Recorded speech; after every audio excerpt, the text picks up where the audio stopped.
New South Wales, the World Surf League, and Moby's Beachside Retreat. And the reason why we're sitting here, the webcast partners, Mad Max and Volkswagen. So big thank to everyone for supporting these events, for supporting young surfing, and supporting the qualifying series here in Australia.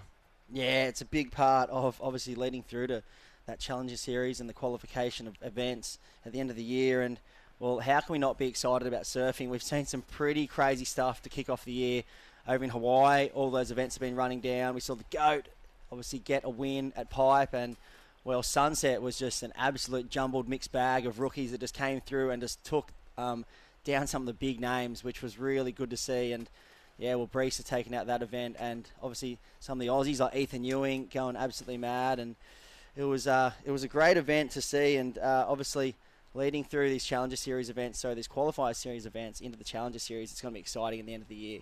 Yeah, and I think for the young guys out there, pretty inspiring watching Barron take out that event, watching the opportunity for someone young, as we see Kalani Ball up and riding, getting his feet in the wax to kick off the morning, just the one turn there.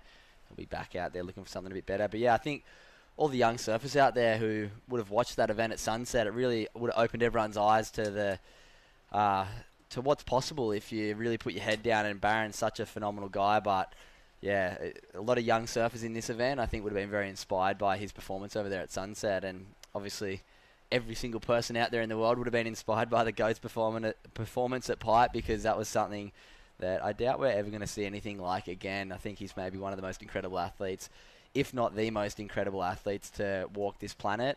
And yeah, it was just some special stuff over there in Hawaii to kick off the WSL season. But it all starts here, QS level, regional QS level, and yeah, big things ahead. We've got a lot of great events coming up. We're going down to Port Stephens in a few days for the Port Stephens event, and then Avoca Beach. What else do we have? Mad We've got Max. Cabarita. Mad Max down at Maroubra. Mad Max, Maroubra.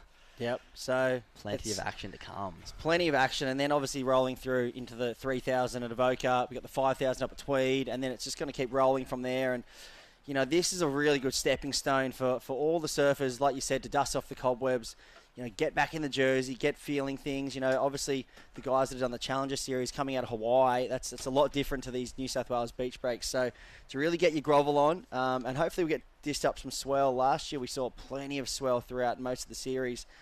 And, well, hopefully this year is no different. It looks like there is some plenty of swell on the way. And there's, if you actually look at the long-range forecast, it looks pretty insane for, you know, especially up Tweed Way. And then there's going to be some great nor'east swells hitting down the east coast. So, yeah, we're going to be very lucky, I think, on this series to score some good waves and see some great action. Yeah, if we remember last year, we actually had some great waves and quite a few swells back-to-back around this time of year. So hopefully as we progress through, as you can see that storm out the back, it's a bit of a messy day down here at Boomerang Beach, but nonetheless we're going to see plenty of good surfing with a big day ahead. We've got 8 heats in the round of 32 of the men, then we're going to be moving straight into the women, 8 heats of the women, 4 heats of the men in the round of 16, and then 4 more women's heats. So lots of surfing to be had today, as we see White out the back on this one. Nice first turn there, finding a bit of a runner here. Northeast wind swell kind of running down the beach. Big third turn, so That's the local.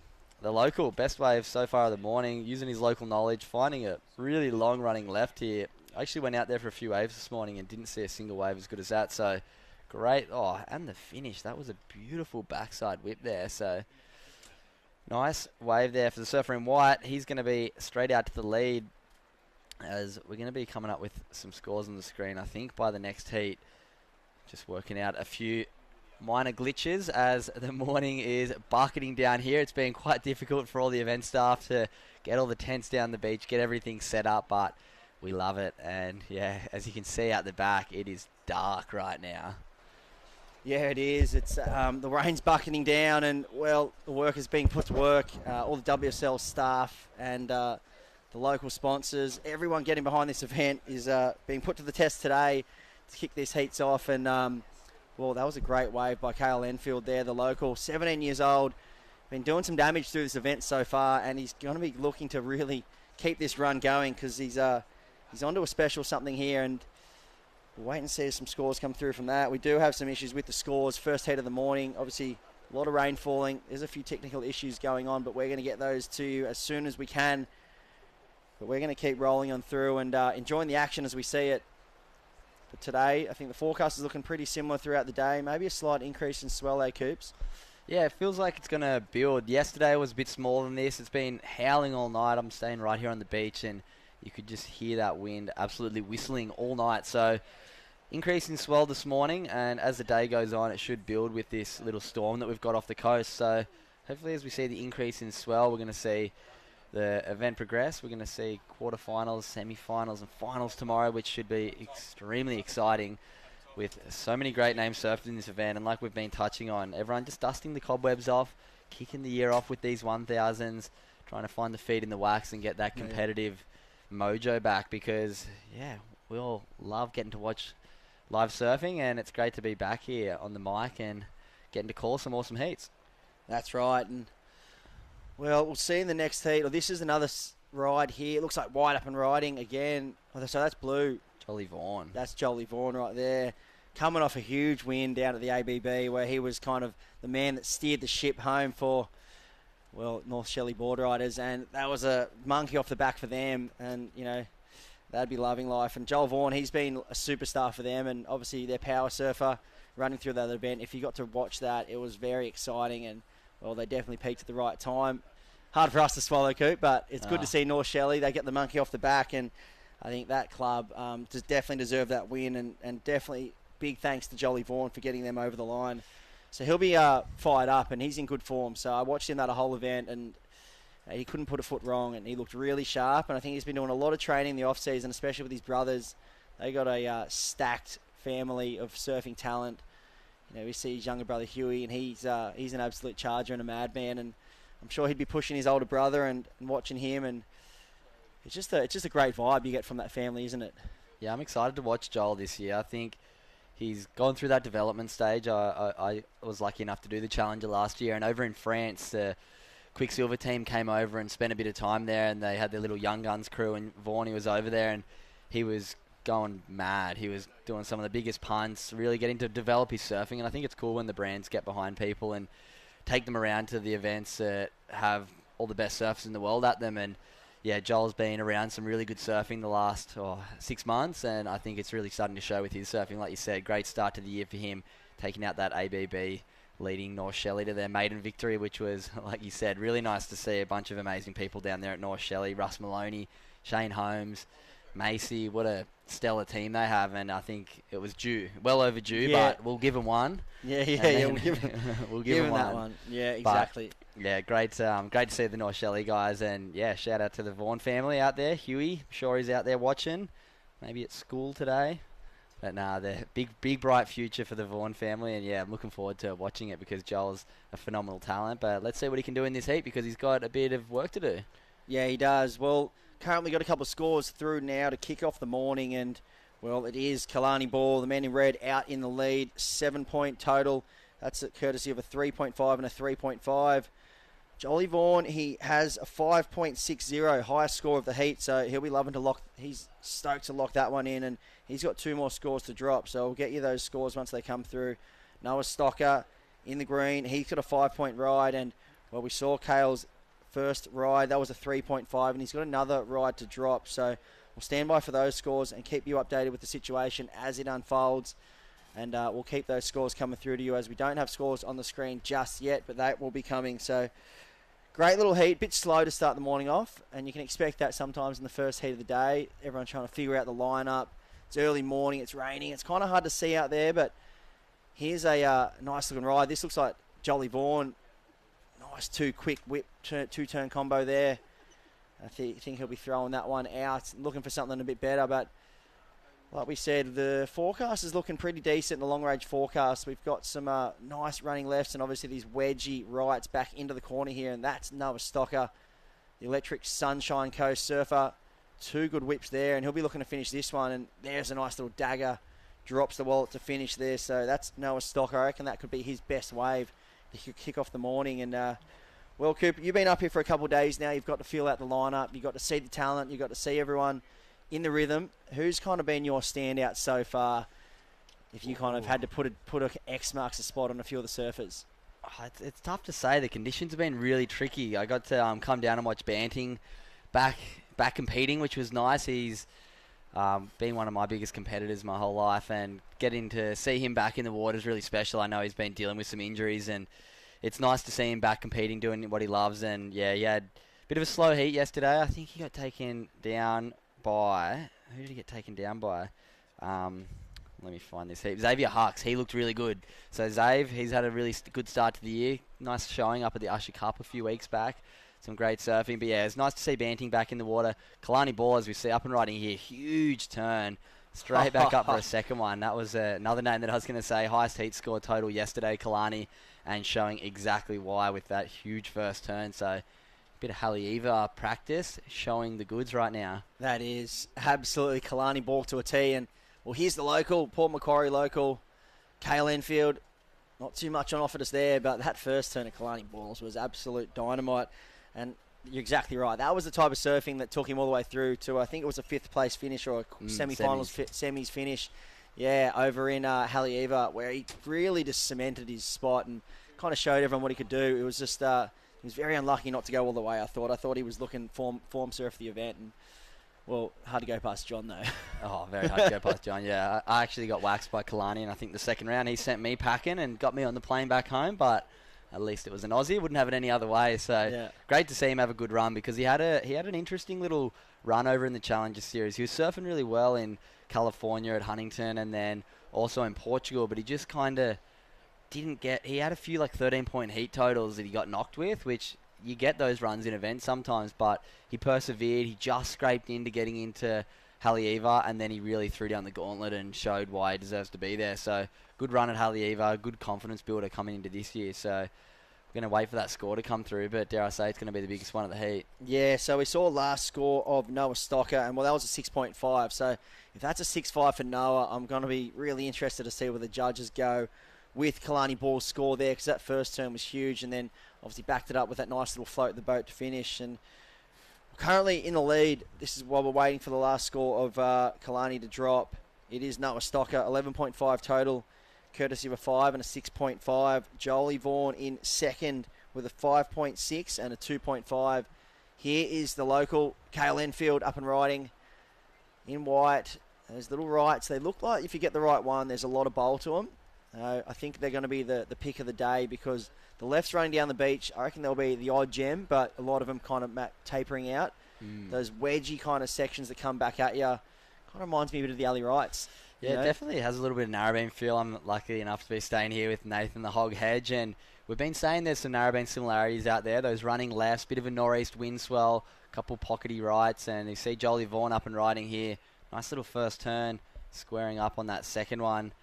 Coming around the section, these are those lefts that tend to not bend at you, but he's done really well there to still get some real critical turns, finishing it off with a little tap off the foam. So, yeah, as you said, we're going to see the rights with maybe a bit more energy coming back towards you, allowing for the little bit more critical turns, but maybe the lefts are going to have a little bit more run to them, which is going to allow more turns. So we'll see what the judges are liking today. I know yesterday it was real clear that they wanted big turns on big sections, as we see. This one, look, the right wedging all the way through to the inside. Wow, that's the local, Cale. And, well, looks like this heat's coming to a close. And well, that could have been Jolie Vaughan's last-ditch effort there. So this is going to be very interesting to see what happens at the back end of this heat, because well, Noah Stocker was out in front. He had the 6.5, the highest scoring wave of the heat. We're still waiting for Kalani Ball's last wave to come in.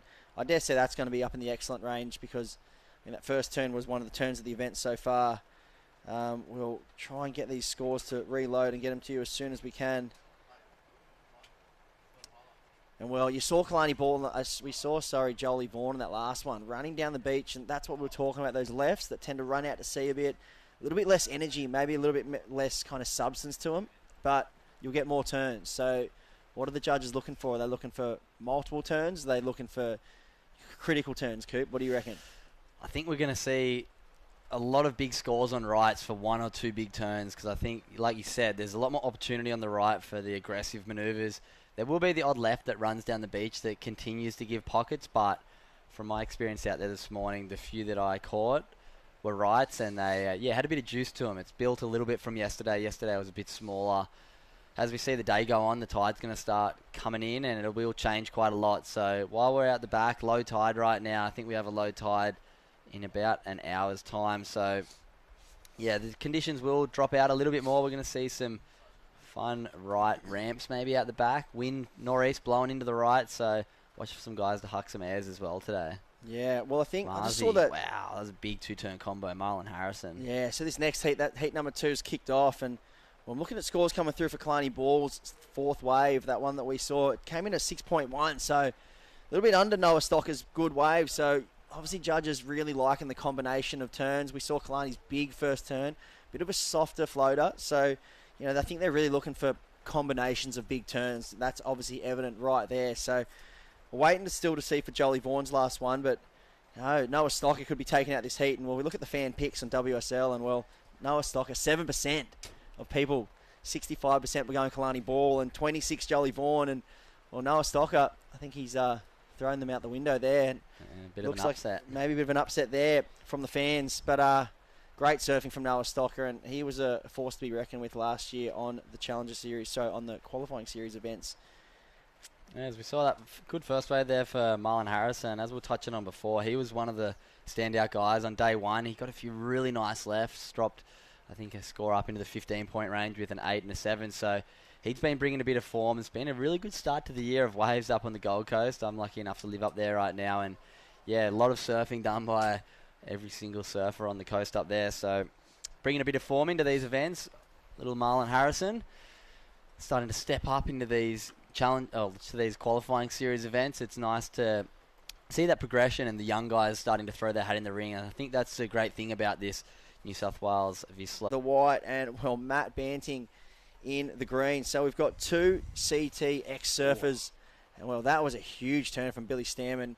Love the way his boards fit in the pockets. I know he's a small bloke, but he tends to ride a little bit smaller boards. I think his regular board's about a 5'8", 5'7", and it just fits in the pocket so well when he gets those bowly waves. And, well, he's just got that quick whip on him like we spoke about earlier. Yeah, it's been a slow heat for Bill. Under 5 minutes remaining here, and we saw just the one left before. He's picked up the 5, but needing to get that back up and put himself in one of those advancing positions. As, yeah, we're going to be coming down to that Mad Mex minute shortly, but Mad Mex is a proud partner with Surfing New South Wales again across the Pro Surf Series to help share their passion for healthy Mexican food and to make people aware of their sponsorship program. So Mad Mex Fuel for Life sponsorship program is comprised of a team of junior athletes across surfing, skating and motocross, all working together to help achieve their goals, which is really cool seeing brands get behind young athletes to chase their dreams. As we see Marlon Harrison, he's chasing this left down the beach.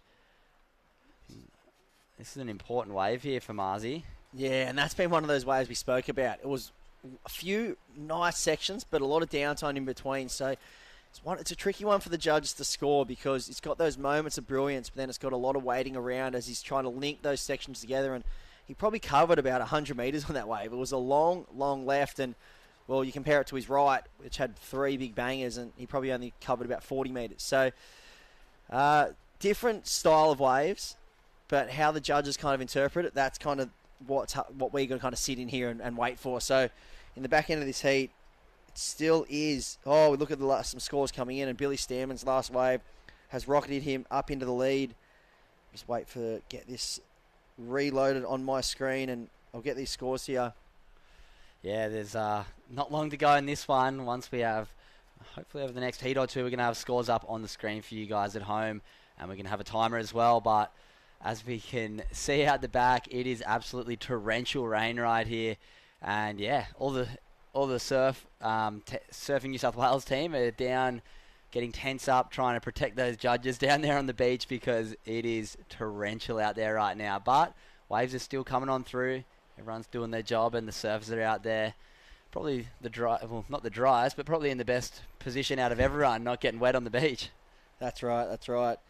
We'll wait for these scores to come on through the back end of this heat. And well, coming up next, I want to talk on one man, Matty Banting. You know, obviously a great friend of yours, Coop. You've known him for a long time. And this is Cody Killen up and riding. We'll quickly run to this wave. And this is an important ride. I know he was looking for a score before this wave. And it looks like, see if that one come through. He's going to work this one all the way to the beach. So here's one of these kind of rights that keeps on giving. And out the back, that looks like Billy Stammen behind him. Looks like this heat's coming down to a close. So we'll see how these scores lock in. Currently before that, it was Billy Stammen. So for that right-hander he got before, he locked in a 4.75. So he's up in lead, 10.10 points. Marlon Harrison in second, 9.90. Cody Killon was in third, 8.55. So this is a very important ride. He was looking for a 4.91 to progress. And Thomas Cavallo in fourth, 7.80 total. He was looking for around a 5.7 actually to progress. So that Mad Max Minute is going mad. Second heat of the day, and it's really heating up down here. As very excited for this next one, though. We'll wait and see what scores come through in that one. Billy Stammen picking up a nice little wave just to finish off the heat. So we'll see. We'll wait for these scores to come on through and give you the update for heat number 2. But heat number 3, wow. Hold on to your hats. Every single guy in this heat, I wouldn't be surprised if you saw their name holding up the winner's trophy at the end of the day tomorrow, as we see red, Kihu Butler, New Zealand's finest. Bang, second turn. A little bit late, getting it just to the back, but 2 critical turns nonetheless. That's one of the first lefts that we've seen with 2 big turns back to back. So I'm excited to see how the judges are going to score that one. Fortunately, got a little bit of a lip to the back on the second turn. He would have liked to get that a little bit cleaner, but first turn, really clean, nice. Second one, still up there in the lip. So we'll wait and see what the judges think of that one. But also out there with Kihu right now. In the blue, we've got Chris Zaffis. In the white, we've got Stewie Kennedy up and riding. Absolutely no introduction needed for Stewie. Many years chipping away on this tour. Many years going mad on the world tour as well. I remember that one heat he had at Snapper years ago and blew minds. Yeah, on that little Tomo board he was riding, and he just came in, just threw something different in the mix, and that event was really special for Stewie. You saw everything just clicked, and well, he took out some huge names in that draw and rolled right through the event. Semi-finals, I think. Semi-final finish it was. It was really special for Stewie, and it really set himself up for the CT for quite some time. And he's a vet on the QS, and living up there at Lennox, got a great family behind him too, and he'll be loving just getting on the road, I think, and putting the Rashi on. Yeah, I think just good for him to come, still be chipping away at these events. His main sponsor's Carve, who's main sponsor of this event as well. So it's nice to come down, support the brands that support him, and get to compete. And luckily for him, he's got to compete against some of the biggest names in the draw.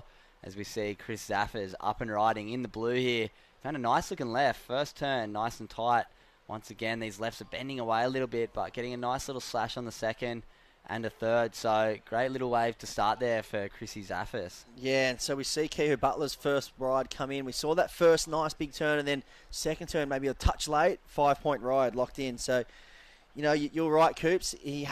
That wave looked amazing when he stood up, but then that section kind of just got to him a little bit quicker than he liked. Maybe that onshore wind kind of caught him off guard, but he's just still a nice score to open up with, 5-point ride. And, well, waiting to see Matty Banting kind of kick off his account. He's just locked in off 0.5, so he'll be looking to go mad on these little beach breaks. This is Matt Banting to a tee out here. Bread and butter Banting right now. I mean, I've competed against that guy probably more than anyone else in my career and got flogged by him probably more than anyone else in my career. But, I mean, I'm just so grateful to see him back doing what he loves. I know he's had a really tough run with injuries over the last couple of years. It seems every time he gets back to 100%, something else pops up. But see, Kihu Butler up and riding. Nice first turn there. Bit sudsy here. Let's see what he can do with the closeout. Throws another one up and over. So 2 quick waves for Kihu. 5-point ride for his first one. Backed it up quickly. So nice start there. And we know with these 20-minute heats, you can kind of back yourself into a corner sometimes. The time seems to evaporate when you're out there when they're 20-minute heats. And with 4 guys out there, it's really important to get that quick start. But, yeah, as we were saying, Matty Banting, great to see him back out in the water doing what he loves. And he's going to be seriously a big threat for this year, because I remember last year he was almost unstoppable in a few of these first events, and then unfortunately picked up the injury, didn't get to follow around the Challenger Series, which was very unfortunate for him, because I know he was carrying a lot of big points going into the Challenger, because last year we were able to carry over one result, and he had a second in it, the first Challenger at Manly back in 2020, but didn't get to use those points last year. But he's back now, mindset back strong, and yeah, hopefully body's going to carry him through this season. Yeah, something I really love about Matty Banting these days, which we've seen, and obviously he was a force to be reckoned with back in 2014, kind of like Billy Stammen. He came onto the scene and was just unstoppable. He won the Newcastle 6000. He won Carbo. He qualified for the CT in 2 years had 2 years on the tour, and well, then he had a chronic back injury in 2017, and that kind of put him out for quite a while. And we didn't see much of Matty for a while. He kind of, it felt like he dropped off the map. But after this injury, it seems like Matty Banting is just so determined and so fired up. He was kind of, really running everyone through on his socials about his recovery process, everything that was going into, his injury and how he was trying to, prepare himself and get himself back on the road to recovery to get back on the qualifying series events. And it was quite inspiring, I thought, and it was really, I think, motivational for a lot of people out there that do have injuries and that keep getting knocked down. To see someone like Matty Banting, who's been through it all, he's been thrown every injury under the sun you can imagine, and to come back like he is now, put the rashie on, and kind of see that road and that transition out of injury and into back in the jersey, it's pretty incredible. So, hats off to Matty Banting, and anyone out there within the injury kind of realm, take a look at Matty, and I'm sure that'll get you fired up to get back to full health. Yeah, such a mature approach, and great friend of mine, and looking forward to a big year from him. I might have to get him on Good Humans podcast, and you guys can have a listen to his story, because it is one like nobody else's, and he's had some great successes over his career. He was looking back at his junior career. I think when we were kids, he made like 50 finals in a row in the junior events. So he's very consistent. 52. And 52 finals. Here he goes. Nice forehand wrap. Pouring rain. You can see it coming down the wave face. Big second turn. See if this one gives him something at the end. Has a speed projection off the bottom there, and bang. Textbook Banting. 3 solid turns. It's going to get his campaign started. And right behind him, Stewie Kennedy in the white. Nice first turn. Squares up a little second one, and huge first bounce off the foam, and how was that? So maybe the two bigger names, the two guys who have been there and done it on that world tour, show them why they've been there before. Yeah, that wave from Stewie, I love that second turn.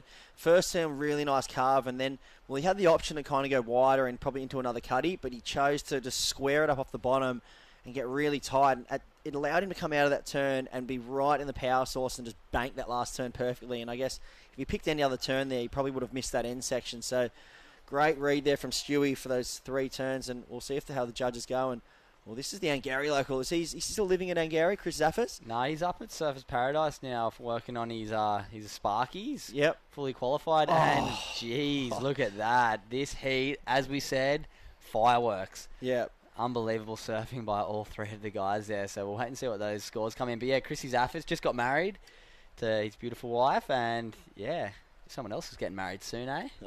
Yeah.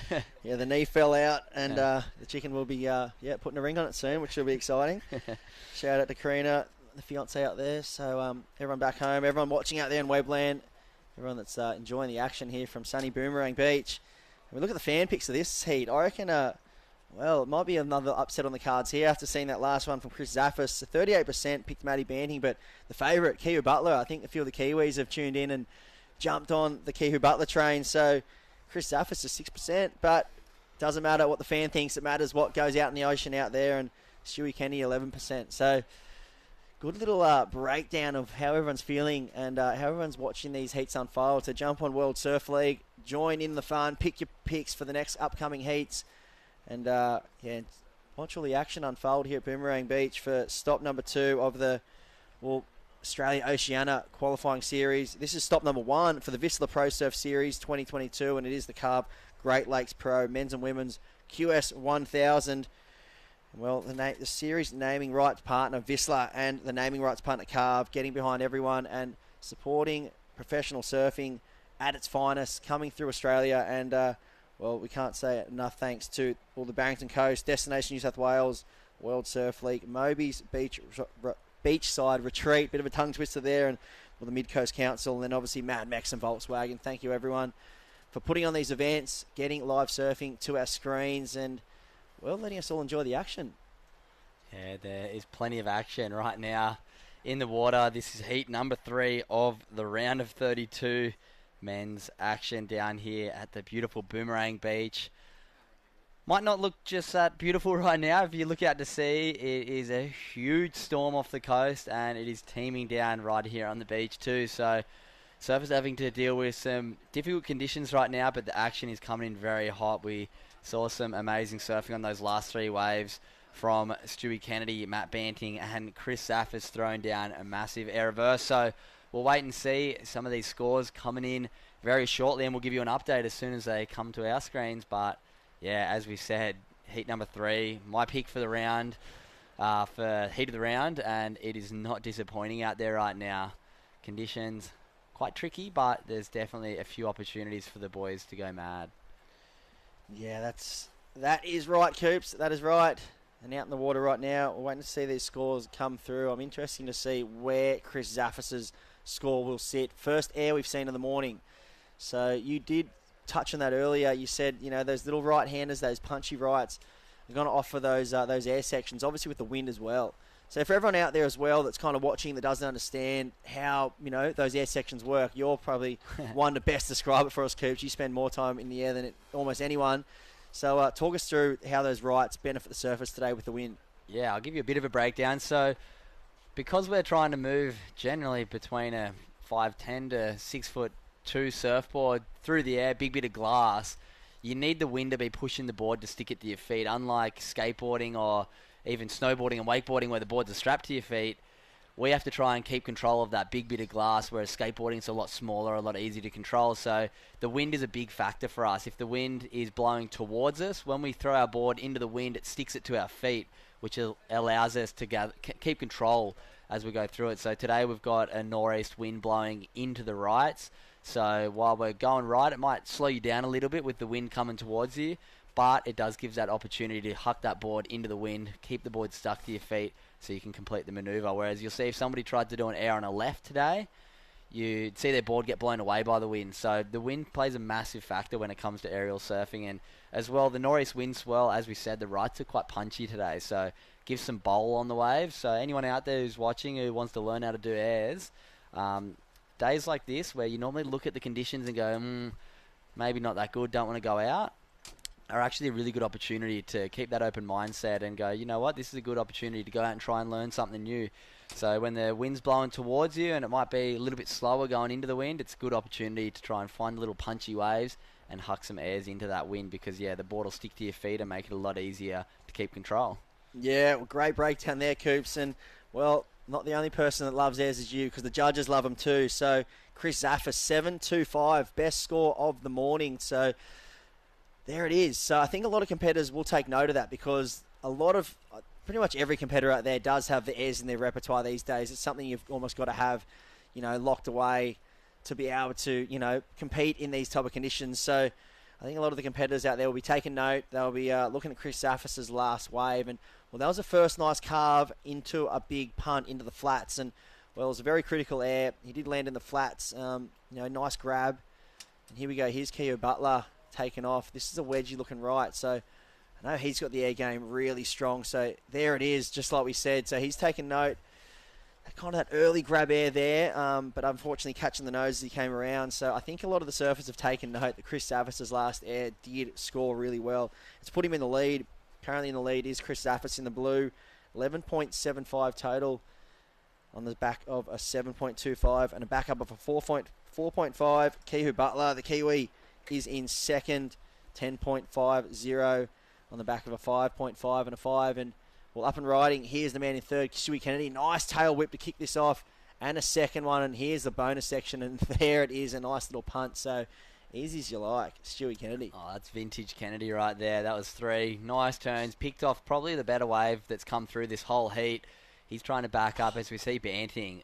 Electric. 2 nice turns there. But this heat's going to bring some fireworks to finish because all 4 of these guys, as we said, have a really good air game in their repertoire. Seems like the energy just got picked up. They would have heard Chris Zaffis' score get read out, and you saw all 3 of the guys really push a little bit harder on those next waves. So we're going to see some scores come through as we saw Stewie Kennedy's got that 6.15 for his wave a little bit earlier, and then Banting has a 5.9. So very tight right there with their 1 scores. It's going to come down to the backups, and I think maybe advantage Stewie Kennedy with that last one. 3 turns, a little bit cleaner, tied it together nicely. I love the bottom turn after the first one where he really took his time but just didn't have a break between the bottom turn. We kind of call it the double pump bottom turn, which we all tend to get trapped in sometimes, but wow, the way that Stewie in these tough conditions maintained that line off the bottom after the nice first turn straight into the second one. If I was a judge, I'd be eating that one up. So we'll wait and see what comes through. But I think Kihu is going to be kissing goodbye that second place right now, because Matt and Stewie are both going to lock in some nice scores. Yeah, that's right, Coops. And like you said about the bottom turn, it really does set up everything. It's one of the most important turns in surfing. And, you know, you can tell when someone really is in great form and they are relaxed. And Stewie Kennedy, he just looks relaxed out here. He doesn't look like he has anything to lose. He's come down here, like you said, for his main sponsor, Carve. He's supporting them and they're supporting him, and he's out in the Lord lineup and just looks like he's just having fun, because that last wave, he looks so relaxed. Even that last air, it just happened so fluently and so flawlessly.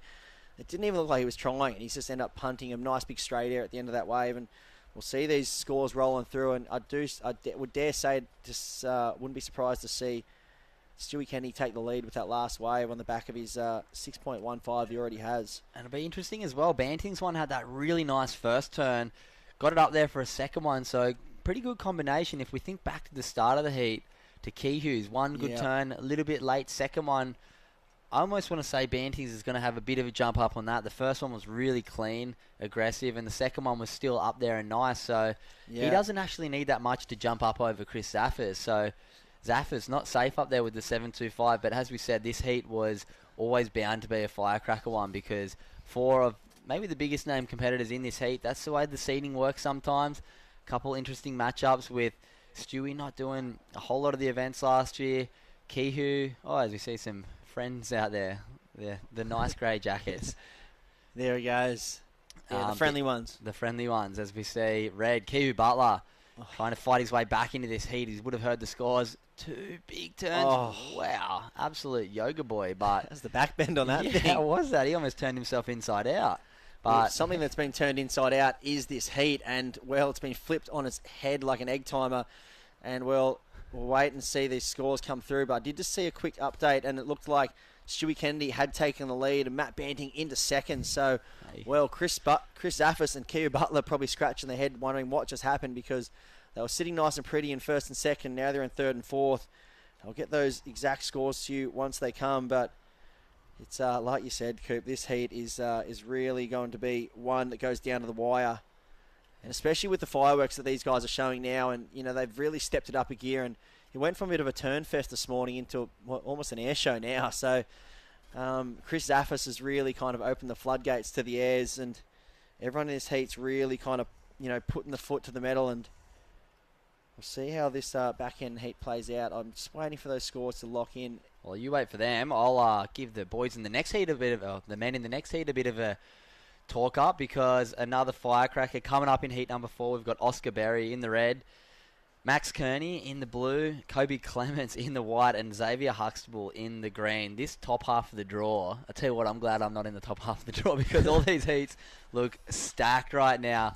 A lot of really good matchups, some really formed surfers coming together and putting a great showing on. As we see this heat right now, absolutely stacked, and fireworks all heat long. So yeah, this top half of the draw, very stacked. We saw getting through that first heat was Jolly Vaughan and Noah Stocker. Some impressive surfing by those guys. Billy Stairman taking out the second heat, along with Marlon Harrison. Marlon Harrison coming through second in that one. And then, yeah, fireworks out there right now. We'll wait and see what scores. We see a few scores have come in now. So Stewie Kennedy in the lead with 12.45 in second. Matty Banting hot on his heels with the 12.4. And Chris Zaffis a little bit behind now with the 11.75. He doesn't need much, though. It's good to note that he does have that 7.25. So he's only going to be looking for a 5.15 if he wants to catch up and go ahead of Matty Banting. So tight heat here. We knew this was going to be a tough one. The Mad Max minute is going to be a throwdown once again as we come down to, the last few minutes of this one. Time evaporating, as we say. With these 20-minute heats, it's going to go quick. Action is going to be hot, and it's going to be coming at you all day. Yeah, that's right. Nowhere to hide in the lineup in this type of heat. I know you'd be, even when you're in second, even in first, like we said, we saw Chris Zaffis holding down the lead for the majority of this heat, and just in a blink of an eye, he's dropped down to third. So no one is safe in this heat, and anything can happen in the back end here. Everyone not needing big scores. Look at Matty Banting only looking for a 5.95. He eats them in his sleep. And Chris Zaffis looking for a 5.15. And, well, here, up and riding is Matty Banting. So can he get a 5.5 to take over the lead? So 2 nice backhand whips. It's going to be very, very close. He's looking for a 5.9 to take over Stewie Kennedy for the lead and put Stewie in the hot seat. And we see, it looks like a bit of cat and mouse out there. It looks like Stewie Kennedy hunting down Chris Zaffis. And well, why wouldn't you? He's holding the biggest score of the heat in that 7.25. And Kehu Butler, pocket fives. He's looking for a 6.9. So not out of reach of him at all. And or maybe if he landed that big air before, that could have been right thereabouts. Yeah, and Matty Banting, such a surgeon. The amount of times that he does this to everybody in heats, he's very good at knowing where he's at in the heat. So he would have caught that left knowing, you know what, I'm only just behind Stewie. If I can just get ahead of him, it takes me off that hot seat and makes when guys like Kehu Butler or rodeo attempt. A bit tricky with that wind like we were talking about before. Going left and doing air is quite tough today. But yeah, he knew Chris Zaffis was hot on his heels. If he could get far enough ahead and put the hot seat on someone else, as we see the boys coming in on their stomachs. So that's going to be the end of that heat. Yeah, so that is the end of the Mad Max minute. And, well, yep, the boys are on their knees. They're coming in, and we'll have to wait and see what happened in the back end of that heat. But from what I saw, I dare say it probably would be Stewie Kennedy and Matt Banting progressing through. Whether Matt Banting knocked in a 5.9 in that last one, that'll determine who won the heat. But we're going to roll out to an ad break and take a breather because it's been hot action here to kick off the morning here at the Great Lakes Pro 1000 event from Boomerang Beach. We'll be right back.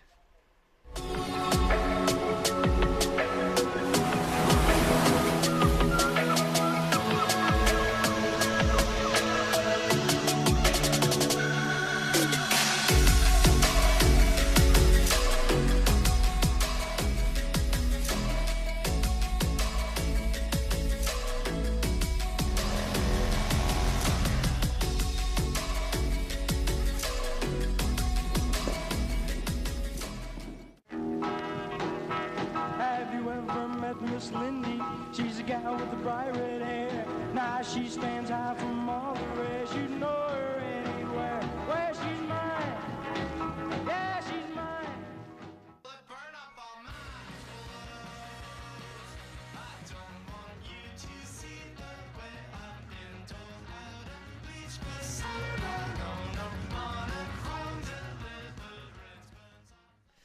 Welcome back to the Whistler New South Wales Pro Surf Series 2022.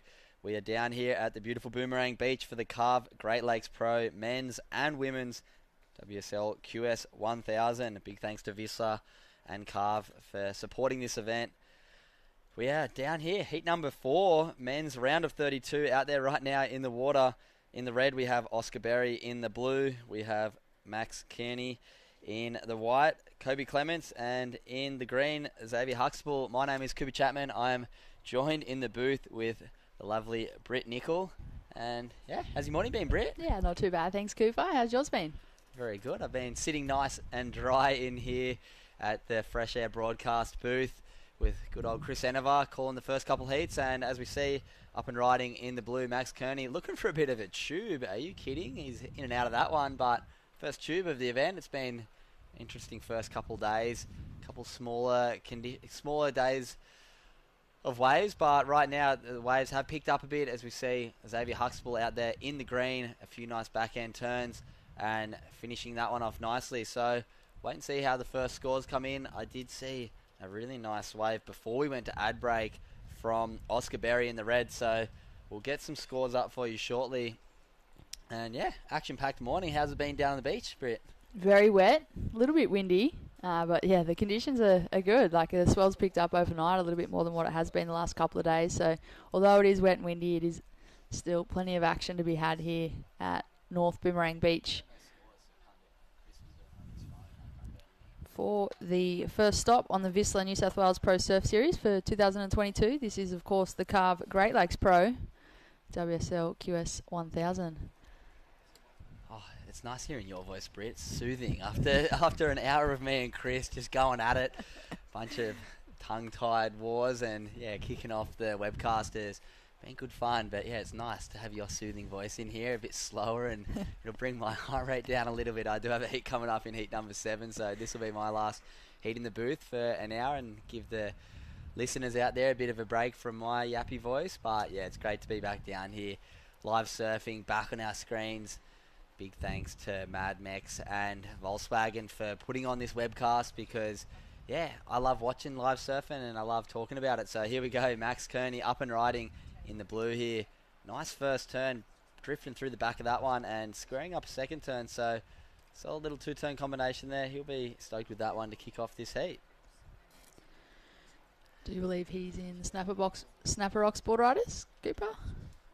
Yeah, up there On the Goldie? beautiful Gold Coast. Yeah, he had some footage from the Snapper swells that were up there, and it just, I think, did you say he was the one that just got barreled before?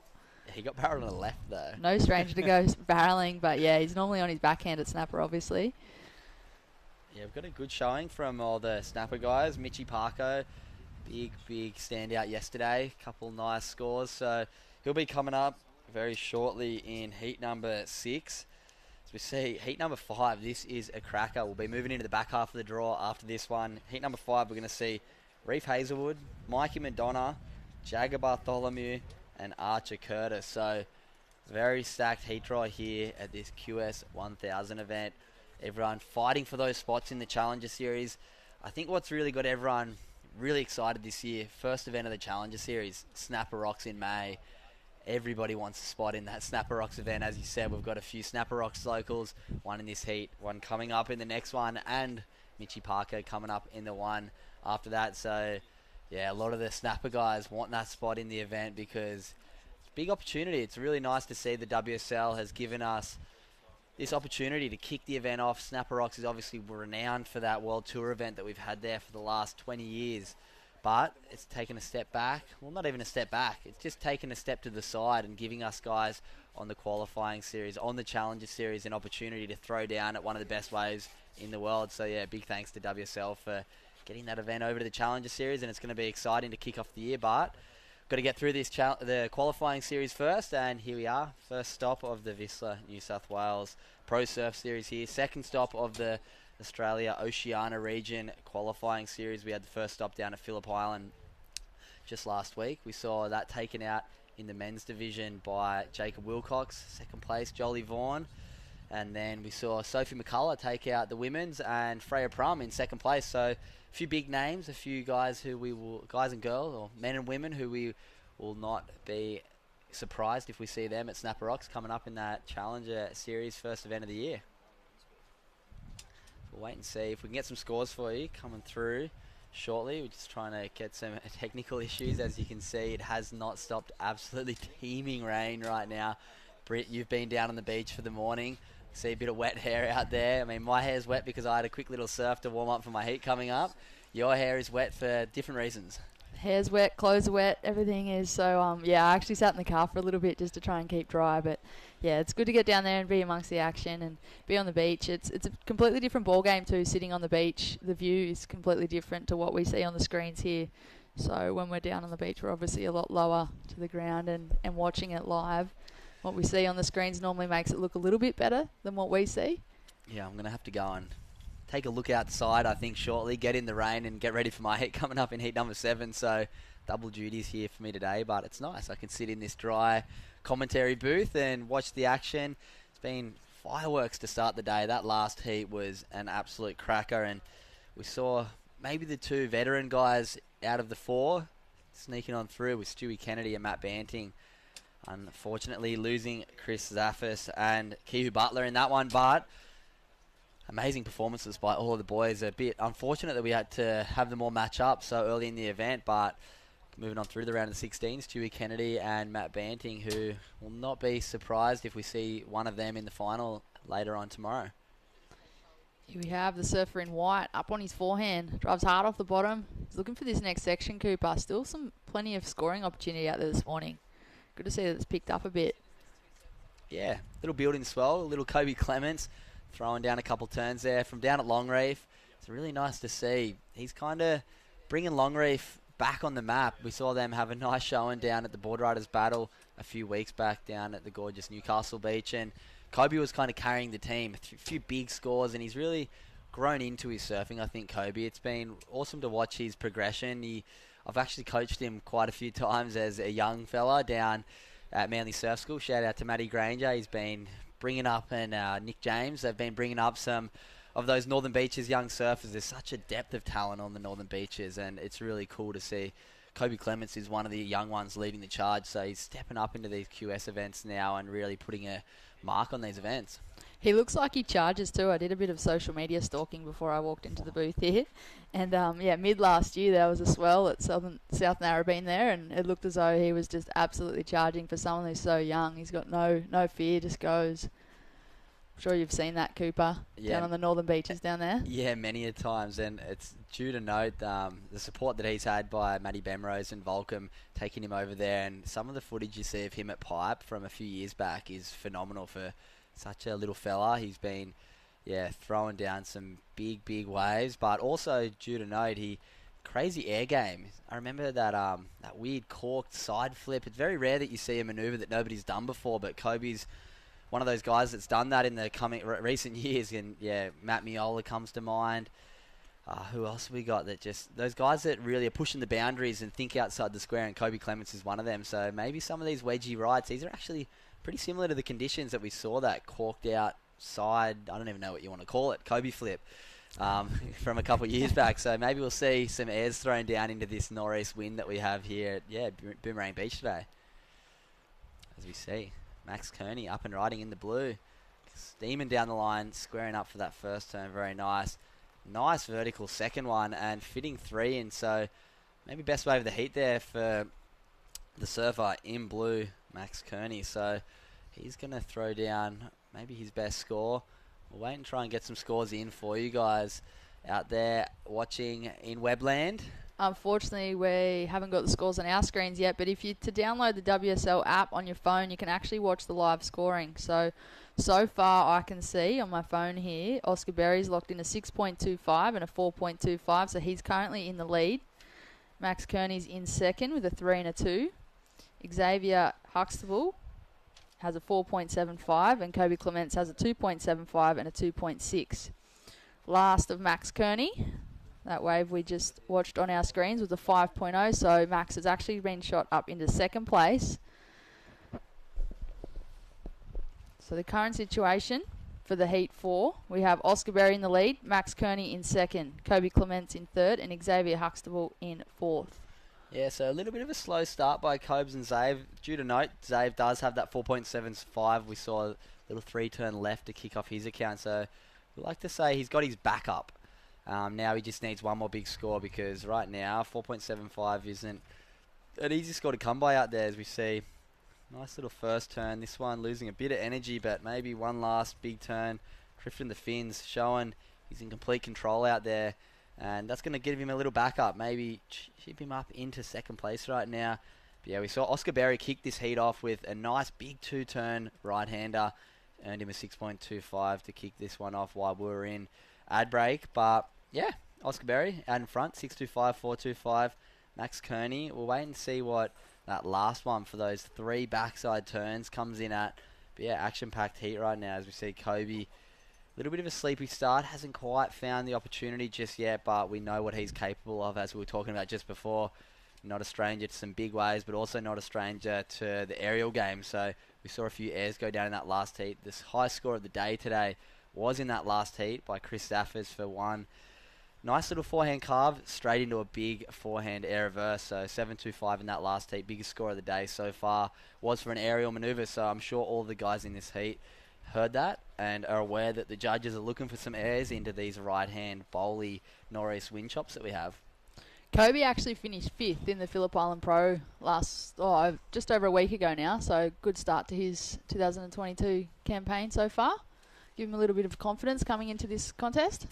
Yeah, get those competitive juices flowing. It has been a bit of time off for everybody. I've been thinking about it a little bit lately, actually, how lucky I was to do the Challenger Series last year, and it feels like ages ago that I was competing, and I was one of the lucky ones who's actually competed, in theory, not that long ago compared to a lot of the guys whose last event would have been the Tweed Coast Pro up at Cabarita. As we see Kobe Clements up and riding here. A lot of speed and aggression into that second turn, and there we go, putting himself on the board. Going to throw a nice score into the mix and bring himself into this heat. But yeah, as I was touching on, the guys well, men and women who haven't competed since last year's regional qualifying series, I mean, that was June, July last year, so quite some time ago since putting the Rashi on. So this will be the first event for a lot of guys and women who didn't go down to Phillip Island. So yeah, great to kick the event off, dust some cobwebs off, and yeah, get back into competing, because it takes some time sometimes to get the juices flowing. I mean, I felt that yesterday in my heat, trying to get bit of rhythm back, and like I said, I was lucky enough to be over in Hawaii and in Europe doing the Challenger Series. So yeah, these guys and girls have got a bit of cobwebs to wash off before the first event, and I mean, this rain's definitely going to wash it off. I think the positive too for, say, the Australian surfers is how strong our board riders clubs are. So although they may not have been able to compete since, say, mid last year, there were a few states within our country that were still running club rounds up until, obviously, say, November, December. So it gave some surfers the opportunity to still throw a Rashi on and just try and remain in that contest zone. I guess there's, quite a few others that work personally with coaches or have little bubbles of surfers in their area where they just push each other to do contest drills. So although they might not have competed so much with that Rashi, I'm sure a lot of them have still been working on that in the background. Yeah, and it's something that's so special here in Australia. That board riders route that we have when it comes to the development for young surfers is so important. And all the guys competing, all the men and women competing here, I'm sure are part of a board riders club, and it's the best way to develop your skills. I was lucky enough to grow up at North Narrabeen, and such a depth of talent there from guys like Nathan Hedge, Davey Cathles, Chris Enever, who's been sitting in the booth with me this morning. And having that competitive drive from such a young age is a really crucial thing, I think, to the development of our surfing. And I think it really shows once we get to these events, the depth of talent we have from so many guys. As we see Max Kearney up and riding in the blue. Big first turn, a lot of speed into that second one, an aggressive second turn. So that was one of the better lefts we've seen. Nice first turn, and actually gave him a big section to come back at towards him for that second turn. So we'll wait and see what the scores come in there. Everyone fighting back against Oscar Berry out there in the red, who has a very good start, 6.25 to kick his campaign off, and yeah, he wants to back that up with something a bit bigger than the 4 that he's got right now. Oscar Berry, he's actually an extremely talented skateboarder. I don't know if you've seen the footage of him skating, but to someone that has that crossover with 2 different sports, it's pretty amazing to see. Yeah, I've been lucky enough to spend quite a bit of time with Oscar in the gym up at Casuarina, Surfing Australia's High Performance Centre. And yeah, he's one of the highly talented athletes that trains in there full time and also gets on the skate ramp. And like you said, he's a very multi-talented guy. I was up there quite recently, and there was the Skateboarding Australia junior development team was in there doing some stuff, and Oscar was getting involved with those guys, crossing between sports and showing his surf crossover on the amazing skate ramp we do have up there. As we see Kobe Clements, he was up there recently on the trampolines, bouncing around and working on his air game too with Chloe from Project Air. Shout outs to Chloe if you're watching. I know you're a big supporter of a lot of these guys. Oscar and Kobe are both young guys who have a lot of talent and are really developing their air game, and that's how we're going to progress the sport of surfing. And it's nice to see Surfing Australia getting behind a lot of these young athletes and recognising the talent pathway that it takes to get to the top level. And look at that, we've got some scores up on the screen and a timer. Big thanks to World Surf League for getting the graphic up and running for us. And yeah, we'll give you a good little update with 2 minutes to go in this one. A minute away from our Mad Mex minute, and it's going to be a Mad Mex minute. Once again, we see the scores very tight in this one. Oscar Berry out in the lead with a 6.25 and a 4.25 in second. Max Kearney with that 5-point ride for a nice 3-turn right and a 4.3 back up. Kobe Clements 5.65 for those 2 aggressive forehand turns. Just a 2.75 back up with just a minute 40 remaining. And in 4th priority, he's looking for a 3.65. And Xavier Huxtable, maybe the biggest name surfer in this heat, seen himself down in 4th, but have a look next to his name. We've got a P, and that means he's got priority. So with just over a minute and 20 seconds remaining in this Mad Max minute, he is going to have priority to take whatever wave he wants, as we see Oscar Berry trying to edge a bit further out in front. It's not going to do it with that one, but Xavier Huxtable just looking for a 4.56. I know all the guys down in Victoria will be cheering him on. Cale Bell-Warren, Jack Perry, and all the guys down there who support these amazing Victorian surfers. I know he wants to go deeper in the comp, so with just 1 minute remaining, Mad Max minute, let's see what Xavier Huxtable can do here. We know we've had plenty of fireworks in the last minute. Small, short period swell makes it quite actionable right at the end of the heat. So we saw Xavier actually catch one then. Don't know what score he's going to get for that one. And yeah, very tight to finish this heat off. He was recently crowned the Victorian Open State Champion too. They crowned that during the Phillip Island Pro last week.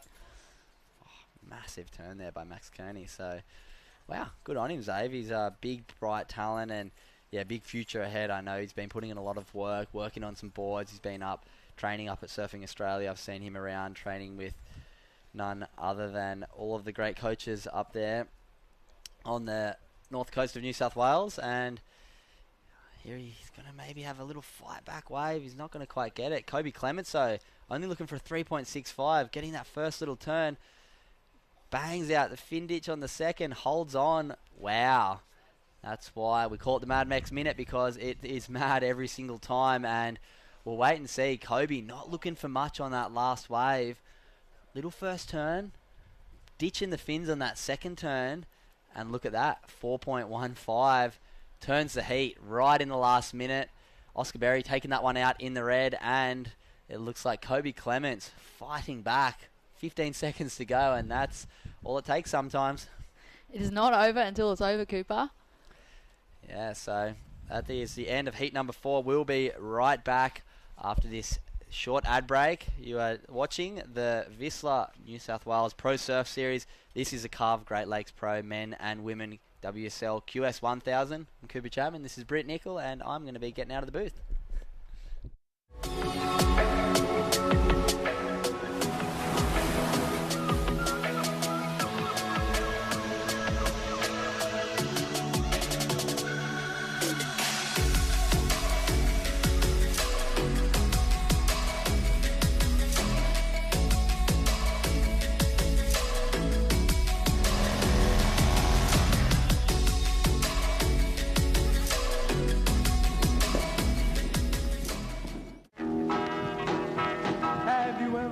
Miss Lindy, she's a gal with the bright red hair. Now she stands high from all the rest. You know her anywhere. Where she's mine, yeah, she's mine.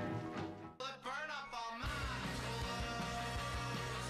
I don't want you to see the way I've been told how to bleach, 'cause I don't know on a chrome deliverance.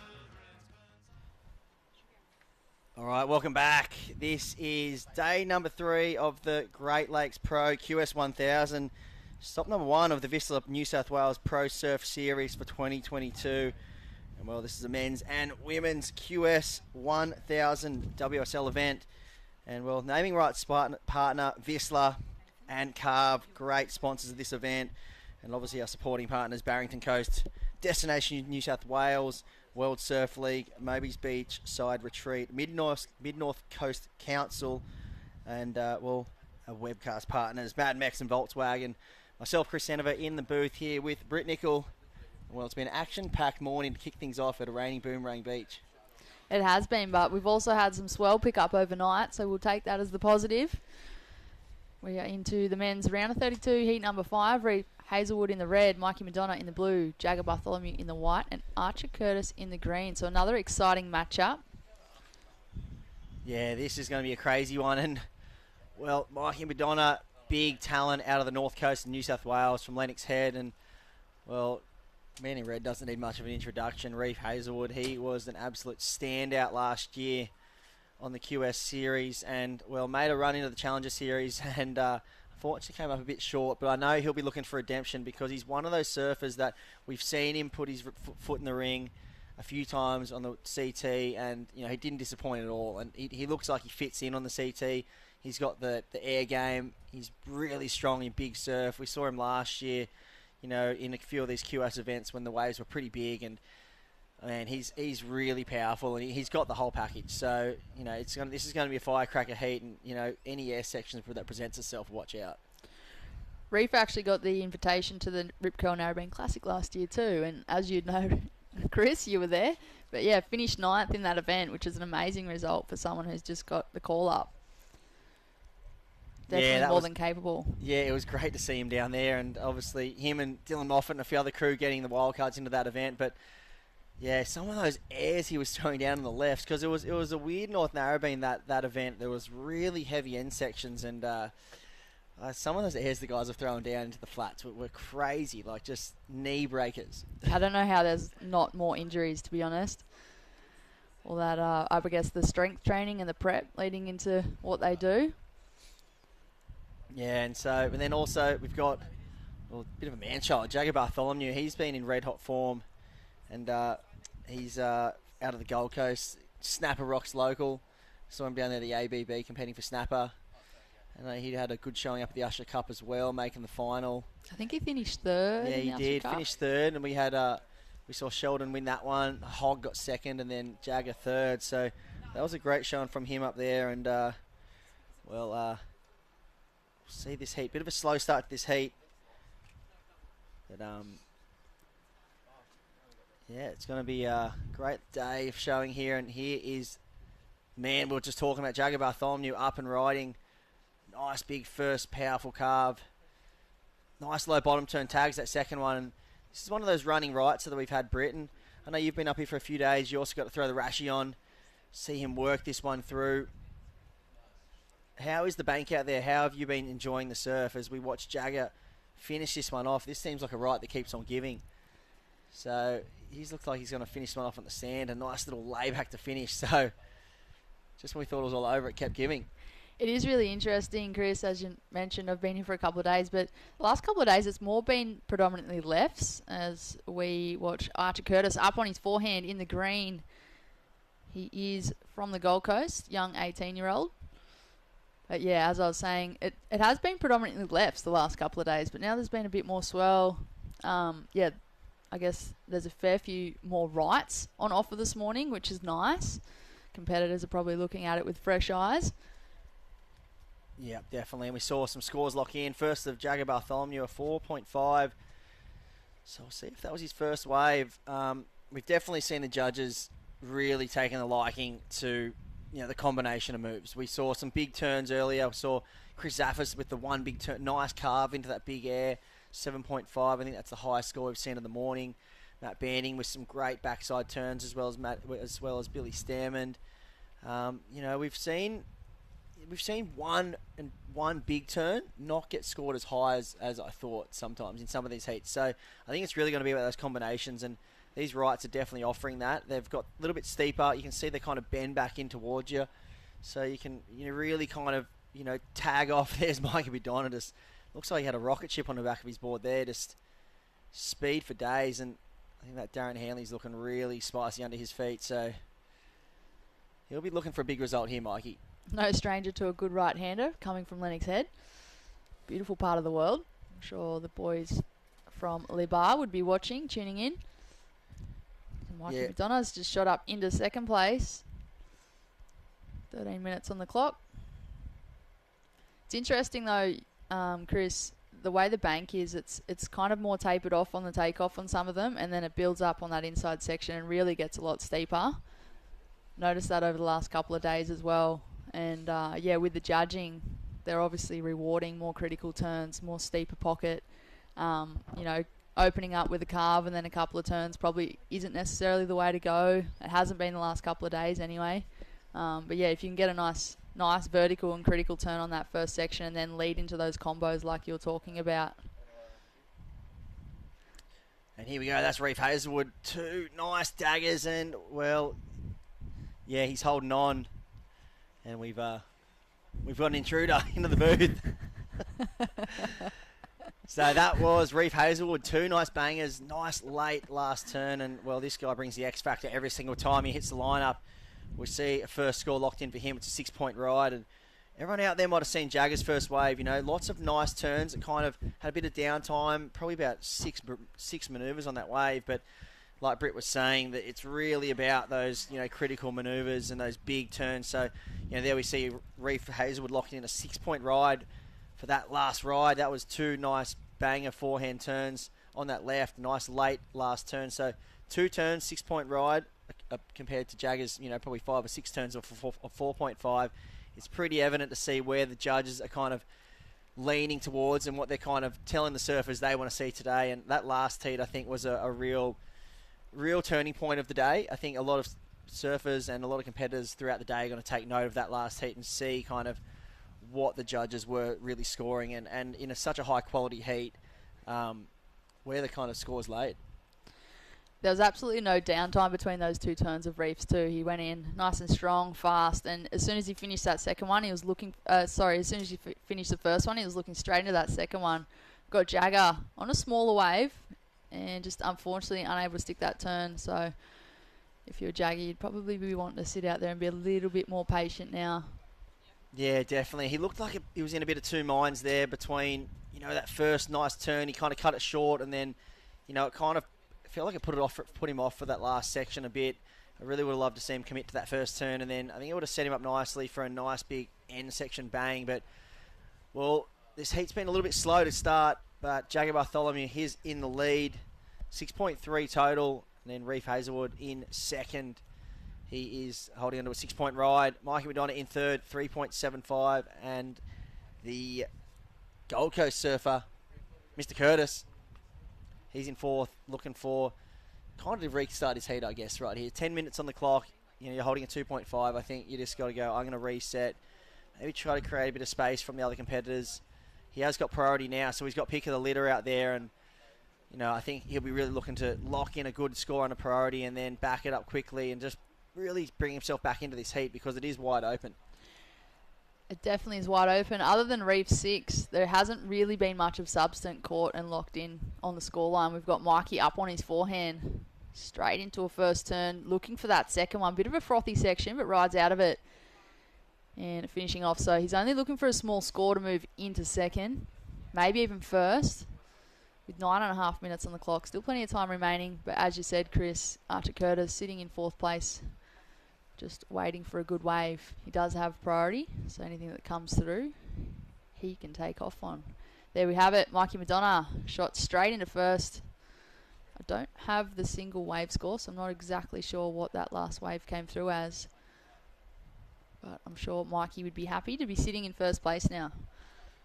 Yeah, we'll see. We got the live scores up here on the WSL app, and still waiting for a few scores to lock in on my end. But Mikey Madonna, he was the standout down at the ABB. We got to watch him there surfing for Lennox Head, and he was the power surfer for them, and they made the final.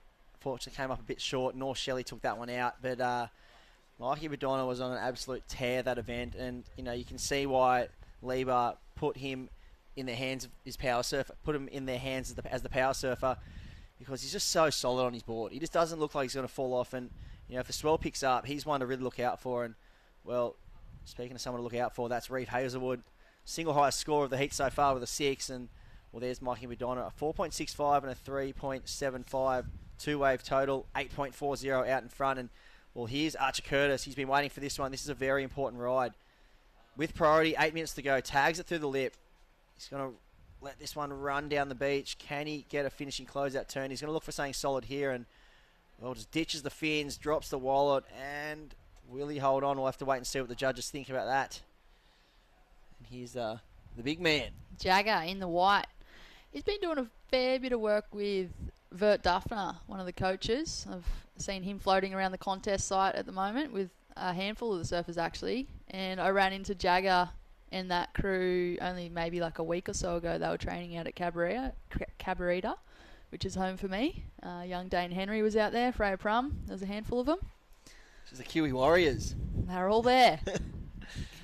I love the Kiwi Warriors. And, well, there it is. Jagger Bartholomew, last ride, 5.4. So he has upped the ante slightly. And we were talking about it before with Cooper. These type of heats where you see 4s, 5s and 6s, nothing really breaking out into the excellent range. It sets up for a really exciting back-end finish because, we'll see how Archer Curtis' last wave locked in a 2.75. So he'll be probably kicking himself if he didn't hold on to that last turn. He could have probably put a 5 on the board there. Had he kind of really nailed that last turn, and he would have been looking for only quite a small score to jump up into second.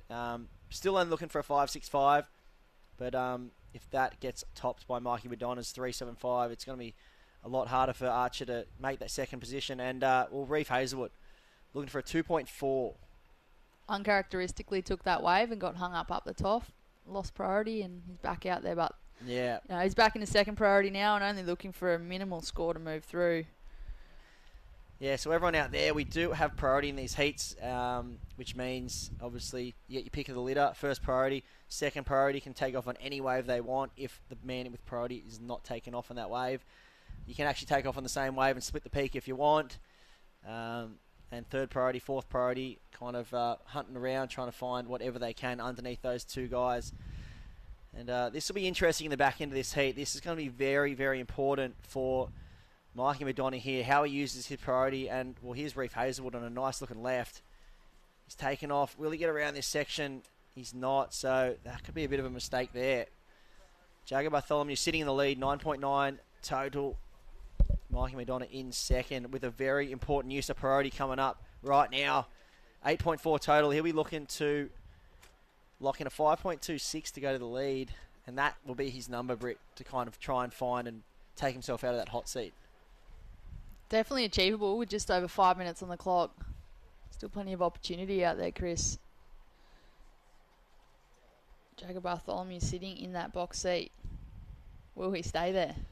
Well, we saw it in the actually a couple of heats ago, and Chris Zaffis and Kehu Butler were in first and second, and literally the egg timer just flipped on its head, and we saw Billy Stammond and actually it was someone else, but we saw Stewie and Matty Banting just lock in scores back to back, and before they knew it, in the blink of an eye, they were sitting in third and fourth. So with sitting there with a 5.4 and a 4.5, I wouldn't be feeling too confident being Jagger, knowing Reef Hazelwood's right behind you, and also Mikey Madonna's only looking for a small score. So going to be very important here in the last 4 minutes. Obviously, Archer Curtis will be looking for probably 2 new scores. But here is an important wave for Mikey Madonna. This is a wedgie looking right. First hack, drops the wallet, and then gets a little bit lost on that second foam climb. The dreaded foam climb. Can make or break. It is. It's the most... It's the nemesis of surfing. I feel like it's one of the hardest turns. It is the hardest turn in surfing to do. And I reckon 80% of falls come on the foam climb, especially in heats, because it's like this, just like a transition move, and you feel the need to do it, but it's just so hard because there's so much unknown. What's in that whitewash? No one knows. There's a little pressure turn there, and yeah, like you said, it's unknown what's in that whitewash. It's so easily to bounce you off. More often than not, it does happen. Especially in contest surfing, it's like there's more pressure. You've got a time limit, trying to get 2 waves. You almost push for something that might not be there. Yeah, and here's Reef Hazelwood, so an important score. Will he take to the air or a nice big backside click? And yeah, ditch the fins on that one. We little shake of the head. I think that one felt nice. Looking for a 2.4. So this is going to be really interesting here to see where that score falls in. He's holding the highest score of the heat. Wouldn't be surprised to see Reef jump into first with that score. He's only looking for about a 4.5 to go. No, even less, a 4 to go into the lead. So, I'm calling Reef Hazelwood's going to be in the lead. Jagger Bartholomew in the hot seat. And, well, the man that was probably feeling quite safe for most of this heat, Mikey Madonna, he's going to probably find himself in third here. And, well, maybe he's going to be thinking about what happened on that last wave, because that first layback jam of Mikey's into that foam climb could have easily put him up into first. Here we go. Archer Curtis belts that first section, drifts down. He's looking for another turn. Not sure that wave's going to stand up for him. He's looking for a 7.15. I don't think that's going to be it, but still nice surfing there from the man in the green. This is crucial here for Mikey Madonna. Up on his backhand, the Lennox boy. And he loved it. He really was feeling that one. And Mikey Madonna, he is a surfer that wears his heart in his sleeve. You can tell when he's fired up. He'll... that one there, that was a very important wave. So sitting in third place, looking for a 5.26. I really like the way he started that wave. Nice and crisp and critical. I would have liked him to see maybe bang the end section. He did that turn before. Nice slide, but, but nonetheless, great ride there from Mikey Madonna. And we'll leave that one with the judges, because coming down to the 2 minute mark, we're going to be approaching the Mad Max minute very shortly. And like we said, these heats that start off with those 4s and 5s, they end up being very, very exciting in the back end. And currently Reef Hazelwood in the lead. Jagger holding on to second by the skin of his teeth, and Mikey Madonna in third. We'll wait and see what happens, but Jagger is out there with priority, so a very important wave coming up for him next too, Britt. The requirement of the 4.71 just slightly changed for Mikey, so I'm not 100% sure if one of those scores has just been locked in. You might be able to pull it up on your WSL app on your phone. Yeah, I'll pull it up on the app right now. See if the man from Lennox was able to get the score or not. 1 minute 20 on the clock. Reef Hazelwood in the lead with that 5.65 and a 6. Took a while to get going. Yeah, so he was looking for a 5.6 and he's come up at a 5.2. So just falling under. Maybe that last end section he could have gone a little harder on it, but he thought he probably got it. Well, there's a bit of a mistake there from Jagger, giving up priority. And where's Mikey Madonna? Unless that was just a repositioning act, maybe Jagger's heard the score come in for Mikey and going, you know what, I'm going to go sit on him right now, because you can't leave someone like Mikey Madonna unattended in the lineup in the Mad Max minute, because anything can happen. And Reef Hazelwood holding on to that lead, see him calling for the situation. He'll be happy to hear that he's in the lead quite comfortably. Jagger needing a 6.25 to take the lead off Reef. And, well, Mikey looking for that 4.71 to progress. So here we go, the Mad Max minute. You see it on your screen. Crazy time. This is where it all happens. And, well, here's the nice set rolling through the lineup. Reef letting that one go. Where's Mikey Madonna? Can we get a shot of Mikey Madonna on the screen? I reckon Jagger Bartholomew would be sticking to him like white on rice. Oh. Here he goes. He's found a little double up. So this is the last-ditch effort for Mikey Madonna, and no good there. So as we see the clock run down to 0, it looks like that will be the heat done and dusted. And, well, no, you know, just like we all expected, Reef Hazelwood came out of the blocks firing, and he'll take that a heat out ahead of Jagger Bartholomew. Mikey Madonna, unfortunately, I have to say a bit of an upset there going down. He was looking really solid leading into this comp. He's in third, and Archer Curtis in fourth. And we're going to roll out to a quick ad break very soon. We'll be right back with more action from the Great Lakes Pro Surf Series here at Boomerang Beach. QS1000, don't go anywhere.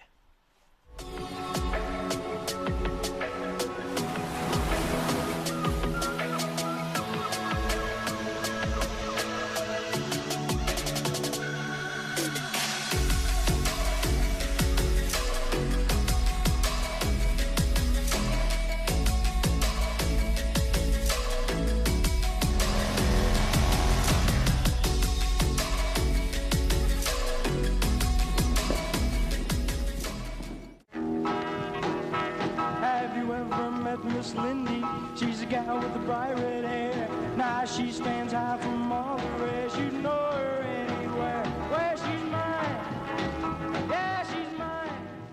Burn up all mine.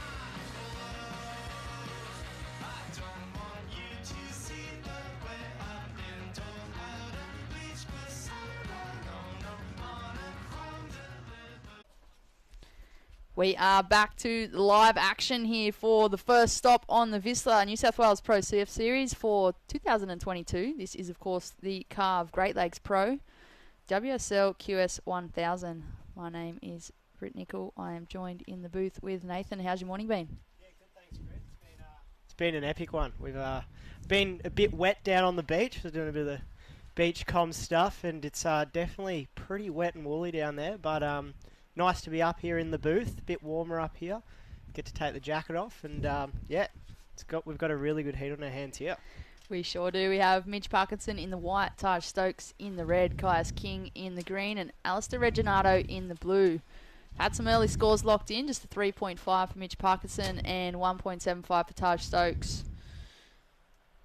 Looks like we've got green here. Caius King, bloke from up in Byron Bay. Connects nicely with that section there. Really getting a nice runner here. All the way through to the inside. And just throwing it up there once again. So it's, we've seen a couple of those longer rides coming through, but that was certainly one of the longer ones I've seen today. Really doing a nice job of getting a full link up all the way through to the beach. There we have it. Looks as though that was a 5.75 for the surfer in green from Byron Bay. That is Kai's King. Still early days, 18 minutes on the clock. We've noticed that although that was a left, which is what's been predominantly happening over the last couple of days, there's actually been a few rights now on this bank. So it'll be interesting to see if a couple of these guys take to the air on that right. This is, of course, heat number 6 of the men's round of 32. Up next, we will have heat number 7. Fellow commentator Cooper Chapman, Michael Margerson, Darcy Crump, and Eddie Hamady. That'll be the second last heat of this men's round before we move into the women's. And we'll see some of those women's top seeds hit the water for the first time, hey? We sure will. There's some stacked heats in both sides of the draw, actually, the men's and the women's. I was just going to mention that. There's just like, there's never any easy heats, but jeepers, we've got some pretty sick heats on our hands. Like, even in this one, Caius, Mitch, Taj, Alistair, all epic surfers in their own rights with awesome results in the QS series before. Mitch Parkinson's won a couple of QSs himself. Taj Stokes, Caius and Alistair Reginato have had a few quarters and semi-final finishes in a couple of QSs as well. So these guys have all been at the pointy end of the draw before. Mitch Parko finished second in the Oakberry Tweed Coast Pro last year at Cabarita, which shot him into a pretty good place on the rankings. So good surfing there from Mitch. I think it kind of came unexpected. He hadn't done too many events for that year, and then he got a really good result and decided to give it his all. No, it's good to see him back with the jersey on. It's a pretty funny video that he did with his cousin Snapper the other week. That was a pretty good little board transfer. For those watching online, if you're not sure what we're talking about, it's a pretty viral video that went around all the surfing websites. And yeah, if you look up Mitch Parkinson on his Instagram, he's got a video there where he's been dropped in on by his uncle, Joel Parkinson. They've both ended up getting barreled together, and then Mitchie's grabbed Parko's board and surfed off down the line with it. Like, it's absolutely hilarious. So if you're online, go have a look on the socials. You'll have a good giggle. Yeah, it's a pretty good vid. It is a pretty good vid.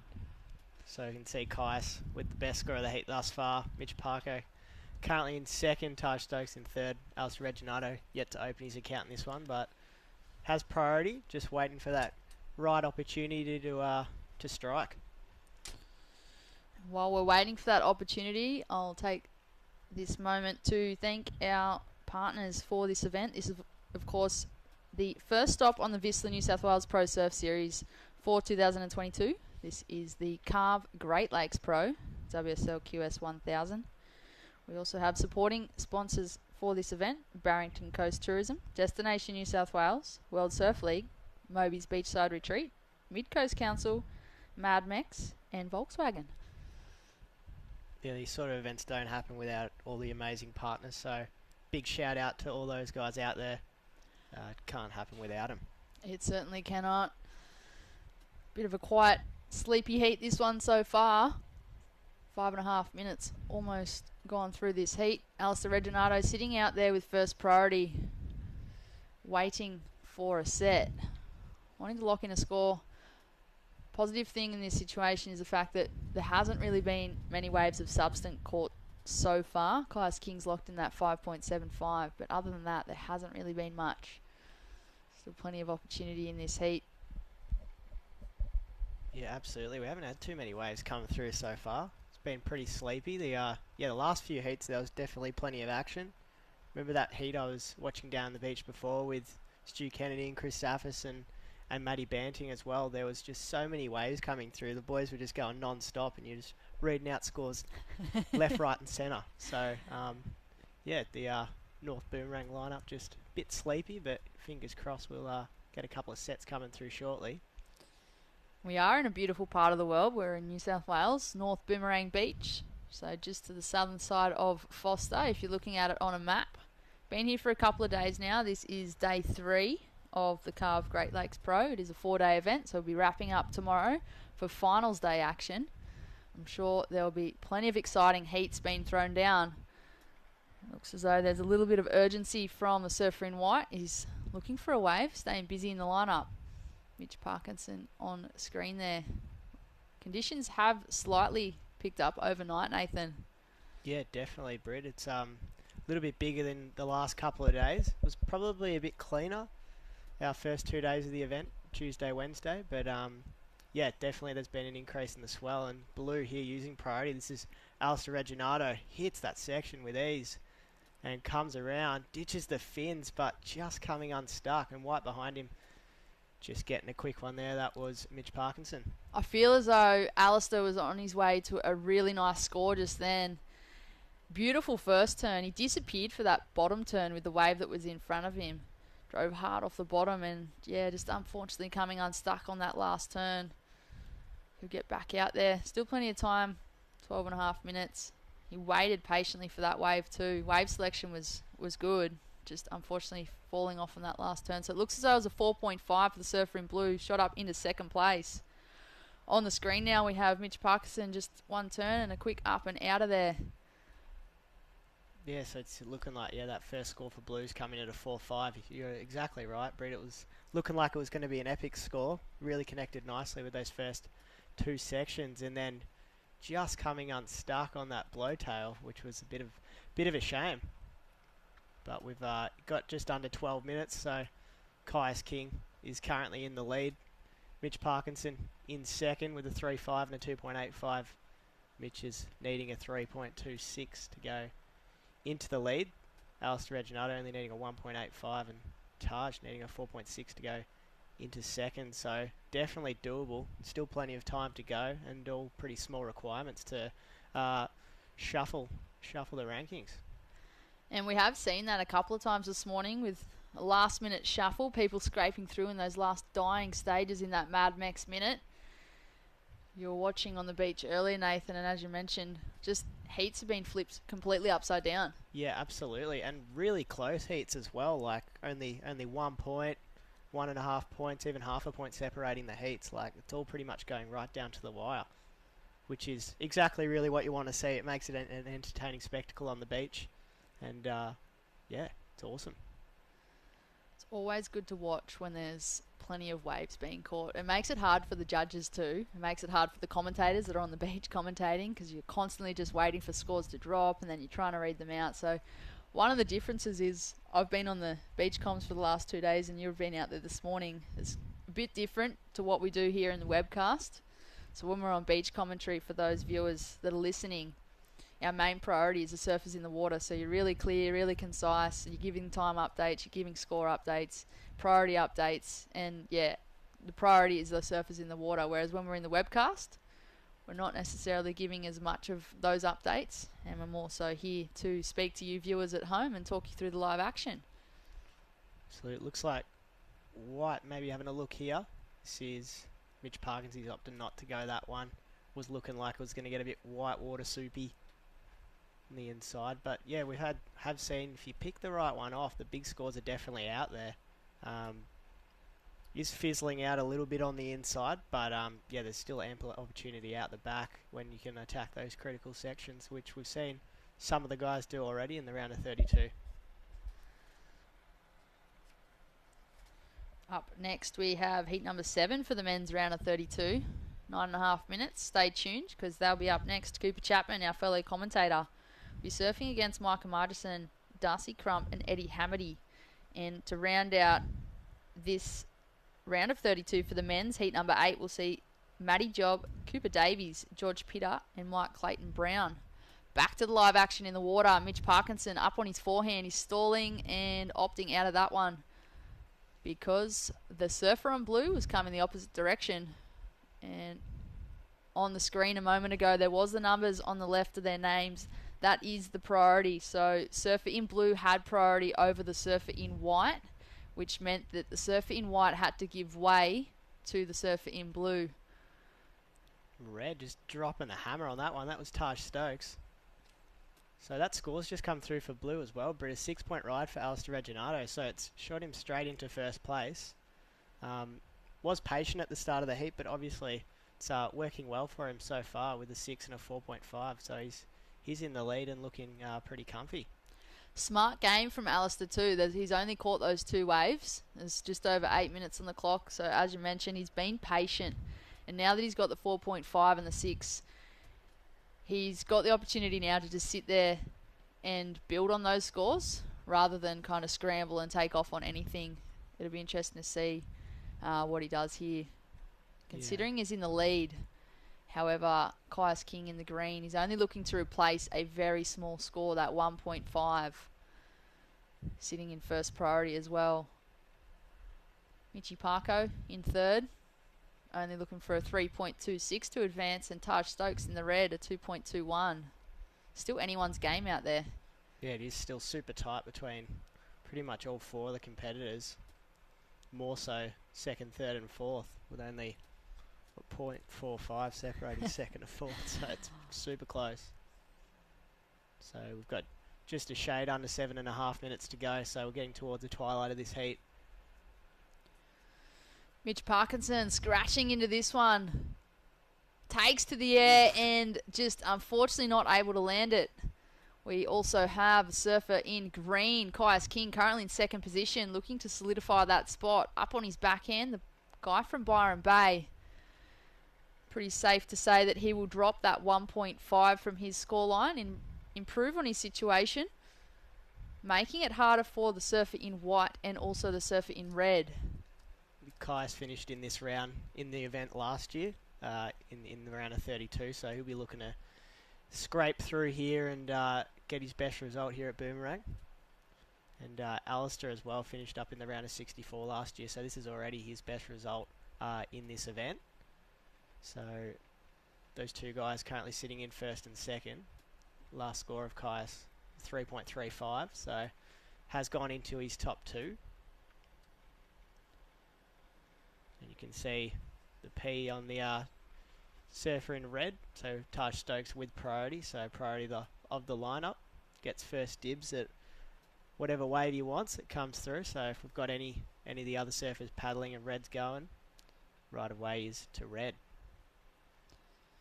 So although Taj Stokes in the red is sitting in fourth position and chasing that 4.06, he is actually in a pretty good position with that first priority and only requiring that, say, low to mid-range score. Still over 5.5 minutes remaining in this heat. I feel as though a surfer in green wouldn't be feeling too safe with that 3.35 and a 5.25, knowing that third and fourth don't really require too much. Yeah, it's a pretty small buffer between all the surfers here. So got 5.5 minutes to go. So getting towards the end of this one. Yeah, like you were saying, super exciting heat coming up next with our fellow commentator Cooper Chapman up in heat 7 with Micah Margison, Darcy Crump and Eddie Hamady. Surfed with Eddie last night. He was on fire out at Boomerang, so I'm looking forward to seeing him go. And here's Mitch Parkinson on his backhand getting a couple of nice hooks off the top.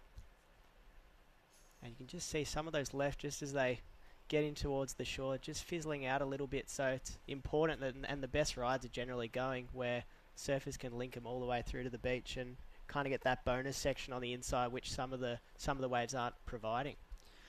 Crucial in conditions like this to make the most of that opportunity at the beginning when you get that steeper section. The judges definitely wanted to see that critical surfing. Here we go. Taj Stokes utilising his priority on this one, only looking for that 4.06. He's got a nice wave in front of him, belts that section. He's looking to link this one through and he is out of there. We'll leave that one in the hands of the judges. Current heat leader now up and riding, Alistair Reginato. Looking to replace that 4.5 and not much on offer there. Yeah, I'm really interested to see, Britt, how they go with red on that last one. Did hook it pretty nicely twice and only needing that 4.06, so definitely could shoot him up into second place. We'll just have to wait and see what the judges think. And Alistair also getting another one there, looking to replace the low of a 4.5 to increase his lead. So there's only 3.5 minutes to go, and there you go. That score's just come in for Taj Stokes, and it's put him straight into second from fourth. So using priority pretty well on that one.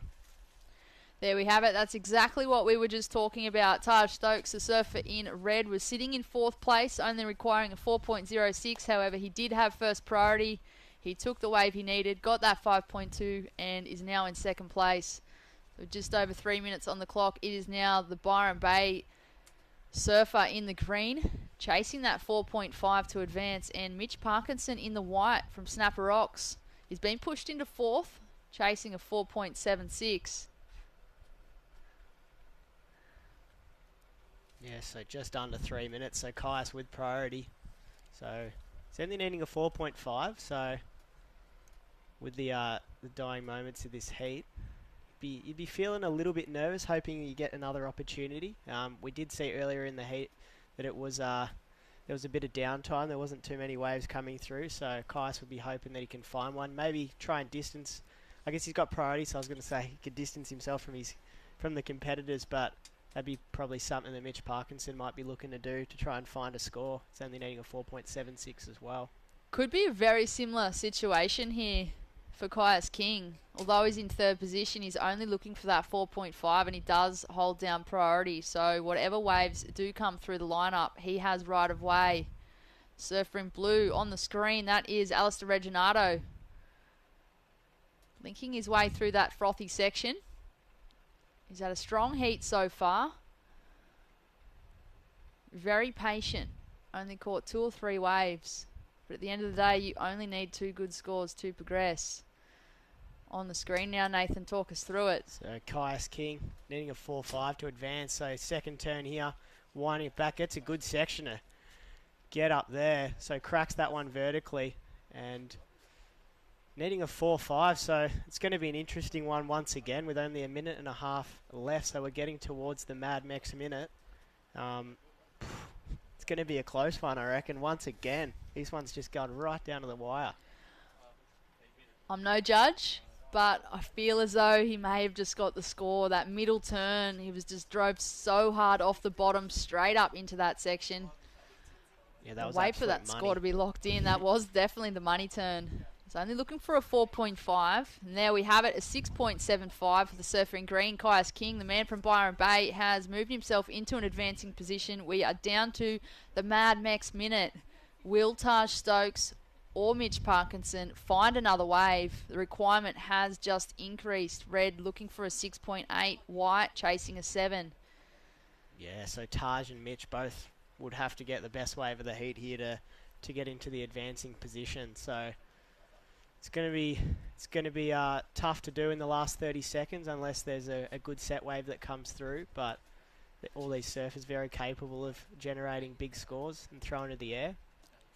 It would have to be the best wave of the heat so far. Yeah. So we're getting towards the end of this one. Only 15 seconds remaining here. And the ocean's looking like it's snoozing a little bit. Has gone quiet. That Mad Max minute can either work for you or against you. Crunch time. But, yeah, looking like Caius is going to advance in second with that score sort of in the last couple of minutes. So he's done well there and managed to get through that one. And a super smart heat from Alistair Reginato as well. Just getting sort of only 3 or 4 waves, but 2 of those real keepers and getting the set waves. At the end of the day, that's exactly what you need to do. Is be on those good waves to allow yourself the opportunity to lock in those excellent scores. That was, of course, heat number 6 of the men's round of 32. Alistair Reginato and Caius King moving through. Taj Stokes, Mitch Parkinson, unfortunately bowing out. Up next, we're into heat number 7. Cooper Chapman, Micah Margison, Darcy Crump, Eddie Hamady. Stay tuned. We are going to move through to a short ad break. We'll meet you back in the booth in a moment.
All right, we're back with live action here from the Great Lakes Pro, presented by Carve. Stop number 1 of the Vista New South Wales Pro Surf Series, and we're at Boomerang Beach. It's a QS1000 for the men and the women, brought to you by WSL, and myself, Chris Enever, in the booth, enjoying the action with the man, my mate from south of the border, old Nathan Rivland. How are you, champ? Good to be in here once again with you, mate, after our little rendezvous at Urban Surf about a month ago. So it's good to be in the booth with you again. And Cooper Chapman getting a quick start in this 7th heat of the round of 32 with a 4.75. Yeah, I've been spending some time in the booth this morning. Cooper Chapman chewing ears off, and he's out there now, off to a quick start, and 4.75 for the man from North Narrabeen, now residing up the coast around the Cabarita area. I know he does a lot of work at the Surfing Australia High Performance Centre up there. He's got his Good Human Factory that he's doing great things, and it's a great heat out in the water right now. This looks like Mike Margison taking off to that left, and we saw Darcy Crump, the Bungan local breakaway man, in the white. Got a nice whippy backhand, so look for him to take to those rights. And old Eddie Hamady as well in the green. So this is a stacked heat, and looks like we're going to be rolling into, this is heat number 7. Then there's one more heat in this round, and that'll round out the round of 32 for the men, and then we're going to be rolling into the women. Yeah, super excited for the women's. We'll see some of the top seeds in the women's draw hit the water. This is Eddie Hamady. I was telling Britt, was free surfing with Eddie last night. He was going to the air and getting a couple of big backhand Rios in, so I've been looking forward to watching Eddie take to the water today. See those last scores just drop in. Darcy Crump getting a 4.5. Eddie scoring a 3.10, and Micah getting a 2.75 for that left-hander. So action aplenty. Red going again here. This is Cooper Chapman. Nice wrap back to the whitewater, and getting the finish there. So really trying to just ooze everything out of it. We were talking with Britt about it before, but those waves that are really linking up all the way to the inside, providing the most ample opportunity. And we saw in the last heat with Alistair Reginato only really getting 3 or 4 waves, but those probably waited 6 or 7 minutes in the heat to get his first wave, but it was the 6.5, one of the better waves of the heat, and just took advantage of that and sort of held the heat for the remainder. So you can see if you only need 2 good scores. Yeah, that's right. And Cooper Chapman kicking off with the biggest score of the heat so far, 4.75, and you have to say he's a veteran. He's not that old. He's still in his 20s, and but Cooper Chapman's been around for a very long time. Over 10 years he's been doing the QS, and he's become very close to qualifying a couple of years now. And last year we saw him take a win up there at the Tweed Coast, I think it was. He's 2 years ago. He's had some good results, and he was on the Challenger Series last year, and really had a good run through the events. And this year he's going to be looking to have a breakout year. And I know he's got a lot going on in the background, but I feel like it keeps his mind pretty, straight and narrow for his competing as well. Yeah, absolutely, Chris. He did the full series last year. His best result came at the Tweed Coast Pro, where he had a 5th, so finishing in the quarters. So he'll be hoping to get a good start in this Vizsla New South Wales Pro Surf Series and get a good result out at Boomerang. Fairly sure he held one of his events last night, the Good Human events last night. I think it was at Moby's at the retreat just down the road from Boomerang. Yeah, one of the workshops. Doing lots of great things, looking to give back to as many people as he can, and help them out with his mental health advocacy in the Good Human Factory. And residing down there from North Narrabeen, I've spent a lot of time with Coop, and another person, Micah Margison, in this heat from up at the Gold Coast way, up the North Coast.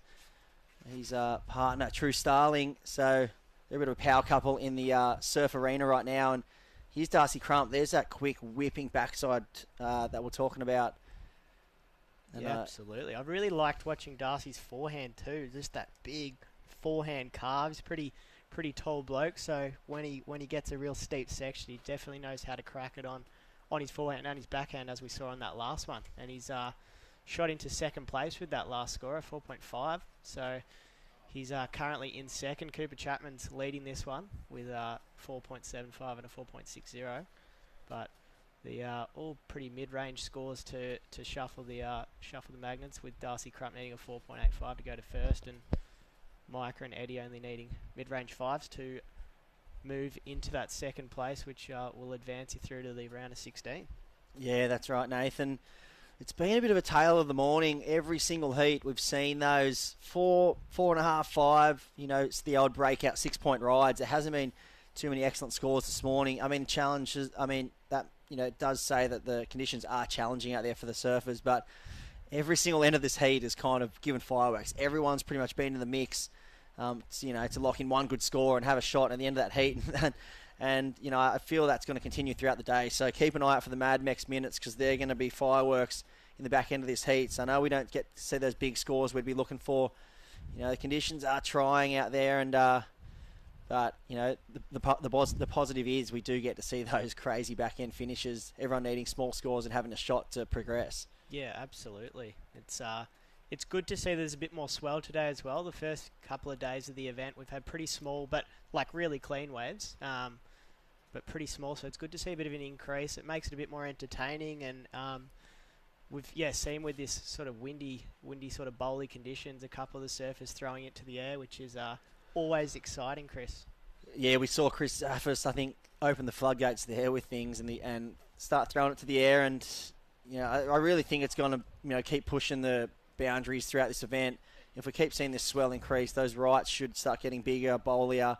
I know there's a lot of swell on the forecast, for the whole Whistler Pro Surf series, so it's going to be pretty exciting. And I know there's a big couple of cyclones forming up Gold Coast way off Queensland, so I'm sure the Goldie is going to get absolutely hammered again with some good waves, and the whole East Coast is going to get some nice east swell. So, in the back end of this surf series, it's going to be really exciting, because last year we dealt with a lot of swell. I know Avoca was huge. Port Stephens, we had big waves up there, and we had to move up to Tuncurry. Actually, here we had big waves too. We had to move up to Tuncurry Breakwall for the final. It was about 8 foot, breaking way out to sea, and we saw some crazy performances from, Sophie McCulloch, Reef Hazelwood especially, Maddie Banting. Here's Cooper Chapman. He was a really strong showing too, and looking really fast and energetic. You see nice second slash, and these are those rights that kind of bend back on you.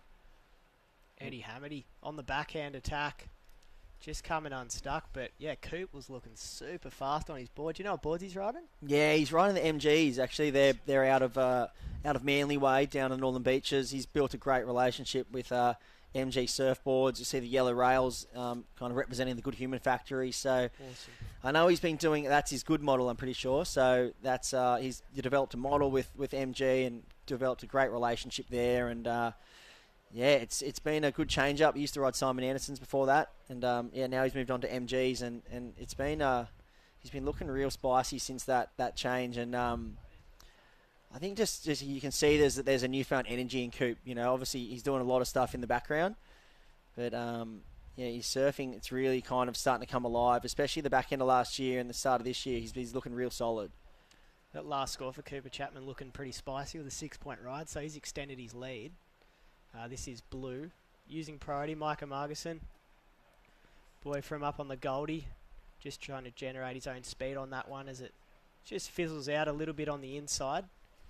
And we're just under halfway through this heat. So Cooper Chapman, we've got the wave replay here powered by the New South Wales government of red Cooper Chapman. Yeah, so it looks like his first wave, I think. That was his 4.5. See, nice energy there. Really quick between sections. One thing I noticed about Coops is he's got real good energy, especially when he gets up on the wave, especially on his second wave, his 6-point ride. I loved how he just threw 2 big speed pumps in there just to get moving. Obviously surfing into the right-hand wind with the northeast wind kind of blowing into him. He's really put emphasis on getting moving and trying to put a bit of a point of difference, I think. I think out here in these conditions, you really want to kind of stand out, have a little point of difference for the judges to kind of, really kind of see a difference, because it's pretty similar out there. It's hard to kind of stand out and do something different in waves like this when it's quite tricky. So you can have that point of difference that really can help you elevate that score, and we see that with Cooper's last one, that 6-point ride. We'd love to see a replay of that if we can get a chance. Yeah, absolutely. So we've got Darcy Crump with priorities currently sitting in second here. He's needing a 6.25 to go to first, so it'd have to be the best wave of the heat thus far. to hit first, and Micah Margson and Eddie Hamady needing mid-range fives to move into second. And as we were saying before, that Mad Max minute's been definitely making for some entertaining viewing. All the heats just going right down to the wire, and that last minute really is where all the damage is being done. Yeah, that's right. No doubt about it. And well, funny about Eddie Hamady, actually. So he's down from the south coast in Bulli in Sydney, and actually grew up in the western suburbs. So nowhere near a beach. Wow. Yeah, so he moved over to the coast, and since then fell in love with surfing. And he's just loves getting kegged. You check out his socials. He's always in the pit. He's just but he's been throwing the Rashi on the past 2 years, and he's making a good run for it. And I think he's electric natural footer. So quite tall too. So Yeah, he's super exciting to watch. He had a 30-30 last year, so ended in this round. So he's made a couple of heats here at Boomerang before. He's looking like he's having a look at this one. Glides into it on his forehand. Just clips that first section. This wave sort of looking like he's going to have to carve it back a bit to stick with that, but it's not really going to provide him with too much opportunity there. So he's looking for a 5.75. That one's not going to be it, unfortunately, for Eddie. yeah, so we see all those scores. We're getting real clustered in that 3 to 4 point range, especially with Darcy, Micah, and Eddie. So we see Cooper with that breakout score of a 6. It seems to be kind of sitting on his own, doing his own thing out there, Coops, which I do like. Not getting caught up too much in the hassle and the priority side of things. He's just doing his own thing, sticking to those rights, and I think he's just really trusting his surfing. I mean, I know he's by far the most experienced surfer in this lineup here, and I mean, he probably doesn't need to go out there trying to hassle with anyone or change his game plan. Just go out there and just surf. I think that's one thing with Coop. Is if he can just keep that kind of mindset going throughout this year and just going out there and just trying to surf and play his own game and not trying to analyse heats too much. That's when his best surfing happens, and he's got the airs to match it too. So. Yeah, absolutely. Because he's still so young, like in his 20s. When I saw he'd been doing the QE for 10 years, I'm like, jeepers. This is green here. Eddie Hamady just going for broke there, but going down. So Red still leading this one. Cooper Chapman surfing a pretty smart heat. Seen in the last couple of heats a bit of a theme with the red jersey. Maybe as that top seed, really just sort of sitting away from everyone, just waiting for the opportunity to strike, to get those set waves, not hassling. So we've got the wave replay here, powered by New South Wales Government.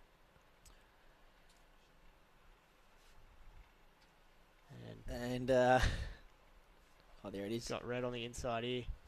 Yeah, look at this one, little double up inside section. So, nice blast to finish there. So that was Cooper Chapman finishing off that one. Might be able to see the start of that wave again.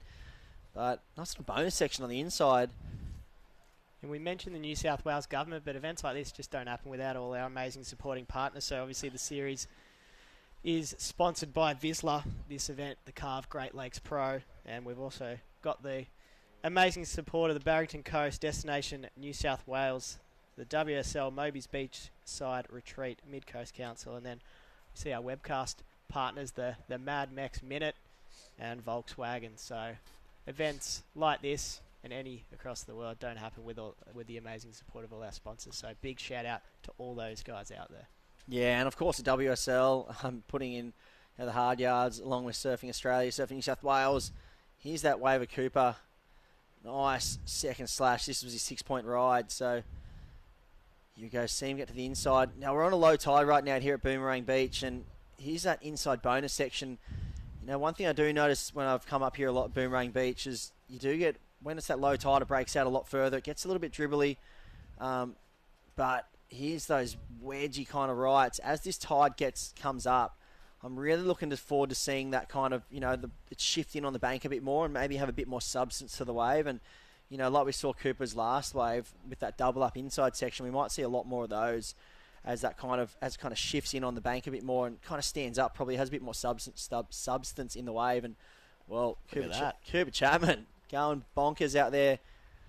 8 point ride. So Cooper Chapman going near excellent with that last score. That was a cracker, really just hitting those critical sections, and the judges really liking it. So Cooper Chapman with a stranglehold over first place at this stage. Darcy Crump is in second, needing a 9.5, so it's a pretty strong requirement for anyone to move into the lead.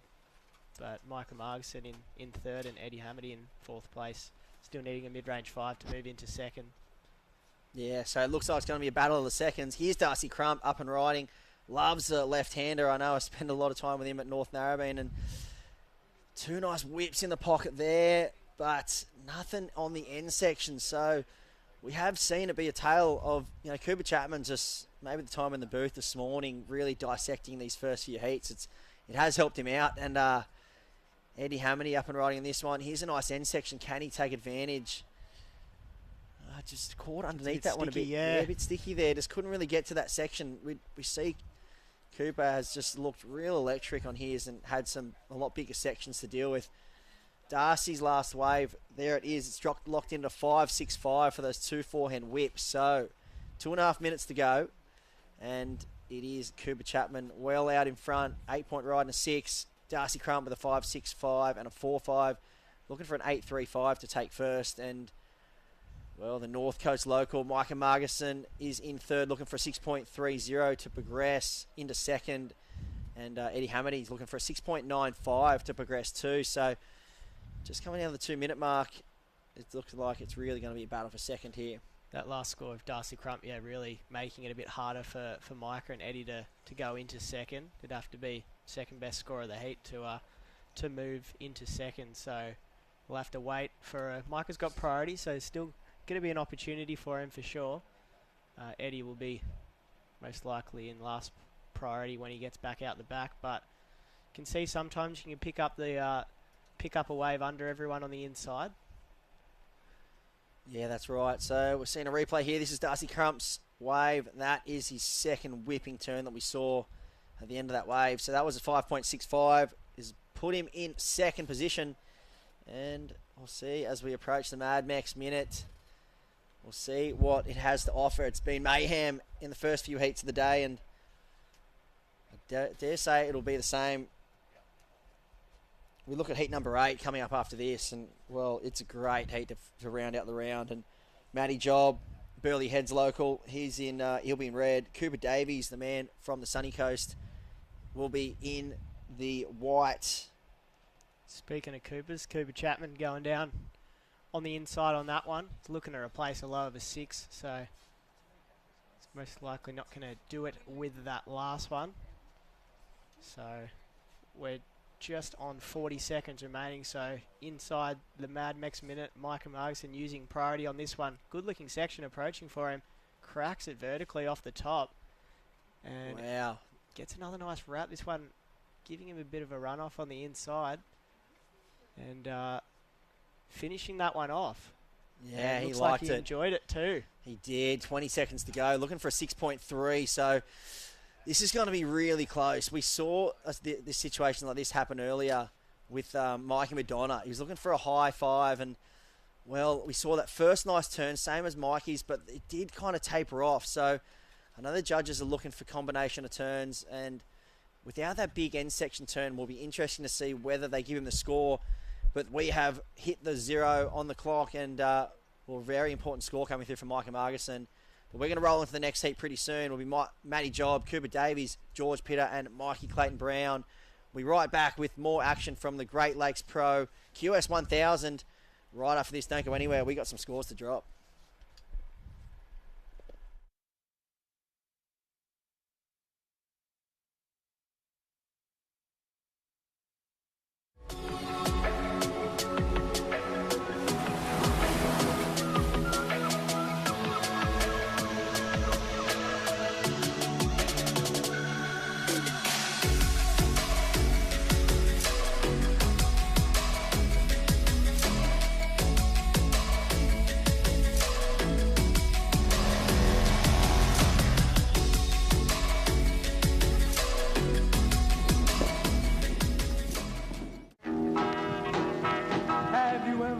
Miss Lindy, she's a gal with the bright red hair. Now she stands high from all the rest. You know her anywhere. Where she's mine, yeah, she's mine.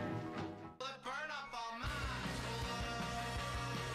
I don't want you to see the way I've been told how to bleach, 'cause I don't know monochrome.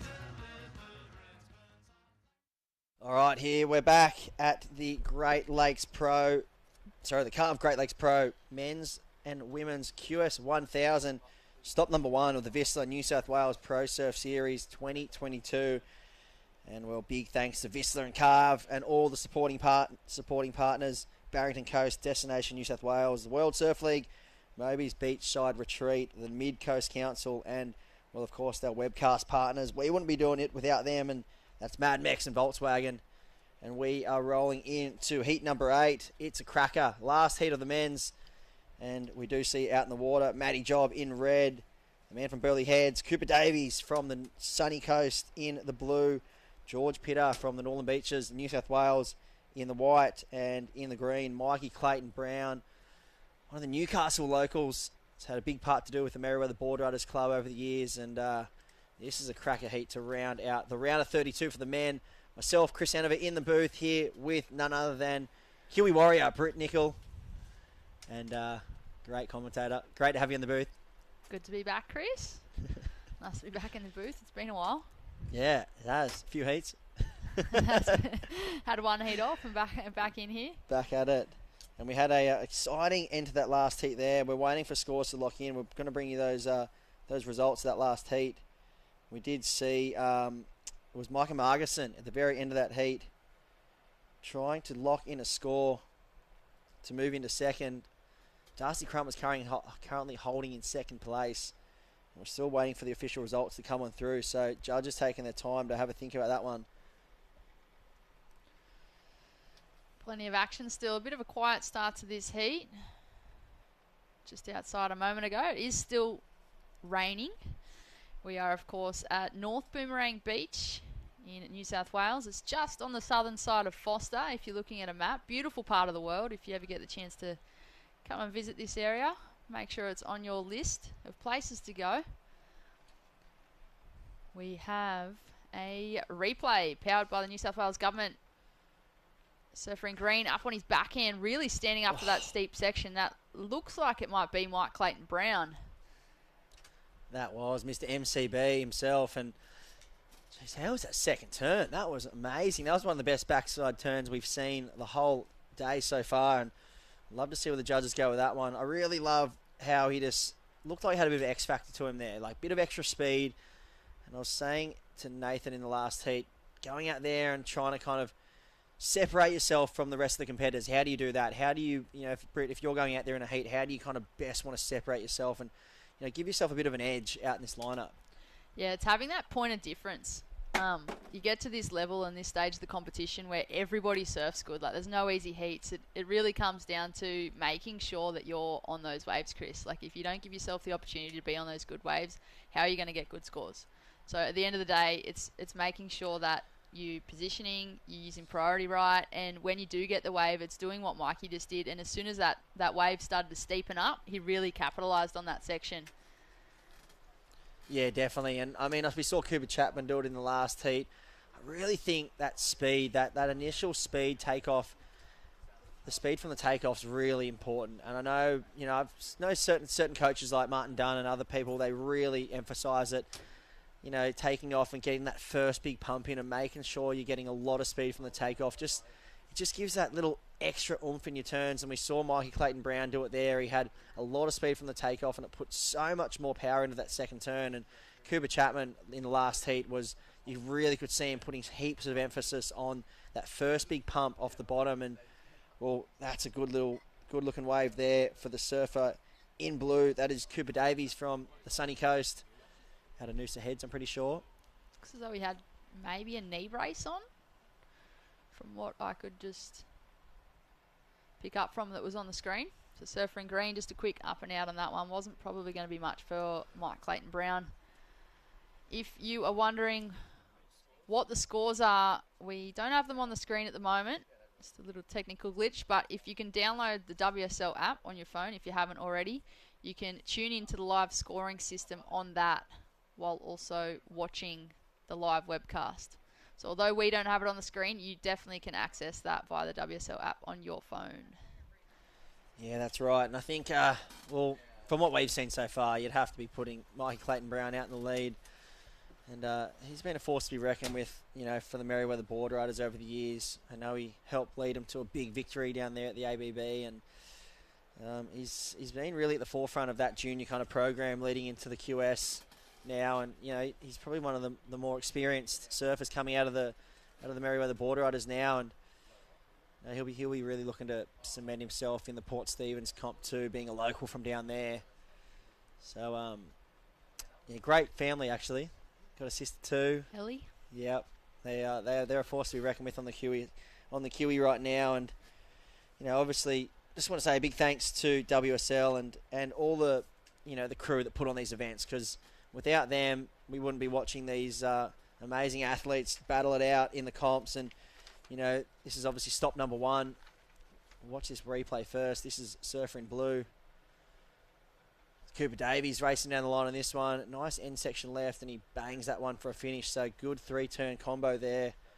We'd love to see the replay of Mikey Clayton Brown's first wave if we were able to get that. But obviously, big thanks to WSL. And this is the stop number 1 of the Vista Pro Surf Series. Second stop in the Australia Oceania QS Series right now. We're going to be rolling through this Vista Pro Surf Series up and down the east coast, of New South Wales, and down to Port Stephens next, then Mad Max Maroubra Pro, into Avoca, the 3000, and then rolling into the the bigger QS series events, the 5000s up at Tweed. So it's going to be a great series.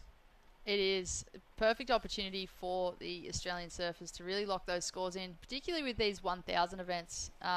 We started with Phillip Island a week or two ago down in Victoria, and this is our first event on the Whistler New South Wales Pro Surf Series. These QS 1000 events really give the opportunity to those, younger surfers as well, who haven't quite broken into that next level of the QS 3000s and QS 5000s. So it allows them to build up their seeding points so that they can eventually get into those events and qualify for that Challenger. Yeah, all roads leading to the Challenger Series, and then, of course, the Dream Tour, the CT. So we will see in the Australian Oceania region, we will see top 9 men and top 7 women in the region. They'll qualify at the end of the season for the Challenger Series. And there'll also be 1 wildcard in the men and 1 wildcard in the women too. So that's the surfer in white looks like George Pitter. And he's probably one of the most exciting talents to come out of the Sydney region for a very long time. And I got big hopes for George. He's a North Stain Border Rider local, and I remember he got them the victory down there at the ABB qualifier, and with some amazing surfing at Warriewood. And there's an air reverse attempt there from Green, unfortunately coming off. So that was Mikey Clayton Brown. But Cooper Davies out in the lead right now with a total 8.75. We'll wait and see if that's a 2-wave total or on 1 wave. Here he goes again, up and riding the surf in blue. Britt, take it away. Current heat leader, a bit of a frothy section in front of him, but making the most of it. Really no downtime for Cooper Davies in the blue, showing us what he's made of, looking to improve on those mid-range 4s. Good wave selection there for the young man in the blue, looking to solidify that first position. Yeah, I'm going to go out on a whim and say that was the best 3-turn combo that I've seen of the day so far. That was really nicely surfed. I love the way there was no downtime. It didn't have. You look at that last wave. There was not one pump in between anything. It was seamless surfing, nice powerful turns. Obviously a tricky wave to ride at the start with a bit of foam on it, but I just want to see the replay of that wave of Cooper Davies. That's going to be the best score of the heat so far by far. And well, there it is, 7.25. So that's a great way just to go bang. I'm here, Cooper Davies in the building. He has certainly shown us that he is a force to be reckoned with. Locking that 7.25, as you mentioned, Chris. Excellent surfing there from Cooper in the blue. No downtime, which is exactly what the judges want to see. They don't want to see people pumping and bouncing through sections to get to that next turn. Like preferably do one turn and straight into the next bottom turn, which is exactly what the surfer in blue did, and he was rewarded. Yeah, definitely. I mean, it didn't have any, crazy X factor to it, but it was just real solid, seamless, powerful surfing. He's a very powerful surfer, Cooper Davies. Very raw, But right there, that was just look effortless and seamless from his behalf. So it's good signs for Cooper moving through. And here it is, a replay of that wave. We'll see if we can get a replay right now. Surfer in blue. Live action. This is live action, actually, isn't it? Yep. Cooper Davies, there it is, that nice forehand whip. And we're down to 8 minutes 25 on the clock. Blink of an eye. This heat's more than halfway gone. It feels like that happens out here. There's so much action going on that you really kind of lose track of the time. And in a blink of an eye, we're in the Mad Max minute. It's all done and dusted. It's either the quickest minute of your life or the longest minute, depending on whether or not you're progressing. Exactly. Well, I mean, Cooper Davies must be feeling pretty good out there right now. Highest score of the heat so far. I feel like he's kind of doing what Cooper Chapman did in the last heat and really cementing his spot early. Just getting that two-wave total up and running so he can kind of build a house, and expect him to probably be quite smart with priority in the back end of this heat. We saw Cooper do that, just kind of playing his own game and not falling into the traps of any hustle or bustle, and just found his own groove and just went mad. So this looks like a replay. This is that wave from Cooper Davies in blue. Here we talk about that washy foam section, and then that second turn into that third section was just seamless, wasn't it? Obviously nothing crazy, no X factor, but just love the way he just linked the turns together and was patient in his bottom turns, and that last turn was just a drifter. Easy to watch, so pleasant for us, that are sitting here spectating or commentating. Lovely to watch, and to see someone that's so smooth and effortless in their style. Like, there's so much flow between that, and he was so composed, wasn't erratic, just made everything look so easy. Yeah, it's kind of like you look at we just had that event at Sunset, obviously the CT, which was crazy to watch, and it's really good to see all the surfers get put into some big tricky conditions, and you see the surfers that stand out with just that seamless approach. Obviously, here's Matty Job up and riding. Very stylish surfer from up Burleigh Headsway on the Gold Coast. Unfortunately, that wave wasn't anything too special there. But like we saw, you can't go past Ethan Ewing. I mean, the surfing he's been doing, the surfing at Sunset was just... Even if you weren't a surfer and you hated surfing, you would like surfing after watching Ethan surf. Like, it's just so pretty to watch. And he's bringing a new X factor to it now, and just stylish. And yeah, biggest fan right here. Just got the full Ethan froth going on. Makes two of us. Yeah. But yeah, with big waves like that, it really forces a surfer to draw out their turns, and you can notice the difference between someone who is very powerful and smooth in their approaches to someone who may normally force sections or be a little bit whippy and erratic in their surfing. As soon as they get into bigger conditions, it really shows you. I guess it breaks it down in a way too. You've really got to focus on making sure your foundations are set so you can actually hold those turns. Yeah, definitely. I mean, you saw Ethan come onto the tour years ago. He had the style, but probably not the power to match it. And now he was quite young, and now he's gone away, done a lot of training, worked on his boards. He's bulked up a lot, and he's a big unit. And you see now him kind of mix the power with style and also the X factor, and he's just found that kind of that happy medium of them all. Perfect mix. It's perfect mix, and then he's got that X factor to it too, the throw in the airs and the crazy big turns, and it's just I think that's if you're looking to qualify for the tour, I feel like that's what you want to be looking at, to kind of have that mix of all that type of stuff. And Cooper Davies showing great kind of mix of it all too. A lot of power, a lot of smoothness, a lot of speed, and a bit of X factor to throw in too. So that has him in the lead. We blinked in an eye, and it's down to 5 minutes remaining. We're having fun in here in the booth. Myself and Britt Nickel, and Cooper Davies having fun out in the lineup. 7.25 and a 4.5 in the lead. Mikey Clayton Brown just from down the road. 8 point total, so he's got a 5, and he'll be looking to ditch that 3. He's looking for a 6.76 to take the lead off Cooper Davies. And George Pitter, he is in third, looking for a 3.26. So again, we see second, third, and fourth just log jams with 5s, 3s, and 4s. And Matty Job in fourth. We've seen it in pretty much most of our heats here this morning. First seems to just get away a little bit, and then second, third, and fourth are just really similar in their scorelines, and not much of a requirement for the surfer in white and also red. So Mike Clayton Brown, he'd be sitting out there in second position, but not necessarily feeling too confident in that position. The positive for him is the fact that he's got first priority, so anything that comes through, he's got right away to drop that 3 from his scoreline and increase that requirement for white and red.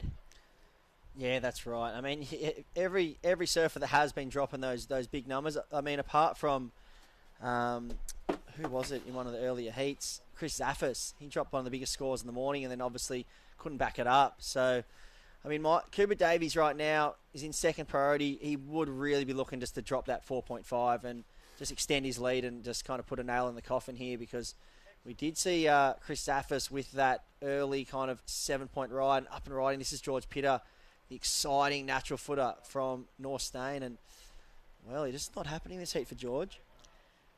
Happens every now and then. Well, back to the live action. Mikey Clayton Brown is looking to replace that 3 from his scoreline.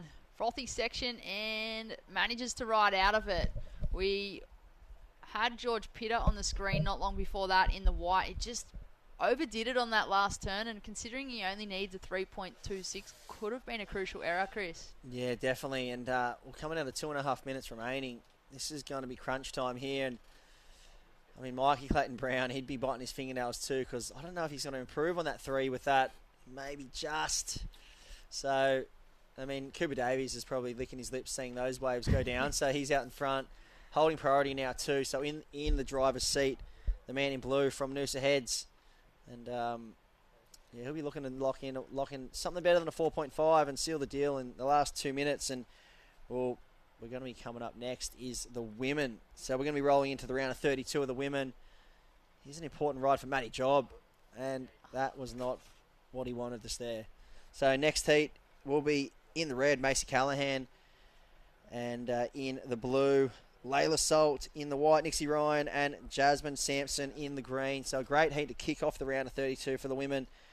And, well, we just saw Macy Callahan before. Big name in surfing. Just had a wisdom teeth out last week, so probably feeling a little bit ginger.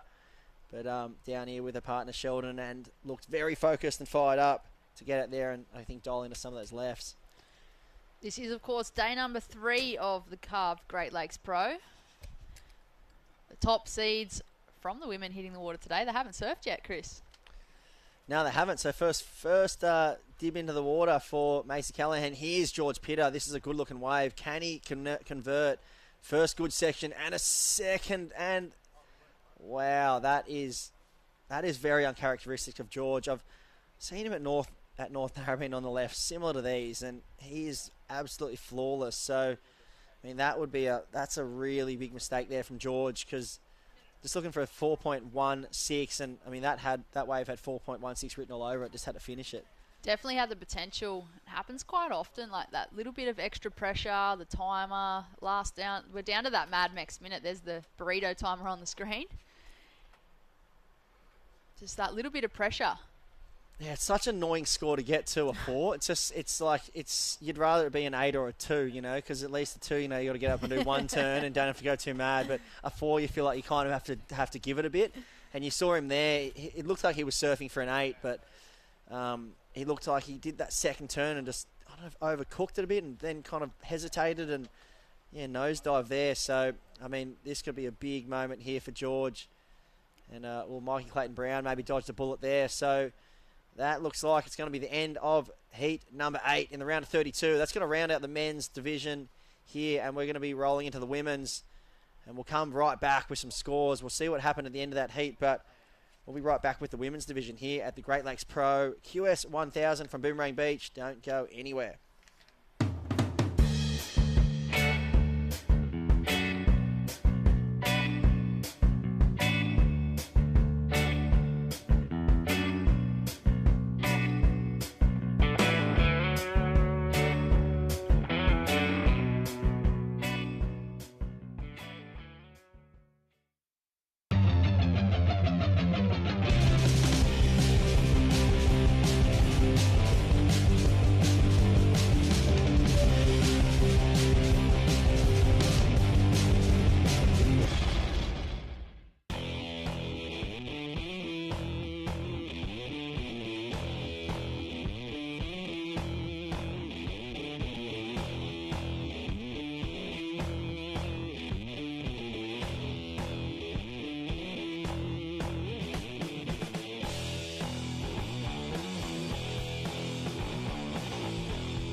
Welcome back to the live action here for the first stop on the Vissla New South Wales Pro Surf Series for 2022. This is, of course, the Carve Great Lakes Pro. We are now into the women's WSL QS1000 round of 32. Heat number 1, Macy Callahan, Layla Salt, Nixie Ryan and Jasmine Sampson. Another great matchup here for the women. We just finished the men's. And, well, I'm joined in the booth with Cooper Chapman. Cooper, you've just surfed a heat out there. Talk us through the conditions. I mean, I had fun. I got a few pretty good waves, so I can't complain. It's definitely quite tricky. The lineup is pretty shifty out there. The conditions definitely have cleaned up. This morning we saw so much rain and a lot of wind to it, whereas it's quite clean right now. The faces are definitely a lot cleaner than when I was watching it, and it seems like conditions are improving. So, yeah, it looks like the afternoon's going to bring some good surfing. It's building the swell.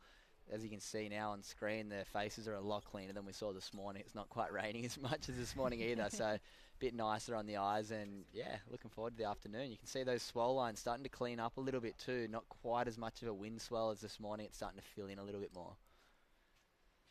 Still plenty of scoring opportunity out here at North Boomerang Beach. Beautiful part of the world, just south of Foster.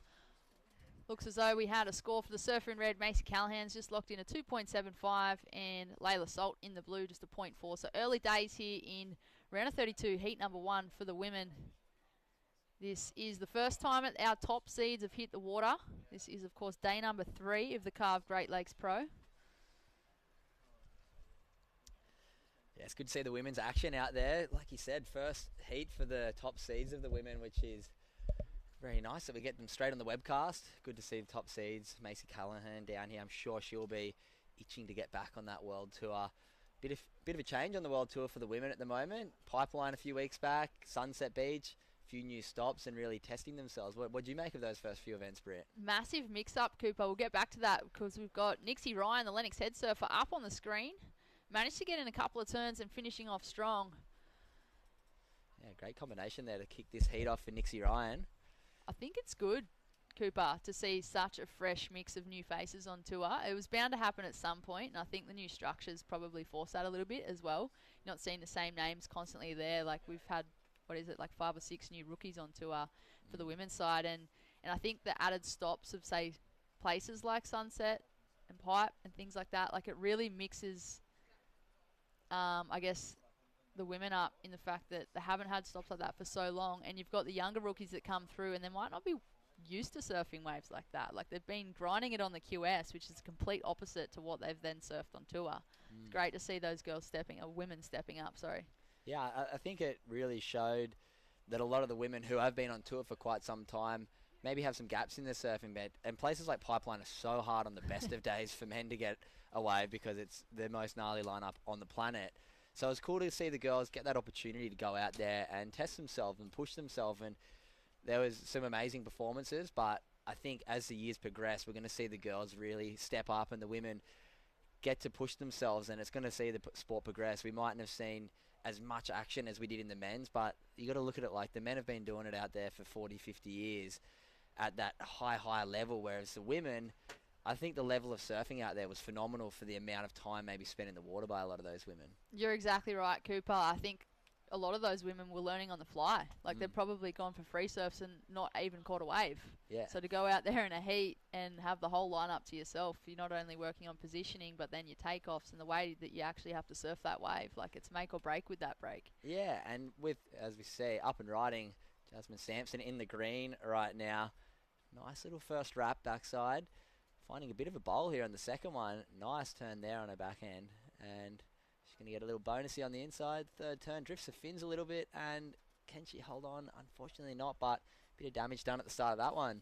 But rounding back to the Hawaii events for the women, it's due to note for the men, I mean, and I'm an example, we've been surfing the Challenger Series and the Triple Crown at Sunset for the last years, forever.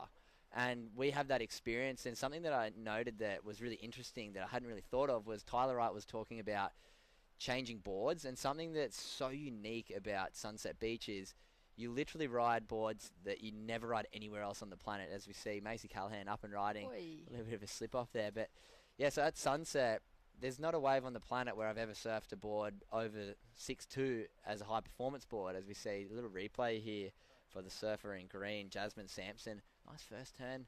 Really critical second turn there. We haven't seen many lefts with 2 good turns, so see what the judges think of that one. But yeah, it was really interesting for me to like you said, the girls are doing it on the fly. We've had years and years of practice learning boards, learning equipment, and it's so interesting equipment at Sunset Beach. Out of any other beach in the world, I've noticed it's so hard to dial it in. And whether it's changing boards or understanding how your fins work, like I did 4 or 5 seasons in Hawaii riding big fins in my big boards, and then I heard Mick Fanning one day talking about once you go over a certain size, for me it's 6'3", I'll drop down to medium fins, whereas I normally ride large fins.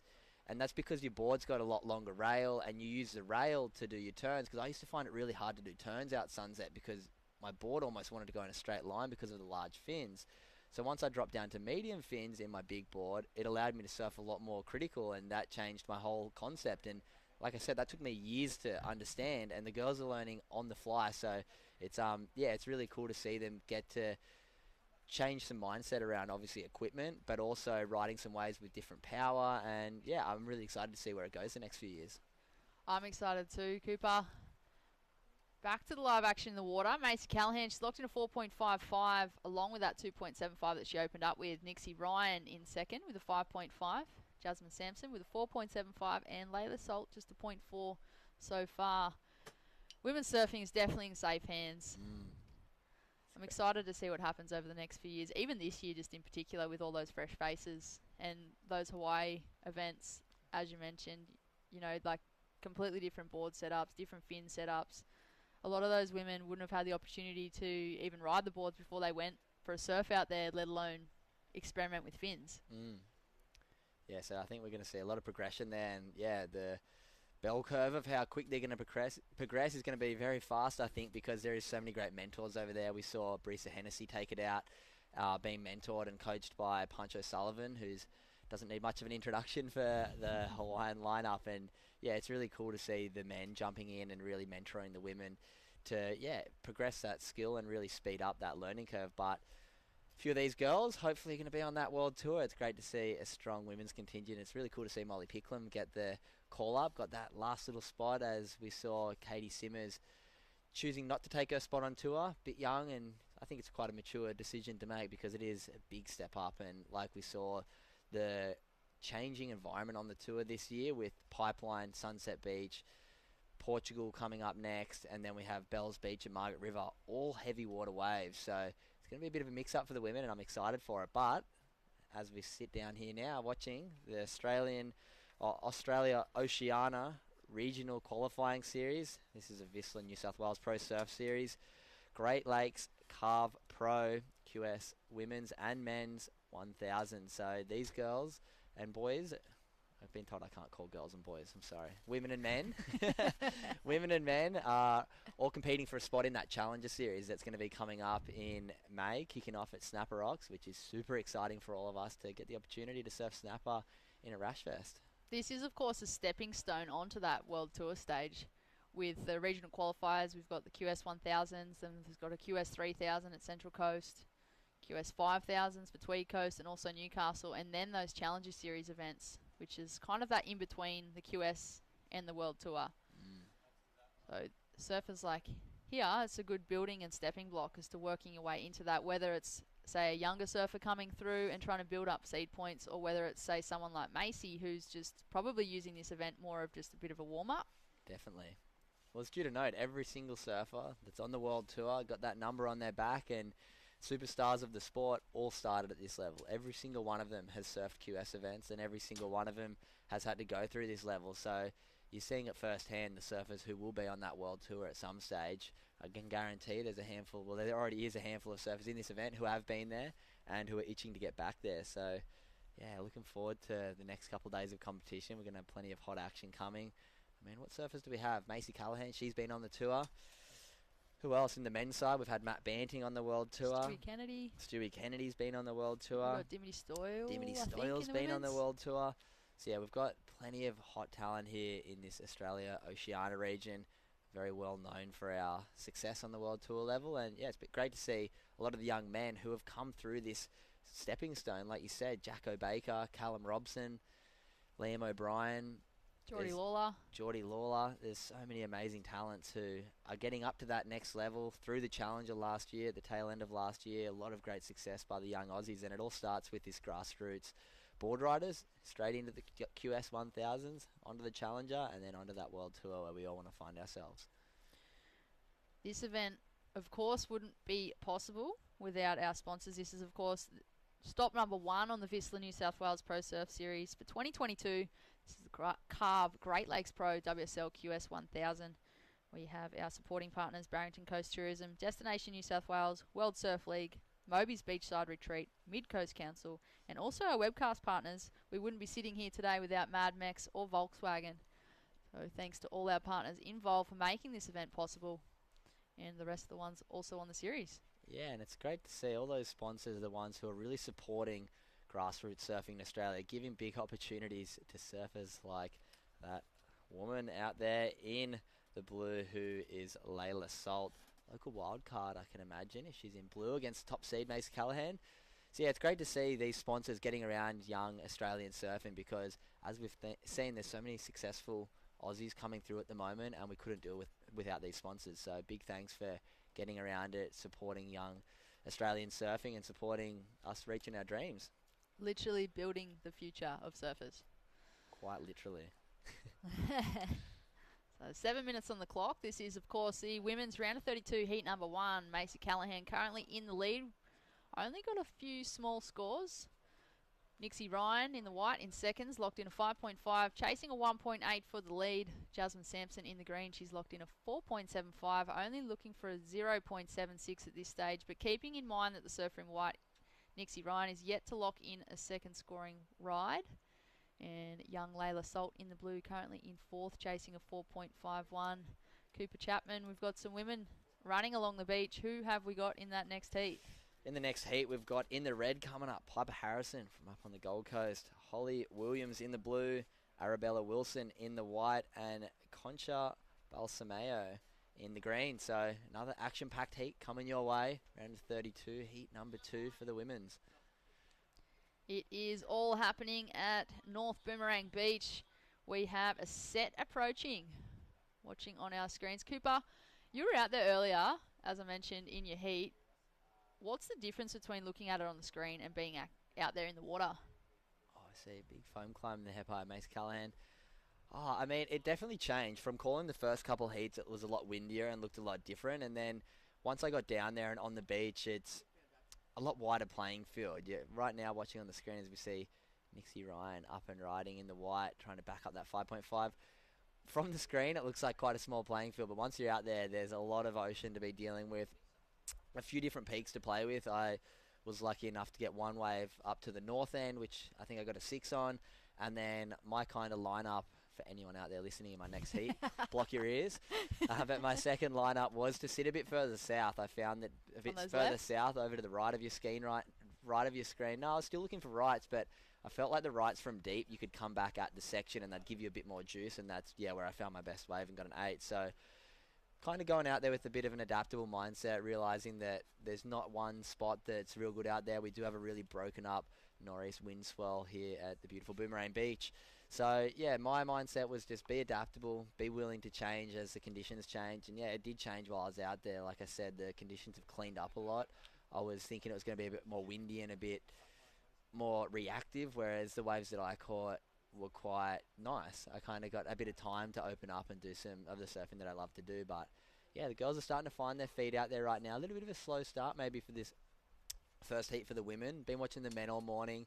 As we said, conditions are changing quite quickly. So out there in the lead, coming into this final 5 minutes, we have Nixie Ryan in the white with a 5.5. 2.75, she's going to be looking to try and get rid of that one and make herself a little bit more safe, because I don't think anyone feels safe right now. And in second, we have Macy Callahan with a total of 7.3, 4.55 and 2.75. Same as Nixie, going to be trying to get rid of that 2.75 and make it a little bit harder for Jasmine Sampson in the green. Looking for a 2.55, not much. The girls up top do not feel safe. And Layla Salt, a little bit of a sleepy heat for her, just a 1 and a 0.4, but still in range, only needing a 6.3 with 3.5 minutes remaining in this one. This is where it can get really tricky because Jasmine Sampson in the green, she's in third position. She's only looking for a 2.55. She holds down first priority, meaning that any wave that comes through the lineup, she has right of way. Macy Callahan in the red, she's sitting in second position on the priority board and also second position on the scoreboard. So if Jasmine was to take a wave, means Macy gets first priority. She improves on that 2.75 in her scoreline. It's going to make it harder.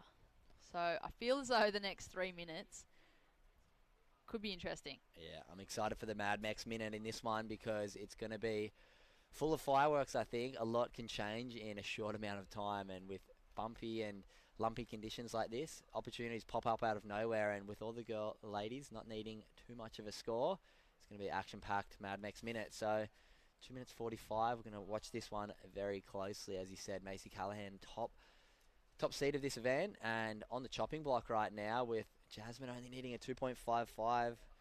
Wait and see what happens. If you were Jasmine, you'd almost be hoping that the set comes through right at the very dying stages in that Mad Max minute and you take off and get the score, leaving no opportunity then for Macy to improve on that scoreline.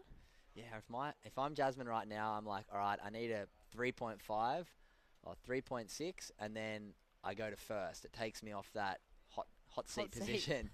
But like we said, Nixie and Macy are both only dropping a 2.75, so it's a tight heat. One good wave from anyone puts them in the lead. Interesting to note as well, Macy took off on that wave, did a turn and fell. May have been an error, Cooper. Yeah, she's going to be down in fourth priority, but it might give her an opportunity to try and scrap something and build on that 2.75. She's only looking for a 3.71 to jump up over Nixie, so as the clock winds down, it is going to be an interesting end to this one. I'm excited to call it because we'll see if Jasmine can position herself in a spot to use that first priority wisely and pick up something that she can get up over that 3-point mark. Very tight, tense things here down in Heat 1 of the round of 32 at the Great Lakes Pro QS1000 Australia Oceania. Stop number 2 on the QS calendar. Trying to pick up a few crucial points as we see Jasmine taking off. It's looking like a bit of a closeout. She might get one turn. Wow. Mistake. Minute remaining, the Mad Max minute. She's going to get back out there. She might get another shot, but she's going to be kicking herself there. Maybe had to wait a little bit longer as we see that cool little graphic. The burrito spinning around the clock. We'll see what we can come up with this last minute. And big turn there by Layla. Unfortunately, not being able to hold on to that one. Layla Salt in the blue. She's an excellent young surfer. She's a New South Wales junior. Just hasn't been able to find her feet in this. Hopefully she can still walk away with some confidence, knowing that, okay, I surfed the event pretty fresh. It's up against some big names. Put this one behind her now, learn from it, and move on to the next one. Yeah, definitely. Sometimes just getting to put that rashi on, it might be one of her first Very young. One of her first QS events. Very young, getting that opportunity. Here we go. Jasmine Sampson doesn't need much. She gets one little turn, and I don't know if that's going to do it. Sometimes getting a 2.5 can feel like you're looking for an 8, and it looks like Macy Callahan is going to dodge a bullet there. Sometimes those early bullet dodge can take you all the way to the final, but you only have to get through, and it looks like we're going to see Nixie Ryan and Macy Callahan get through this one as we just count that clock down. Action-packed, Mad Max minute every single time. It's going to get us as we're going to look at going into heat number 2. Coming up in this next heat is going to be Piper Harrison, Holly Williams, Arabella Wilson, and Concha Balsameo. Big names, ready for another big heat.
Welcome back to the Visla New South Wales Pro Surf Series 2022. This is the Carve Great Lakes Pro Men's and Women's WSL QS1000 event.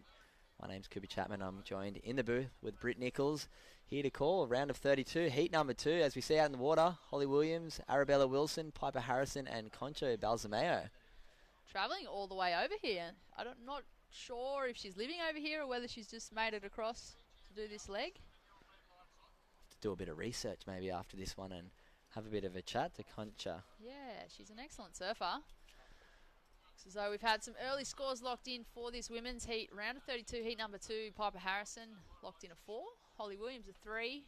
Arabella Wilson a 1. And Concha Balsameo in the green yet to open her campaign here this morning. Looks as though she might be trying to scratch into this one, and that may have just been a mistake. She had first priority, and there we have it. She made a committed paddle. First priority now with white, second priority with blue. Yeah, a little bit antsy to get off the mark there. Unfortunately, lose a priority, but it's all right. Early stages of this heat, she's going to get plenty of opportunities. Lots of waves coming through down here at North Boomerang Beach in this Great Lakes region. Lovely to get back here. It's such a gorgeous part of the world. I love coming here. As we see, finishing off this one, Arabella Wilson. Nice little wave there, kind of tying together some nice turns and kicking off her campaign here. A lot of flow in Arabella's surfing. Interested to see what those scores come through. Still plenty of time remaining. There we have it. A 3.4 for the surfer in white. She's shot up to an early lead, Cooper.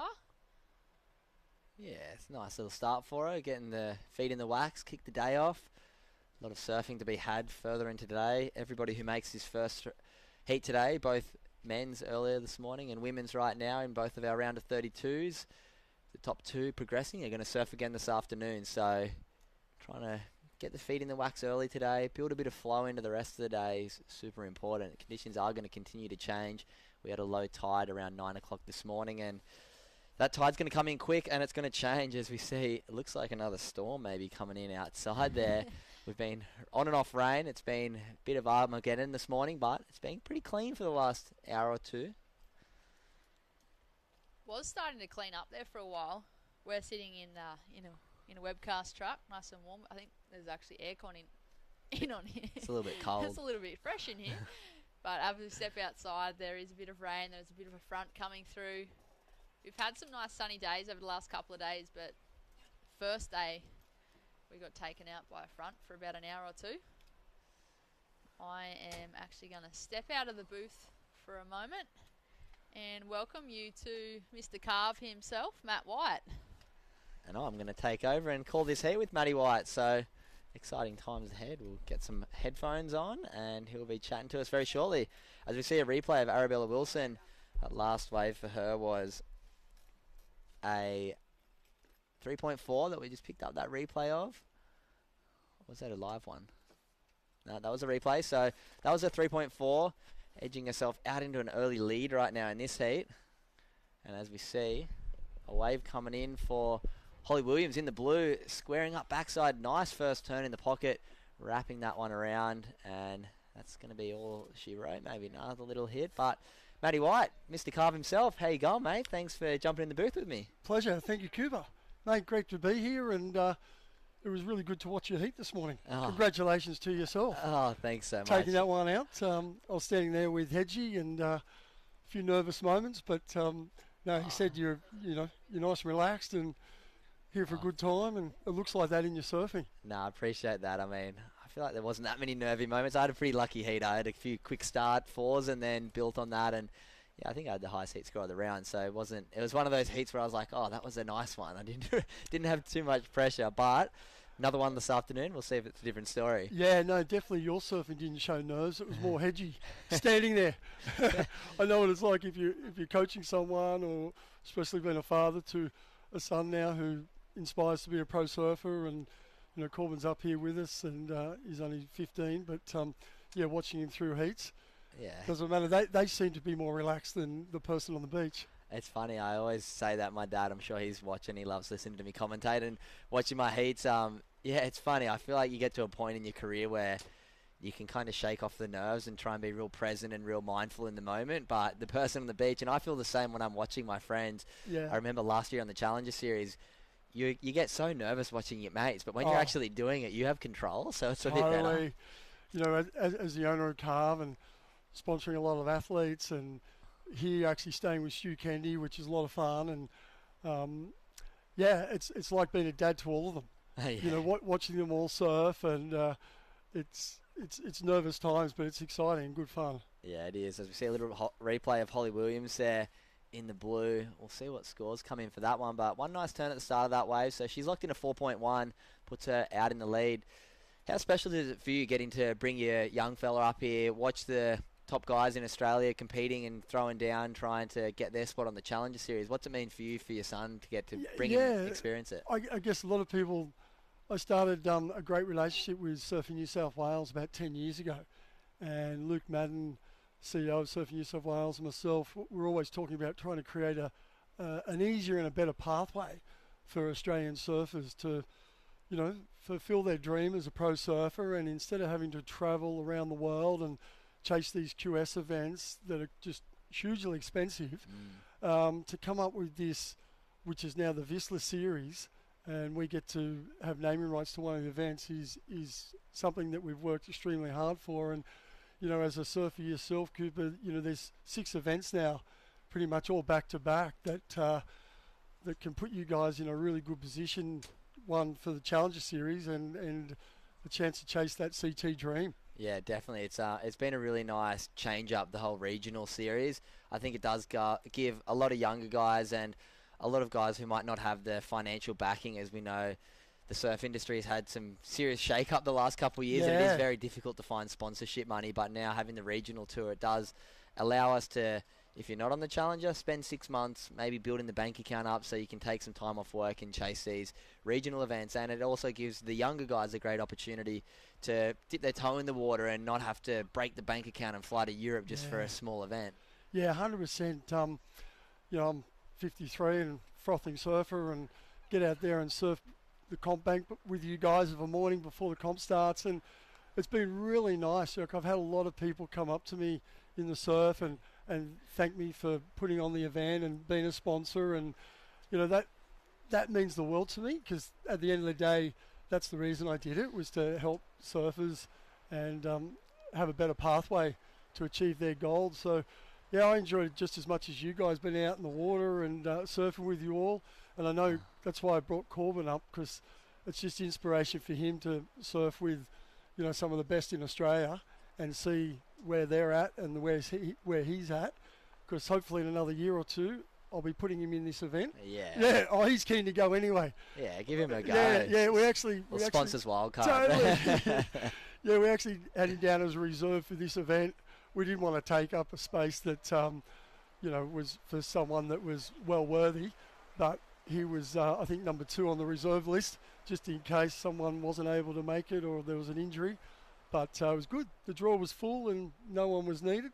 No, I'm sure he'll get his shot. It's like you said, it's great to give him the intro and let him meet some of the guys. I'm sure bumping shoulders with Stewie Kennedy is really inspiring for him. He's had such a stellar career and he's still got such a good pathway ahead of him, and I think he's a real inspiration to the younger guys. But I mean, like you were saying before, on behalf of myself and all the surfers, very grateful for Carve and all the sponsors of this event who get behind surfing in Australia, because it is a career path that is so special for all of us, and we're very lucky to live this surfing lifestyle, and to be able to make a career out of it is something, I mean, I'm forever grateful for. I've got to travel the world for the last 10 years and had great support and backing for a lot of that time, and maybe not so much great support the last couple of years, but now I've got my own business, I'll support myself. But it's I'll have to get your number, Cooper. Yeah, there you go. Get some sunnies on my head. But no, it's really special knowing the why behind brands like you wanting to support it. It's not just to throw money and try get marketing out of it, which it does come with that, but it's more so the support for grassroots surfing and the support for people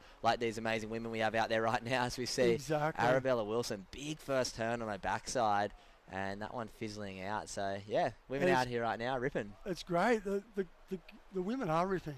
You know, surfing with them again over the last couple of mornings and afternoons, and it's unreal to see the level of the sport.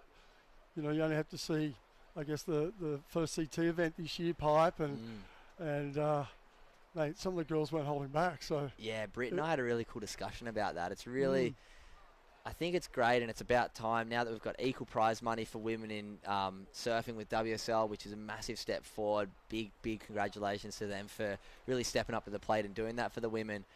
But now giving them all the same events and really giving them the opportunity to grow with the men and be mentored by the men, and give them a chance to really show, like, it might take a year or two for them to start stepping up to the level that they might be happy with. Yeah. But I think they're never going to get there unless they get introduced to it. Exactly. And it was really cool listening to a lot of the girls talk about Sunset, the idea of riding different boards and pushing themselves out of their comfort zone. And that's how we grow. So, yeah, big thanks to WSL for getting around growth of women's surfing. That's it.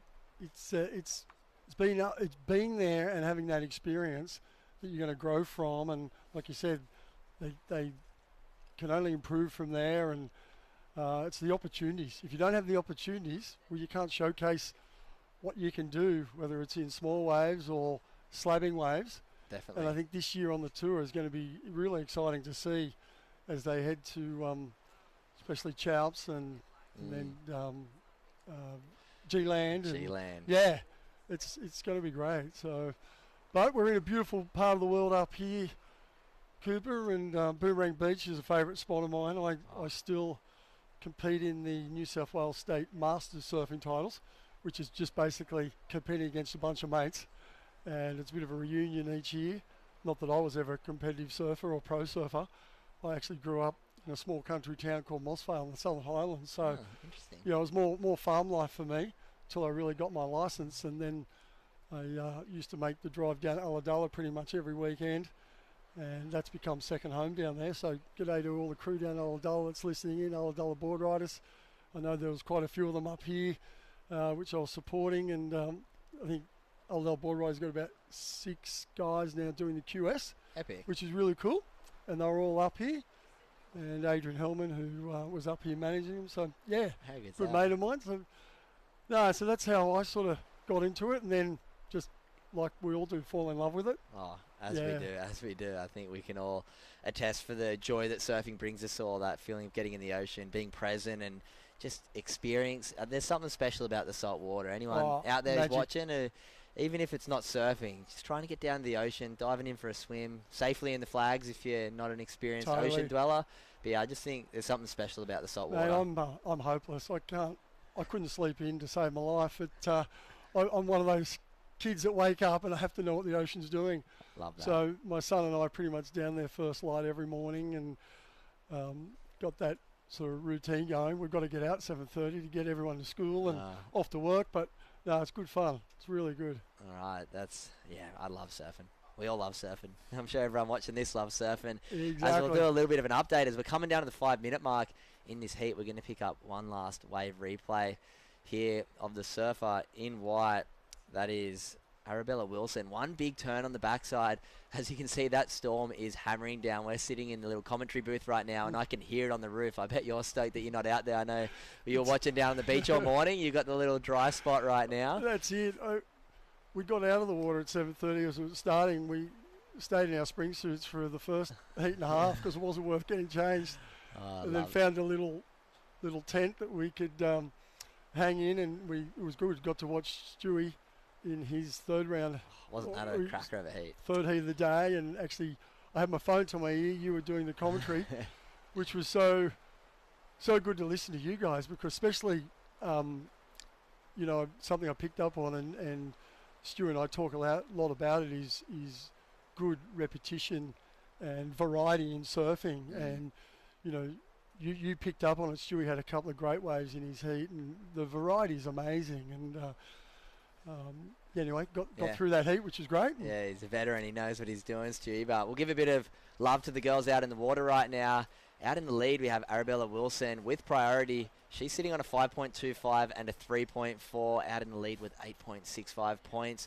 We have Holly Williams in the blue in second right now, 4.1 and a 3. Hot on her heels, Piper Harrison, as we see Piper up and riding through the teeming down rain.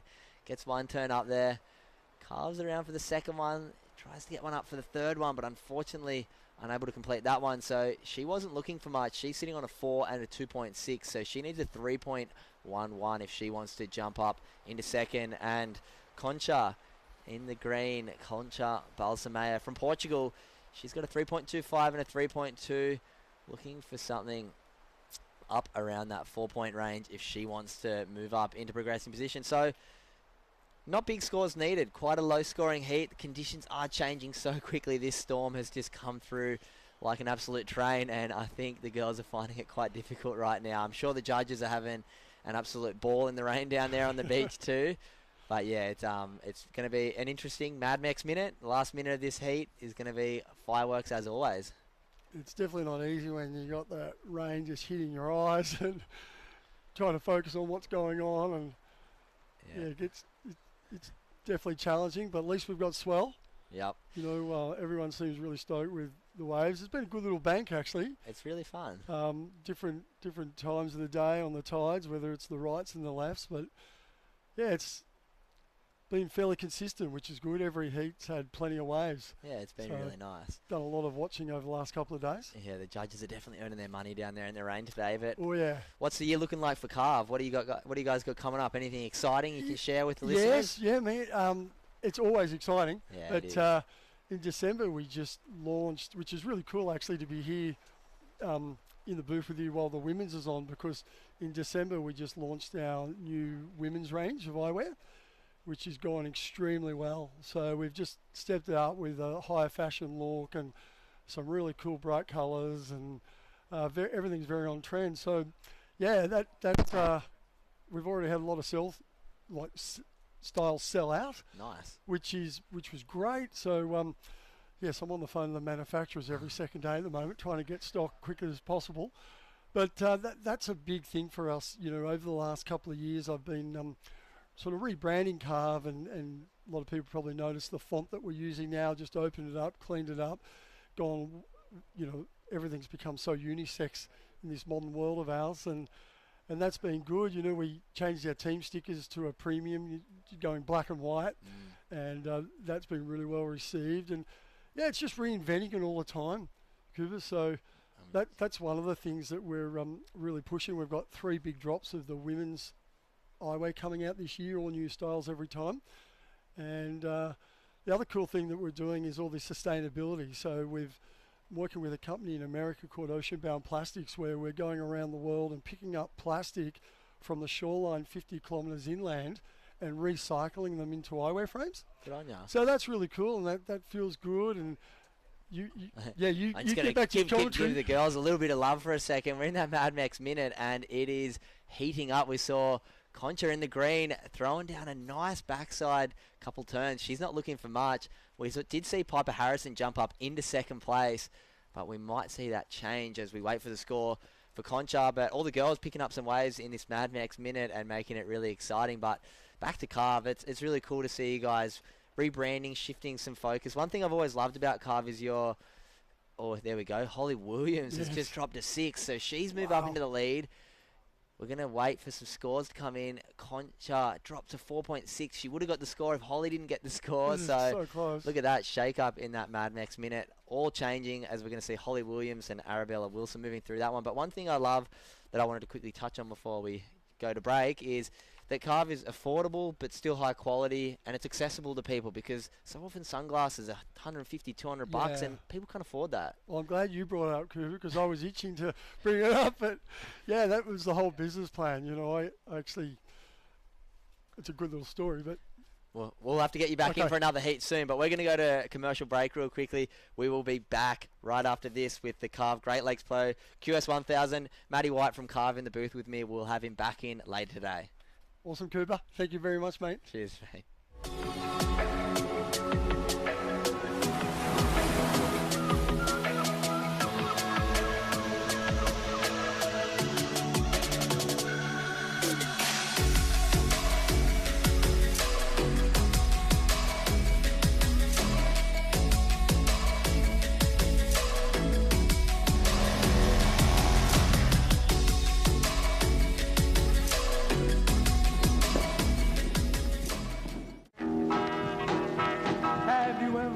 Miss Lindy, she's a gal with the bright red hair. Now she stands high from all the rest. You know her anywhere. Where she's mine, yeah, she's mine.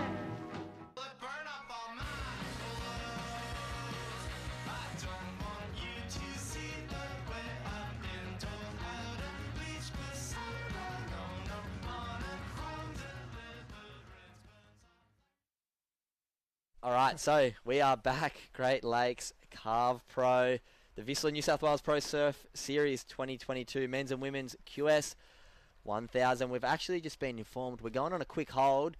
We've had a bit of technical difficulties with the weather. Then we just got a huge storm. The judges' eyes are drenched. We need to get them a couple towels and maybe dry up some of the electrical equipment we have down on the beach. So we will be bringing competition back, hopefully in the next 10 to 15 minutes, but we'll wait and see. I'm still joined in the booth by Matty White from Carve. I tried to kick you out, but we're here, and now we've got a bit of time to talk about all the great stuff Carve's doing. Let's just do a little... That storm come through. I can actually feel the live webcast van moving. Yeah, seriously. It's I can jump on my podcasting skills. We've got no surfing to talk about, so yeah. Let's talk about Carve. So we got the sustainability stuff coming in. So that's really cool. Yeah, so not only is it working with ocean-bound plastics in America, as I said, picking up all the plastic from the shoreline 50 kilometres inland and recycling into eyewear frames.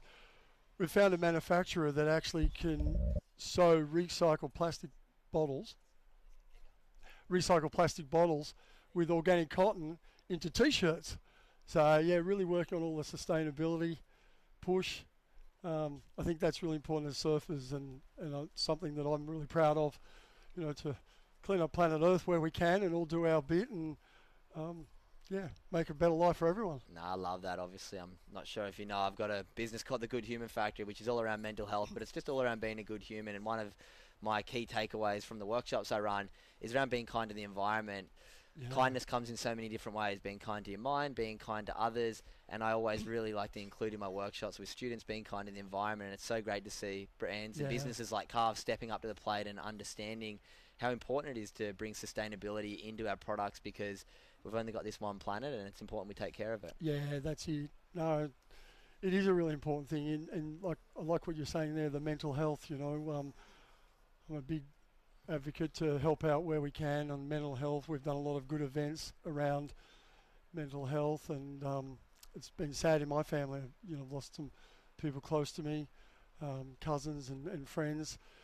And it's tragic. You don't know what goes on in some people's heads, unfortunately, but the more we can do to help each other and support each other and love each other, well, yeah, like I said, we're all working to that, making the world a better place. Absolutely. And one of the things that I really try and focus on with my workshops is encouraging people to develop some skills from a young age, whether it be things around gratitude, mindfulness, meditation. There's all these really simple soft skills that we can implement into our life that have really nice 1, 3, 5% benefits. Yeah. But doing them consistently and doing them over time can really create habits that make us live a happier life. Yep. And that's really what I try and do with my mental health workshop. I actually ran one last night.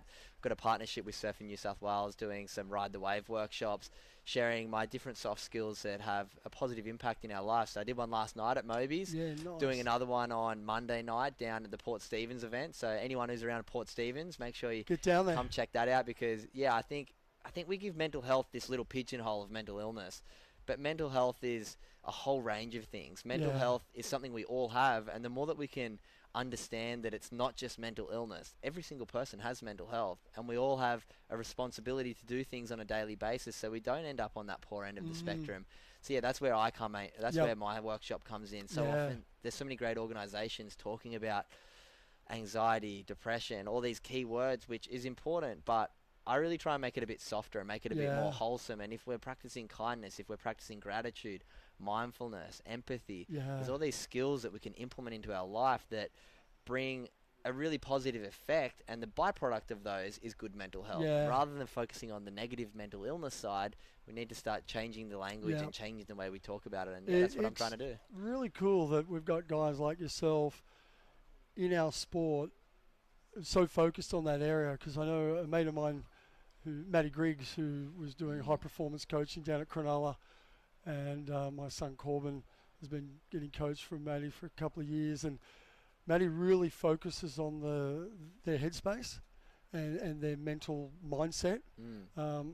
Obviously, yes, it's to build their skill level as a surfer, but so much of it these days is your headspace and mental awareness and clear-mindedness to perform at your best. Yeah, and that's where it all started for me with the Good Human Factory. Was I was doing all these things for performance, and I read a lot of books and I started Yeah. to discover all these great things that can improve performance, but not just improve performance as an athlete, improve performance in life, whether you're in a workplace or just your relationships.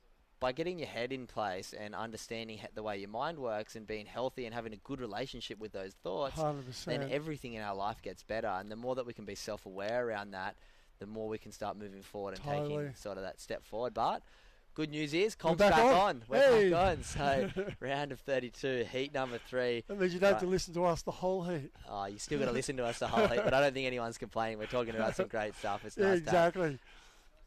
Maddie in here from Carve, and my name's Cooper Chapman. Round of 32, heat number 3 of the women's out in the water right now. We have Dimity Stoyle in the red, Sierra Kerr in the blue, Jessie Starling in the white, and Gabby Spake in the green. So stacked heat, a few Very big stacked heat. names, a few that we don't need to introduce. Exactly. But yeah. It's just great that, you look at both sides of the draw, the men's and the women's, and, QS1000, it's like a QS3000 or 5000 used to be. Absolutely. Whee. There you go. And Big some combination there. great for Dimity. surfing.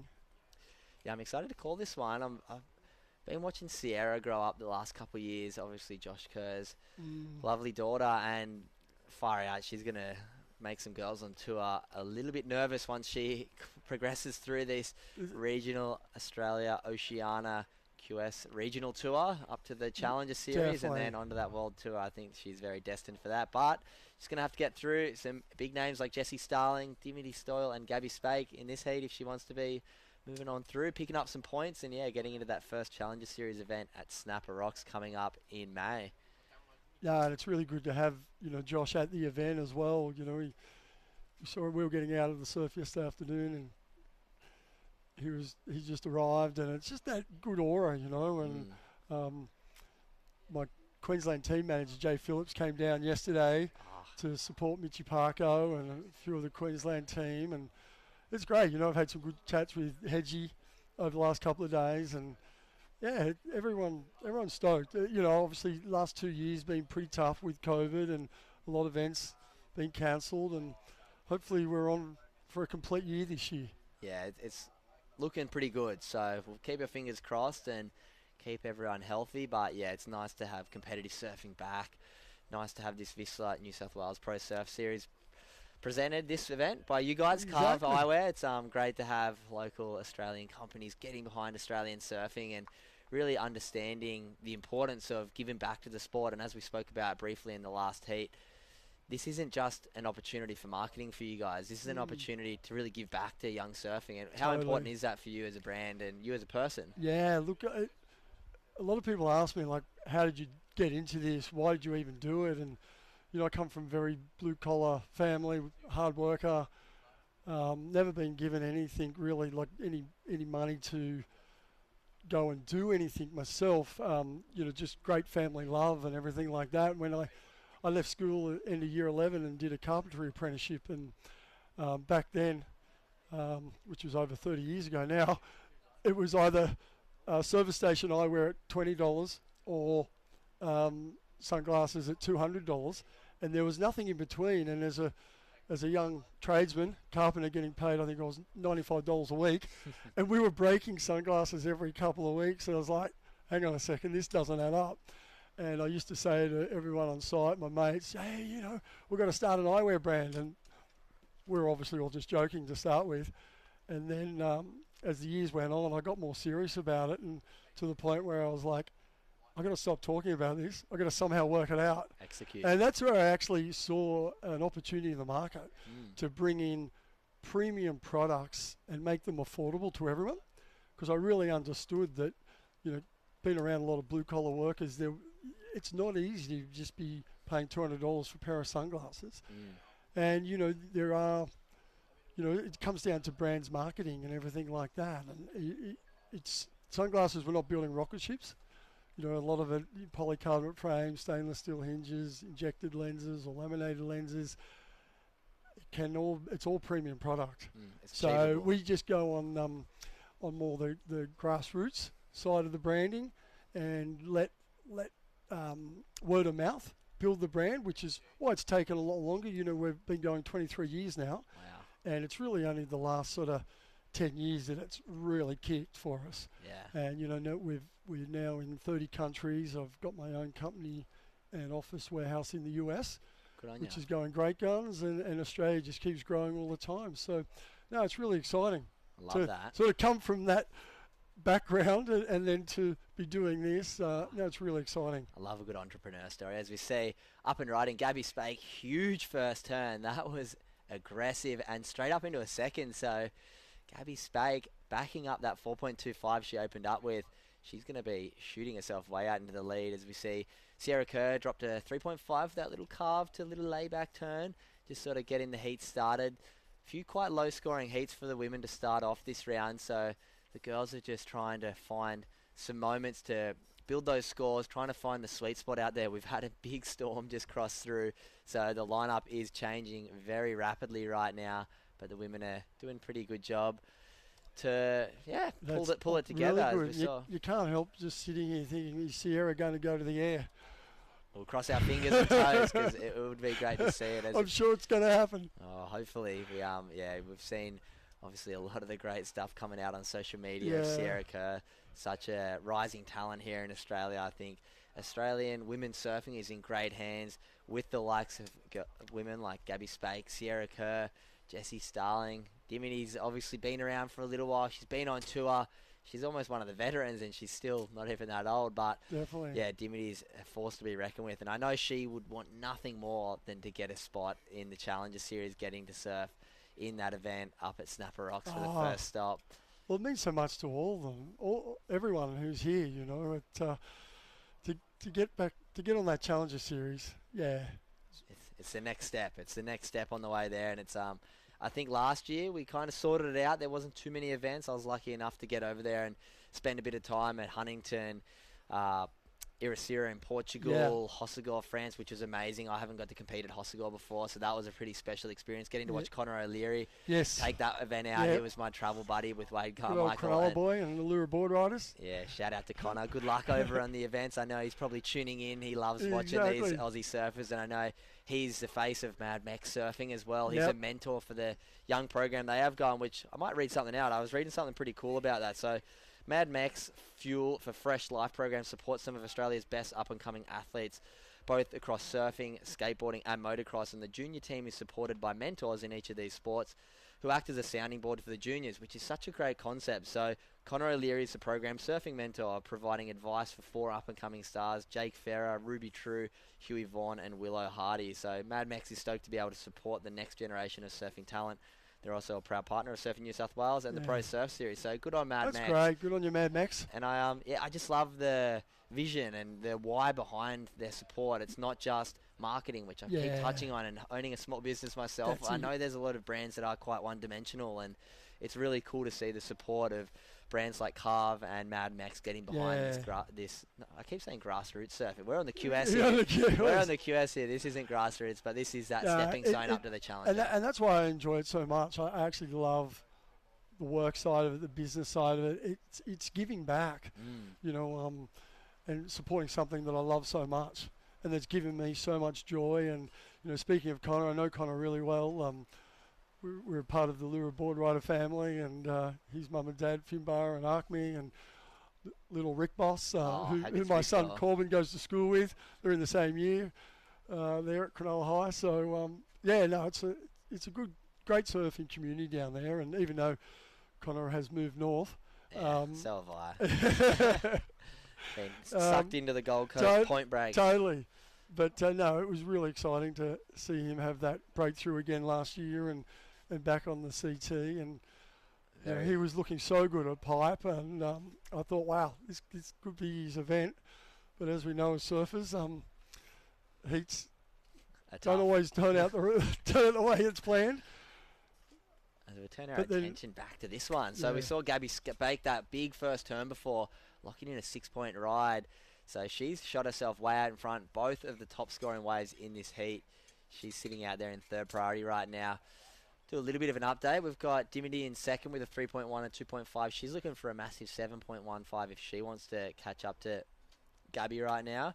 Sierra Kerr sitting down in third place with a 3.5 and a 0.5. So over halfway through this heat, We've got one surfer who's kind of locked in 2 scores she'd be pretty happy with, and the other 3 are all scrapping around trying to find their spot in this lineup. It is important to note this is the first time that Dimity and Sierra are surfing in this event.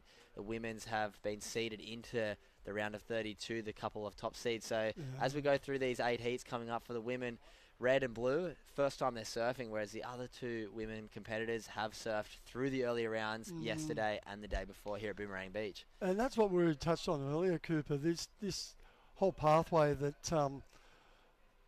again, Luke Madden and myself sat down years ago and with the whole Surfing New South Wales team to try and create that pathway to make it easier for you guys. And seeing, I've met, there's a lot of women here for the first time doing their first QS event, and that's really exciting because that's what this is all about, is having these 1,000 so they can get some points and work their way through and hopefully get to the Challenger Series. Yeah, I think just build a bit of confidence. Sometimes just having the opportunity, so often we had this big junior series and that used to be a lot of the focus, but I think it shifted a lot once we saw guys like Kalohe and John. It was about 10 years ago, all qualified so young. Yeah. I think it changed the mindset around the junior series surfing and went, why don't we just start throwing the young guys into the QS at an earlier age and really starting to build that skill level against the international stage, because we've seen so much great success from young surfers now, and we saw it with Katie Simmers. I think she's 15 and qualified and gave up her spot on tour because she didn't feel she was ready, which is a mature, I think, thing to think, and it worked out, very well for Molly Picklin, one of our great Aussie hosts. I think Molly, to be honest, is my favourite women's surfer in the world. She's such a phenomenal talent. She's such an amazing person. She spent quite a bit of time with Connor, myself, and Wade over in France, and it was really cool to see the mature mindset when she, and watching her after Haleiwa when she missed out, I think, by the one spot, her mindset after that was something so special, and she kind of brushed it off and was like, oh, it's all good, I learned from this experience, I'll get there next year, rather than, I wish I got there. And I feel like there's a lot to learn for young women and men out there, that mindset, as we see girls right now having a bit of trouble. And again, it comes back to just that mental health thing that we were talking about earlier. We've had a couple of surfers that were knocked out, a couple of our Carve team riders, and they've done their first QS ever, and obviously they come in, they're disappointed, and I said, you know what, there's no negatives in life.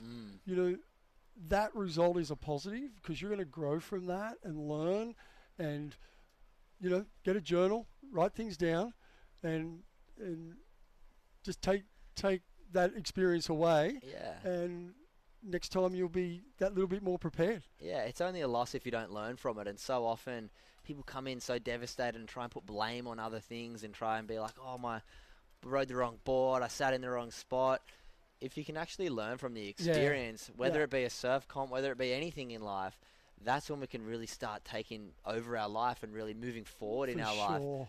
So, I think any situation in life, when we get thrown something that might not go our way, if you can look back at the experience and try and find something to learn from it, something to grow from it, then you've won no matter what. Totally. And so often, we come in from heats really devastated and bummed, but when we can have that mature mindset and be like, oh, maybe I didn't get the result I wanted, but what can I learn from that experience? Yeah.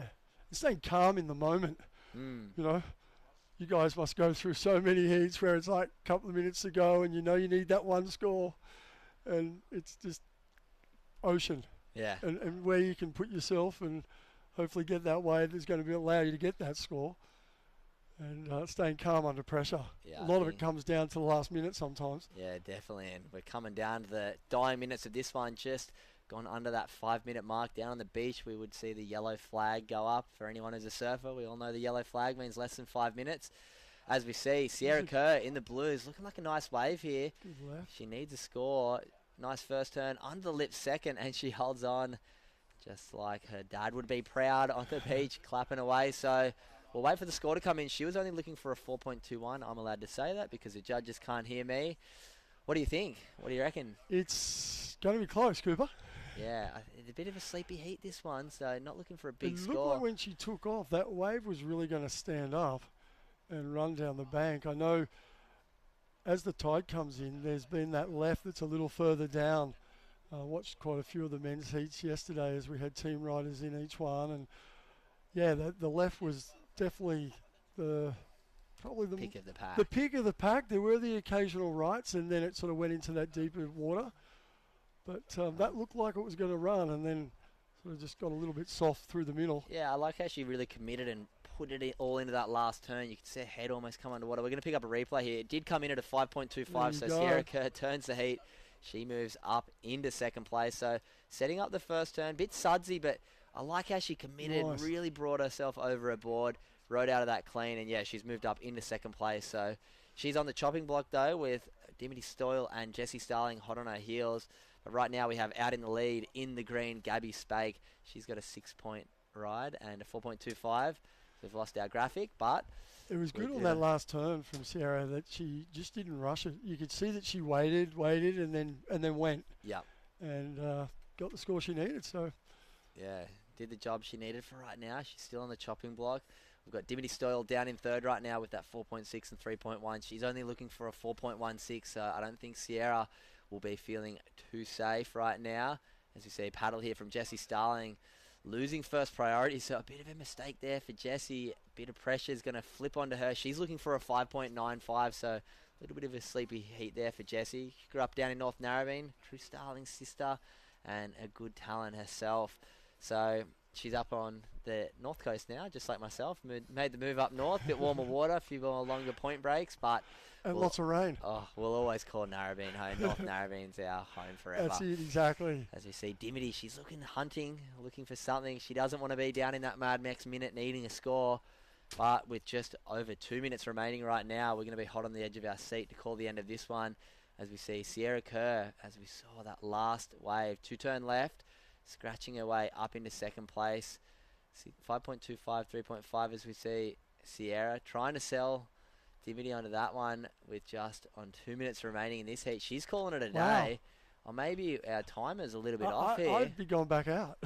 I reckon our timer's gone a little bit off on the screen because Sierra's coming in and Dimity looks a bit disinterested, like she's paddling in. So we must have missed a Mad Max minute there, but we're going to see Gabby Spake and Sierra Kerr moving through this one. Yeah, as we see. Let's have a look. It doesn't look like, this heat's done. Okay, so we're a little bit out there. Mate, a big thank you for jumping in the Thank you so booth much. with me. It's been awesome to hear the story about Carve. I know everyone listening will be super inspired by the why behind what you guys are doing, and I'm very grateful from the surfer's point of view for the support you're showing. Thank you very much, and best of luck for the rest of the event. Yeah, I'm looking forward to my heat coming up a bit later. Yeah, I can't wait to watch that one. Thanks to everyone tuning in right now. You're watching the Carve Great Lakes Pro Men and Women QS WSL 1000. Yeah, we're going to be bringing you back heat number 4 of the women's round of 32 right after this commercial break. Awesome, mate.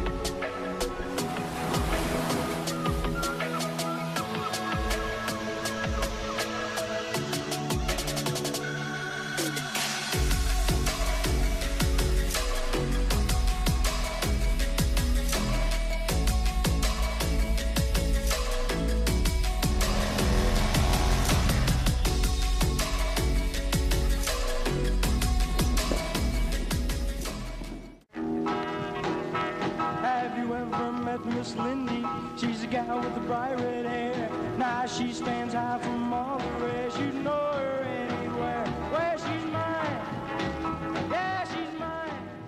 Burn up all mine.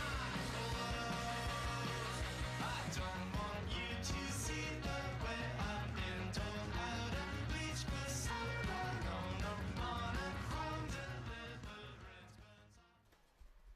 All right, welcome back. It is the Carve Great Lakes Pro QS1000 brought to you by Vissla, all the Pro Surf Series up and down the east coast of Australia. And we're into round 32, heat number 4 of the women's. And great looking matchup in the lineup right now. And that looks like Green up and riding, wasting no time. Ellie Harrison, that is. And this is a nice looking running left. His lefts are really starting to improve down there, and that was a good, really well put together wave. So great start there for the Surf and Green, and myself, Chris Andover, in the booth with Nathan. Good to see you, mate. Once again, we've got an epic heat on our hands here. We've got couple of the top seeds, Philippa Anderson and Emily Burke in this one. And Charlie Hurst and Ellie Harrison have been in really good form in the earlier rounds. So I'm really looking forward to seeing them strut their stuffs against the top seeds here. Yeah, it's going to be an exciting matchup. We saw, a couple of the big seeds just go down then in the likes of Dimity Stoyle, but, some of the new guns up and coming in the women's draw have really been putting a mark, on the competitive side of things. We saw Sierra Kerr right then, obviously up and coming superstar, daughter to well-known Josh Kerr, and she's a force to be reckoned with, that's for sure. And saw her moving through there in second position. That was a great heat. So good to see her get the score in the last couple of minutes. The Mad Max minute. Yeah, the Mad Max minute has been doing wonders for some, and it's been deadly for others. So as we see this heat rolling through now, obviously big name in the draw in Philippa Anderson. Obviously won multiple QS events around the world. She's won this event as well. She's won the Carve Pro. So no stranger to Boomerang Beach, and obviously got a start in the QS, in the CT, at Merriweather last year as the wild card, and really didn't disappoint. She put her best foot forward, but Philippa's been knocking on the door for a long time. I know she's got a surf school down at Newcastle, so she's giving back to the community and giving back all the knowledge she's gained over the years in surfing, and a really good advocate for women's surfing just in general, Philippa. So I know this year she's just it's going to click for her. I think it's really going to click one time, and didn't probably have the success she would have liked on the Challenger Series last year, but this she'll be expecting big things out of herself this year. I think Philippa Anderson, I know she's working alongside Crispy, surf coach Crispy. Yep, he's floating around. He's floating around here. He is floating around, actually out on the jet ski doing the lifeguarding. So shout out to Crispy out the back and his son. Out the back getting the lifeguarding, keeping everyone safe. Yeah, keeping everyone safe. It's good. It's obviously much needed. Can't have sort of events without lifeguards and all our epic sponsors. And we can see some scores have just come in. Ellie Harrison securing a 6.25 with that first one, just going to town on her backhand. And Philippa Anderson with a 5. Emily Burke in the blue scoring a 3 on her first one. So Ellie Harrison with a 6.25. It's a great score to start off with and get under the belt in the first 4 minutes of the heat. Yeah, that was a cracker there from Ellie. Really solid backhand surfing, and I was having a look at the conditions up there, and I feel it's really is starting to improve a bit. Like, we had that rain score come through. It's cleaned up a little bit. It might not look so much on here, but it definitely has cleaned up a bit. It's a bit more organised in the lineup, but it is with this tide picking up. You can definitely notice there is a shift and a push in the swell. And some of the girls in the last set I thought maybe were caught a little bit too far up to the left, up towards the north. There's a peak that's starting to break, which is only kind of just starting to run on the sets, and it's a wider left. And I'm not sure if Ellie tapped into that spot, but here's a nice wave here for the Surfing Blue. There's that running left. I really think those lefts are going to come into play as it keeps getting bigger. You can see that one in the background there, just reeling off. So yeah, it's interesting, like you say, that from up here you can see through the webcast, but it's even more present when I was just down on the beach, and you can really see that peak that you're starting to talk about really reeling off. So be awesome to see if the women in this heat and the rest of the draw really take advantage of that, because I reckon that's really where the scoring potential is. Yeah, so we just saw there that was Emily Burke from Newcastle, just down the road. So probably very well adapted to these waves up here. I'm sure she's spent a lot of time up.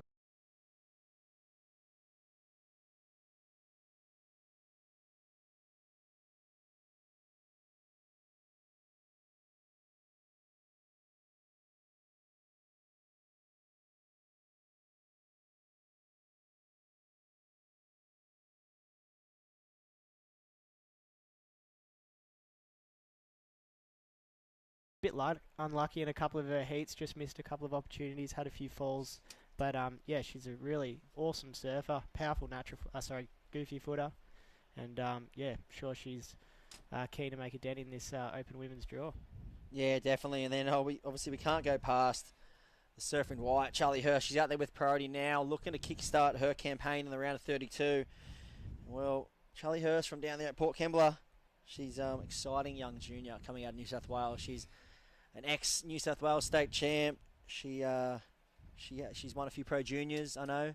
So she's made a mark on the junior scene, and especially the regional scene as well. And I know I think she had a ninth up here in the past couple of years. So she's made a few rounds up here, and I think she'll be looking to repeat that. So keep an eye on Charlie Hirsch. She is one of the most exciting up-and-coming juniors.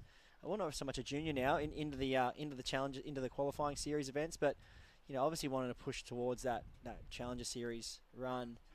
Like we said, WSL, 9 men and 7 women getting a start through the qualifying series regional events in the Australian Oceania region, and that'll give a start into the Challenger Series with 1 wildcard in both.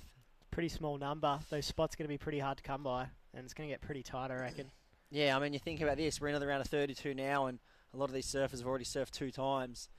So that's that's a very small margin compared to what we're starting with here, and we still don't have a lot of the top seeds from that we'll see come into the bigger events. We've got a few of them here, but yep, absolutely, mate. The likes of there's the likes of the CT surfers that haven't qualified.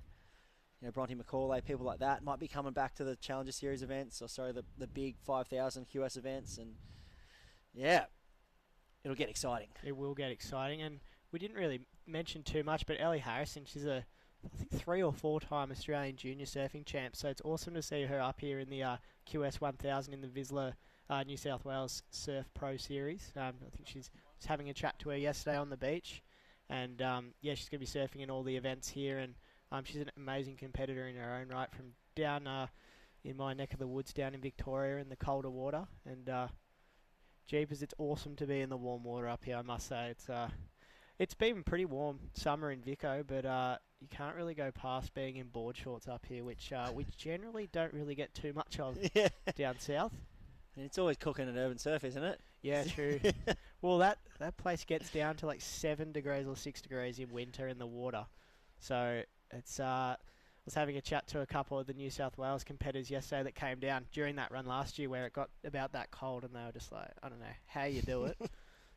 But yeah, obviously it's an awesome technology, and there's going to be a couple of other ones built in Australia, so it won't be the only one. I'm pretty sure there's one being built in Sydney, and there's plans for one in Perth.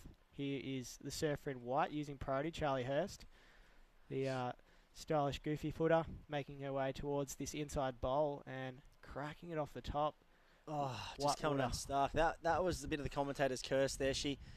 I love the way you see a lot of these young up-and-coming surfers, the women, they really emphasise getting low at the end of their, after the last manoeuvre. You see Sierra Kerr's obviously advocate for it. She gets so low and so stable over a board. We just saw Charlie Hurst there, unfortunately come unstuck, but I love the way they commit to that last turn, and they get really low over their board, lower that centre of gravity, and it just, even if they're coming out of the turn into the next turn, it really kind of makes them really explosive, So we got a wave replay here courtesy of the New South Wales government. Charlie Hurst last one, really going for broke on that last section, and we're in the round of 32, probably halfway through the draw, getting towards the pointy end. You've got to be going for broke every section because everyone in this draw can surf. It's not like there's no easy heats. There's never any easy heats, and everyone's going to be putting up good numbers, so you've got to be putting your best foot forward. Yeah, definitely, and I feel like these conditions as well, they really bring the field closer together because the conditions are tricky, for one, and then also the waves are a little bit flat, so there's not a lot of crazy good sections out there to find, and it really does come down to kind of picking apart the lineup. And if you can do that, you can win any heat out there. If you can, everyone's a good surfer at this level in this round of 32. Everyone knows how to surf good. Here's Filsey, and doing exactly what we just said, picking apart the lineup on a bigger wave, and just found 3 big backside turns. And well, that's probably the wave of the day for the women right now. That was unbelievable surfing from Philippa, and I think she's been really paying attention to this. Sitting out the back, looks like they've moved a little bit more to the north where those bigger lefts are running, which I just touched on earlier. I noticed that bank was going to come into play, and I'm pretty excited for the rest of the day if that's kind of what we might start seeing. Absolutely. So here's a wave replay of it, just connecting beautifully with those couple of sections. And like we were alluding to earlier, she has been so close to making the CT a few times, has had a wild card start, obviously we're talking about, but she's been so close that many times, and fingers crossed she's going to have a breakthrough soon and get a permanent spot on there. Yeah, definitely. I think, seeing surfing like that, she'd fit right in on the CT. No qualms, no questions asked. It's her surfing's there. She's got all the power to match. She's got the X factor. She's got the competitive head on her. She's very smart. And right now, you look at the women's, championship tour. It's got a bit of a shake-up happening on it. Especially after sunset, you see Gabby Bryan and these rookies coming through. Just Luana Silva, Betty Sakura, like people just doing damage on this tour. And the top seeds, it feels like the gap's definitely closing between the top seeds and the young girls. And I feel Philippa, she's you'd call her more of a veteran on the QS. But I feel like every time I see her surfing is going up to the next level. It's not like she's staying stagnant. She's keeping up with the progression, and so she'll definitely fit in on the championship tour. That's for sure. And I mean, I'm really excited to see where this score goes because she had a 5. I'm calling north of 8.5s. Yeah, I reckon it'll go close to there. It was a very good ride. See, Ellie Harrison's got the top score of the heat thus far. This is Emily Burke on her backhand. Just trying to find the link up through to the inside. Might get another opportunity here to crack it off the top. And does nicely to finish that one off. So some solid surfing there from Surfer in Blue. Yeah, Emily Burke just tagging away on her backhand. And still it is. We're still waiting for some scores. And this heat's flown by. 7 minutes to go. And I feel like a blink of an eye it's gone past. It's gone very, very fast. It has. And that's what happened in these lineups, especially on the QS. You can go out there, and if you don't have a solid game plan, you literally can blink and your heat's over. And Philippa's looks like she's kind of got that game plan sorted. And one thing I noticed as well, I was watching, it's actually a really hard paddle out. Like it's all the surfers are getting caught on that inside sandbank, and it's just kind of relentless short period swell. Yeah, absolutely. It's super, super tricky to get out. Even like from experience last night, we paddled out after the event, and it was pretty tricky. You're duck diving quite a lot, and it's pretty easy to also get lost out there. Like sitting out there, like we're alluding to how fast the heat's gone, you can pretty easily get lost out there with all the water moving around and everything. Yeah, I was speaking to Matty Banding after he came in from his heat, and he goes, I feel like I paddled for 15 minutes then. He goes, I was like, what do you mean? It's 2 foot out there. And he goes, trust me, like that. When you get stuck on the inside, especially the left, and you're trying to get back to the right, and even get caught on the inside of that right there, you're just paddling, you're duck diving 1 foot whitewashes and going nowhere. So, that's definitely a little factor coming in. He was kind of gassed when he came in from his heat too. So, it's it's a bit deceiving to the eye and everyone watching out there, but a bit of paddling going on for these competitors out in the lineup. Yeah, I caught up with him after the heat, did a little interview with him, and he was panting quite a bit, going, my gosh, how hard was that paddling around? So, it's even causing havoc for XCT surfers like Matty Banting. So, it's not easy. They're pretty tricky, but the ladies here doing a good job at getting some good scores. So we're still waiting on that score to come in for red. And I think we've got a bit of technical issues going on right now because those scores, we've seen Charlie Hurst catch a wave. Philip has locked in a big number. We'll see if we can pull it up on the WSL app or whether it's just this rain and wind playing a bit of havoc with the technical side of things. Yeah, the conditions are a bit brutal outside with the wind and rain. There was that big storm that came through probably half an hour, 45 minutes ago. So it's calmed down a little bit, and we're coming towards the twilight of this heat. 5 minutes remaining, so approaching the Mad Max minute. Yeah, and we do have a few scores in. I have on the WSL app, so you can pull it up there. So it's just a technical issue on our end, but Philippa Anderson, that was a 7.75 for that good one she got. So good score. A bit under what I thought. I thought it was worth a little bit more, but great scoring. I think the judges are seeing the waves improve. They're keeping a little bit in the tank. They know they've got some really talented surfers coming up in the draw. Ellie Harrison, she's got a 6.25 and a 5.05, so pretty much a flawless heat from her so far. She's just ridden, Philippa's only had 2 waves, 5 and a 7.75. That's her in the lead. 12.75. Ellie Harrison in the green in second. 3 waves she's caught, but her 2 scores are a 6.25 and a 5.05. Emily Burke in third, 4.5 and a 4.65. And then Charlie Hurst is in fourth with a 3.15 and a 2.7. So she's probably going to look to try and restart her heat here, unless she's going to be looking for one big number. Yeah. So 3.5 minutes, maybe 2 quick rides. That's but she's going to have to get moving real quick. Yeah, it's still very open with just over 3.5 minutes to go. So it's a lot of heats have been coming right down to the wire. So we'll wait and see how this one ends up. Whilst we've got a little break from the water, we don't have events like this without all our amazing sponsors. So amazing support from Vizsla for the whole series. This is the Carve Great Lakes Pro, so massive thanks to Carve, Barrington Coast, Destination New South Wales, the World Surf League, Moby's Beachside Retreat, the Mid-Coast Council, and Mad Mex and Volkswagen, also amazing supporters of this event series. So thrilled with their support. Events like this don't happen without them, and yeah, they're providing the goods and yeah, giving us a good time here. So big thanks to them. So we're under 3 minutes to go now. I think that was Blue going down on that one. Yeah, that was a big backside turn there from Amelie Burks. Currently sitting in third, looking for a 6.65. So I think she's really trying to kind of lay down something massive, at least one big first turn. And well, as we kind of look at this as well, we're seeing the surfer in white, Charlie Hurst. She's looking for north of an 8 to progress right now. So big score. Yeah, big score. I mean, tricky. You can definitely see the waves are picking up. You can see there's a bit more energy in the ocean.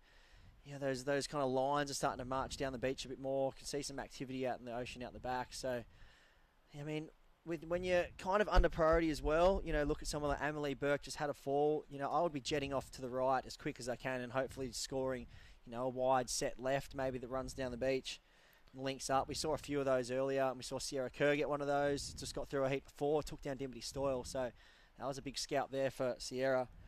But back into this heat, Philippa Anderson looking very comfortable in the lead, and Ellie Harrison in second. So, I mean, tough for Amelie Burke here. She's locked in a 9.15 total at the moment, and that would have got her through every heat so far. But she's run into two red hot surfers in Philippa and Ellie Harrison. And there's the surfing red up and riding. Yeah, getting a finish on that. She's just trying to ooze everything out of this one. Chucks a smile, just trying to work through the inside here, and maybe a little bit of a victory lap here for Philippa Anderson. She's pretty far ahead at this stage and finishes it up right on the beach there. So some yeah, showing her experience and QS experience there, Philippa Anderson. Check the watch. Thanks for coming. Yeah. Job done. See you later. She'll be back out here this afternoon. So we're going to have heaps of surfing today. It's going to be a fun day. We've already been through one round of the men. We're rolling through this round of 32 for the women, and that was heat number 4. So we're halfway through that, and coming up in the next heat will be Zali Kelly, Raya Campbell, Rosie Smart, and Amber Dodds. So a cracker heat to come up after that, and I think that's going to round out this heat, is it? And we're going to roll into an ad break. So heat number 4 done and dusted. Myself, Nathan Rivland in the booth, and we'll be coming back right after this short break. We're at the Great Lakes Pro, brought to you by Vissla.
We're back to the Carve Great Lakes Pro, stop number 1 of the Vissla Surf Series up and down the east coast of Australia. And we are rolling into heat number 5 in the round of 32. We just saw heat number 4 finish up then, and obviously Philippa Anderson with a great win there. We're going to roll into heat number 5. Zali Kelly in the red, Raya Campbell in the blue, Rosie Smart in the white, Amber Dodds in the green, myself, Chris and Nathan in the booth, enjoying the action here at Boomerang Beach. What's your thoughts, mate? Yeah, it's going unreal. The waves are getting bigger and a bit better. We're seeing some more opportunities present as the day's going on. So this looks like the surfer in red. Is it Zali Kelly? Just getting a nice carve in under the lip and getting a 2022 New South Wales Pro Series underway. She surfed down at Phillip Island. Unfortunately, bowed out in the first round in some pretty tricky conditions at Woolamai, but she's back here as a seed and looking forward to hopefully seeing her make a couple of heats, because she's an epic surfer and has been doing really well in the QS and Junior Series across the last couple of years. Yeah, well, I mean, you look at the lineup here. She's got, you definitely see some experience from Zali Kelly. Obviously Ray Campbell, Rosie Smart, Amber Dodds, younger competitors. Only been on the QS for maybe a year or two. Some of them, and but Zali Kelly, she's very experienced and she has some great results to back her up. I know she took a win in the 3000 in Japan a few years ago, 2019. She got first in the Lacanau QS. She's the 2 runner-ups in the QSs, 2 third-place finishes. So her resume is stacked, and she's one of the most exciting women surfers that we have on the QS. Throws down airs. She's got layback. She's got the X factor, everything you need to kind of scare the bejeebers out of a competitor that you're against, and something you can pull out of your bag of tricks whenever needed. So, I mean, a little bit of a north wind and a few punchy rights. Wouldn't be surprised to see her throw down something crazy. Yeah, she's definitely. It was so surprising, like obviously because she's still pretty young. She'd be like 19, maybe 19 or 20, and she's just got such a stacked resume. Yeah, and she's only 19. It's yeah, absolutely unbelievable. It's crazy. And I mean, she only missed out by a CT qualification by 2 or 3 spots in 2019, and last year the Challenger Series and the events probably didn't go the best way she wanted. But she's coming back this year, and I know she's very focused, living up at Casuarina, got a good support network around her up there, and she'll be looking to kind of really lay down the gauntlet in these events. And there is the youngster, and that is Rosie Smart, local surfer. I remember her last year. Her first QS was this one right here, and I remember her first wave in the first heat of her QS campaign. She locked in at 8.5 against Kobe Enright, and won that heat. Actually, it was pretty amazing to see. So it's good to see her growing, Rosie Smart, as a junior, and progressing into the QS ranks now. And I mean, I'm excited to kind of see her career unfold. We've got Zali Kelly just finishing up that one on the inside. But yeah, Rosie Smart, she's been on fire in this event thus far. She's taken, I think, the heat win in round 1 and round 2. So she's definitely one to look out for from Sawtell in New South Wales. So not too far up the road. But yeah, super excited to watch her. And like you were saying, a couple of youngsters in this heat. And yeah, the future's certainly bright. Yeah, it is. And I think I've heard of a lot of people talk about it, in women's sport, not just in surfing, but women's sports in general. There's been so much growth in it, and there is so much more room to grow. And I feel like it's women's surfing is one of the sports that really has that kind of, it's growing at such a fast pace, and the improvement levels are getting so much more, and the kind of the following, and just everyone's really excited at how good these women are surfing, and the progression that's coming. It's kind of mind blowing. So obviously the men have been at such a high level for so long, and we see the youngsters coming on tour now doing crazy airs, but the women really are stepping it up, and it's going to be exciting to see this year unfold, not on the QS, not only on the QS, but on the CT, because there's been a rattling of the cage. Yeah, like you were alluding to earlier, Chris, like how many youngsters just took down the big guns at Sunset. It was just absolutely epic to watch. Like, your Indy Robertson types, your Betty Lucicaras. And here is a replay of Rosie Smart in the white on that last one, just getting the link up through to the inside. Bit of a flat section here, but did really well to stick with that and in-shadow manoeuvre on the inside. And I think as well, I don't know, it's been so good to watch, because when the young surfers coming up now, they go up against the big seeds. You used to see in the past a lot of them would get pretty rattled. The big seeds would just take over. They kind of dominate the heats, but the young up and coming surfers these days, I don't know, and it's probably big thanks to coaching, developing confidence in their surfing, and the coaches, putting in good kind of memories and good habits. Well, they just go out there and they got no worries in the world. It's like just go out, go for broke, or go home. There's no fear at all. Nah. This is Surfing Blue just tagging that section. So it's Blue's first score for the heat, I believe, and getting a good start there was Raya Campbell. Yeah, that was nice, kind of jamming drop wallet end section turn there, really low. I really like that one, actually. That was exciting. So,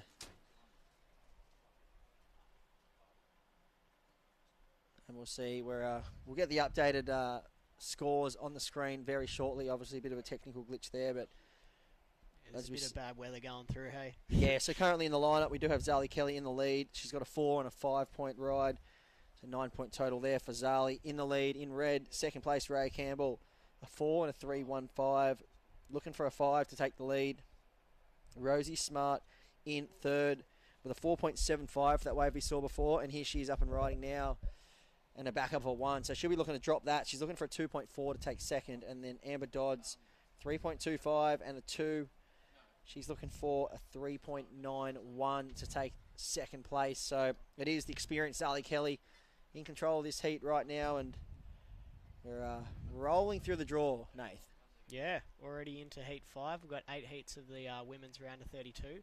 So a couple more to go, and then pretty sure we're heading into men's round 4, and then the women's round 4 will be on standby for a bit later. So plenty of action to go on, and fingers crossed the waves hang around for us. It's certainly been getting bigger and a bit better throughout the day, and as the top seeds start to come into the draw, it's certainly going to make for an exciting spectacle and an exciting final day tomorrow. So absolutely can't wait for the rest of this event to roll out.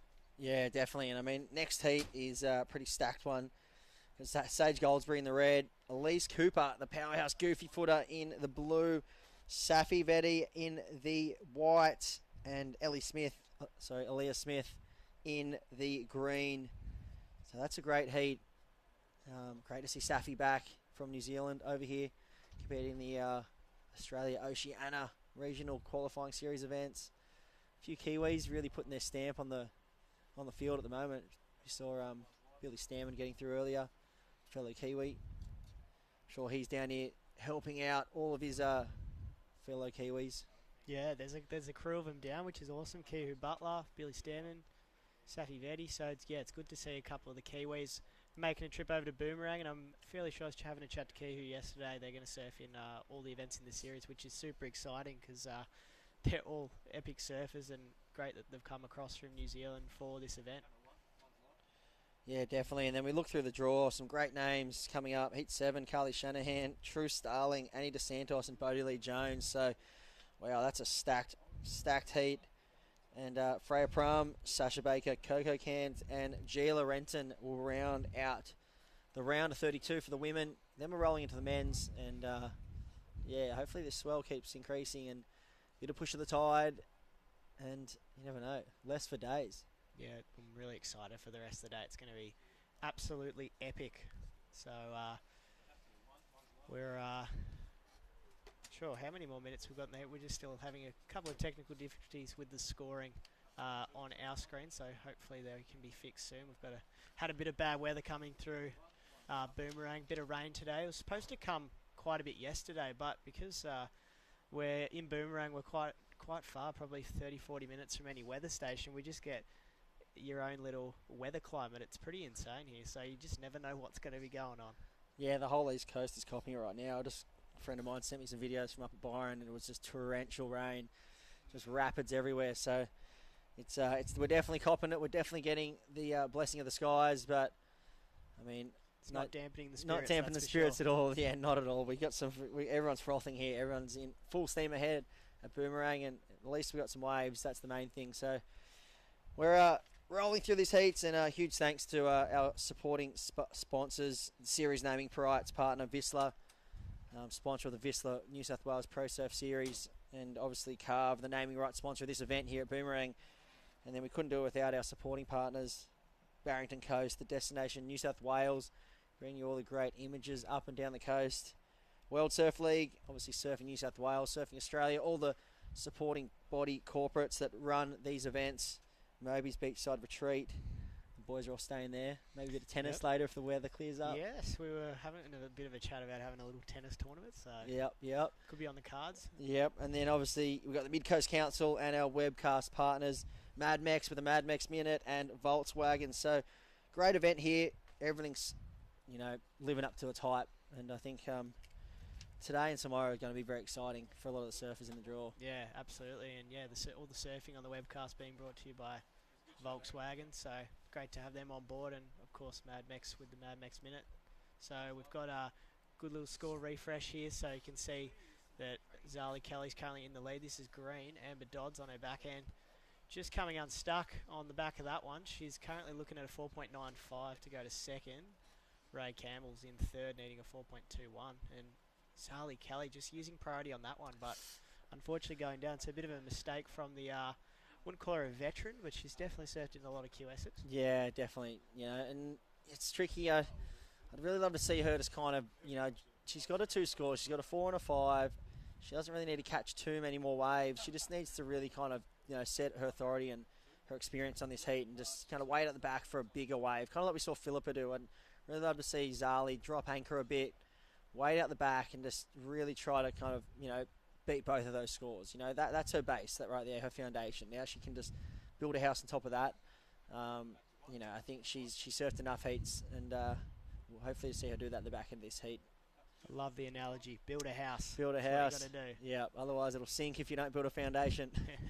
This is blue, so Ray Campbell using priority on that one, and all the scores definitely doable. 6.5 minutes left, only mid to high range fours, so it's definitely very open as we approach the back end of this heat. Yeah, that was a pretty that was an interesting wave there from Brea. Obviously, I think it's going to come right in about where she needs it. She was in third, and there it is. Yeah, she did just get the score, so 4.85 for that last one to Raya. She was looking for a mid-4, and she has iced that number with this turn. Nice hook in the pocket, and then bang, that second turn was really high and tight, and got the board above the lip there. Judges lapping that up, so yeah, she's jumped up into second now, and look at the numbers in this heat. It's just super close. They're log jammed right around those 4-point rides. Plenty of 4s, and obviously that 1-5 there, but Zali can't be feeling too safe right there because she's got a 5, but Raya and Rosie both with high 4s, not needing much to take over her. So, this is where experience needs to come into play here for Zali. Yeah, absolutely. So 5.5 minutes remaining in this one. So, yeah, Zali with priority. Good position to be in with having priority and being in first, but obviously, the scores from our other surfers, the requirements aren't too massive. So, it's definitely fully open as we approach the Mad Mex Minute. So all our replays as well, sponsored by Volkswagen and the New South Wales government. So massive shout out to those guys who will be no doubt watching. So thanks again for all your support, guys. So we're under 5 minutes. Super close log jam between all 4 surfers, and it's just a bit of the theme of the day. We get towards the back end of the heat, it's super tight, and it's pretty much whoever can control the last couple of minutes get a score. Even if you're Raya or Rosie or Amber, you'd be maybe looking to sort of paddle off away from Zali, especially with priority. I mean, that's exactly what we were talking about before. You can see Amber there. It's just stuck on that inside section, just relentless 1-foot whitewash. It's just enough to make your brain pop. It's so frustrating when you're just stuck in one of those little holes and you just can't get past it. You can see her there. She's absolutely just copying it, and maybe have to come back up to the north a little bit. Yeah, at least the duck dive's not getting an ice cream headache or something. But no doubt it's not the best thing to be having a duck dive under like 15 to 20 waves before you reach out the back. No, not at all. So down to 4 minutes remaining. It is Zali Kelly, the top seeded surfer in this event, or in this heat, sorry. In the lead, 5 and a 4, holding on narrowly by the skin of her teeth with the lead. Raya Campbell hot on the heels, looking for just a 4.16 to take the lead. And Rosie Smart, the local junior up-and-coming, powerhouse surfer. Rosie, she's in third, really close behind, only looking for a 4.11 to take second position. And Amber Dodds just a little bit behind the kind of the run of the heat so far. She's looking for a 5.60, so not out of her league at all. We saw her getting caught on the inside there, so hopefully she'll be able to get back out. Try and maybe find one last-ditch effort to make this heat. Yeah, and there she is, just dealing with the duck dives with 3 minutes to go. So it just looks like an absolute horror show in there, doesn't it? not really moving too much. There's so much water. You can kind of see it in the webcast, but it probably doesn't do it as much justice. But from the beach, it looks like pretty hard to get out. So you can only wonder why Amber's struggling there.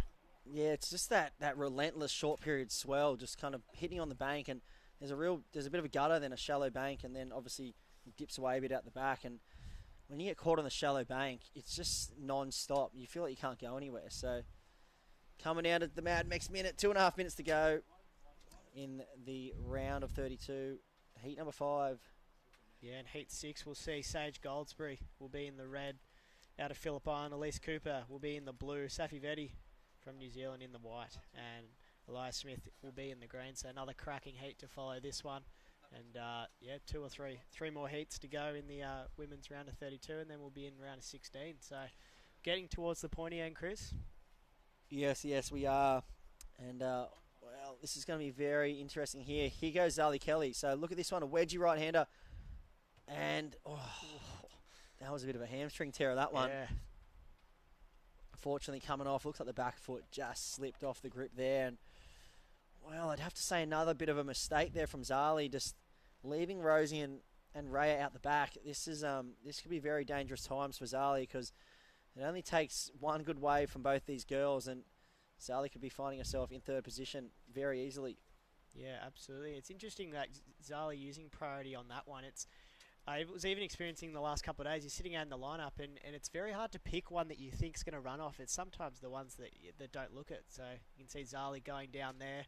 So a little mistake from our current heat leader. So she'll definitely leave it open for our other surfers. Yeah, and here we go. This is just what we're talking about. So that was Raya Campbell, and that looks like a nice combination of moves there. So 4.16. Doesn't need too much. Doesn't need too much. You think back to her 2-turn combination was a 4.85.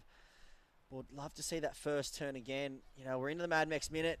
The burritos are spinning, and I want to see that wave, because this is where it's going to get very interesting here for both Rosie Smart and Zali Kelly.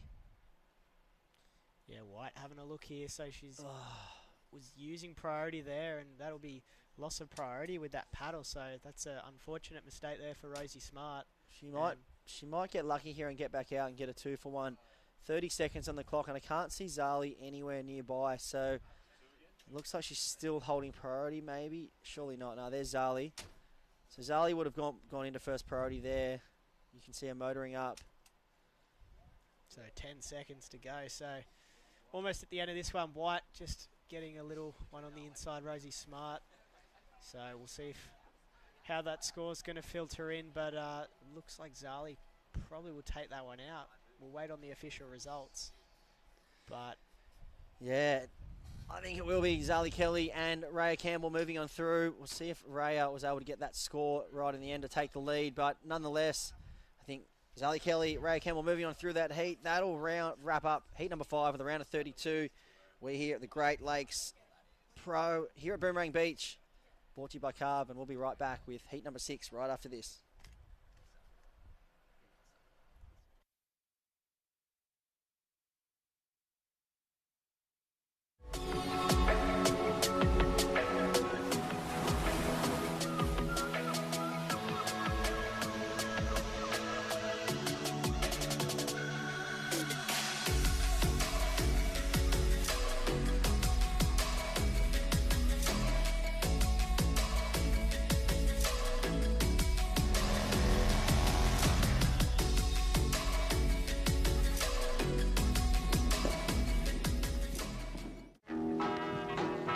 Have you ever met Miss Lindy?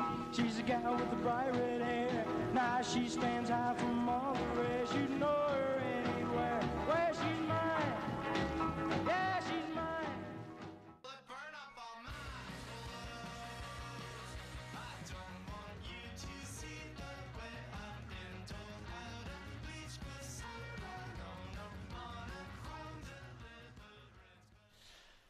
Hello and welcome back to the Vissla New South Wales Pro Surf Series. We are here at the beautiful Boomerang Beach for the Carve Great Lakes Pro Men and Women WSL QS1000. We're up to heat number... What heat are we up to? Heat number 6. Sage Goldsbury out there in the red. In the blue, we have Elise Cooper. In the white, Safi Vetti. And in the green, Elias Smith. And I'm joined in the booth with a very nervous Gabby Spake. How you doing, Gabby? I'm good, thanks. How are you? I'm very well, thank you. Well done in your heat before. You won your heat. I was in here calling your heat. Oh, sick. Talk me through it. How was it out there? I was very nervous because I had like such big names in my heat, but yeah, I was super stoked to just get a few waves and get through. Yeah, I remember you got that one, your 6, yeah, where you did big first turn. Yeah. How'd that one feel? Oh, it felt good. It felt a little bit wobbly because I almost didn't make it through, but yeah, it was sick. Yeah, it's quite difficult out there right now. I called the first few women's heat and quite low scoring. Was there a little bit of shift in mindset maybe based on the scores the girls were having, because there was those few rain squalls and it made it quite difficult. I know how quickly it's changing out there. Did you find it, you pulled back thinking, oh, I don't need as big a scores? Oh, I couldn't really hear anything out there. Oh, really? Yeah, it's really hard to hear, but like 5 minutes ago they're like, oh, Gabby's making the lead, so I was like, oh, sick. It's when you hear that. Yeah. Oh, you've been enjoying your time here in Foster? Have you spent Yeah. much time down the Great Lakes before? No, I've popped by here before, but yeah, this is like my first time, so Oh, no it's way. so pretty. It's beautiful, isn't it? Hopefully we get a bit of a cleared up weather system. Yeah. It's been a bit ugly today, but Uh-huh. looks like tomorrow we're going to get a little bit cleaner weather. Waves are pretty fun. It's kind of built. The last few days have been a little bit smaller, but yeah, do you enjoy these bigger conditions today? Yes, it's my surfing better, so yeah. So maybe let's tell the audience, whereabouts are you from? I'm from Collaroy on northern beaches of Sydney. Go to the northern beaches. All right, so is this your first year doing the QS, sort of having a good crack at it? I did it last year, just like a couple events. I think I did Port Stephens and Avoca, but I bombed out like the first round in both of them, so Oh well, I'll do a better little start this one yeah. today. Hopefully we can see marching on through another round a little bit later this afternoon. What about watching the competition? Who have been some of the girls that or the women who you've seen that have been impressing you so far? Literally everyone. Yeah. Yeah, it's super cool to watch all the girls, and yeah. Yeah, because in the women, this is the first round that the top seeds are actually surfing in.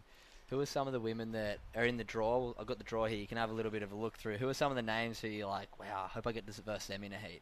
Well, Dimity Stoyle, I got to verse her, and Macy Callahan. That would be so sick. She's like my idol, and where's like the This is this whole round. Sierra. Sierra? Oh yeah, that was so sick. Look at to that. verse her. How nice is that to get to surf against some names like Dimity Stoyle, Yeah. Sierra Kerr, Shimmy Disco, and Uh-huh. also in that heat was Jessie Starlin. What's it feel like to win a heat like that and get to maybe take down some of those scouts who are girls that you've looked up to? Oh, really good feeling. Yeah, I'm so stoked. Yeah. It's super cool because I've been like watching Dimity, and like I watch Sierra on Instagram, and I'm like, wow, she shreds. So Very I was good super surfer. stoked. And Jessie as well. Been like looking up to her since I was like 6. So Yeah, Jessie's a legend, all down from the northern beaches. Yeah. Obviously, I grew up down at North Narrabeen and seen you surfing back in the day, growing up, and now you're all grown up. You're here on this qualifying series. How special is it getting to get back competing in Australia and get to chase it? I know you're sponsored by Sister Revolution, which is the sister brand for Vissla, our presenting sponsor. How cool is it to have Sister and Vissla supporting this surf series? it's super cool. Yeah, and it gets like the sister name out there and stuff, and Vissla as well. Yeah, Yeah, pretty stoked. love that. So we just saw out there in the white just then, Safi Vetti. Nice little wave there for her. Who's your pick in this heat? So we've got Sage Goldsbury in the red, we've got Elise Cooper in the blue, Safi Vetti in the white, and Elias Smith in the green. If you had to pick two that are going to get through, who do you think? Oh, they all shred. So, who's Nice. winning right now? Hopefully we're going to get some scores back up on the screen shortly. We've just lost our graphic for a minute, but we're going to just continue having a chat. So, do you do some training down at Manly Surf School with Yeah, Maddie Granger? I Nick do. James? Yeah, I do training with Nick James once a week and Matt Caddle as well once a week, and then I also go to the gym when I can. Love Yeah, the that. Surfers Gym. How good's Matty Cattle? Yeah, he's sick. No, Such a legend. Very lucky down on the northern beaches. We've got such a great range of surf coaches, but also such a good hot talent coming through in the juniors, and people like yourself and Kobe Clements. How cool is it watching Kobe progress, being both from that same sort of little area down there, Collaroy, Long Reef, pretty close together? How cool is it watching Kobe surf? It's so sick, yeah. Me and my friend Carly were watching him before, and we were just like, he got through with 10 seconds to go, and we're like so stoked. Yeah, he's right down in that little Mad Max minute, and he got himself over the line. Nice little fin ditch just to finish, but so good. it's pretty tricky out there right now. I feel like a lot of people are struggling to find that spot in the lineup. Was there anything? Was there any tips that you got from anyone? Are you working with the coach while you're here at this event? No, I didn't have a coach here, so I was kind of a bit nervous. Like, I usually have Matt Cattle and Nick James. Yep. But yeah, I don't know. I paddled out and waves are coming through in like a spot before my heat started, so I was like, oh, I'll just sit here. Love that. Got to be ready to adapt, but it obviously worked out well for you, taking down a few big names like Sierra, Jesse and Dimity, so it's got to feel good, and hopefully carry that form into this afternoon, which will be coming up a little bit later today. We do have the men's round of 16 and the women's round of 16 coming up later this afternoon, as hopefully conditions continue to improve. It seems like we went through a little bit of a stage with that rain. Was it pouring rain in your heat? Yeah, and right before it, there was like thunder as well, so I was like getting really nervous that there was going to be lightning in my heat, or, yeah. Oh, bit sketchy, but it looks like we're kind of in a nice little part of the weather system right now. It keeps changing, but right now we'll keep our fingers crossed that maybe for our heats a little bit later, it'll be nice and clean. Yeah, hopefully. Hopefully we'll get a couple graphics up with the scores soon so we can have an idea on who's getting through this one. Once again, we're having troubles. This weather right now is causing some absolute havoc down here at the beach, but the show must go on. Lucky we've still got the live stream. Me and you can have a little bit of a chat, and yeah, we can call some of the girls' waves as we see. It looks like Red having a little bit of a paddle here. What was kind of your game plan going out there in your heat? Do you try and approach your heat with a set kind of game plan, or what sort of stuff do you work on when you're paddling out for a heat? What's going through your mind? I love to get the first wave, so then I've got like a score, and even if it's like not a good one, but yeah, just so I have a wave and get that confidence going early. Yeah, I feel the same. I feel like sometimes if you can start on the inside and get the ball rolling, you can kind of surf yourself into a bit of rhythm. Find when you don't catch waves, you get a little bit stuck. But we've just got a couple scores coming in. We've got the WSL app up on our phone, checking the scores while we don't have it up on our screen right now. But in the lead right now, we have in the blue Elise Cooper with a 5.25 and a 2.5. Sage Goldsbury in the red is in second place right now with a 4.5. Elia Smith in the green with just a 4-point ride, and Safi Vetti with a 3-point ride. So a few alright scores for the girls to start. Not too... Everyone's got like something on the board. It's like not too bad of a start for all of them. So we'll see as the heat progresses what they can come up with. Elise is the only one with 2 waves so far locked in, but once all the girls lock in their second wave, then we can sort of have a bit better of an idea of how this heat's going to pan out. But looks like maybe a bit of rain again out on the horizon. It kind of just keeps coming in and out. Whereabouts are you staying here? You having a good time, enjoying your time here in the beautiful Great Lakes region? Yeah, I'm staying like along that skinny strip just up north. It's like called Tionya Camping Park, but I'm just like camping, so oh, no way. Not too good with the rain, oh, but seriously. Oh, yeah, but it's still super fun. I'm camping with Bonnie Hills and Carly Shanahan and stuff. So oh my goodness. Sick. Yeah, bad weather for camping. Yeah. How's your tents? Any leaks? No, because we have like a little tent on top of us. We're sleeping in like a swag. But oh my goodness. Oh, the grind QS days. I do not miss those. I know all about it though. Sleeping in board bags in airports all around the world. It's something that you've got to look forward to with your travels, but wouldn't have it any other way. It's such an amazing life we get to live as young pro surfers, and you've got a big future ahead. I'm excited to see what happens for your future, because that last heat was a good indication of what's to come. Thank you. Wait for a couple more scores to come through. Oh no, I've just lost my screen. Oh well. Here we go. Wave up and riding. Late takeoff here for the surfer in green. That is Elia Smith, and just coming off there. But seems like a little bit bigger set. Oh, nice big first turn there for surfer in red, Sage Goldsby. So nice big closeout. What sort of waves were you looking at for the? What sort of waves were you looking for out there this morning? Because it is changing quite a bit. Were you looking for the rights? Were you looking for the lefts? Oh, anything really. Just a big open face so I can get a few carbs in. Yeah, big open face is definitely where the scoring potential is. I think something that I noticed as well, both in men's and women's, the scores have really been around those big critical turns. Just like your one with your 6-point ride, that one big aggressive turn is outscoring the kind of just connecting ones all the way through. So keep that in your back of your mind for the next round a little bit later this afternoon. Okay. Yeah, we'll wait and see what the girls can come up with. Looks like a couple waves are rolling on through for them right now. A little bit of a paddle there for White. Not quite getting into that one, but yeah, conditions continuing to shift. We've got a high tide coming up in just a couple hours, so yeah, 3 o'clock high tide. So we're right in the middle of the tide right now, as we see up and riding in the green. That's Elliot Smith. She's actually moved up into second place right now with a 4 and a 0.7, and she's going to flick out of that one. So that's going to be her second best wave. And we're waiting for that score of Sage Goldsberry to come through. That one big critical closeout turn. The judges can't hear us. What do you reckon it's going to be? Oh, I didn't see it. See it? There was just one big closeout turn. We might pick up a replay. If not, we'll get the score shortly. But looks like the swell's definitely starting to build in a little bit. It's not that easy out there. Here we go. We've got a replay. What do we got? Okay, this looks like a replay of green. Elliot Smith. One little turn. You want to call us through the end of this one? Me? Yeah. Oh, Go yeah. for it.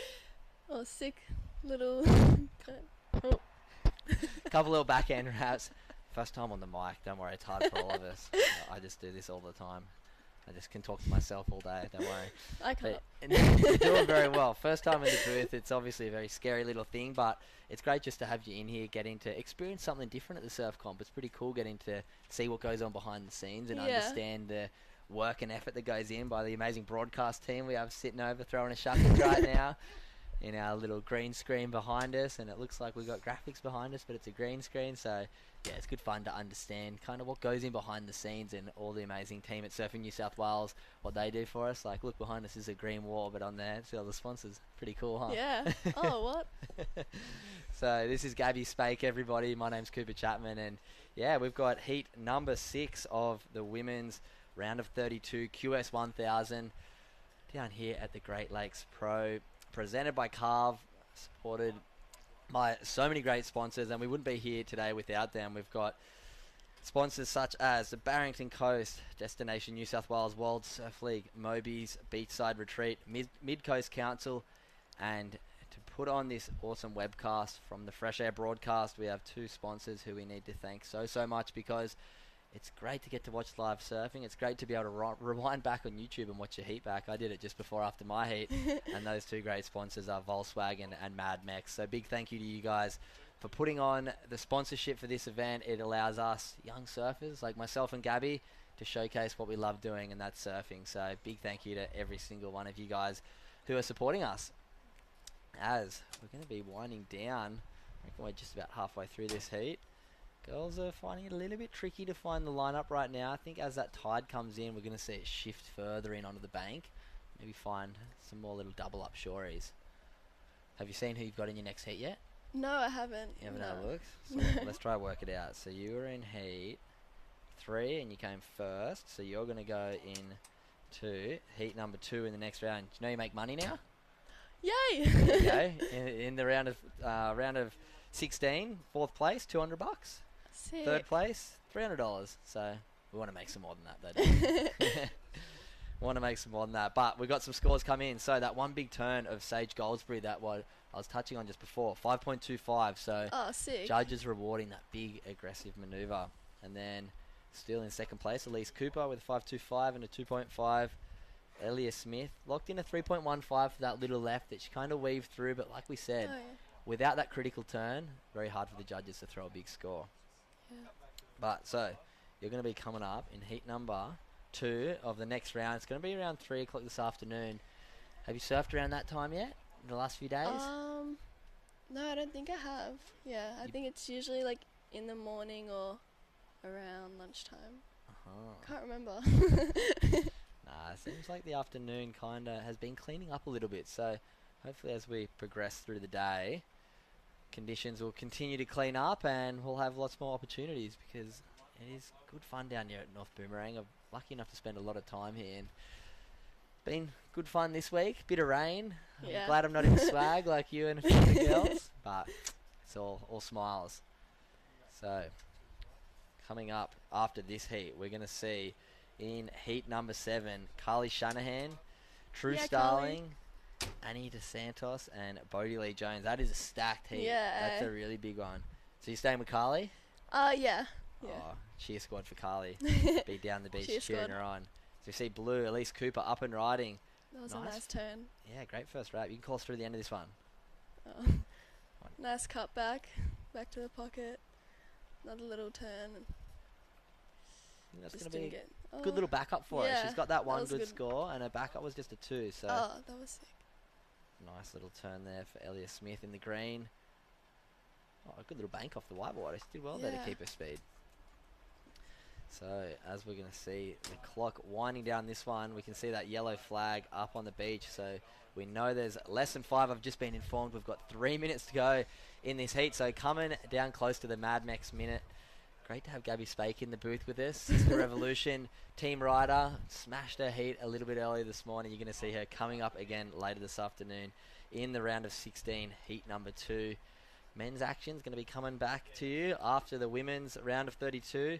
Right now we're in heat number 6. We have heat number 7, Carly Shanahan, True Starling, Annie DeSantos and Bodie Lee Jones coming up next.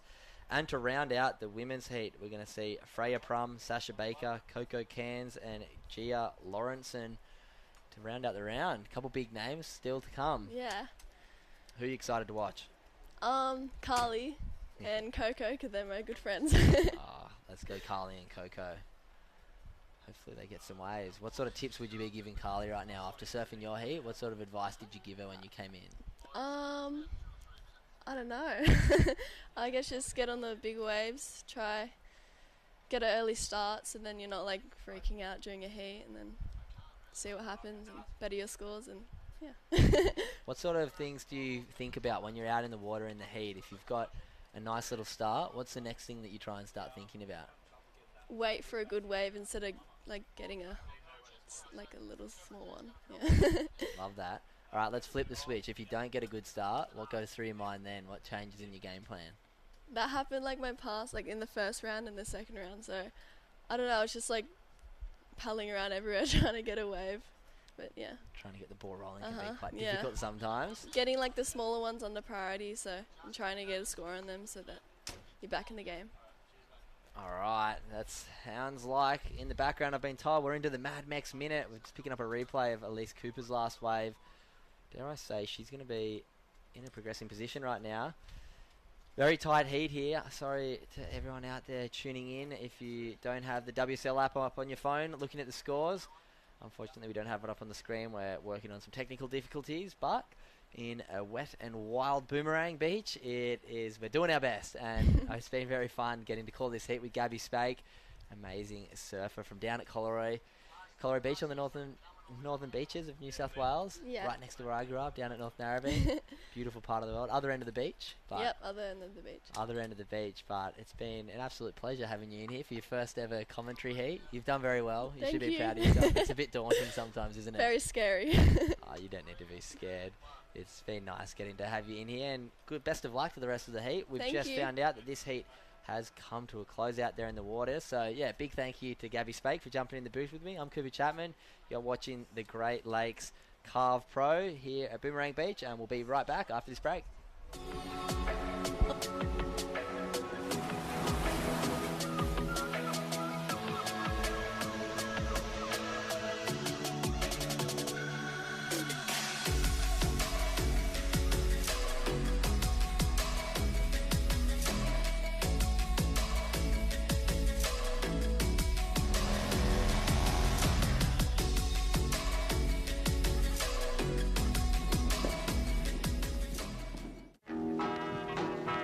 Have you ever met Miss Lindy? She's a gal with the bright red hair. Now she stands high from all the rest. You know her anywhere. Where she's mine. Yeah, she's mine.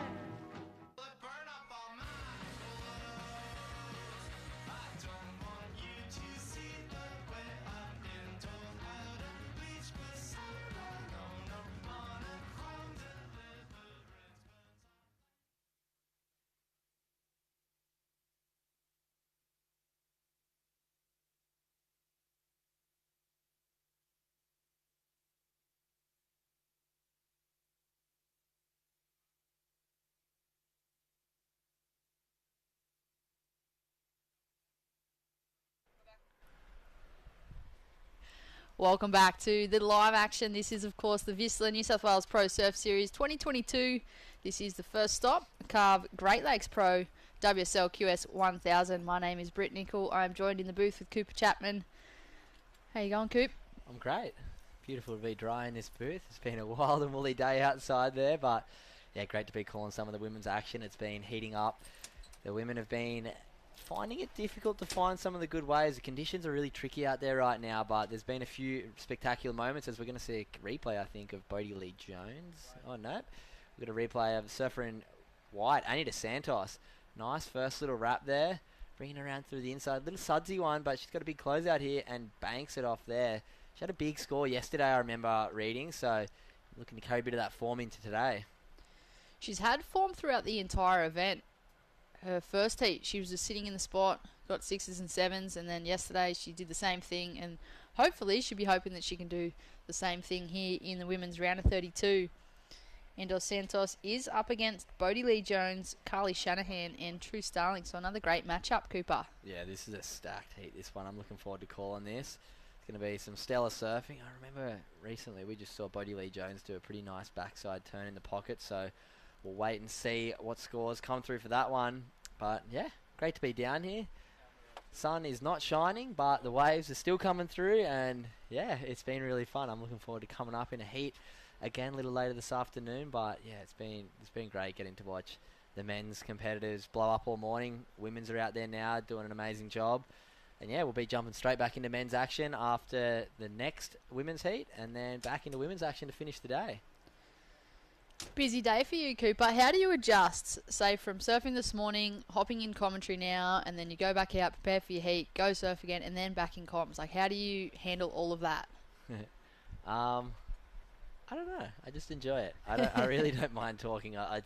If I'm not sitting here in the booth talking, I'm sitting upstairs in my... I'm very lucky. I'm staying literally across the road from the comp right now, thanks to the beautiful Carey family. So me and Hedgie are staying there, so we just sit there and watch the comp anyway on TV and end up talking about it. So, yeah, I don't mind sitting in here. I feel like I've got a depth of knowledge when it comes to surfing, and I really enjoy watching surfing and getting to break down performances and getting to, yeah, see behind the scenes. I think it's nice to understand the amount of work that goes in behind the scenes here for these surf comps that I've been doing for such a long time. That's exactly right. For anyone viewing at home, unfortunately we don't have the scores on the screen, but if you do download the WSL app on your phone, you can get the live scoring up to date. So that's what we're trying to do here. Unfortunately, we're lacking reception in the booth, but we will try and bring the scores to you when we get them through. But if you've got a phone in front of you, be sure to log into the WSL app and stay updated. You can actually watch the event and listen to us while also seeing the scores. Yes, we've got plenty of action coming up. This event, of course, could not be put on by our amazing sponsors. This Vissla New South Wales Pro Surf Series. This is stop number 1 here at Boomerang Beach. We'll be heading down to Port Stephens later over the weekend, then down to the Maroubra Pro next week, and then straight back up to the event at Avoca. So lots of good fun times ahead, lots of good surfing ahead, and yeah, could not be doing it without these great sponsors. For this event, we've got Carve, also Barrington Coast, Destination New South Wales, the World Surf League, Moby's Beachside Retreat, and the Mid Coast Council. And as always, I love to plug the webcast sponsors, because that's who's given us a job and letting us get to call this action. And I think the greatest thing is just getting to live stream these events, because it's really cool to share the beautiful coast we live on, as we can see the wind blowing into the rocks down there at South Boomerang. But it's also just nice that the people out there, the families who want to support their surfers, the people who support them, they can tune in, watch them compete, and really get an understanding of the journey that we're on here as pro surfers. So big thanks to Mad Max and Volkswagen for putting on the webcast. We have had some scores be locked in. We have Dos Santos with a 5.75 for that long left that she caught. Bodie Lee Jones is also locked in a 3.75. A 2 for True Starling, who you can see on screen there in the blue. And Carly Shanahan at just a 0.5 at this stage. This is, of course, heat number 7 of the women's round of 32. The final heat of this round will be up next. Heat number 8, Freya Prum, Sasha Baker, Coco Cairns, and Gia Lorenzen. Another great matchup.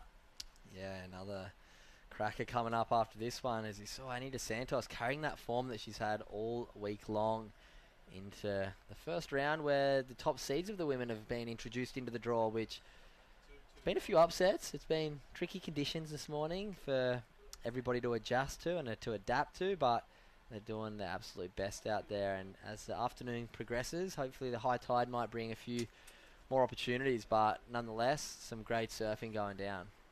I think sometimes, Cooper, as well, like as we mentioned, the top seeds have only just hit the water today for the women's side of the draw, and we are into day 3 of the event. Surfers like Endos Santos, she started in the first round, she's worked her way through, and she's just built momentum. She's spent more time out at the break, she's put heats together. I feel like that can sometimes work in your advantage, as opposed to being seeded in those rounds and not surfing for a few days. Absolutely. I think getting used to a lineup and starting to just feel that rhythm in a heat. Sometimes the first round can give you, we call them like first round jitters. You got to try to work out your equipment. You got to work out what the judges are scoring, and obviously you've got to work out the conditions of where you're surfing. Whereas if you've got to surf a few heats and build that momentum, build that routine, then it can sometimes make it a little bit easier. As we see Annie starting this one off with a big score and having another little quick look at that one, but opting not to go. She'll keep her second priority and wait for something a little bit better. But yeah, as you said, I think having that little bit of extra time in the lineup can be very beneficial. Hey, we got some scores back on the screen. We certainly do. That'll help everybody at home as well as helping us. You can see there that Endos Santos has locked in that 575, 375 for Bodie, 2 for True, and just a 0.5 for Carly Shanahan. On the screen there, to the left of the names is their priority positioning, which means that first priority is with the surfer in blue. She had a little look then. Not sure if that was a committed paddle or not. We have a surfer up and riding. That looks as though the surfer in green, Bodie Lee Jones from the Northern Beaches. Very tidy little two-turn combination there. Opened up on the first one. Got to square up a little bit more vertical on the second one. We'll wait and see what the judges thought of that. It's not that many lefts that are giving a vertical turn like that second one, so I'm interested to see what score comes in. And there it is, a 4.5 for Bodie Lee Jones. So judges liking that one. Maybe a little bit smaller and flat wave. Didn't quite get up over that 5-point range, but it's a good little building wave to go with a 375. Building house, improved on a 375. So nice little open wrap there. Comes hard off the bottom and squares up nice and vertical as that wave disappears down the beach with this nor'east wind swell that we have. That second turn was certainly the money turn there for Bodie. It was a bit of a flat turn for the first one, but as soon as that wave stood up, she just went straight for the bottom and straight to the top, which is exactly what the judges want to see out here this afternoon. Yeah, definitely. It's been a pretty common theme today that big turns, big waves, big scores. And so often we tend to try and, well, visually watching somebody get a long wave, sometimes to the average viewer will be like, oh, that was a nice, really long wave. But the criteria is very, very particular around wanting to see big maneuvers on big sections, and that's where, yeah, the big scores come from. As we see, having a paddle, we're going to pick this back up. Surfer in green, Bodie Lee Jones. It was a really quick transition. She literally only stepped off that 4.5 and was back out there and straight into another one.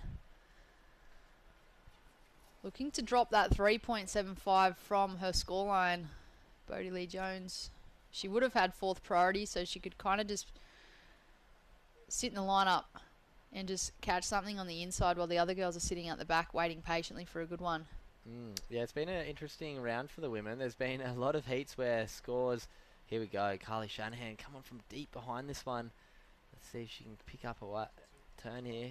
Sets up the first turn and that dribbles into the channel. So, like we were saying, the two girls who have come from the earlier rounds, Bodie Lee Jones and Annie DeSantos, up in first and second right now with the only real crucial scores that have come in. True Starling and Carly Shanahan finding it a little bit difficult to find their spot in the lineup right now. And maybe that does have a little bit to do with this is their first time competing in this event. And yeah, maybe some first heat nerves. We can only hope that they dust those first heat jitters off. True Starling, now residing on the Tweed Coast up at Cabarita, which is also home for me. True and Jessie. Kind of got stuck up there for a bit last year in the old COVID and lockdown situation, and then decided they liked the area, and whole family's moved up now. Very similar to me. I grew up in beautiful North Narrabeen, as did the Starling clan, and yeah, North Coast living's pretty good. Moved up from North Narrabeen 2 years ago as well, and absolutely love my upbringing in Narrabeen. Love every single thing about it. All the people there are amazing and have really developed me as a person, and the career that I've had, don't think I would have unless I had that upbringing in Narrabeen. So super grateful, but now the journey has taken me up there, and yeah, very happy and enjoying that North Coast living. Here she is, True Starling, the woman we've been talking about in the blue, looking for a 3.76. Cuts back to the pocket. She's hoping that it stands up on the inside. And can she ride out of it? She gets nice and low, and she does. So a little hung up, but that will be her best score so far with 8 minutes on the clock. Last of green, Bodie Lee Jones, was a 4.25 by the looks of it. Solidifying that first place at the moment.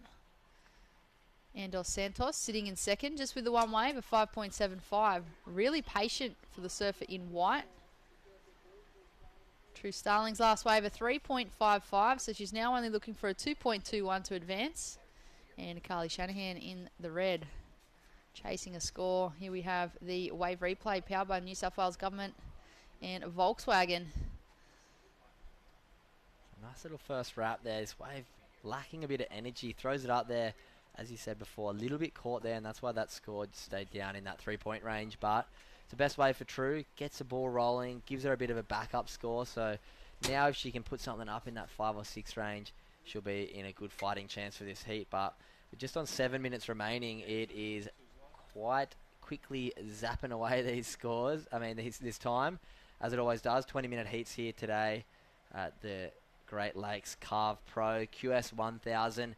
For both men's and women, part of the Australia Oceania Regional QS Series, all fighting for a spot and for the points to get us to that Challenger Series. That'll be coming up later in the year, kicking off at Snapper Rocks.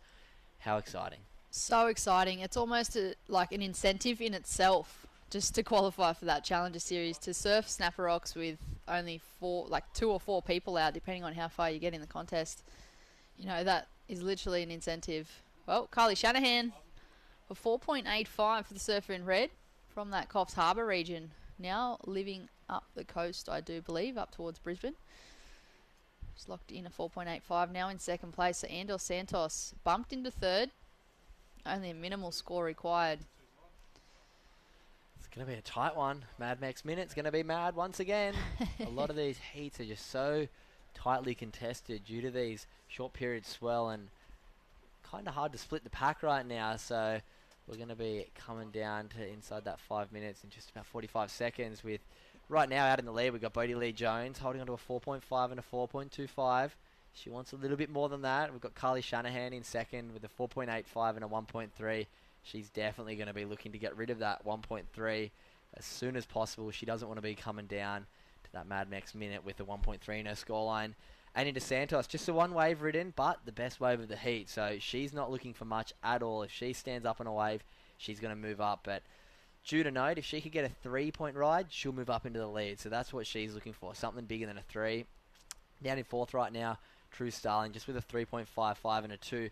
But because this heat has been a little bit wave-starved, still in with a great shot. She only needs a 2.6. So that just takes us down to the 5-minute mark, and plenty of action to come as we count down to the end of this one.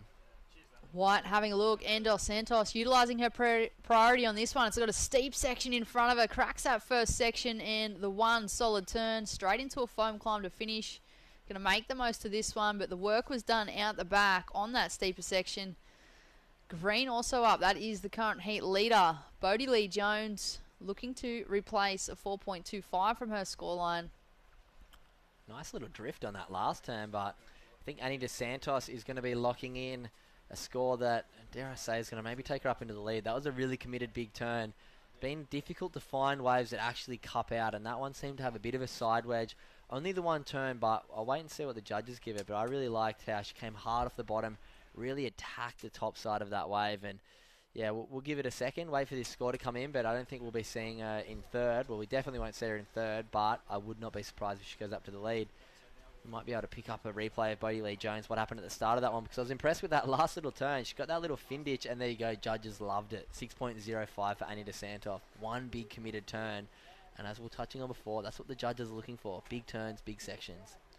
It's exactly what they're looking for. So 6.05. She did the work out the back. It stood up for her. She hit the section, capitalised on it, and finished off with a couple of foam climbs at the end. Bodie Lee Jones in the green. There it is, a 6.2. So best scoring wave of the heat so far. She's just gone into second position, but now making that requirement harder for the surfers in red and blue. Carly Shanahan in third, chasing a 5.86, and True Starling in the blue, chasing a 7.15. Just like that. Going to be tight. It kind of definitely just really separated the girls in white and green, and like we said, two top seeds are finding it hard to find their spot in that lineup. We're going to pick up a replay just at the end of Bodie. She must have got a nice first turn, but I do like this little drift at the end. Great control to hang on to that one. She must have got a big first turn because 6.2 is a great score for out there and the biggest score of the heat. So unfortunately not going to be able to pick up the start of that one, sorry. But dare I say, I trust the judges. There would have been a nice first turn. So yeah, we see Anita Santos out in the lead with a 6.05. We've got a 5.75 as a backup for her. So solid heat score. We haven't seen many girls up over, or many women up over that 11-point range as of yet. Bodie Lee Jones, 10.7, so tough heat here. Some great scores. The ladies seem to find some nice waves in the lineup right now as Carly Shanahan, True Starling, bit of work to do. Carly looking for a 5.85 and True looking for a 7.15 with just over 2 minutes remaining. Tough ask.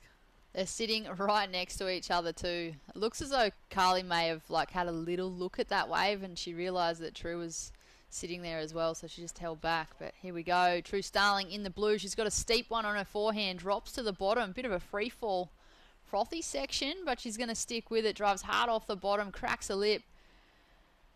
And it finishes off on the inside. Looking for a 7.15. I'm not sure if it'll get there, but it will reduce that requirement. Yeah, that's going to be the best wave of the heat for True, so let's see how quickly she can get back out. Try and maybe find a bit of space away from Bodie Lee Jones and Anita Santos. As we see, that score came through 4.15 for True, so that's her best wave of the heat. Brought that requirement down to 6.55 as we're nearing down to the Mad Max minute and 20 seconds remaining. We're going to pick up a quick little replay of True on this one. So nice first turn, then came into this second one, hit it, got a little bit of drift on that one. So 4.15, maybe just lacking that really aggressive maneuver like we saw Annie put down a little bit earlier. It looked like it was going to be a really nice right, on takeoff. It was a really steep section. She kind of free fell to the bottom. And then all of a sudden, it kind of just tapered back a bit and went really foamy on the face, which gets a bit harder to surf when it gets like that and harder for your fins to engage. Very difficult ones. There's a lot of suds on it. We call it a bit of snowboarding. As good fun watching the snowboarding. Did you watch some of the Olympics recently? I did. It's nice to see Tess Cody get a bronze medal. As we see the Mad Max minute, that burrito clock is spinning. 30 seconds remaining in this one. Bit of work to do for True Starling and Carly Shanahan. Nicely surfed heat for Annie and Bodie out there in the white and green with 11.8 and 10.7 respectively. I get that wrong. But yeah, just 20 seconds remaining in this one. It's been a good heat to call this one. A few good scores to finish it out. It has been an exciting finish too. Andos Santos in the lead. Noting though that it took her 13 or 14 minutes to catch two waves. At the 7-minute mark, she only had one wave locked in. And it looks like that is all she wrote. So surfers in white, Andos Santos taking the win over Bodie Lee Jones in the green. Unfortunately, bowing out of the competition, True Starling in the blue and Carly Shanahan on the screen there in the red. Two top seeds bowing out in that one. We'll be coming right back after a commercial break with heat number 8 of the round of 32 of the women's QS1000 here at Boomerang Beach, Carve Great Lakes Pro.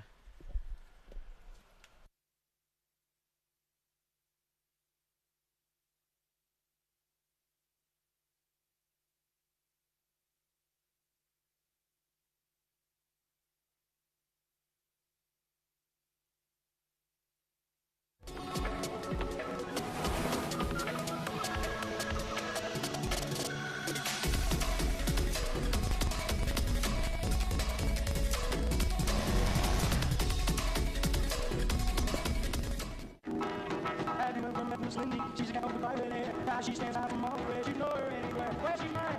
Yeah, she's mine.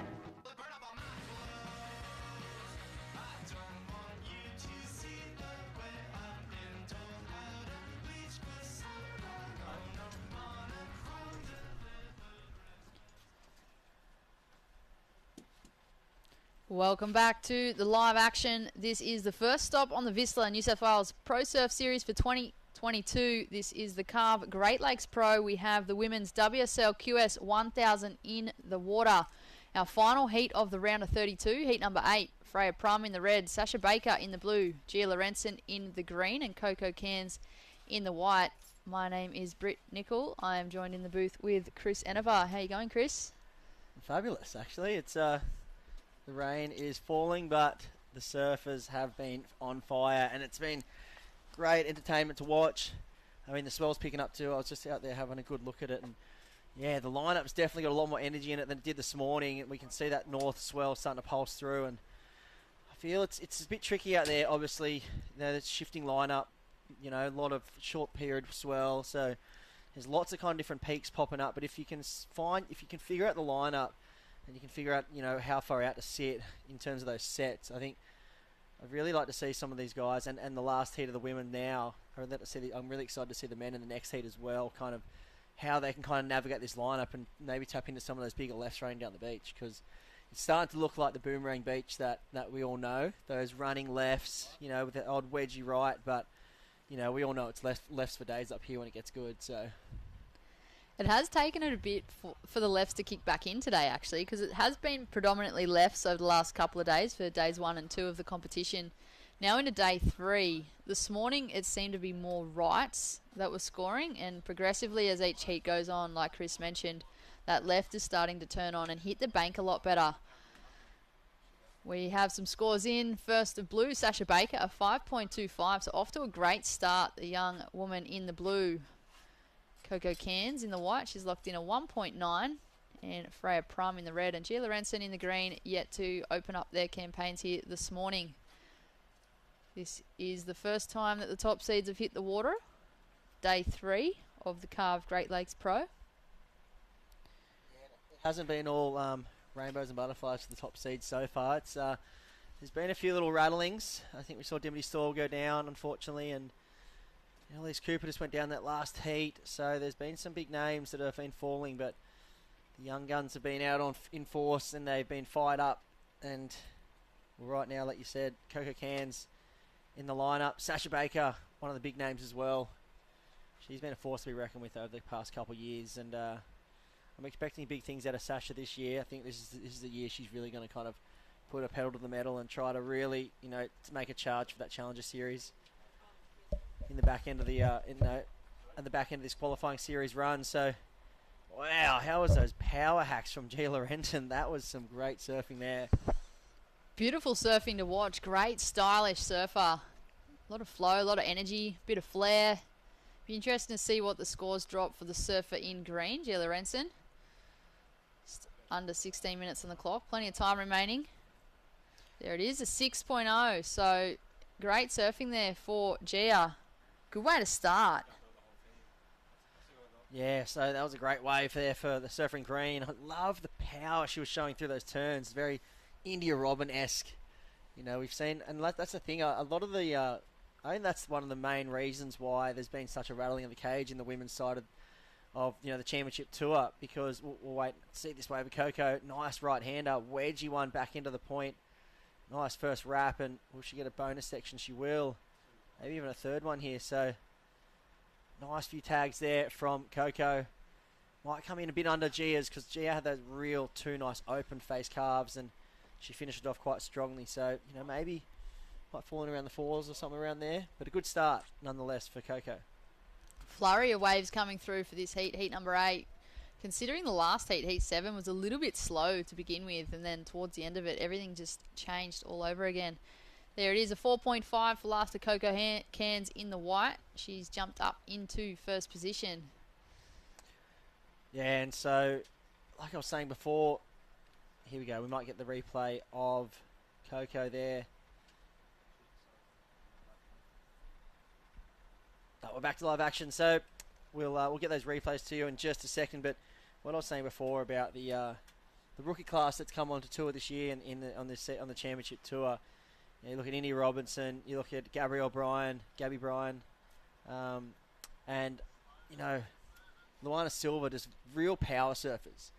You know, they're just got a lot of power, and they kind of actually almost took to sunset like it was, you know, a beach break. And I feel like that's something that a lot of the girls these days are really working towards, is that power game, and it's making a big difference.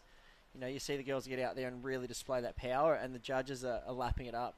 Obviously, the X factor is a big part of it too, but I feel that we went through that phase in surfing where everyone was trying to, you know, throw as many airs or as much X factor into it as they could, and it was really exciting. But now it's been kind of scaled back, and there's a good mix, you know, with the judging of, you know, the power as well as the X factor. Does that kind of make a bit of sense? 100% that makes sense. You still got to have all of those foundations which create that power to be able to do it in the first place. It's, you know, it's one thing being able to do airs and whippy turns off the top, but if you haven't got your foundation laid, whenever it gets bigger, that's when you're forced to draw out those turns, and that's where you're going to need your power. Yeah, exactly. And I think you see a lot of the up and coming women.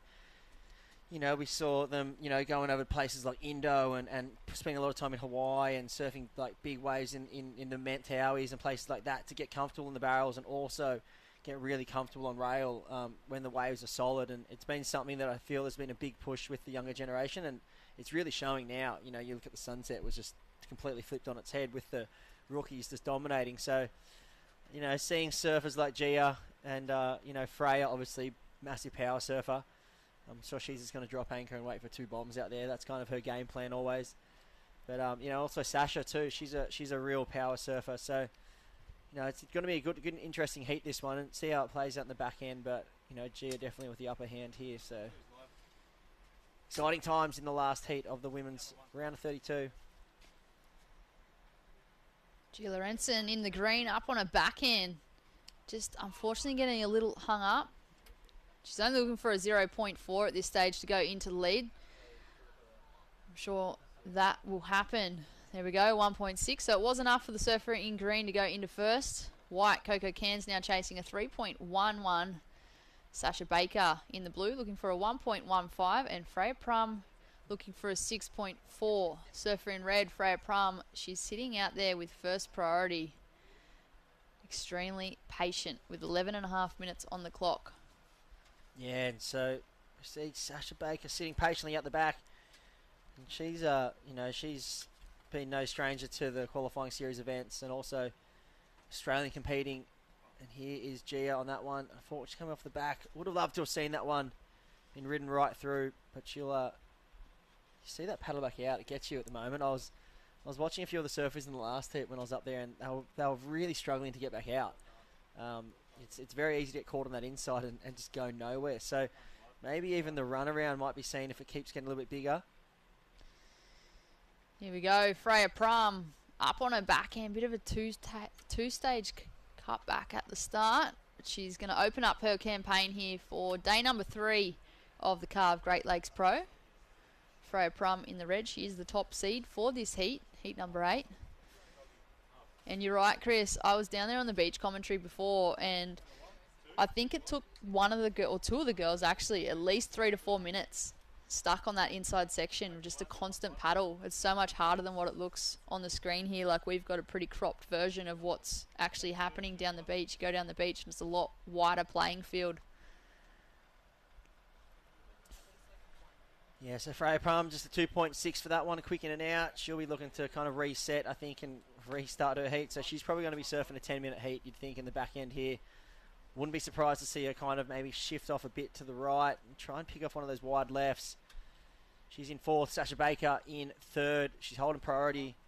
And, well, she represented Australia in the ISAs back in 2019, and she's had a 3rd in the I think it was in the Port Stephens Pro 2 years ago as well. So, you know, she's no stranger to big-time competition, and she's one I've really got my eye on in this event. She's been a standout in the early rounds, but currently in 3rd, but Coco Cairns in 2nd. Like we said, no real standout scores except for that one of Gia. So another exciting back into the heat probably coming up. There's a really nice wave there from Coco Cairns on her backhand. Really fluid first turn. Unfortunately, the wave kind of just fizzled out. She didn't get more of an opportunity. Be interesting to see whether she drops that 2.5. Green, oh my God, she's showing us why she's the heat leader. That is Gia Lorenzen. Wow, and I mean, from up the sunny coast, no stranger to right point breaks, and you can see that she's been working really hard on that forehand, and man, that was impressive surfing. That first turn there was one of the turns of the day so far for the women's event. Really love how she just fit that turn in, really tight in the pocket, and just drove through the rail. Came out of it with more speed than she started. So, and here's the end too. A bit of excitement, getting above the lip on the last turn. Love to see the replay of that first one, if we can get it, that first turn from G up. That was really something special there. You always know it's a good carve when they come out of it with more speed than they went into it with. Yeah, that was sick. Frothing. Even on the last turn, it would have been so easy for her to get hung up too high and not being able to ride out of that turn. She did really well just to hang on to that. There it is, an excellent score for Gia Lorenzen, an 8.0. She is well and truly in the lead. An 8 and a 6. Coco Cairns in the white now chasing an almost perfect ride. 9.5 out of a possible 10. Red having a look. Freya Prum up on her backhand, only looking for a 4.41. Not happy with that one, so just straight up and out of there. And look at the score that's just dropped in from Gia. 8 points, 8-point ride, so into the excellent range, and very well deserved there. And there's a reason why that was one of the waves of the day for the women's event. That first on the backing of that first turn, that just was the searing forehand hack.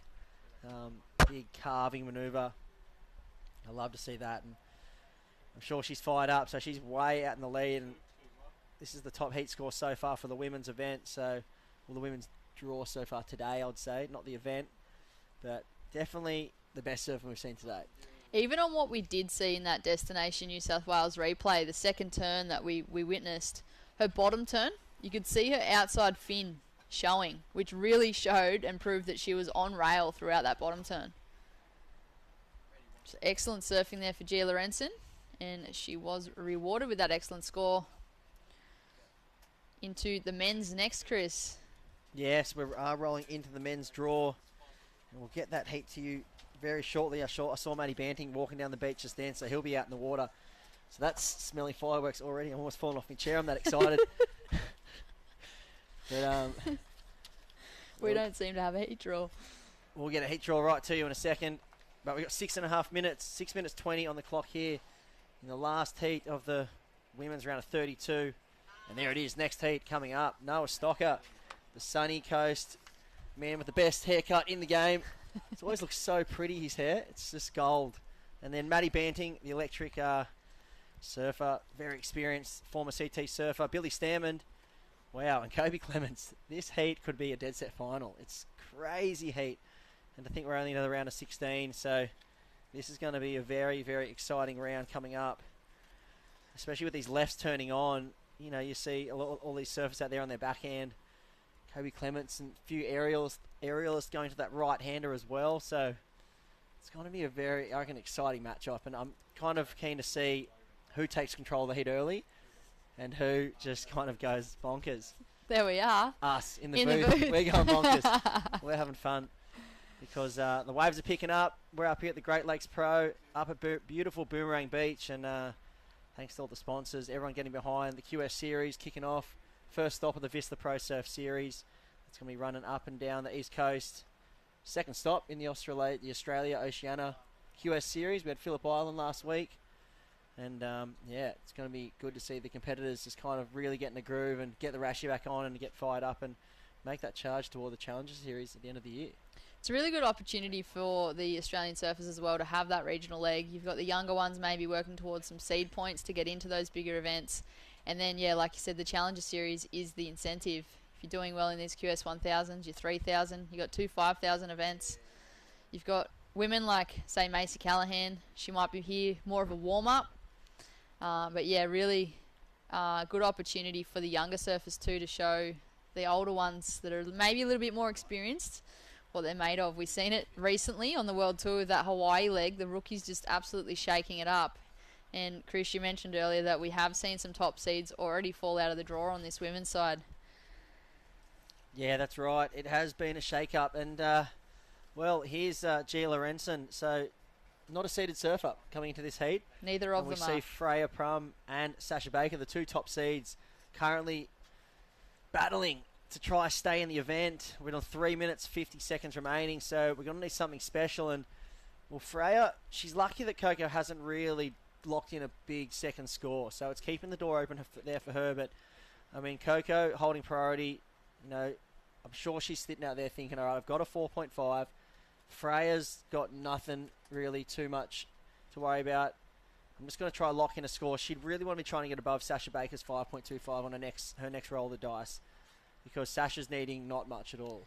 Becomes a little bit dangerous too. You've got Coco Can sitting in second.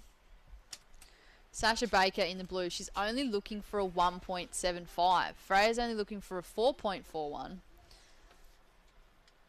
Looks as though Coco may have taken a wave. Either that or she made a committed paddle, because the priority has just changed on the left of the screen there. First priority is now with green and second priority is with blue. So it'll be interesting to see whether or not Coco Can's in the right did improve on her situation or not. And Freya Prum in fourth position, currently looking for a score. The pharmacist. The pharmacist, yes. She is brains of the from women's Merimbula. floor. Very intelligent. She is extremely intelligent. Chipped away at uni for a fair few years while she was competing on the QS, and she's now fully qualified pharmacist. Originally from Merimbula, her family own a chemist in Pambula, so she's worked a fair bit in there with her dad. Dean, if you're watching, hello. Yeah, so great family, the Prums, and from way down there, just on this side of the border, way down the far south coast. But yeah, she had a good run last year on the qualifying series. She had a really good few events, put down some big heat numbers. I know she loves it when the waves get bigger, and there's a bit of with the forecast the way it is, she'd be really looking to kind of squeak through this one, knowing that we're going to have a bit more swell on the back end of the event. So, but out in the lead right now, it's been all about the surfer in green, G. Lorenzen, with that big 8-point ride, best score of the women's draw so far today.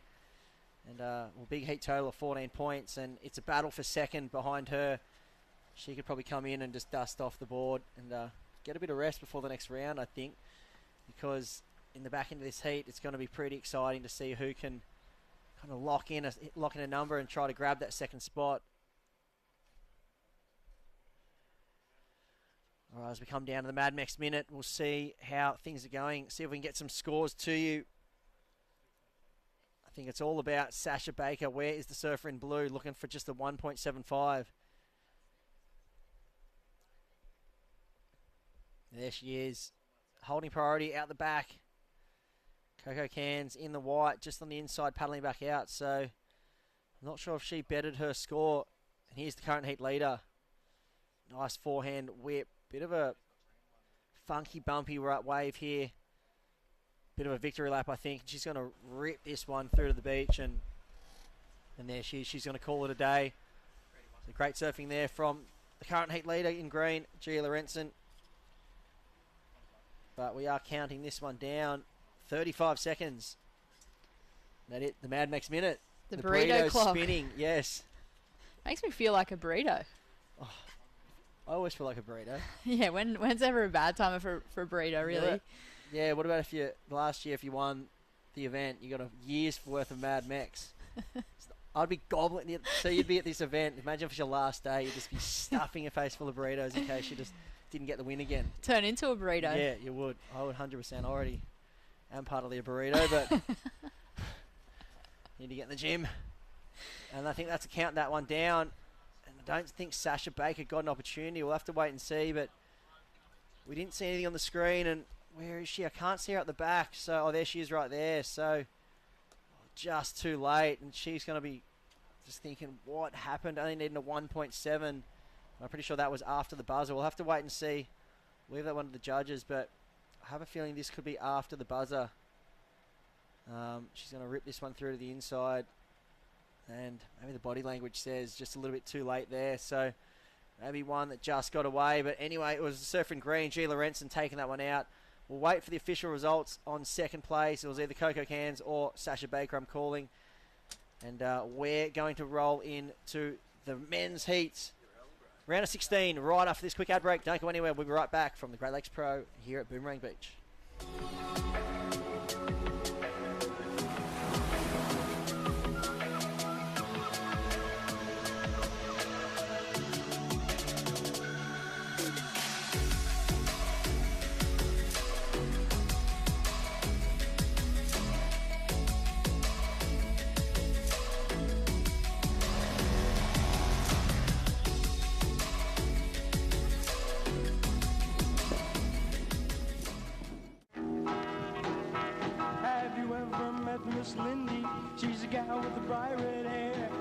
she stands high from all the rest. You know her anywhere. Where she's mine. Yeah, she's mine.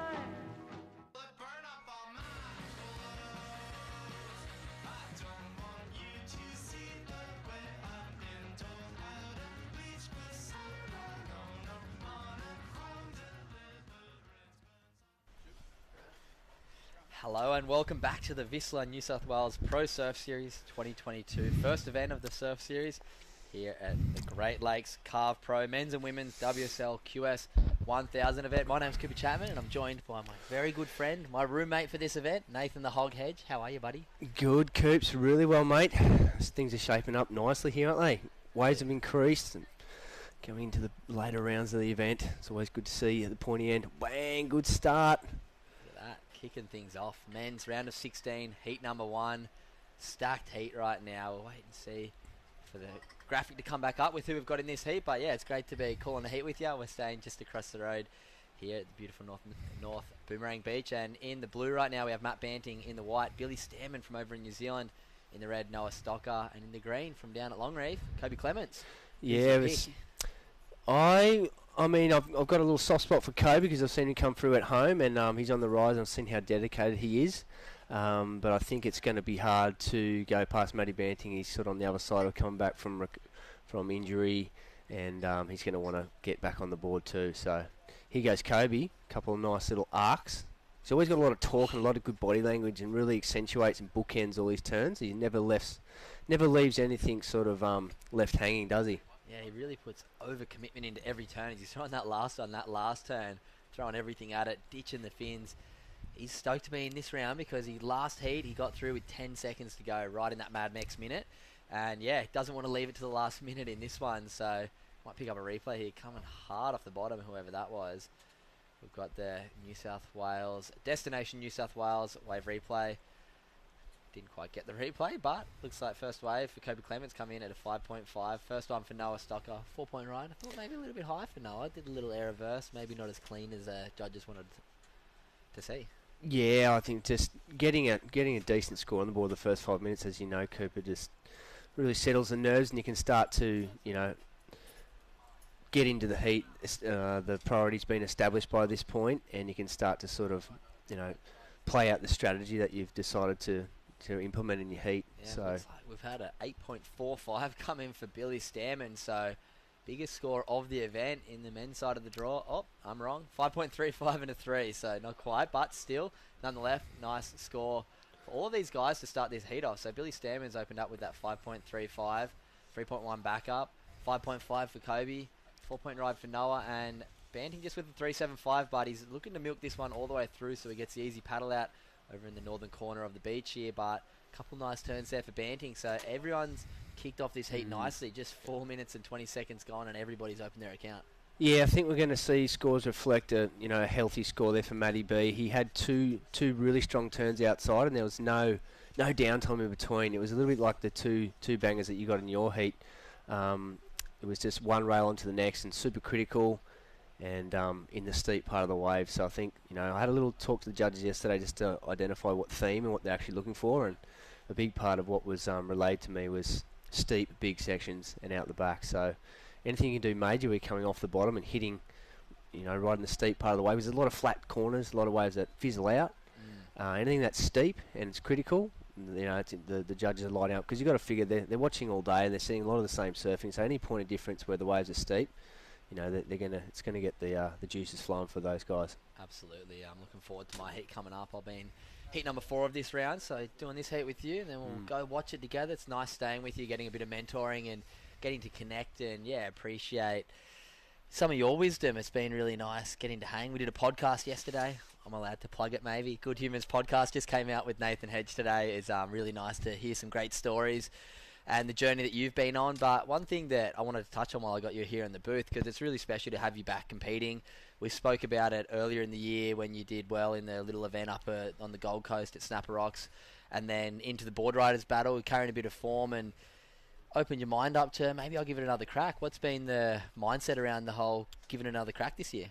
Well, just the opportunity that the QS has come to regional platform where we can travel to the east coast of Australia, and it sort of lends to being close to home, and you know, it's amazing waves on the East Coast. And you don't have to sort of extend yourself and travel far and wide overseas and spend great amounts of money and sort of take yourself out of the game for a normal job or family at home. So it really does lend to, it's kind of looped right back to how the tour used to be with the Australian Championship circuit, the ACC. So it's kind of, you compete against the best guys in your local region. It's way more cost effective and just a way better way of doing it. And then, okay, let's head off overseas if you're getting the cream end of that tour. So it was just a great way to, you know, focus for 5 to 6 weeks and see what happens at the end of that.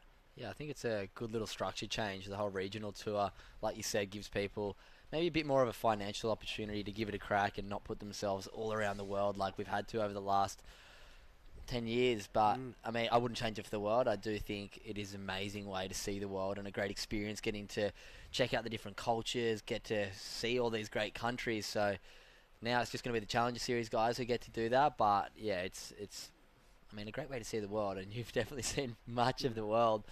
What's the goal coming into this series? Getting into snapper? Is that one of the sort of carrot dangling at the end there? I think snapper is something that all of us have in the back of our mind. It would be great to get to compete there in that first Challenger Series event. Yeah, absolutely. It was just, you know, knowing that snapper was on there for the first Challenger Series is a huge motivator, and to have a waiting period to surf that wave. I mean, I still get excited by surfing good waves. So here goes White. Billy Stammen's going to back up his 535 off the bottom, nice. Pretty tight in the pocket there. Didn't quite get to bring it around. It's cut a little bit short and then flicked out, so he's going to be looking for something better on his way back out. Kobe Clements has got a good 5.5 in there, the highest wave so far, and he's sitting with priority. So the young fella has you know, opened up a really smart heat so far. Yeah, and we've got that little bit of wind blowing into the right, so I'd love to see Banting, Kobe, all four of these guys have got a great air game. So it came down to it in Banting's first heat with Chris Zaffis, Stewie Kennedy. I can't remember who else was in that heat. Oh, and Kehu Butler. Yeah, but Zaf did a huge punt, got the high score of the heat, but couldn't back it up. So there is some air sections out there, and it is pretty clear that the judges will score it high if you can click on a nice air. And I'd love to see Matty Banting go to the air. Yeah, they've got to huck it up high and get tail high and bring it right around, you know, because it's just, you know, you do see a lot of the air reverses, but the better ones are still being rewarded. So it's, you know, like you said, the good air wind, board against your feet, is good opportunity on those rights, hey? Yeah, I'm keen to hopefully get some ramps maybe myself as the afternoon comes in. I would not be surprised. I'll be putting a little slide bet on that. Oh, a slight bet on the Chapman to pop a couple little tail highs. Absolutely. I mean, I didn't quite need to use that formula this morning. I was lucky enough to find a few pretty good little corners. Had an 8 and a 6, which was, yeah, it was nice to find the feet in the wax. It was nice getting to come down there with you this morning. We kind of picked it apart. I told you kind of the area that I liked, and it's been nice having you there. You've kind of just backed my decisions. Both heats I've surfed, I've kind of maybe gone a little bit left field and tried to do my own little game plan, and it's been nice having you in the corner mentoring me and kind of backing me into my decisions. Oh, it's just been good, mate, to spend the week with you. Yeah, it's been cool getting to just catch up, find your flow, get the slow cooker going in the house across the road. Big thanks to the Carey family across the road looking after myself and Hedgie. We're staying literally 10 metres away. You couldn't be any closer, so I'm in the booth and then I'll go and watch the live on the TV and then go back down for my heat. But yeah, it's great to have you back competing. I know every single person watching this webcast would be stoked.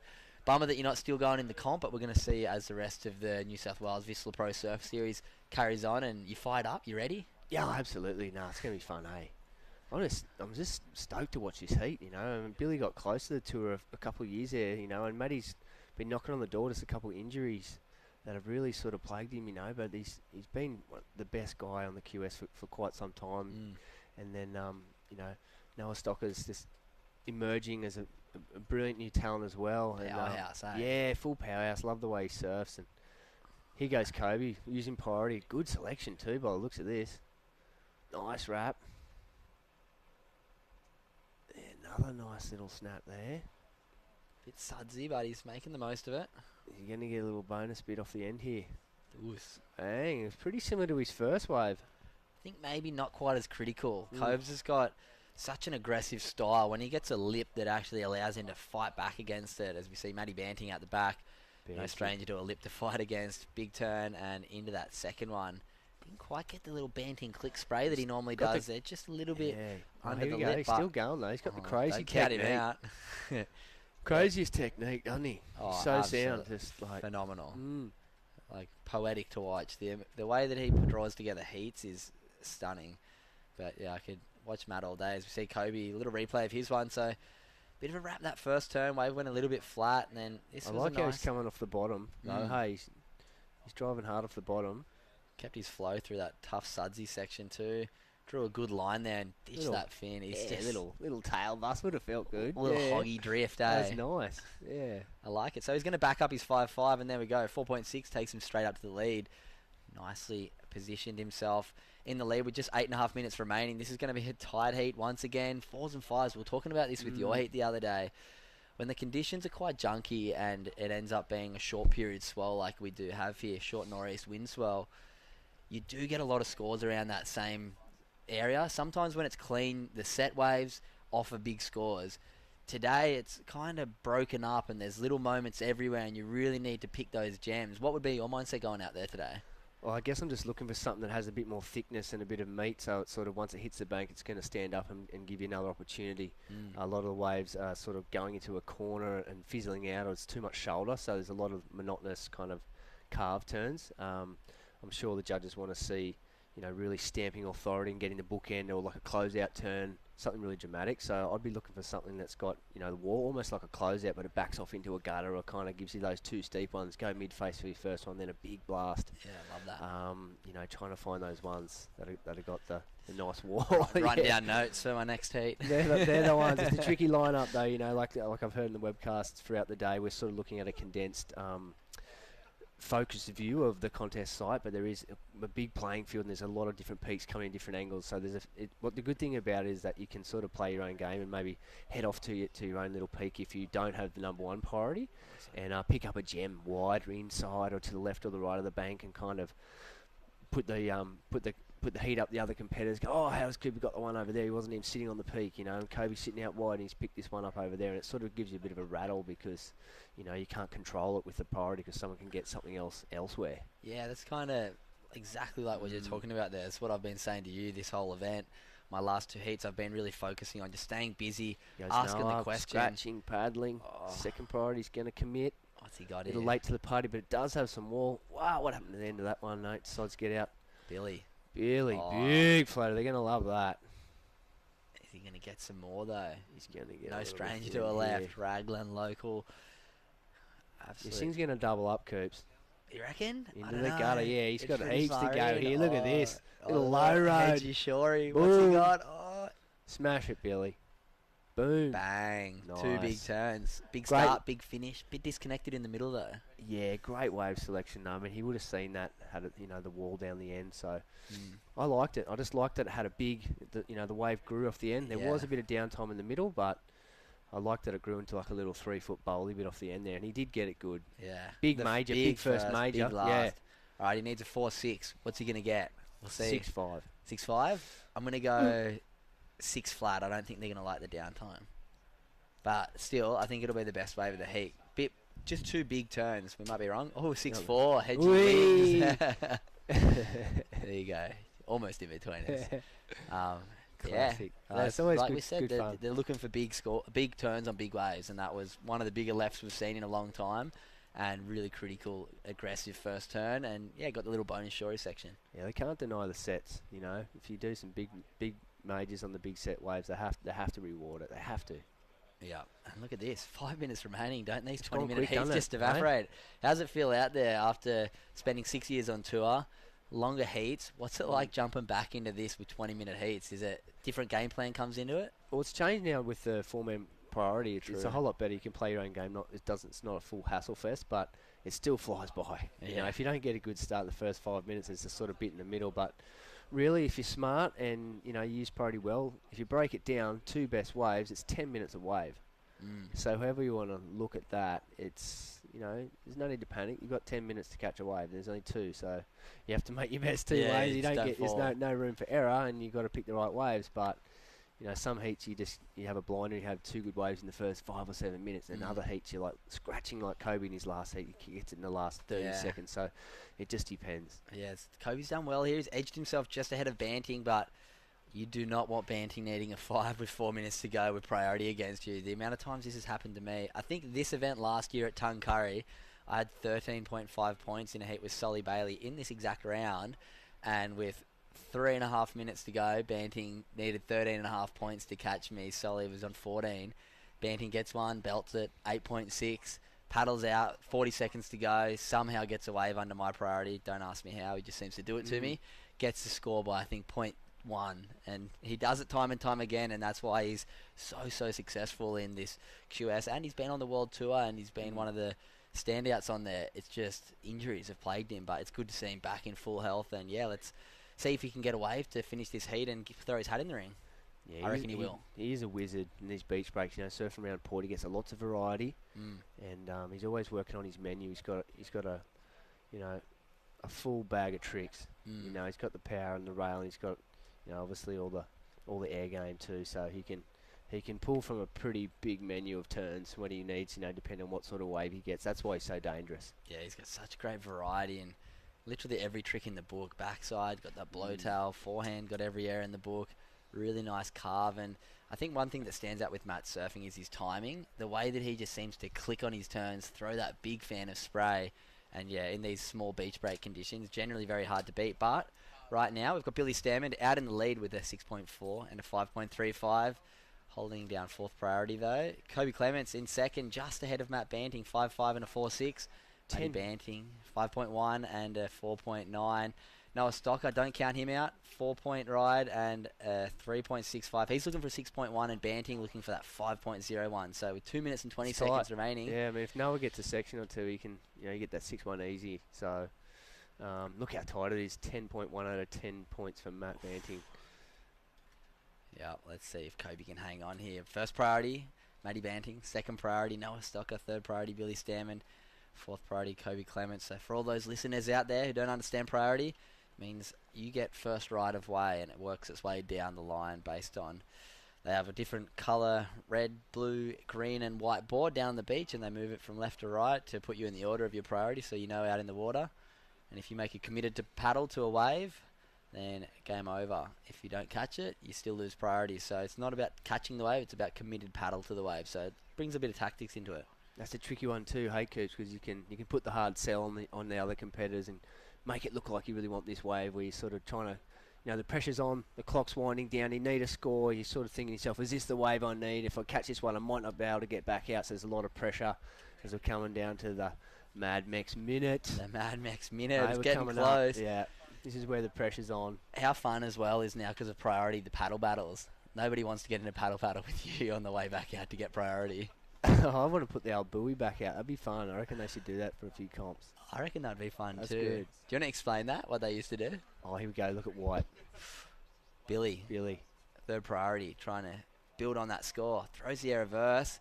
Not going to get much more on that one. I don't What's think he that's throwing away? Because 5.35. that's the other thing, the second score, the 5.35. So that's what you want to sort of get rid of to better your position. But probably not with that one, eh? One turn. I don't think that's going to better it. I think that's going to be in that high 4 range. Didn't have big meaty section. It was a nice air, don't get me wrong, but I think you need something a little bit more critical than that with 30 seconds remaining. How's this going to be for Kobe if he can hold on? This is a huge win if he can get the better of Matty Banting and absolutely. Stocker. He had a huge result. for his confidence. He had a result as well down at Phillip Island. I think he got a fifth, fifth. So yeah, good little start to the year for Kobe here, bringing a bit of momentum. Banting's coming off the injury, trying to get a bit of momentum, but yeah, it's big scalp. A little bit too late for Matty Banting and Noah Stocker. We're going to see Billy Stamond and Kobe Clements marching on through this one, the first heat of the round of 16 of the men's WQS1000 Great Lakes Pro. We'll be seeing them in the quarterfinals coming up tomorrow. Awesome. My name's Cooper Chapman, joined by Nathan Hedge in the booth. Thanks, mate, for joining us. We'll go get ready for my heat, and you can mentor me, hopefully, through a heat win. Look forward to seeing you smash it soon, brother. All right. Take you guys to a break.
afternoon and welcome back to the first stop on the Vissla New South Wales Pro Surf Series for 2022. This is, of course, the Carve Great Lakes Pro WSL QS1000. We are now into the men's round of 16, heat number 2. Stuart Kennedy in the red, Joel Vaughan in the blue, Oscar Berry in the white, and Marlon Harrison in the green. My name is Britt Nicol, joined in the booth with Coda Killer on the Maroubra guy. How you going, Coda?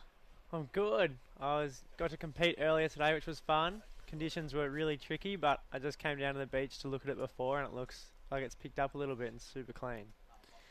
It certainly has picked up. It picked up overnight. The last couple of days, well, there we are on the screen. So hello to you viewers at home. Thank you for tuning in. We have Stuart Kennedy in the red. Looks as though he's locked in a 7.35 to open with, and Marlon Harrison a 6.5. So off to an early start with 17.5 minutes on the clock. Coda, you mentioned that you surfed this morning. Conditions picked up overnight compared to the last 2 days. We're now into day 3. How did you adjust once the conditions changed? Oh, I kind of came down this morning and then had a look, and I saw it was a little bit bigger, and I was actually really stoked. I was like, okay, this gives me a bit more room to work with and have a bit more fun, throw more spray, and yeah. Here we got a replay. We do have the Destination New South Wales replay. Surfer in red, Stuart Kennedy, excellent first turn there as he looks to link into a second, looking for that section. Heap of flair, heap of style. The man from Lennox Head on an absolute tear. Wow. That was a very surfed well. That was the Destination New South Wales replay. Conditions out there quite tricky, but Stewie Kennedy in the red, making the most of that one. I think that might have been his 7.35 that he's locked in, which occurred during the ad break. And Marlon dropping in a 6.5 nice and early in the heat. They're probably going to be keepers, I would say, looking at the last few heat scores. I do agree with you on that one, Coda. Good way to start the heat. Couple of mid-range to excellent scoring rides, but you definitely can't rule out Joel Vaughan in the blue and Oscar Berry in the white. What a match-up between these 4 surfers. Well, Joel Vaughan's just come off a really good result at Phillip Island, so he's probably feeling really fired up as well. And here we have Marlon Harrison on his back end. Just a quick one there for Marlon by the looks of it. As you mentioned, Joel Vaughan coming from Phillip Island's event that was maybe a week or 2 ago now. Good result for young Joel. Change of confidence. And change of conditions. It was a bit cold down there and really little, and now we've got it picked up and back in boardies. It was definitely 3-2 wetsuits down there, even though it is summer. Now we're in a beautiful part of the world. Not saying that it's nice down there, but it's a lot warmer here. We're at North Boomerang Beach, just on the southern side of Foster. So if you're looking at it on a map, that's where we are located. One of our supporting partners for this event is the Barrington Coast Tourism. If you're looking for things to do around the area, be sure to head to Barrington Coast Tourism. They'll be able to point you in the right direction. Things to do. 3.0 for the last of green, Marlon Harrison. Now in first place. Stewie Kennedy in second, and the surfers in blue and white yet to open up their campaign here this afternoon. Still plenty of time on the clock, under 15 minutes. Up next we'll have round 16, heat number 3.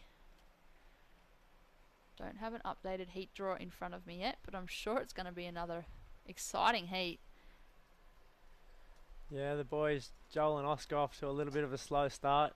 I guess just sitting out there waiting to open up and find a really good wave to capitalise on. Definitely being patient. So priority is yet to be established between blue and white, and what that means is the surfers in red and green have both already scored waves, both taken off, so they've been put into 3rd and 4th priority. But because blue and white haven't taken any waves yet, 1st and 2nd priority have not been established. So those 2 guys, neutral priority, but they both get right of way over the surfers in red and green at this stage. In these situations, I'd almost like to be where Marlon or Stewie is. Having a good wave, first of all, now you can kind of roam by yourself, and you don't get free pick, but you get a pick of all the smaller waves that I guess Joel and Oscar aren't going to have a look at. You're definitely right there, Coda. I find sometimes, like if you're in a priority position where you've got the better priority, whether that's first or second, sometimes it can work against you. You become a little bit too picky, a little bit too patient, and you start to say no to waves that you potentially should have said yes to. Yeah, I've had a few heats like that where I've kind of stuck with priority for too long, and then I've let third place get a wave, and it was the wave I needed. Definitely happens. It happened to me earlier this week as well. Easy mistake to make, but you learn from it, don't you? Yep, after each loss you're learning and then going into the next event with a bit more information. This morning, speaking of learning from a loss and moving forward onto the next event, you got knocked out this morning. What learnings are you going to take from that moving into the next one at Port Stephens? Well, first of all, I had a look at what I did right before I started looking at what I did wrong, and I positioned myself pretty good in the lineup. I was all around where the highest waves were. And then I think just holding on to some of my turns, as I was coming down from a few of my turns, I wasn't really paying attention. I fell off. So if I can work on that, like Marlon's done there, hold on to that turn, and that was huge. That was one solid turn there from the man in the green, Marlon Harrison, the current heat leader, is only looking to drop a small score of a 3 from his scoreline. Beautiful surfing there from Marlon. Had a bit of flair in it too, Coda. It'll be interesting to see how the judges go with it, because that was a big manoeuvre out the back. Didn't get anything on the inside though. Just the one solid turn. We'll wait and see. We are no judges, but there it is, a 5.0, so it did replace the 3. Joel Vaughan in the blue now up and riding from the Central Coast, up on his backhand. Belts that section, throws a heap of spray, little hung up. This one will definitely go into his scoreline because that was his first one. First priority now with the surfer in white, Oscar Berry. 11.5 minutes remaining. The surfer in green, Marlon Harrison, in the lead with that 5 and a 6.5.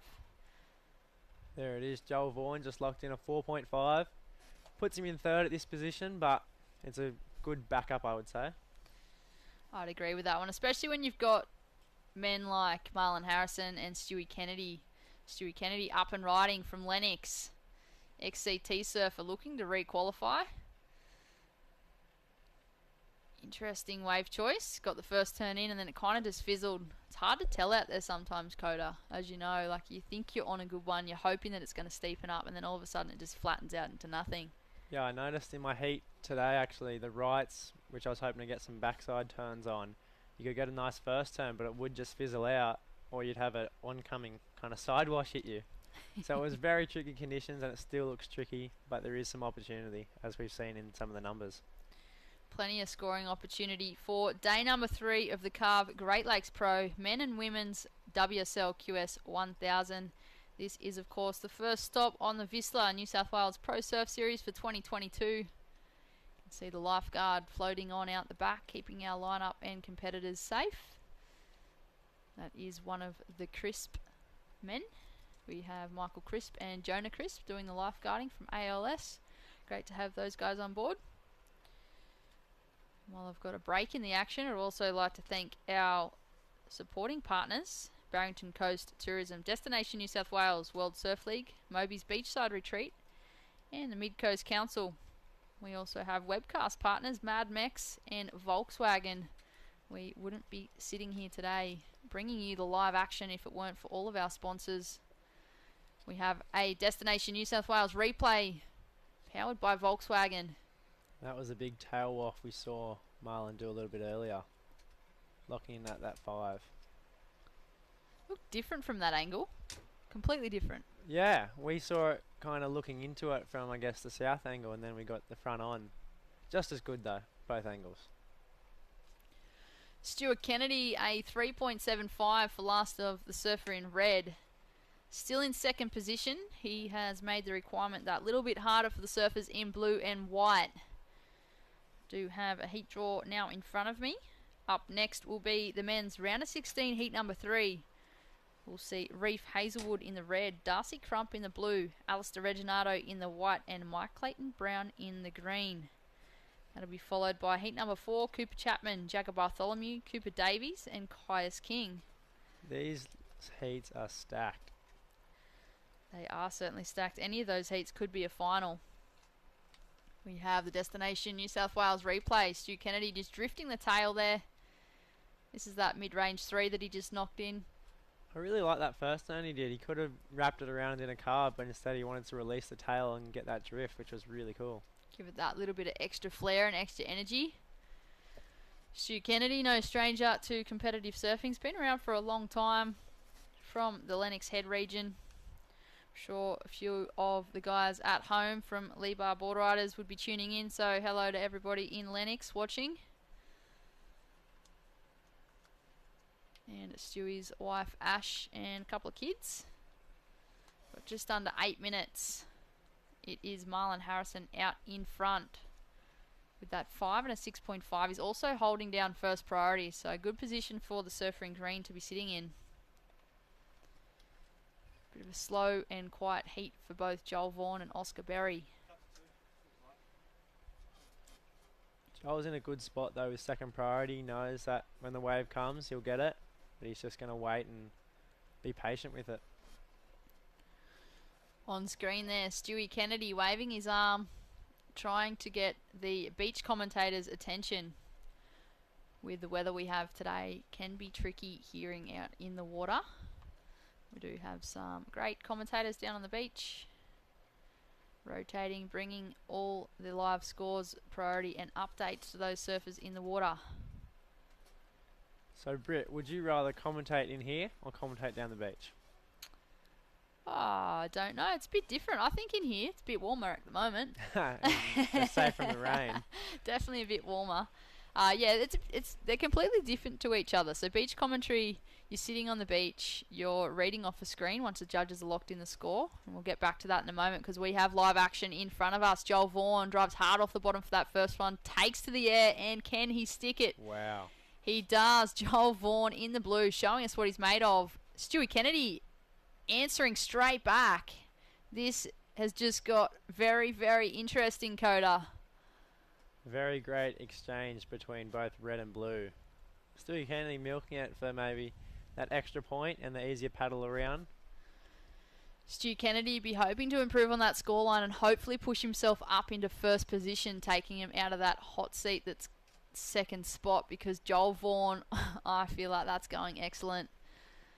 The judges would be on the edge of their seat watching both of them doing huge manoeuvres at the same time. I know, I was on the edge of my seat.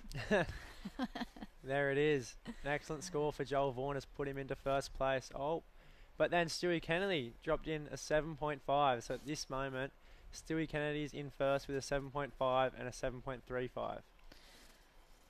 We have the Destination New South Wales replay. Talk us through this one, Coda. So there is a huge frontside grab air reverse and then a couple of extra turns, and right behind that, Stewie Kennedy with a huge wrap that the replay has missed.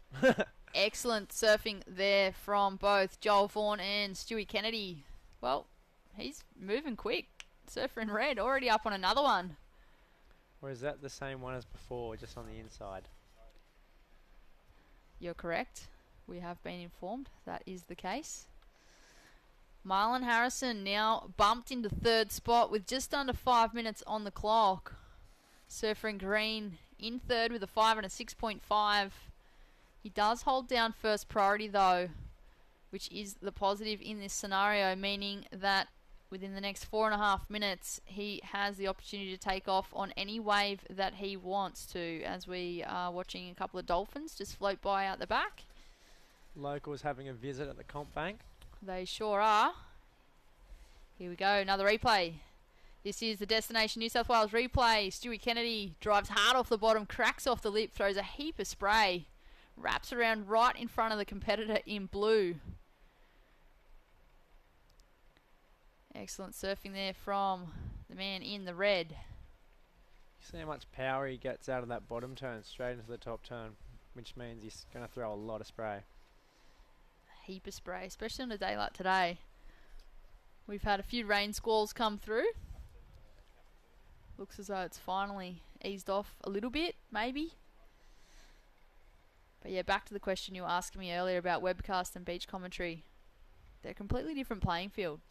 beach commentary, you're staring at a screen with live scoring, and your priority is the surfers in the water, so you're really clear, really concise, giving priority updates, giving score updates, doing the timer. Whereas with the webcast, we're in here, we're bringing the live action to the viewers at home, so we're not necessarily giving as many updates, but we're talking about surfing and the surfers in the water. And here we have White Oscar Berry needing quite a large score, but he surfed this wave really well. Wait, everyone's just taken to the air now. The wind's blowing north, which means natural footers are really happy going straight into the wind. I think we're going to see more of that with the next upcoming heats, heat number 3 and 4 of the men's round of 16. We've had some excellent surfing here today for day number 3 of the Carve Great Lakes Pro men's and women's WSL QS1000. Live on the screen, Marlon Harrison talking about taking to the air. We've got another one. Yes, Marlon throws a really nice reverse off the top. Unfortunately, couldn't get a second turn, but that was a really nice air from out the back. Not 100% sure what the requirement is for the surfer in green, but it'd have to be something pretty excellent. Stewie Kennedy out there. There we go. There's the requirement right there. Blue in second, looking for a 6.7 to go to first. Marlon Harrison in the green, looking for a 6.16 to move into second and advance. And Oscar Berry in the white, chasing a near perfect 10. A 9.05. Still achievable with just under 2 minutes on the clock. Really close between second and third here between Joel Vaughan and Marlon Harrison. 12.65 versus 12.4. Probably one of the highest scoring heats, especially when it comes to, say, third and fourth. You've got first and second in pretty good scoreline, and then third, yeah, just falling short at this stage. If you look back at the heat draw, it'd probably be one of those highest scoring heats where third place has been knocked.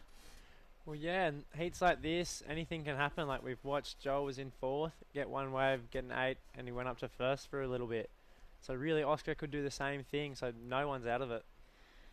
All of these surfers are highly capable of achieving excellent scores, so you're never out of it until that last hooter sounds. We are almost into the Mad Mex minute. Well, we're in it now. That mad minute. Everyone scrambles. There's the burrito at the bottom of the screen. We have the Mad Mex minute burrito timer. Look at the hassle out the back. Even though we've got priority in play, they are just sticking to each other like glue. Well, yeah, Joel with a higher priority over Marlon. He's just going to sit on him and not let him budge. Get nice and cozy. Let's go, hi, I'm here. Yeah, and I'm sticking by you until there's a wave. Good luck catching a wave, because I'm going to get it. The interesting thing with that is if there's a 2-wave set, Joel's going to have to go one of them and Marlon's on the other one. Yeah, that's where it does get tricky, making those choices. And here we go. Surfer and Blues. On a wave. Let him go. Doesn't look like much, but he's got room. 5 seconds on the clock. Oi, Stewie Kennedy taken to the air too, showing us that he's got that progressive side as well. Yeah, the we whole all knew it. I think had more time in the air than they did in the water. Just a victory lap there for the surfer in red, Stu Kennedy from Lennox, taking the win over the surfer in blue, Joel Vaughan, finishing in second. Unfortunately bowing out the surfer in green, Marlon Harrison, and Oscar Berry finishing in fourth in the white. That was heat number 2 of the men's round of 16. Coming up next will be heat number 3.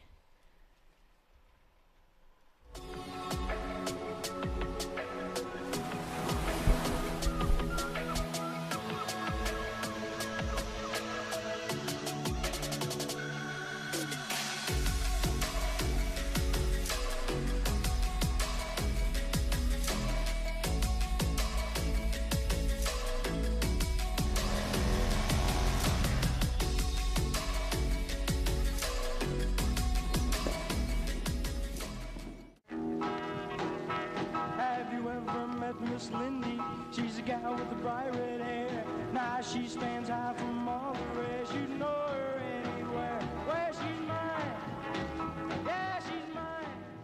Burn up all mine.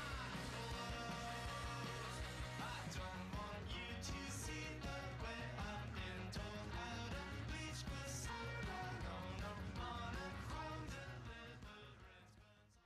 Welcome back to the live action here for the first stop on the Vissla New South Wales Pro Surf Series for 2022. This is, of course, day number 3 of the Carve Great Lakes Pro. We are into the men's WSL QS1000 round of 16, heat number 3. We have Reef Hazelwood in the red, Alistair Reginato in the white, Darcy Crump in the blue, and Mike Clayton Brown in the green. My name is Britt Nicol, joined in the booth now with Chris Enevar. How you going, Chris?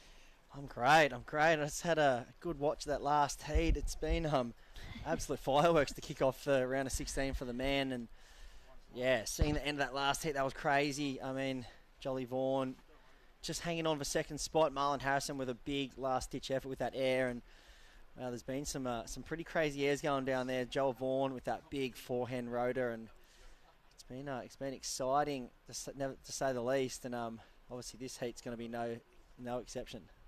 They've all started to take to the air. The winds have changed, the conditions changed. Pretty sure in that last heat, every single one of them ended up taking to the air in that last 5 minutes. And I'm sure we'll see very similar for heats 3 and 4. Up next, we'll also be watching Cooper Chapman, the fellow commentator, up against Jagger Bartholomew, Cooper Davies, and Caius King.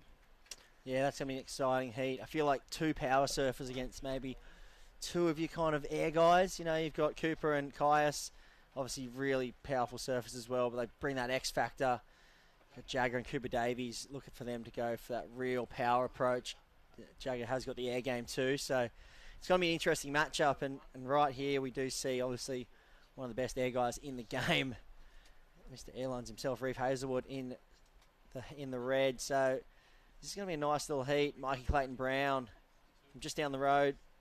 MCB just coming unstuck there. So the last heat was exciting. I mean, everyone seemed to get off to a pretty good start. They had a good number locked in, and it just came down to a battle of the backups in the end. And Joel Vaughan was lucky to hang on then. And we've seen some names go out of the draw this event, though. We saw Banting go down to the likes of Kobe Clements, though. So, I mean, some would say it's an upset, but Kobe has been, he's been in red hot form, and he's probably been the standout of, of improvers in the past year, coming off the qualifying series last year and into this year. And from Phillip Island up to here, back-to-back quarters now for Kobe, so that's a great result for him, and I'm sure he'll be stoked and looking forward to finals day tomorrow. We talked about it earlier too, finding that momentum from, say, round 1 to the round of 16 where we are now in round 4. Sometimes when you don't surf the first 2.5 days of the contest, you don't get as much opportunity to surf the bank. You don't get much opportunity to, be in front of the judges and doing all that thing. So guys like Kobe Clements, who've surfed all the way through, they're finding that rhythm, they're finding that momentum, and just building and progressively just getting better and better and better throughout the contest. Yeah, I really like that word rhythm you use there, Britt, because that's exactly what it is. They can get into the flow of things, get moving, they get into that good rhythm and getting the feel of things and the positive energies. They can dust off the nervous energy they've had in the early rounds. And, some of those top seeds, they do come into these events with, some nerves. And, Kobe obviously has washed them off because he's looking real free, real explosive, just not holding back anything. And, I mean, it's all set up from that bottom turn he's got. He's got a very unique style, but he can just fit in a bottom turn anywhere in the wave. He never looks like he's late to a section because it feels like if he's late, he can somehow just whip it even quicker. It's mind-boggling. You sound boggled. I am boggled. I still can't figure out how he does it. Darcy Crump up on his forehand, frothy section, drifts the tail, and unfortunately unable to bring that one around. One of Bungan's finest. The breakaway Bungan crew. Good old Darcy Crump. Yeah, I think he took out the Bungan board riders last year it was, maybe. I think he's pretty much been undefeated for a couple of years now. He's just the champ of Bungan, the reigning... The king. He is. They always look like they're mad on their prezos too. They're a good club, Bungan. They're kind of like the D-bar of Northern Beaches. Oh, really? They're the breakaway crew. Luca Elder started them all. He's kind of one of the founding members. Commentated with Luca they're starting to rally together a good crew. They've got Cedar Lee Jones surfing for them now, and it just seem people are attracted to them because they just seem like a fun bunch of people. But gravitating. Sure there's a few hangovers amongst the bunch though. It's a social outing. Yeah, they are. They're definitely a social club. They always bring the energy and the fun. So Darcy Crump currently in second, and there Alistair Reginato up in the lead. He's another one with a great mop of hair on him. But Reggie, yeah, he's up in lead, 4.5 and a 2.5 in white. Darcy Crump in second. Just looking for a 4.41 to take the lead. And Reef Hazelwood, as we speak, he's up and riding. His ears are burning. So racing down the line here. See what he can do, Britt. Take it away.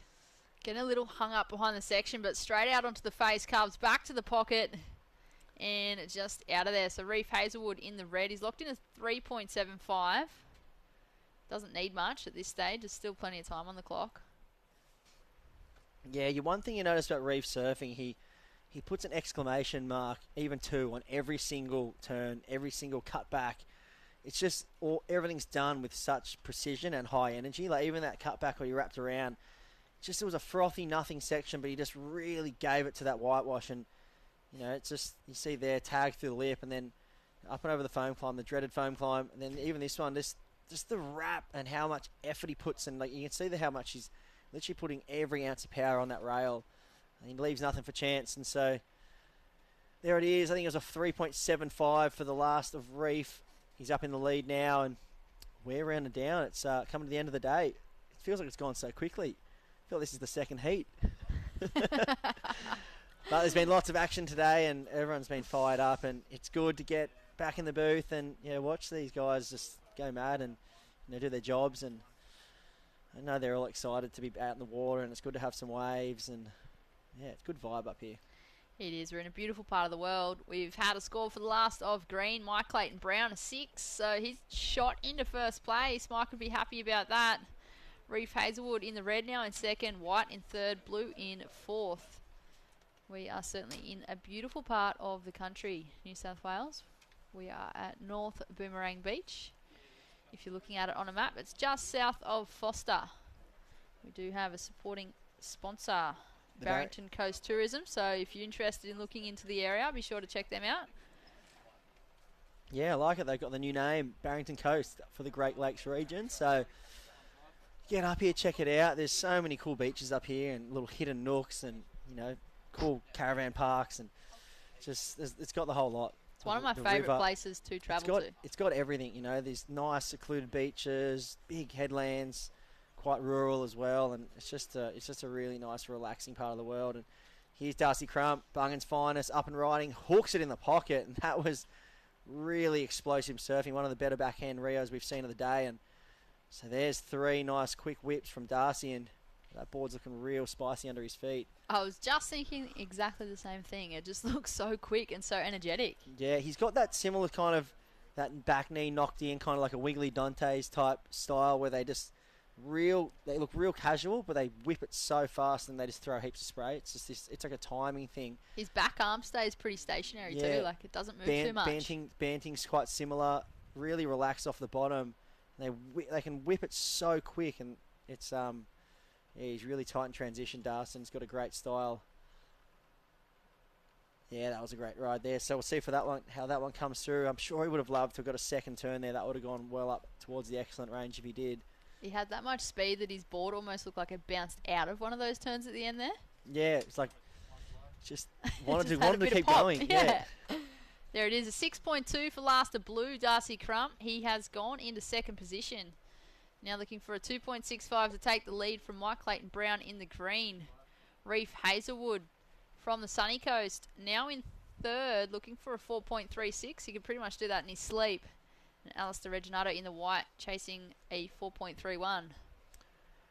Yeah, so coming down to almost the halfway mark of this heat. Second last heat of the day. Heat 3 in the round of 16. And who are we going to see in the next heat coming up? The last heat to round out the day.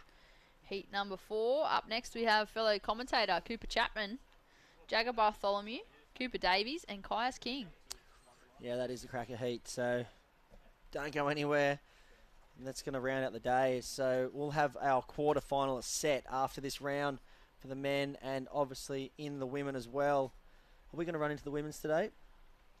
Not 100% sure, to be honest. They were on standby last time I checked. Yeah, I don't think we do. We haven't got a call on that so far. We'll let you know if we are. But right now we're definitely running through round of 16 in the men. And it's going to be exciting last 2 heats. So currently in the water, it is the man in green, MCB, Mikey Clayton Brown in the lead. holding on to a 6 and a 2.85, so he'll be really looking to get rid of that 2.85 and solidify his first place. Darcy Crump on the back of that last big backside whip. He's in second, 6.2 and a 2.60, looking for a 2.65 to jump into the lead. Well, a bit of a sleepy start to Reef Hazelwood. If you ask me at the start of this heat where Reef would have been sitting halfway through, I thought he would have kind of gotten a bit more busy and probably locked in a couple of solid numbers, but it's been a bit sleepy out there so far. He's got priority, so, I mean, this next roll of the dice for Reef is going to be crucial leading into the back end of this heat. He's looking for a 4.36 to take second, but looking at the two low scores that the guys in first and second have, I dare say he's going to be wanting to drop something pretty big on his next score, Reef. And Reggie, same situation for him. I'm sure he's going to be looking to want to drop something above that 6 and match those top scores of Darcy and MCB. And so that's kind of your roundup leading to the back 8 minutes. Yeah, 100%, because Mike Clayton-Brown and Darcy Crump, like you mentioned, they've both got 6s in their scoreline and just mid-range 2s, really. So any wave that they can get 1 or 2 turns in is going to improve on their scoreline and make it harder for those guys in third and fourth. We have up and riding Darcy Crump on his forehand in the blue. Yeah, he's already got rid of that 2.6 now, and that's going to push him up into the lead. Let's see what more he can get out of this wave. It looks like a nice little runner. He's snuck it under priority, and how's that fan of spray just went, thanks for coming. Looking really confident in his surfing too. Yeah, he is. I know he surfs like, he literally lives in the water, this kid. He's a frother, and he's been putting in a lot of work back home, and you can tell right there because his boards are looking really dialed in, and that was a great little find under priority, that's for sure. Fourth priority, probably picked up another 6. Sometimes I feel like that can work in your favour. You're not as selective, you're not as picky, you tend to take off anyway, whereas when you've got first priority or second priority, you tend to get a little bit too patient, maybe say no to waves that could have been a yes, and then someone like that, Darcy in fourth priority, just picked up this gem. Yeah, paddling back out. First nice hook, and that one was nice. He released the tail there, kind of hooks it back in the pocket here, gives it a bit of stick in the end of that turn, and then eyes off this end section as goes Wooska. Thanks for coming, and a nice big fan of spray. And yeah, I think he really did like that one. It's like he was finished and then decided he wanted a little bit more. Yeah, you know when you get that wave, you're just like so fired up because it was a good one. You just want more out of it. You just give me more. Come on. So there it is, another 6.35. So he's rocketed into the lead, and just like we thought, he was going to drop one of those. Drop that too, and yeah, like you say, under priority, it gives you that opportunity to just scavenge the lineup a bit, and especially with these short period swells, it's really peaky, wind affected. It's really hard to sit in one spot and just hope something comes because there's been waves popping up kind of everywhere, and that's the advantage of when you do have fourth priority. If you're on the move constantly hunting around, you end up giving yourself more chance to find one of those waves. Exactly. Whereas someone like Reef sitting at the back, drop an anchor, he's got that one spot, that's his zone, and he's not moving from it until that wave comes. So we'll see if it's a good call or a bad call soon. I think that wave of Darcy's too, like it was a really nice wave. His surfing was really fluid, really crisp, like a lot of flow. The reason I'm no judge, but I feel like the reason it didn't go into the excellent range as much as he surfed that as good as he can is there wasn't really much of an opportunity for the wave to stand up and for him to get vertical and drive hard, whereas they were kind of like open face carves and whips. I feel like if it stood up a bit more for him and he was able to lay a bit more into it and get more vertical, it would have went into that excellent range. Yeah, definitely. And I mean, that's the case of the conditions we have on offer today. We've seen like predominant big scores coming from the rights, even though you look out there and it looks like a left-hand break, because the rights, just like we saw there from Ali Reginato, have that steep pocket. They bend back on you, so they're not going to offer as many turns. The lefts run down the beach. However, because they're running down the beach and breaking out to sea a bit because it's so north the swell, they kind of run out to sea and they don't really have a steep wall on them. So you kind of find yourself on a lot slopier wave. Those rights have that coping and that bowl, and obviously offering the air sections with the wind too. So yeah, like you said, if you're a free surfer and you rocked up today and you saw the conditions, you'd probably be thinking, I'm going out and getting some long lefts. It looks so fun. But as a competitor, you've obviously got to kind of assess what the judges want to see and want to score. And today, it really has been some of those right-handers. We have the Destination New South Wales replay. Oh, we did. With 4.5 minutes on the clock. Darcy Crump, Alistair Reginato Didn't predict this one No, at all. not at all. I mean, yeah. I mean, you probably look at the WSL picks, and this one, Reef would have been way up there in the high percentages to take this heat out. I reckon he would have been up around the 80% mark. Well-known surfer, loves taking to the air, but he just hasn't had opportunity, and he hasn't been able to find many waves. And you know, even with priority, he's been quite still out there. So here's Reggie up and riding, just going over the handlebars there. So he's up in a second though. So Alistair Regisnardo up in a second, looking for a 7-3 to take the lead. Darcy Crumps has found himself in an absolute diamond position in the back end of this heat, and Mike Clayton Brown looking for a 3.75, Reef looking for a 5.3, and here we go, up and riding now. Big fin drift, and Uncharacteristic for the surfer in red. But you know what? This, you know, that obviously using priority and falling there, it might not be the worst thing that's ever happened to him, because he might give him a chance to start paddling around and scavenging and do a bit of a Darcy Crump. And look, here he goes. Who's that there paddling there? Looks like Green. No, that wasn't. Was that Green? Maybe. Oh, we'll see if the priority changes. Oh, here's Darcy again. He can't put a foot wrong right here. Whee. So he was in second priority, so that might be a loss of priority there for Darcy. So we'll have to see what happens. Was green and blue. I don't know if white and red are back in the lineup yet. So priority might stay the same. Yeah, we'll have to wait and see what happens there with the priority judge, because yeah, we saw Reef take off on a wave, so maybe he wasn't back out and established priority. So there it is. Yep, Mike Clayton Brown still holding on to priority. Darcy Crump in second priority. And Reef Hazelwood third priority. We can't see him on the screen right now, but as we come down to two, there he is. So I tell you what, if I was Alistair Reginardo, I would not be kind of, and Mikey Clayton Brown even, I would, you know, really trying to get that score and then just go sit on Reef. You just don't want to give him an inch, because you know he doesn't need much. He just needs one section. And you look at the score that Mike needs too, 3.75. He's sitting in first priority. He's in third position, but I mean he'd be the one that I'd have my eye on with 2 minutes on the clock. Even Alistair Reginardo, I mean, you want to kind of stay close to green and at least stay close to green and Reef and make them kind of think about their decision to paddle for every wave. Here's that last wave. These are the rights that we've seen on offer. That's Alistair Reginardo. That was his best ride. That's what's got him into second place at the moment. Those two big forehand whips. You see the steepness of that wave? A bit more substance, and just allowed him to come right off the bottom and crisp in the pocket. So really crucial to capitalise on that first section. If you miss that first section or don't make the most of it, it kind of just fizzles after that. Yeah, definitely. Well, this is going to be a crazy Mad Max minute coming up. We're down to a minute 20 on the clock, and well, this heat has had a lot of interesting situations go on.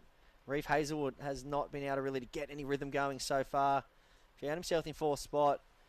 Mikey Clayton Brown. Here he goes though, Reef Hazelwood. Just like we said, he doesn't need much. What's this wave going to offer? One big turn there. And wow, he just really can't find his rhythm in this heat. He's been unstoppable so far in this event, but unfortunately, and that's Mikey Clayton Brown, not looking too happy there either. So body language as well. Wow, so you'd have to say a bit of an upset here with Darcy Crump in the lead. Bungan's finest in the blue, 12.55 on the back of 2 6s. And Alistair Reginardo is holding on to second, and probably couldn't be more happier to see those two guys. Oh no! Just as I said that, actually commentators cursed it, because Mikey Clayton Brown has just locked in a number, and here's Ali Reginardo. So this is really heating up the back end of this heat. Alistair Reginardo looking to drop a 4.5. Mikey Clayton Brown has just taken second place on the back of a 4.45. So we didn't see the start of that wave, Britt, but we thought he was a bit upset, but I think he was actually pumped. I think he was. Yeah, I think he was. He was only looking for a 3.7 in the back end of that heat. And, well, Mikey Clayton Brown, he's done enough. We'll be waiting for scores for Alistair Reginardo, and we'll see what happens here as we kind of count this heat down. We're going to roll into a quick ad break, and we'll be right back with more action from the Great Lakes Pro QS1000 men's and women event here at Boomerang Beach, brought to you by Carve.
We're back, and it is heat number 4 in the round of 16s for the men's Great Lakes Pro QS1000, brought to you by Carve.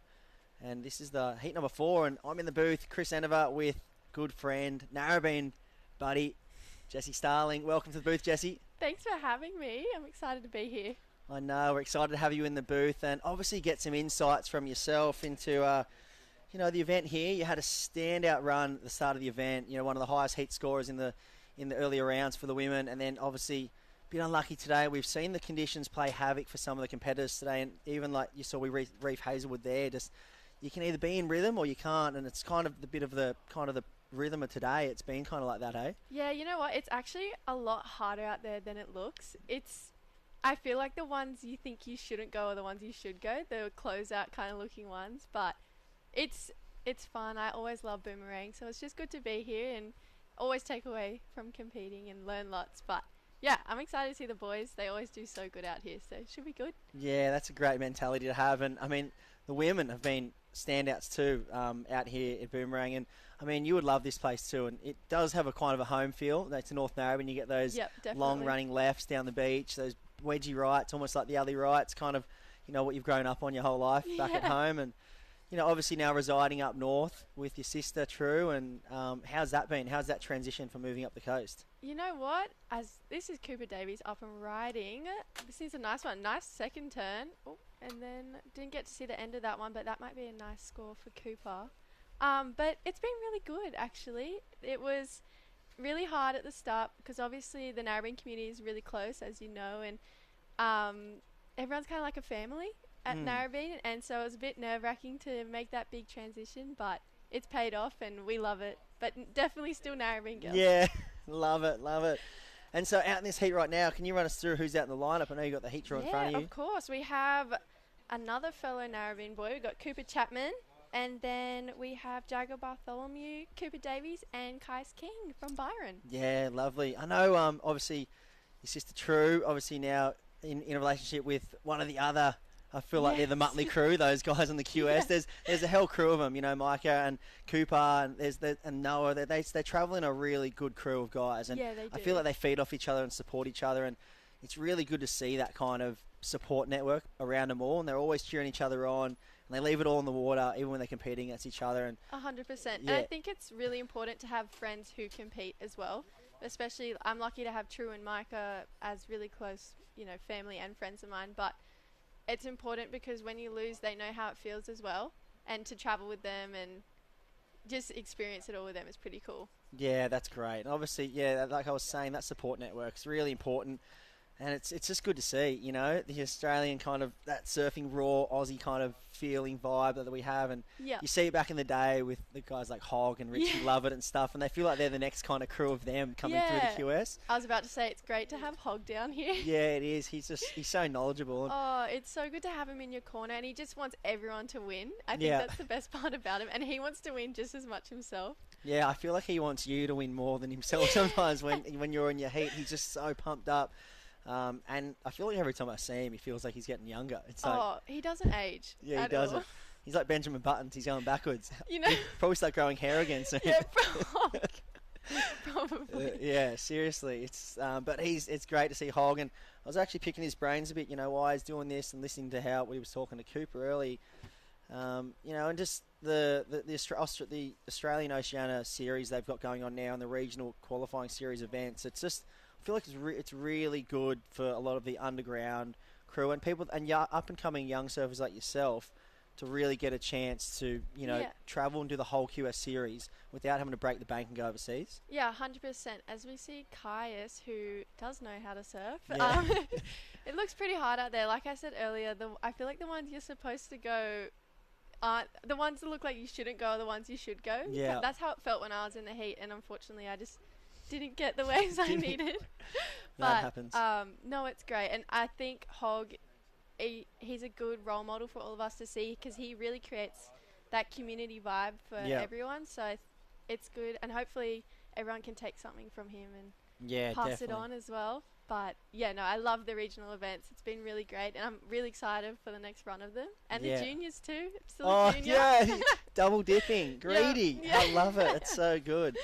Get as much experience as I can. Yeah, you might as well do it while you can, and that's the best thing about these events. And a big thank to WSL and obviously all the supporting partners of this event here and every other event up and down the east coast of Australia and around the Oceania region. We're stoked to have these comps on and bringing it live to everyone out there and the surf fans and the frothers and everyone that loves to tune in and kind of enjoy the action. Out in the water right now, we've been talking and just loving the time in the booth. It's 8 minutes has almost flown by. And my goodness. Well, there it is, Jagger Bartholomew, the man-child from Snapper, big unit, and he's out in the lead with a 7.25, real powerful surfer, Jagger, and we had a good result at the Usher Cup. We saw that. He also won the Snapper Board Riders last year as well. Yeah. Took out the title. Wow, yeah, we saw him at the ABB going mad, and here he is up and riding on a second one, in and out there. So, wow, he's really kind of, first half of this heat, you look at this, the other guys haven't got anything over a 3.5, and Jagger's got that 7.25. So I think, it's really for him, it's about kind of icing the back end of this heat and just managing the lineup.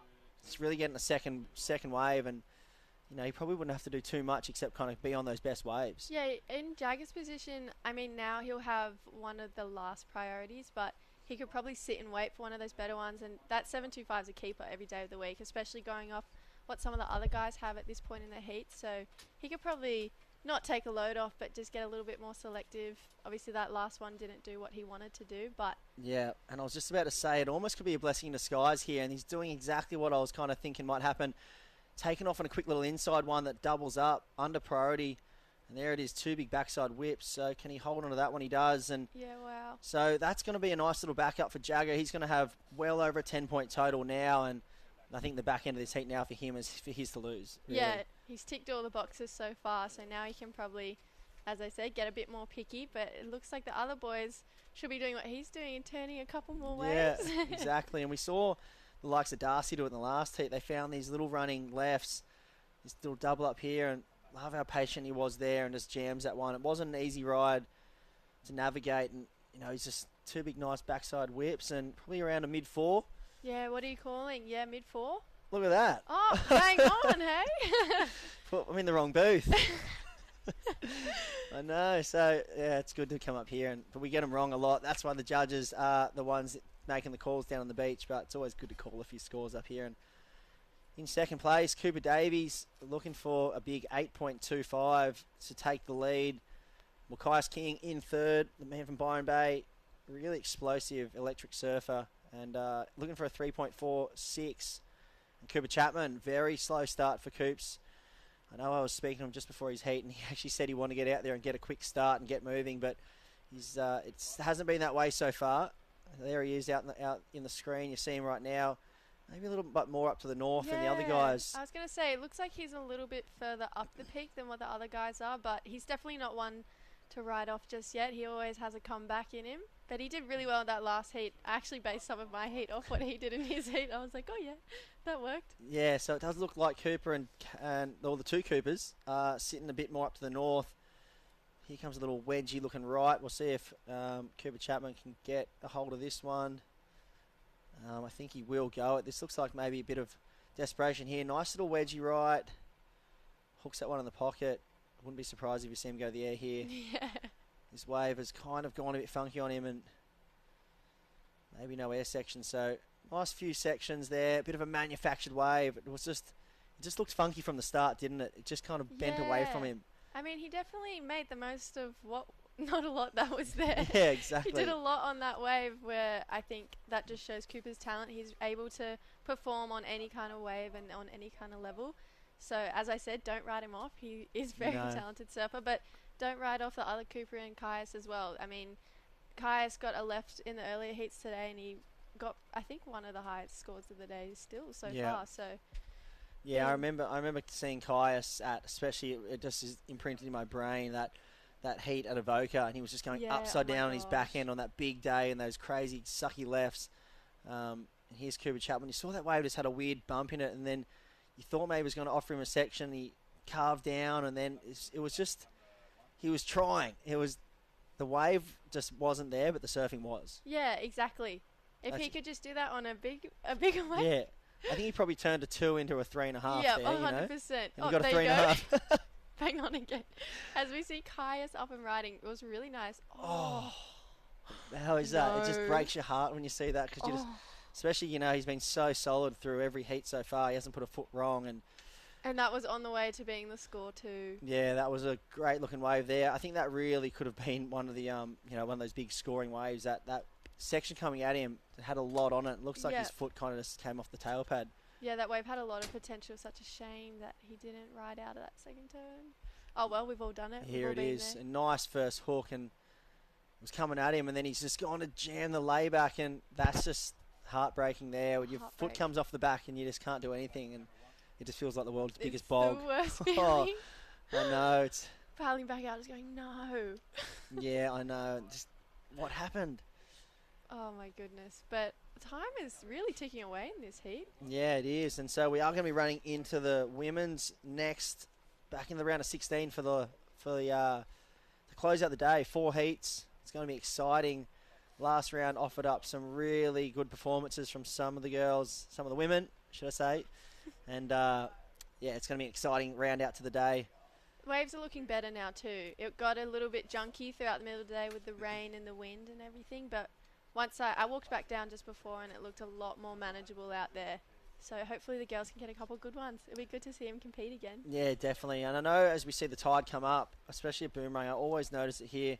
There's quite a shallow sandbank that runs. There's a bit of a gutter on the beach and then a shallow sandbank. And when it's low tide, it kind of breaks everywhere and it kind of dribbles down the bank a bit more. When you get that higher tide here, it definitely stands up more and there's a lot more substance to it. Yep. And the waves kind of they can tend up being a lot steeper. Yeah.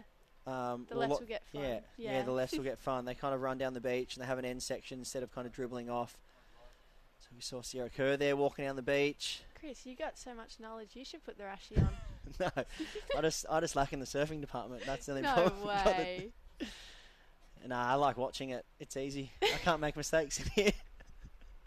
It's a bit easier. It's easy to call it, and it's just fun to watch these guys just kind of, show us what they can do. And here goes Cooper, and so it's been quite sleepy in this heat. And I tell you what, though, we've seen this in a lot of heats today. One surfer with a big one big number out in front by a fair bit, and then the back end of the heat's just really log jammed with 3s and 4s. And you look at that right now. It's a board of 3s in the back end. It's pretty close between second, third, and fourth. It's anyone's game right now, as it looks like Cooper Davies was taking off.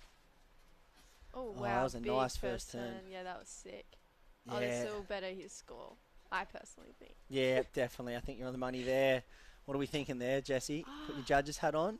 2 nice turns, big goodness. first wrap. I really liked it personally. I love that kind of. I'm gonna go a 5, but I reckon they'll stay around that 4-5 mark around Jaggers. There 4-5. you go. Get on the booth. 525. Yeah. Perfect. You're on the money there. That was great. So, yeah, Cooper Davies, there it is. So, first little sign of that breakaway from the 3-point range in that back end in those 3 surfers there. So, there's that nice first whip, Jessie, and then up through the pocket. Held a lot of speed for those 2 turns, and yeah, that was some great surfing there from Cooper. Yeah, I think that's a bit of weight off his shoulders as well. He would have Yeah. heard how close it would have been between the 3 of them. And I really think he maximised that wave. I think that had 5 points on it, and he kind of went 5.25. And it was actually interesting. I was listening to someone on Instagram the other day that was running some drills overseas, and they actually do a drill where you got to turn a 4 into a 5. Wow. Yeah, so it's like you look at the wave score, and it's quite a cool drill because you got to think of every wave kind of has a score value you could get out of it, and if you serve it to the maximum, that's what you'd get. And it was actually the kids over in Hawaii, Kalani David, I think it was, doing it. And yeah, one of his coaches were telling him to go out and try to turn a 4 into a +1 on every wave he took off on. So you had to get 1 point higher than what the wave offered. So just an interesting way to spin it and put a think on it. I guess it's in those back end of the heats like this when you're looking for a 4 and you only get a wave that might offer a 3. You got to try to surf your brains out of it and try to get more than it's worth. So yeah, we did something similar. True and I, my sister, when we were training before the events, you had to focus on a total of 11, which could be a 7 and a 4 or 2 5.5s. Yeah. But just keep it simple and learn what a 5.5 is, what kind of surfing makes a 5.5. But it's interesting how you got to take off on a wave that looks like a 4, but surf it to a 5. I like that. Yeah, definitely. So here's Jagger up and riding out the back. Big hammer. Wow, that was pretty sick. That was just like you could just feel the anger in that. He just detonates sections, and so one big turn. I don't think that'll improve his situation. So I feel like he's kind of in a pretty safe place right now. Something special would have to happen for him to, or special for the other competitors. Nightmarish for him for him to fall out of the top spot right now. But just under 3 minutes to go. I wonder if Jagger and Caius had some sort of plan going into this heat, because I know they're actually bunking in together. Yeah, for really. This event. Yeah, I was talking to Cooper about it earlier, and we were saying, do you go out there, you know, is it one for all or is it all for one, you know? Yeah. Are you going out there trying to kind of do your own thing? And, well, here's Cooper Chapman. This is a very important ride. Looks like a nice steep section. Nice hook in the pocket there. This one looks better for Cooper. Oh, a nice grab rail floater. So He liked that one too. he liked it. So that's going to fall right in next to where the other Cooper's was, I think. You know, might even go, I don't know if it goes above. I think the end section was a little bit bigger than Cooper's, because Cooper's Davies one's dribbled off into nothing. Cooper's Chapman's had a nice hook and then a grab rail finish. There it is. The judges loved it. So 7 points. So wow. it has gone above. Yeah, maybe a bit bigger wave. Yep. Committed to that first turn, and then you could see he didn't want to overcommit to that, because he really could have lost the fins 100%. if he went too hard, and because it was tapering off. If he went too hard at it, he probably would have lost the board, but he grabbed the rail and kind of brought it back around. So yeah, this is what we were talking about before. Like, he's such a talented surfer, and we just wanted to see it on those bigger waves. And I mean, it paid off. He did. There's 2 turns and a 7-point ride. Yeah, and Cooper too is up and riding. Nice big first turn, and there's a second one. So that is a really important wave. It's a good answer back. Yeah, it is. As we approach the Mad Max minute, it's just a Cooper off right now for second. Seriously? Really, it is. So Caius has just been kind of left in the dark. He had that fall, and I feel like he's never really recovered from it. And there it is, Cooper Davies, 6.35, so answers straight back. So it is a battle of the Coopers for second. Jaggers out in front. We're coming down to the Mad Max minute. Will Cooper Chapman get back out and get a 4.6? Yes, that's a good question, because the paddle outs haven't been easy. Talk us through those paddle outs. Oh, yeah, there's a lot of water moving out there. It's when there's a big rip on the side of the peak that's easy to get out at the start. But then once you get waves, there's actually a lot of water moving on the inside. And there's these rogue sets that come through as well. I actually copped a couple of them on the head in my heat. But you get out there and you just paddle as hard as you can. Yeah. Get the kicks going. That's what Banting was saying. He said it was really hard. He was gassed when he came in from his heat. Yeah, it's actually, there's a lot of water moving out there. As we see Cooper's replay. Yeah, strong first turn. Bang, straight into a second. I mean, that was pretty beautiful surfing. Yeah, I clean. thought that was right on the money, exactly the same as Cooper Chapman's. But as we're going to count this one down, there mustn't be long left. And where is Cooper Chapman? There's Caius King. Does Cooper Chapman find a wave?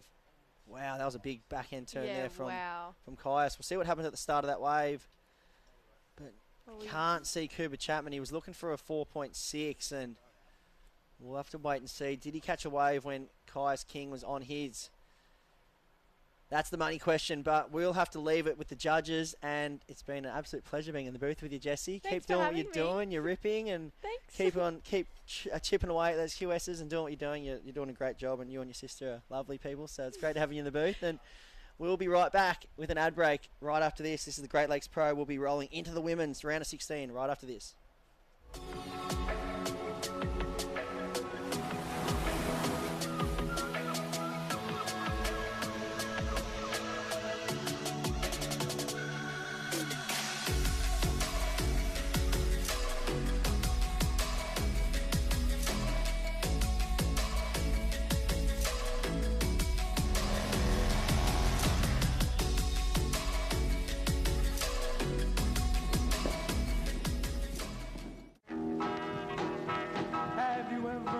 Miss Lindy, she's a gal with the bright red hair. Now she stands high from all the rest. You know her anywhere. Where she's mine, yeah, she's mine.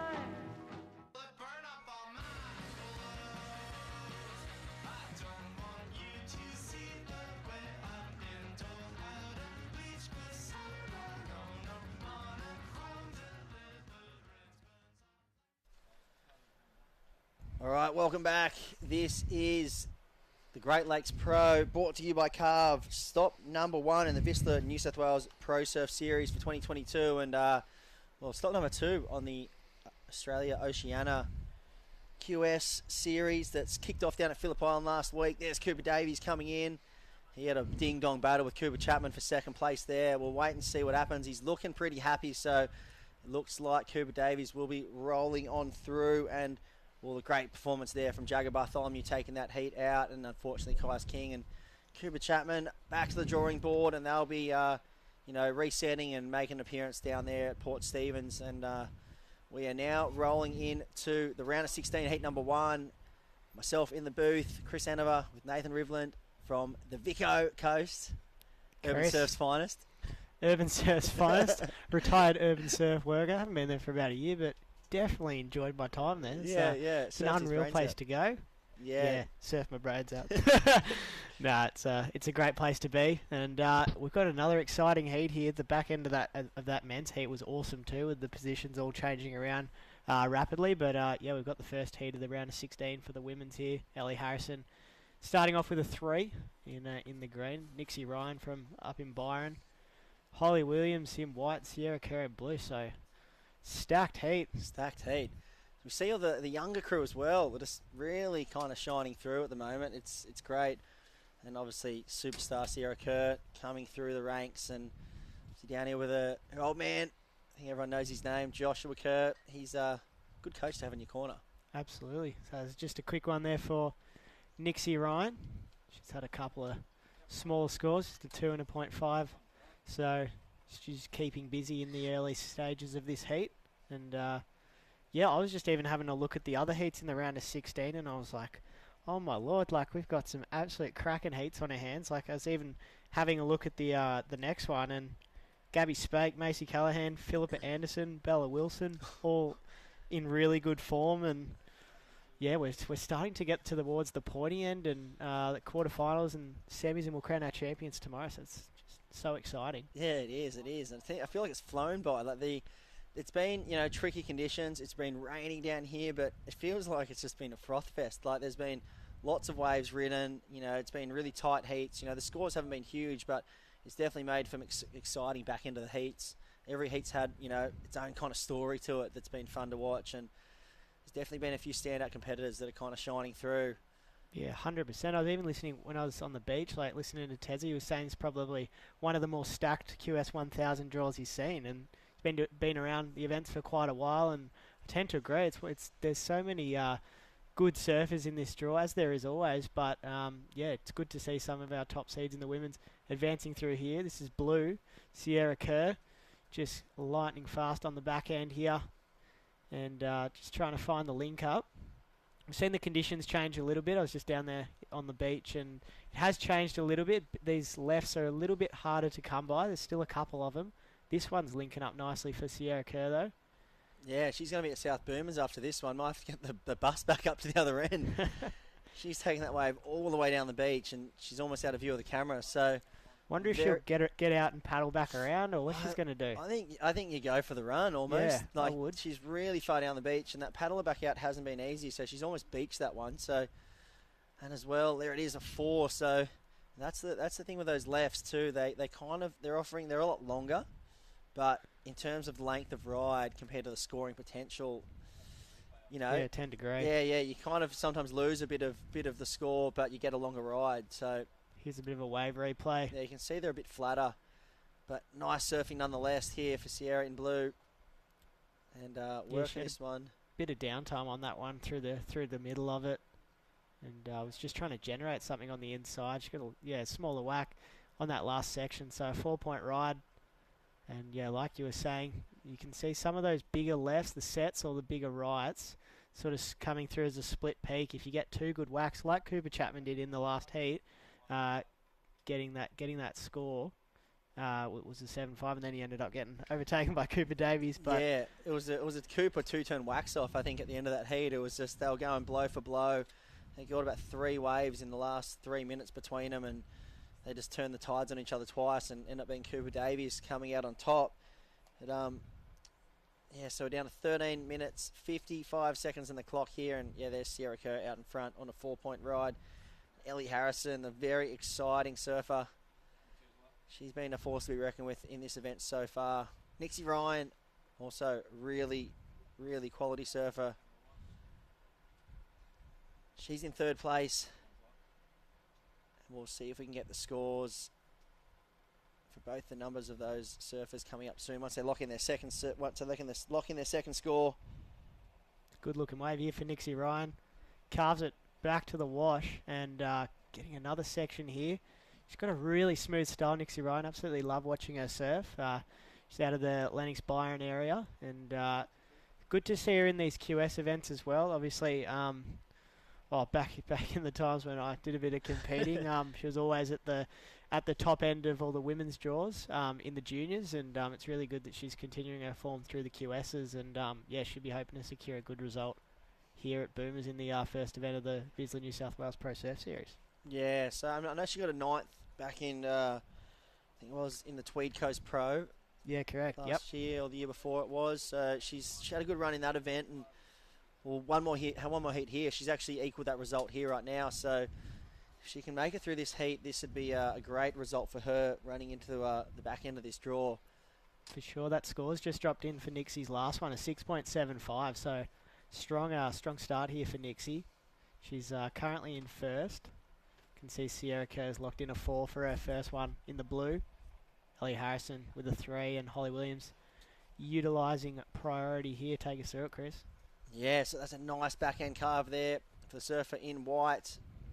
Rips it back into the pocket again, and unfortunately that left will just fizzle out into nothing, and she'll make her way back out. That'll be a bit of a good repositioning kind of tactic there. You know, she can kind of maybe work on that wide left region. We saw Cooper Chapman in the last heat. He had a really slow start to the heat. It looked like he started more up to the north, and the other guys down. It seems as the swells keeps pushing down from that north, it tends to, at the high tide, hit more down the line. See, up north it's quite full. That rip's kind of filling it up a bit, and there's not a lot of waves there that are breaking apart from the set. So yeah, the conditions have changed even so much from this morning. Like, even by the half an hour mark, by the hour, it's just changing like all the time. So here we got wave replay powered by Volkswagen and New South Wales Government. So this is the last of Holly Williams. Just getting the 2-turn combo there, and the left just fizzling out a bit for her there. So she's going to go back to the drawing board, go back out the back, and she's done so here. And into another one. Trying to link this one through to the inside. And speeding towards this section. Gets a finish. Did get a bit sticky. So yeah, I love the energy she had. She had the intention to really jam that end section, and the wave just went real weird, and I think broke a lot quicker than she was expecting. So we'll see what the judges think there, but it is Nixie Ryan out in front. But as I was talking, you get those opportunities when you get that left and then you paddle back out and you find that wide deep right or that wide left that kind of runs down the bank a bit more. So, but it's a tricky spot here this is the hard bit though, the tricky spot here for the surfer in white, because she's right on the inside, and that paddle back out can be just an absolute nightmare. Yeah, for sure. I wonder if Blue ended up doing the run around. It doesn't look like it. She might have just passing near the ski, so she's paddled back out. This is red. Oh. Big, smooth carve out the top from Nixie Ryan. That was a really nice bottom turn to top turn combo. It reminded me of that really nice turn that Gabby Bryan did in the semi or the final at Sunset. That deep bottom turn from behind the whitewash, held it really long, and then just unload on the rail and just end up going through the turn, came out with more speed than she actually went into it with. So I'd love to see a replay of that last to red, because that was just really nice, technique perfect surfing. Yeah, absolutely. She's been rewarded for it, a 7.65. So Nixie Ryan jumping out to a early lead pretty commandingly. So she's got a mid-range 7. Here's that turn. So silky. So yeah, that was amazing. You could see how she just held the bottom turn so long and just waited until right at the perfect time, and then just released the rail and just, I love how she held the rail too. It wasn't like she tried to rush the turn. It just held it and let the rail do its thing. Very great surfing there from Nixie Ryan, and she's put an exclamation mark in this heat so far. She's well out in front, comboed the field. So It's where you want to be. That's where you want to be. That's exactly where you want to be in the round of 16 with a quarterfinal berth looming. Nixie Ryan just throwing caution to the wind out there. Yeah, so we've seen Sierra Kerr just lock in a 3.7 for her last one as well, so not enough to break the combo. So yeah, Nixie Ryan in an epic position at this stage. We can see Holly Williams needing a 4.45 to go into second, and Ellie Harrison with priority. She's got a 3 so far, looking for a 4.7, so still very doable. We've got 8.5 minutes to go. Yeah, and there's the mugs in the booth. Myself and Nath just enjoying the action. We've been staying out of the rain, and it's been all thumbs up all day. So we're loving what is being provided here at the Vissla New South Wales Surf Series. Stop number 1, the Great Lakes Pro, presented by Carve. And, well, we've got to say thanks to all the supporting partners, the Barrington Coast, Destination New South Wales, all the great images that we see up and down the coast, courtesy of them. And, well, World Surf League on Surf New South Wales and all the crew that put this event together. Fresh Air Broadcast and the team here. Thank you, Sammy. And, obviously, the Mid-Coast Council, Moby's Beachside Retreat, and your webcast partners, Mad Mex and Volkswagen. So thank you to all of those guys for bringing live surfing back to us and all the fans around the world. And I know there's been some very anticipating surfers that have been excited to get back in the Rashi because, you know, if you weren't in the Challenger Series, you know, it's been a bit of a wait between events. And so, you know, I think these last 2 events, Phillip Island and here, have really sparked some excitement. Yeah, it's great to see just everyone back in a jersey after all these COVID interruptions. So, yeah, absolutely loving the action down here. And well, speaking of Volkswagen, I was cruising down to the event in a transporter, and oh my gosh, I couldn't believe the smoothness of the drive for such a massive car. So massive shout out to Volkswagen because I hadn't been in one of the transporters before. I know I was certainly impressed. Really? I loved it. Won't be giving it back. No. Pity it's not mine. Yeah, drive it to Vico. Yeah, maybe. But yeah, they got actually an urban surf coming up to Homebush or something similar. Yes, yeah, I heard about that. So that'll be really good. Yeah, we'll have to do like urban surf off heats. See if 100%. it's the same or not. I'll be really interested to see as well because with that happening in Homebush, it'll be interesting to see how many crew end up coming down to Vico because a lot of the people that were flying, you do your fly in from New South Wales, have a couple of hours in the water and fly back. So I wonder what's going to happen if that's, you know, with the Sydney one coming in. It's warmer water in Sydney. We'll wait and see if people are going to end up. I'm sure Melbourne will still be super busy. Yeah. But yeah, it'll be interesting to see. I feel like there's a lot of crew that go down there just for the joy of it. Like Melbourne's a great city to fly down to, and I mean it's quite easy to fly down there. You get off the plane, you literally step into the pool, and then you got the city right there. You can have a bit of fun and run amok around, and it's pretty awesome and good. And the economy and everything's thriving again in Melbourne. With we've been out of 6 or 7 lockdowns, so hopefully it's not going to happen again to the poor Victorians. But yeah, things are starting to thrive in Melbourne. All the amazing music scenes all coming back. So yeah, that's great to see. That's really good to see. And someone that's thriving right now is the surfer in red, Nixie Ryan in the red, coming out of 5 minutes to go. So this heat is absolutely shot by in a blink of an eye. And she's holding the lead, 14.4 total with a great 7.65 and a 6.75. And that 7.65, one of the bottom turn, top turn best combinations I've almost seen. Sheila Renson also had a really good. She was ripping. She was ripping, Sheila Renson. Probably the other standout of the women's draw so far was Gia. And you know, I'm just loving the way that they're kind of coming off the bottom, and the board's looking so drivey and real powerful. Here we go. This is green up and riding. Ellie Harrison, the exciting young natural footer, looking for an end section on this one, and she'll get it. Will she? Little float the boat. Might get a bonus section here, and just connecting the dots. So that was Ellie Harrison there. She's currently in 4th, looking for a 4.7. So yeah, we'll wait and see on that one. It was one of those sort of milkier left-handers that provided a couple of sections on the outside, but did fizzle out a little bit.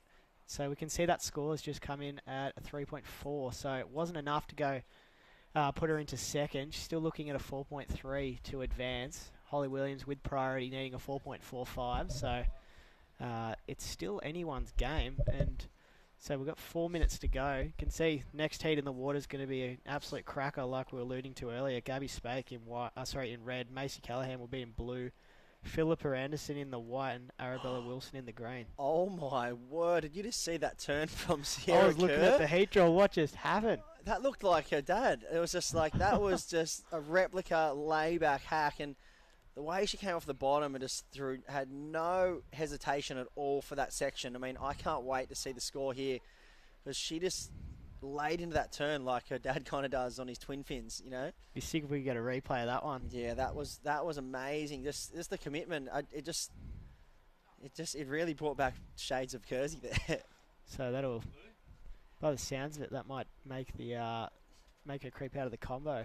So yeah, I wouldn't be see how we go. surprised if that goes up right near that Nixie Ryan wave, because that first turn was unbelievable. We'll see her, watch the commitment off the bottom here.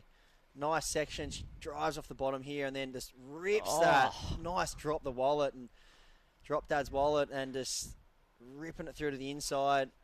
That was Nice couple very of turns. Kersey-esque. How was that? I know That what was, you're talking about. yeah, just the double arm back, just all style and lots of power, and not an easy turn to do either, you know. So I'm really interested to see where that score goes, because it probably was one of the turns of the women's draw so far, just single turn. So obviously one turn. 5-5. 5-5. So yeah, we can see the judges obviously. Nixie Ryan 7-6 had that nice turn, and she had a bit more substance than the rest of the wave. I think she had 2 or 3 turns on hers, whereas Sierra's just one nice turn. I could have seen it going into the 6-5s. You know? Yeah, I agree. I thought it might have been a little bit higher. She committed really hard to that section, but 5-5. So she's crawled out of the combo. She needs an 8.9 to go into first. So Nixie Ryan's sitting pretty well in first place. Holly Williams and Ellie Harrison's heats gotten a bit harder, needing a 6.25 and a 6.10 respectively to go to first. To go to second. So yeah, well, you know, it's all relative as well. The judges in the back end of this heat now, as we come down to the Mad Max minute, they're going to look at that turn from Sierra and they're going to go, all right, that's the precedence for a 5.5. So if Holly Williams or Ellie Harrison do get a wave and they do, you know, a couple of turns, it's obviously going to be compared to that one turn of Sierra's. So, you know, obviously judges aren't looking for, you know, it's not multiple turns, it's quality of turns, but you do want to see combinations. So that was the only thing Sierra's lacked. It didn't have the combination. It was just one big turn. Almost as good a quality as an air, you would say, in the men, you know? yeah, absolutely. So yeah, a turn like that. We're getting close to the Mad Max minute. And I guess you see a lot of 5-5s thrown for air reverses in the men. So here it is. This is Nixie Ryan, heat leader, just detonating that section and ditching the fins. That camera angle's a cracker too, so big thanks to the Fresh Air broadcast guys. Yeah, that was a really good low angle of that one. You saw how high she got the tail on the back end of that turn. Just released the fins and whipped it. So you could see Sierra Kerr waving her arms around, wanting the situation from the beach commentator. Obviously, she'd be a little bit nervous. White and green definitely still in it with as we're into the Mad Max minute. So still anyone's game. With Sierra does have priority though, so that is a good position to be in. Yep, definitely. And well, as we see, we're in the Mad Max minute, coming down to 30 seconds, and well, this is a really important ride for Ellie Harrison here, looking for a 6.10. We didn't see the start of that wave, but I know she's really working it over, trying to get everything out of it. So we'll have to wait and see. The body language didn't look too positive. Yeah, bit of a face flop there. So, I mean, it could be red and blue moving on through. Nixie Ryan's come in, great heat there. She's looking confident and pumped. And we'll count this one in 5 seconds. And where is Holly Williams? Looking for a 6.25. It looks like that'll be all she wrote. So Sierra Kerr, the run continues through the event, and well, a great performance from Nixie Ryan. Unfortunately, bowing out of the event, Holly Williams and Ellie Harrison, who have been standouts so far. But we're going to roll into heat number 2, and we'll be right back after this. This is the Great Lakes Pro Carve 1000 QS event brought to you by WSL. We'll be right back.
Welcome back to the live action here for the first event on the Vissla New South Wales Pro Surf Series for 2022. This is, of course, the Carve Great Lakes Pro Men's and Women's WSL QS1000. We do have the women in the water. My name is Britt Nicol, joined in the booth by Cooper Chapman. How are you, Cooper? I'm good. After a bit of an average heat loss, bit of a bummer, not really giving myself any opportunities, but nice to get back in the booth, call another heat. Hopefully the girls can find more ways than I did. And Gabby Spake, who joined me in the booth a little bit earlier, looking like she's kicked off her campaign nice and quickly with a 5.5. I know she's super excited to get to surf against a few of her big star names. And we've got Macy Callahan, Philippa Anderson, two really big names in the women's draw, as well as Arabella Wilson. So stacked heat here. It's going to be a good one to call. It is. We just talked about that earlier before coming on air. They're all stacked heats now. It's actually crazy. Like, you look at them and you're like, that could be a final. That could be a final. It's the same in the men's. Yeah, plenty of action coming in these last few heats of the women to finish off a great day down here. We've had torrential rain for a lot of the day, but it seems to have cleared up quite nicely out there now. Conditions are quite nice. It's nice and clean out the back. Tide's getting close to being high. Quite difficult to find good scoring potential, but the women seem to be picking them off quite nicely. That last heat looked like a bit of a cracker. As we see, just under 17 minutes remaining in this one.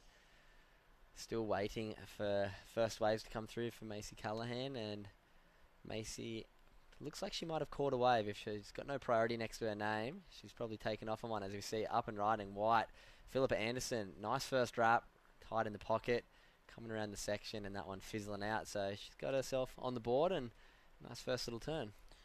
Looks a little bumpy out there, Cooper. Considering you just surfed a heat, how are the conditions for the girls out there right now? Like, similar to what you've just surfed?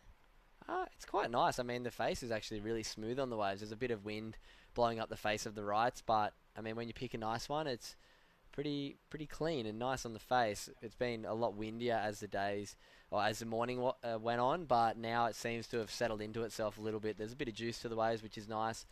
Clean little 2 to 3 foot swell. Feels like it's starting to fill in a bit. High tide's bringing those little bit thicker, chunkier waves, which I managed to pick one of them off, which was fun, but we all know you need 2 waves and didn't quite get the second one. That's okay though. Onwards and upwards to the next one. Yeah, that's right. Got plenty of things to focus on. Big day of commentary tomorrow. Finals day should be good fun calling all the action. It will certainly be exciting, that's for sure. This is, of course, day number 3 of the Carve Great Lakes Pro. Day number 4 tomorrow. As Cooper mentioned, finals day. The men's and women's winners will be crowned. Yep, first stop of the New South Wales Vissla 2022 Surf Series. We did kick off the Australia Oceania WQS Series down in Phillip Island just over a week ago, which was nice to get the ball rolling, but now onto this New South Wales Surf Series. Big congratulations to Surfing New South Wales for putting on this series, because we all love and have spent so much time travelling up and down this east coast, and there's so many amazing waves to surf, just like here at North Boomerang Beach. Plenty of other great waves to come along the coast. We head down to Port Stephens on the weekend, and then Maroubra, Avoca, plenty of good waves to come. 14 and a half minutes remaining in this heat. Not much caught so far. A bit of a slow and sleepy one. Gabby Spake in the red, currently in first with that 5.5. Philippa Anderson in the white with a 3 and a 1. Macy Callahan yet to take off by the looks of it. She must have taken off. If the priority's been deemed first and second, is she out there? She hasn't dropped a wave, unless she paddled for one. Don't know. Hopefully she's out there somewhere. I can imagine she is. She surfed a hit this morning, so we'll wait and see if we can find Macy out in the lineup. Top seed for this event, and always great fun watching Macy surf. Aggressive surfer. I had a big win down at the Board Riders Battle a few weeks back at Newcastle. Congrats to North Shelley. Always on fire. It's nice to see them get that maiden victory. They've been right on the cusp of taking out a win for so many years, and it was nice to see them get over the line finally with that team of Jolie Vaughan, Shane Holmes, just to name a few of them, Huey Vaughan, Russ Maloney. Stellar team. Very strong team. We've always had such strong surfers from that region. Bit of a talent pool. I'm intrigued with this priority situation where Macy is. Hopefully she's not injured and had to pull out, or Missed a heat. Haven't seen that for a while. But she'll show up. Okay, as we got Philippa having a bit of a paddle. Unfortunately not catching that one. So what have we got? We've got green and white sitting out the back. Don't know where Gabby Spake's gone either. She must have got a long one and dropped a 5-5 and she's still working her way back out the back. It's quite a bit of a paddle out. When you get the long ones that kind of connect through to the inside, it does take a good 2 to 3 minutes to get back out the back. So we'll wait and see where the other girls are in the lineup as we see green having a bit of a look again. No taking on that one though. There's been a couple of options too with this bank. We've noticed over the last couple of days there has been like a southern bank and a northern bank. As the conditions change, some people shift down to the left, others stay on the right. Yeah, it is quite a big playing field out there that we're working with. If you head back down south a little bit, the channel gets quite deep. But if you get the ones that are big enough to break in the channel, they do tend to come back towards the lefts that we're seeing a lot of the competitors catching. So here we go, green, Arabella Wilson coming hard off the bottom here. Nice wrap, opening the shoulders up on that first turn. Wave goes a little bit sudsy, but wrapping it back around, looking for a little bit more juice at the end, and that'll do her on that one. So opening up her account nicely. Colour coordinated with the green and green. That's it. We have the destination New South Wales replay. Arabella Wilson taking off. She comes hard off the bottom here, straight into that turn, really pushing into it. Wave kind of disappears a bit, but she makes the most of nothing on that inside section. Yeah, so opening up her campaign nicely. Not too many big scores down. That's a 3.35 for Arabella Wilson. And we see Gabby Spake making her way back out the back. She dropped a 5.5, so she's in the driver's seat right now, out in front with just over 11 minutes remaining. Philippa Anderson just with that 3 and 1 point ride. And Arabella Wilson dropping a 3.35 to kick her account off. Not sure where Macy is out there, but hopefully she is out there. If not, hopefully she's doing alright. We see, yeah, just on 11 minutes remaining. Philippa Anderson coming from behind the peak on this one. Nice looking bowl, big first wrap, opening up the shoulders. Looking for a nice cutback here, and that one's going to disappear into the channel.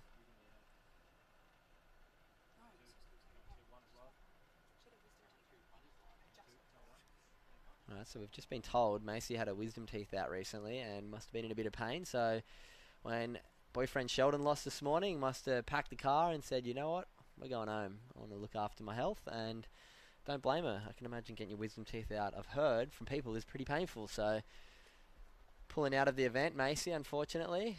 And yeah, the other girls I think will be licking their lips at the opportunity to find a spot in the quarterfinals, because Macy was our top seed in the event. But best wishes to you, Mace. Hopefully those teeth heal up nicely and yeah, out of pain. I have had all 4 wisdom teeth out, and it is painful, I can guarantee that.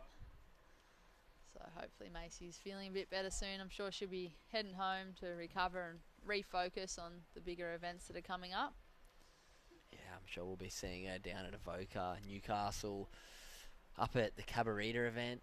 There's lots of good spots coming up, so looking forward to it. Hopefully we get a bit of swell up on the north coast. Hopefully we get some waves at Avoca Point maybe.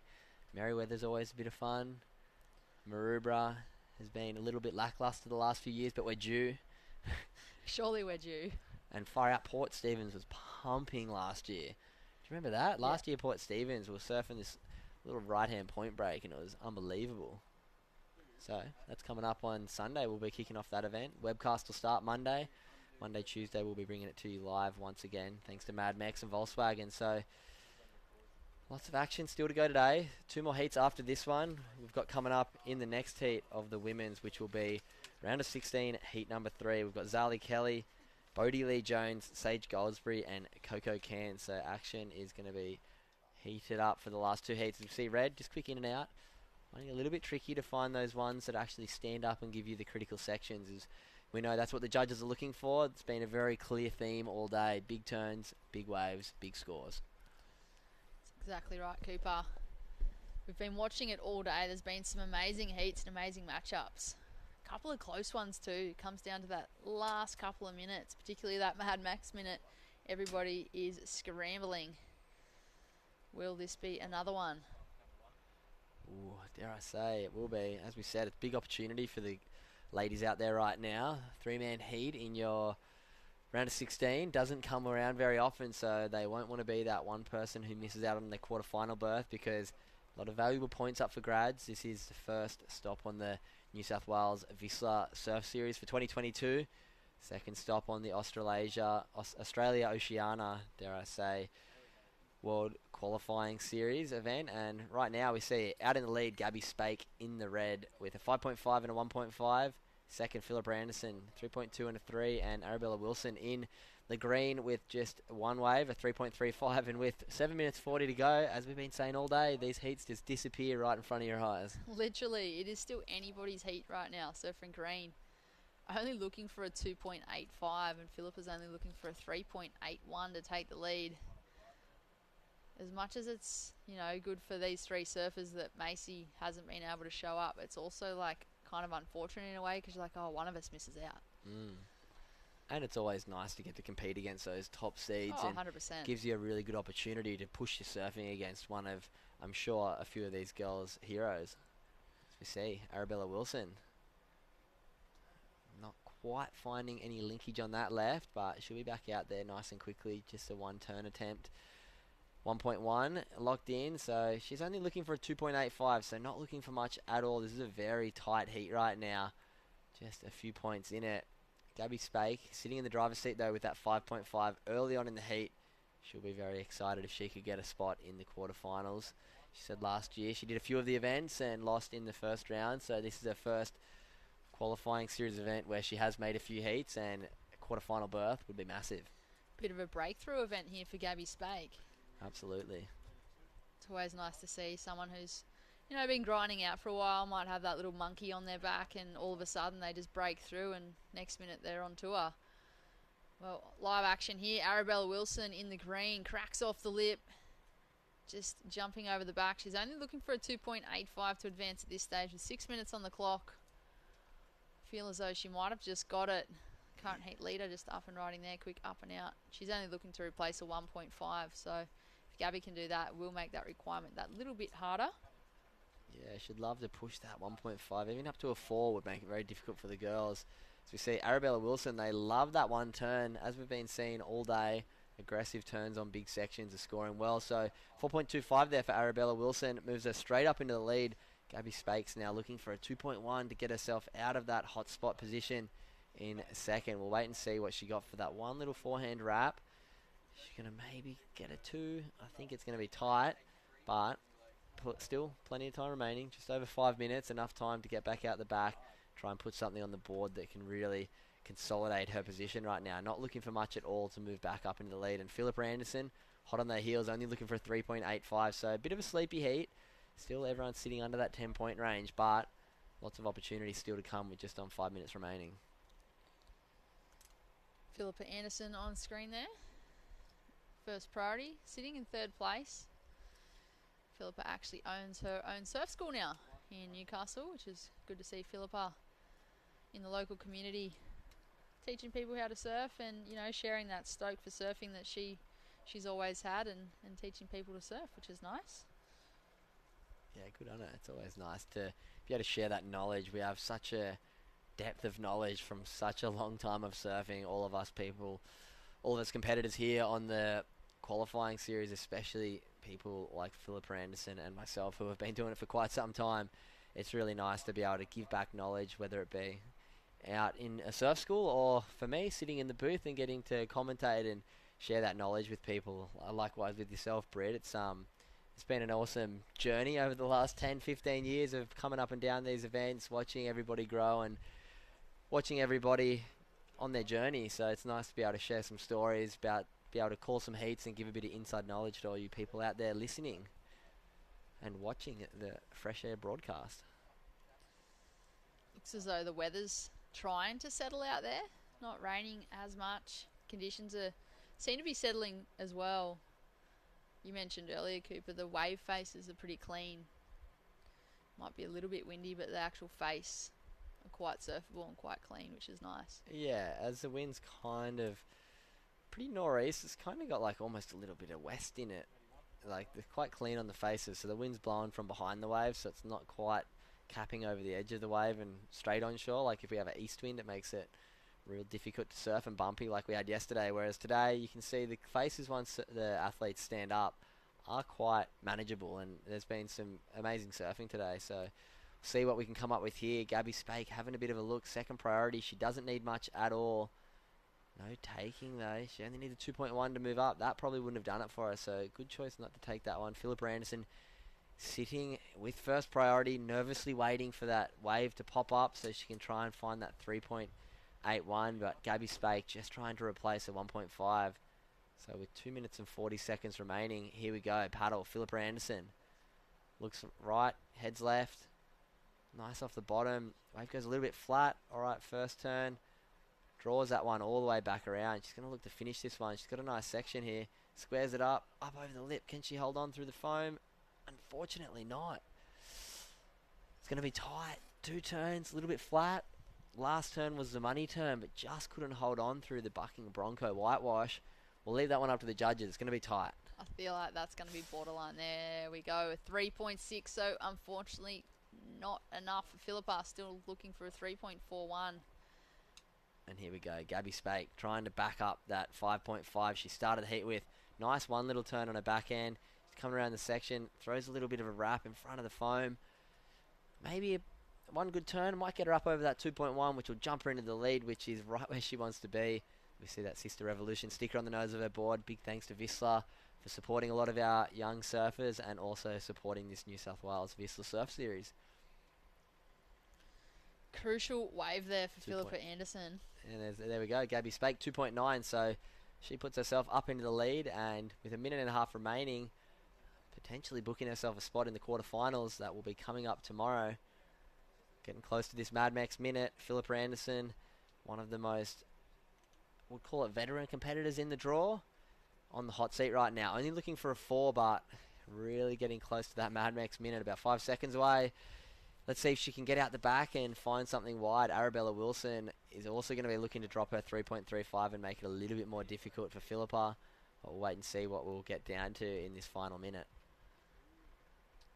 So crucial to finish off those waves and not fall on those last turns. Like, that's a prime example there. Philippa needed, at the time, a 3.8, and she fell short by 0.2. And, well, that last section really stood up for her and just unable to ride out of that and complete that wave. And that may be the difference for Philippa in this heat, unless she has another wave within the next 30 seconds. Here we go, Arabella trying, last-ditch effort, trying to put something else on the board, make it a bit harder. Nice wrap there, bringing it all the way around. Is this going to give her a bit more on the inside? Banks one off the foam, holds on there, so that's going to be all she wrote for Arabella. She's looking pretty right now. If Philippa didn't sneak out the back and pick one up, she might potentially better her score on that one as well and make it a little bit tougher for Philippa. So it's looking like we're going to see Gabby Spake and Arabella Wilson coming up tomorrow morning in the quarterfinals. Unfortunately, we're going to be losing Philippa Anderson, and Mace Callahan missed out on surfing that heat, pulled out of the event. So big thanks to everyone tuning in. We'll be back for heat number 3 of the round of 16 of the women's here at the Great Lakes Pro QS1000. We'll be right back.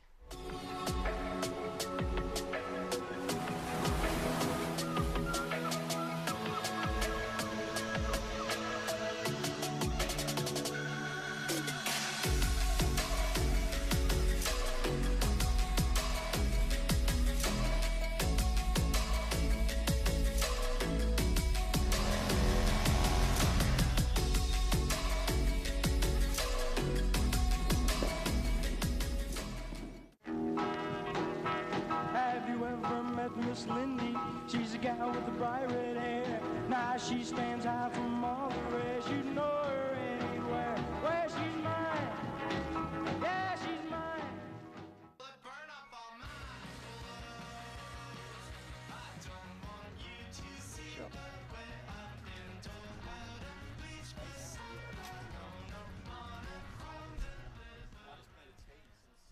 We are back to the live action here for the Carve Great Lakes Pro Women's WSL QS 1000 is what is in the water at the moment. Round of 16, heat number 3, Bodie Lee Jones in the blue, Coco Cairns in the green, Zali Kelly in the red. My name is Britt Nicol, joined in the booth with Chris Enever. What an exciting heat that last one was, Chris. Yeah, it was. Back end of that had a bit of everything, and well, obviously missing one of the big names there, Macy Callahan. Obviously, couldn't be here. I think she's had a wisdom teeth out last week, so I think there's been playing a bit of havoc for her, and unfortunately, hope she's well. Saw her and Shelley earlier, and I'm sure she'll be getting that looked at and resting up for the next few events coming up. And well, there's Zali Kelly. Oh, we got another person in this heat. They've just added in Sage Goldsbury. So there it is, the 4 women heat. Round of 16, heat number 3 here at the Carve Great Lakes Pro. Men's and women's WSL QS1000. Stop number 1 of the New South Wales Vista Pro Surf Series. And, well, big thanks to all our supporting partners. Couldn't be doing this without them. And the Barrington Coast, Destination New South Wales, World Surf League, and obviously all the other crew and staff that make this event possible. Surfing New South Wales, Fresh Air Broadcast, and Surfing Australia as well. And then we've got Moby's Beachside Retreat, Mid Coast Council, and then the webcast partners. Getting us, our mugs on the TV screen for you, and entertaining you while we get to watch some of the world's best surfers do their thing here at Boomerang. And thanks to Mad Mex and Volkswagen for making that possible. So we get a bit of a replay going on here, and that looks like Sage Goldsbury up and riding. The powerful goofy footer. Just hooking that one back into the pocket. She's been a real standout in the past couple of years. Really come into her own, and I know she's a young prodigy from Victoria. Yeah, definitely young prodigy. And you see here, nice carving turn, Coco cans. She's been doing it all event. Nice rock and roll floater there, just tapping that one and working this one through to the inside. So a nicely put together wave there. Nothing too crazy, but a nice, I guess, nice one to wash off the cobwebs and get the nerves out of the bank. It is around a 16, so we're getting down to the business end of things, and I'm sure some of the competitors will be feeling a few little nerves to kick off these heats. You're not wrong there, Chris. It's always good to get maybe that first one out of the way, wash off the dust and the cobwebs, and find your feet a little bit. Coco Cairns, well, she certainly found her feet. A 5.35 for that last wave for the surfer in green. And here is the Destination New South Wales replay. We've just caught the end of it. Big turn in front of the surfer in white, Sage Goldsbury. Yeah, and the judges really liking the smooth style of Coco. They've been rewarding her all week. A lot of power, not a lot of downtime. And here's Zali Kelly, someone with, the X factor that we'd like to see.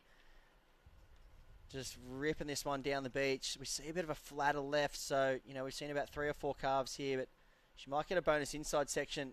Tags this one, and, well, she jumps off down at South Boomerang. That's a nice long ride there for Zali Kelly in the red, one of the top seeds in the event. The work had been done out the back on that one. I know she kind of missed that last section, but Zali did have opportunity with those steeper sections to really go to town before that last one presented itself. I feel as though she's still going to get a pretty healthy score. I'm no judge, but that's what I'm running with. Yeah, we'll see what comes through. Maybe, I'm thinking high 4s, maybe a 5. There we go. There we go. Look at that. On the money. I think that the thing about the lefts, which I've really noticed today, is that they tend to, like we said, they run out to sea a bit. So you're really trying to manufacture a score.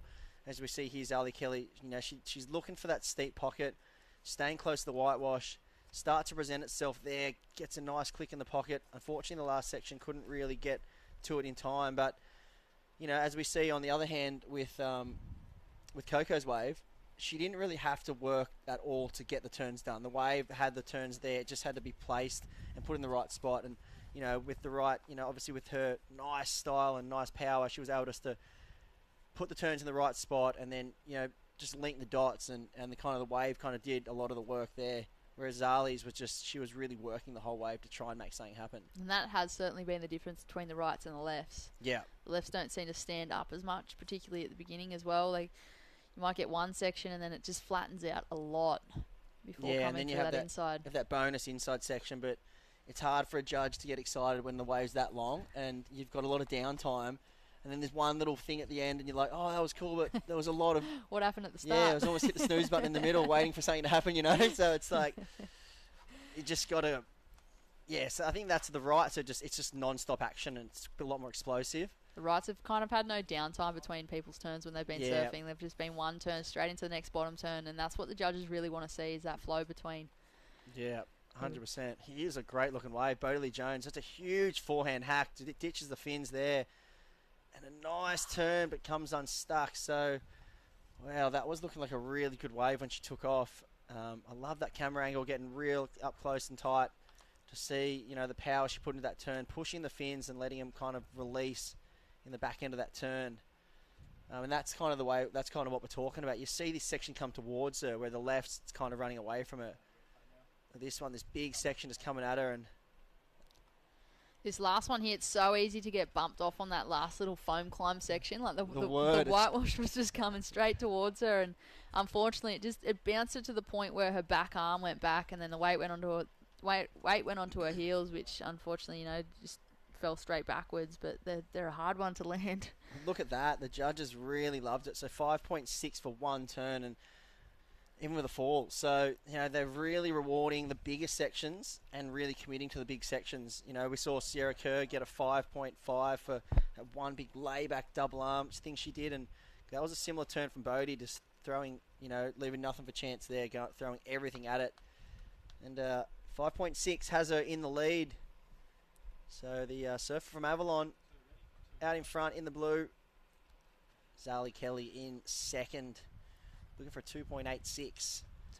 Coco Cairns in the green in third, looking for a 2.15. And Sage Goldsbury looking for a 3.51. But I dare say all the ladies will be looking to drop that backup score of theirs. 100%. It'll be battle of the backup. It is. It's a battle of the 5s and 2s at the moment. Yeah. You'd almost be wanting to maybe have the 5 as your backup. Yeah, exactly. Get a good one now and use a 5 as a backup. 100%. If you can be that one surfer in this heat that drops a 7 now, I think it could be, a bit sign, seal, deliver. 100%. You're 100%, yeah.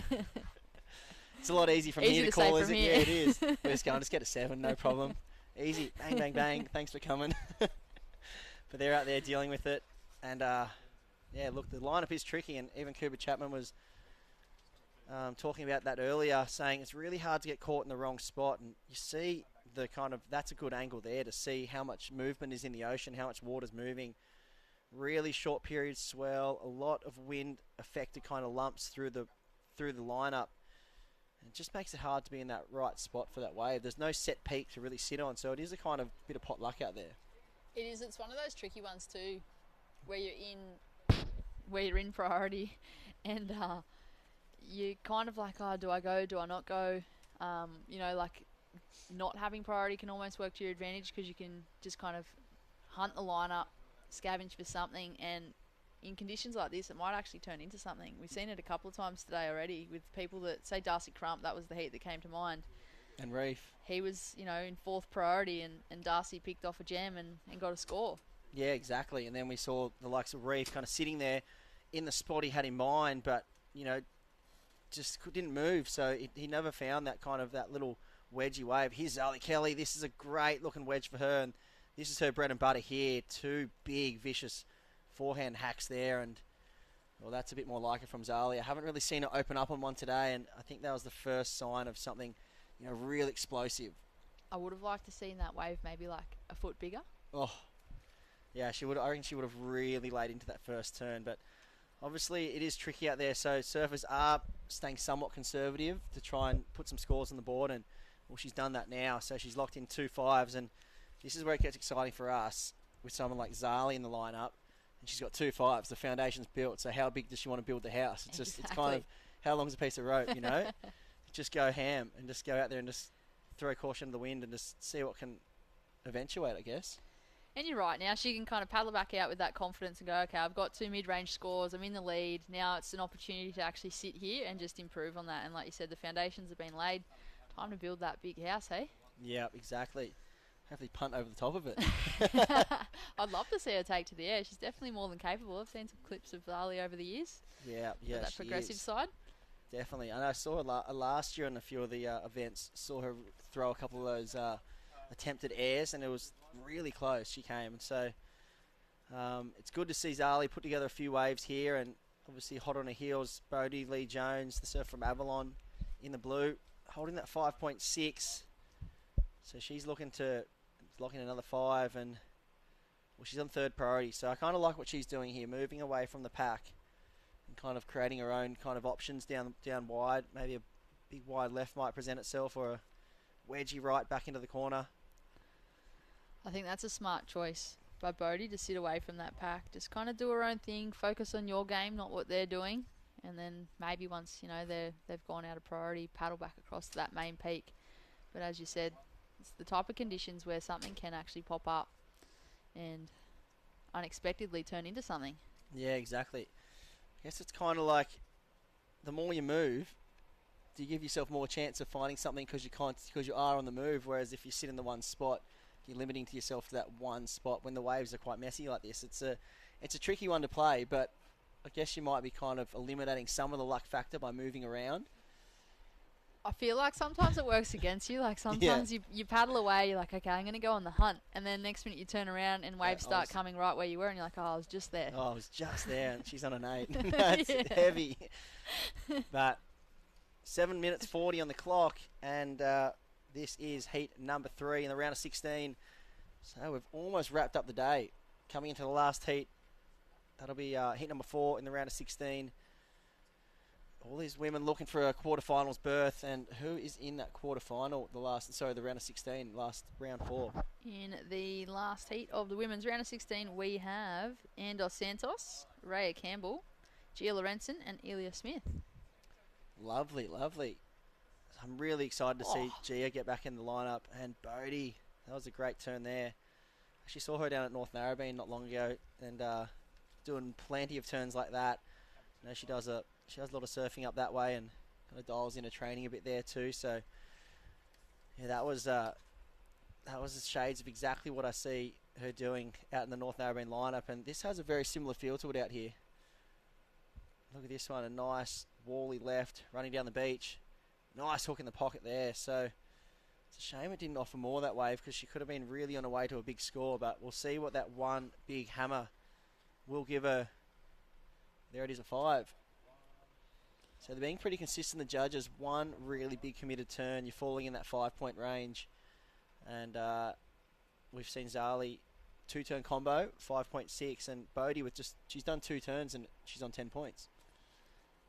Big turn on you're not wrong. Now that I've thought about that and you've said it. Yeah, big turn on the right, big turn on the left, and just really committed surfing there. So it is easy to see what the judges want to see. If you do get that big section, you just got to absolutely go for it. There's definitely a lot of 5s being thrown in this heat. I'd like to see something over a 6. Yeah. Next set. Zali Kelly, Bodie, Coco, Sage, surely. Sage Goldsberry's in 4th. She's holding down priority. She only needs a 6.6. She's a really talented surfer. I mean, as are all 4 of these women in this heat, but she's got a really strong backhand if she can manage to pick off one of those rights. With 5.5 minutes on the clock, who will it be? Zali Kelly, Bodie Lee Jones, Coco Cairns, or Sage Goldsberry? All right, 5 minutes on the clock. That is the big question. We're waiting for the next set to arrive, and it's going to be a really tight finish in the back end of this heat, because like you said, anyone that gets over a 6 is going to jump straight to first. So Sage Goldsberry only looking for a 6.6. Coco Cairns only looking for 5.26. Bodie Lee Jones in second, looking for a 5.06 to up the ante and going to first. And Zali Kelly in first, but I don't think she'll be feeling too confident just yet, because, well, here goes Sage Goldsberry, and this looks like a nice wedgie left. We're going to go with Coco Cairns on this one. This is a good looking left. Sage is on the right. Oh, this is a... Will she get another bonus section? She kind of does. So where does that fall in? I feel like it's a 5. It was pretty strong. It'd be interesting to see what the surfer in white did on the right as well. They split the peak. Yeah, maybe a high 4. You know, it didn't offer that end section turn, but 2 nice turns to start off, 2 nice carves. We'll see what the replay offers here. And that's the thing, they were carves. Yeah, they were. So you look at Cedar's big backhand blast compared to her 2 carves. You know, maybe fall in around a high 4. We'll wait and see. And there's Sage coming in, so we'll have to see what she did on her ride. Coco, high 4, 4.7. So We're on the money. They've all got 5s. They've all got 5s.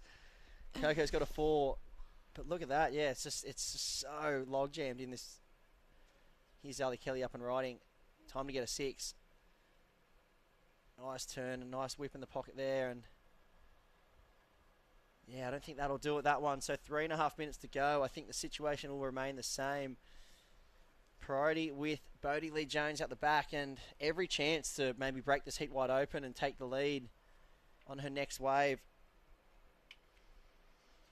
Extremely tight heat, this one. You can look at Zali Kelly in the lead with a total of 10.65 and Sage Goldsbury in fourth to 9.3. We've got Bodie Lee Jones up on her back end. Another nice first turn. The left really starts to flatten out a bit. On that 5 that she caught earlier, she really drove hard off the bottom and snapped into that critical section, and then it did the same thing. It just flattened out.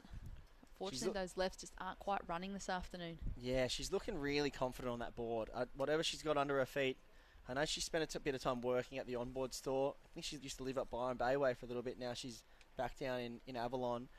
But I know she spent a lot of time, at the onboard store and working with CI. So I'm not sure what she's got under her feet today, but it's looking really, just comfortable and real drivey. And here's that wave of Sage Goldsbury. So that was a 5.3 of Sage.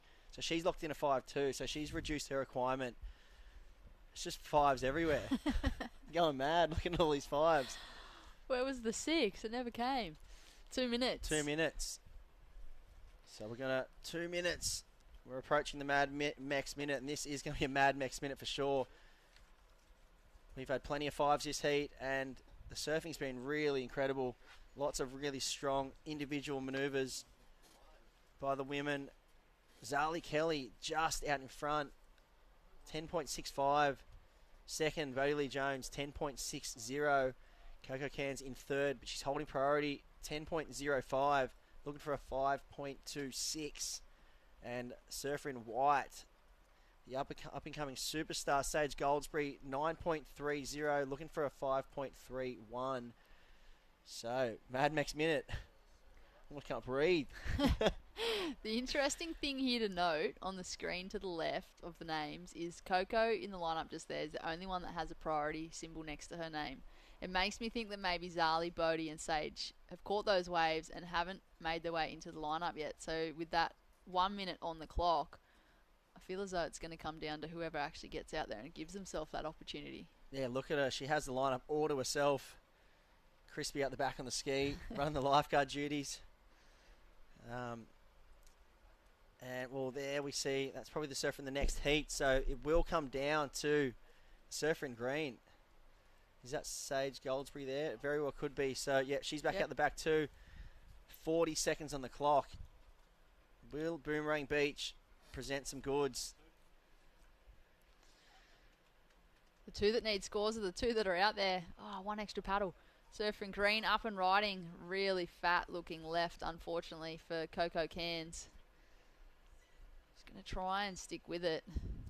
Yeah, unfortunately, I don't think that'll do it. And yeah, that wave just didn't have the substance to it. And she's been surfing so great this whole event, so she can definitely take some positives away from this.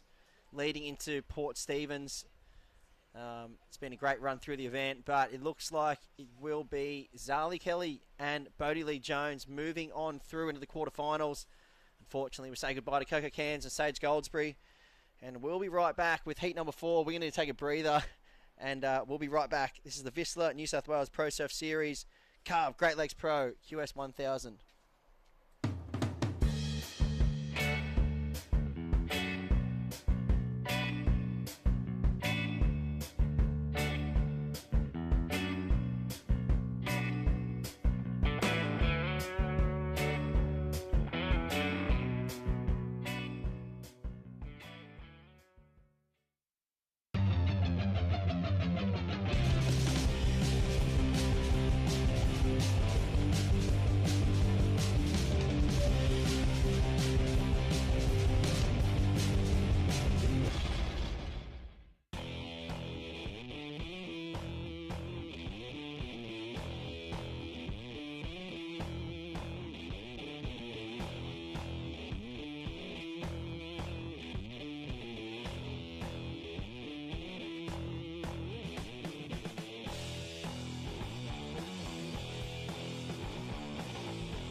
All right, welcome back. This is the Great Lakes Pro presented by Carve.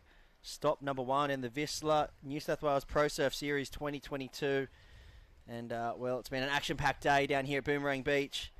And this is for the men's and women's QS1000 event. Myself, Chris Enover, in the booth with Nathan. And, well, it's been a great day and a lot of action, eh? It's been huge, mate. It's been an awesome day of action, plenty of entertainment, and it's been interesting to see in these women's heats a couple of the bigger seeds bowing out. So a couple of the younger ladies getting through, and it's really exciting to see. It's going to set us up for a very exciting finals day.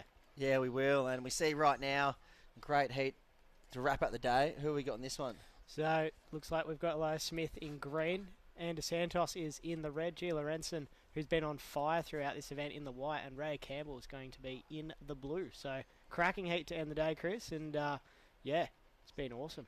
Yeah, it has. And we've seen a slight increase in swell throughout the day. You know, tricky conditions. You can see, obviously, quite wind affected. A lot of rain. But it's been action-packed. Regardless of the downpours that we've had, it hasn't dampened the mood at all. Not at all, mate. It's been awesome, and I think the forecast is looking like it's going to be pretty great tomorrow. Can't wait for it. It's going to be epic. Yeah, hopefully we see some of those classic North boomers, lefts running down the beach, and those wedgie rights. The banks are looking good here, and you know if we can get these conditions to clean up just slightly with a little increase in swell, I think we could be in for something pretty special tomorrow. And, you know, I feel like today it's been, you know, we've seen those explosive moments, but the power surfing has really shone through, I feel like, you know, especially in the women's draw, the likes of Gia Lorenzen, who's in this heat. You know, we saw Sarah Kerr with some big moves, Bodie Jones in the last heat. There's just been some surfers that have been, Nixie Ryan as well, been putting down some real powerful surfing. You know, big drawn-out bottom turns and holding the rail. It's been what the judges have liked to see. Yeah, for sure. They've been scoring pretty high on all the critical manoeuvres, and when you get the big bottom turn and load up, that's where the scoring potential is for sure.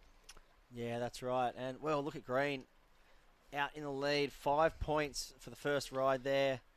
5 points. Red locking in a 4.5 and White locking in a 3.5. So a quick start to this heat for the women.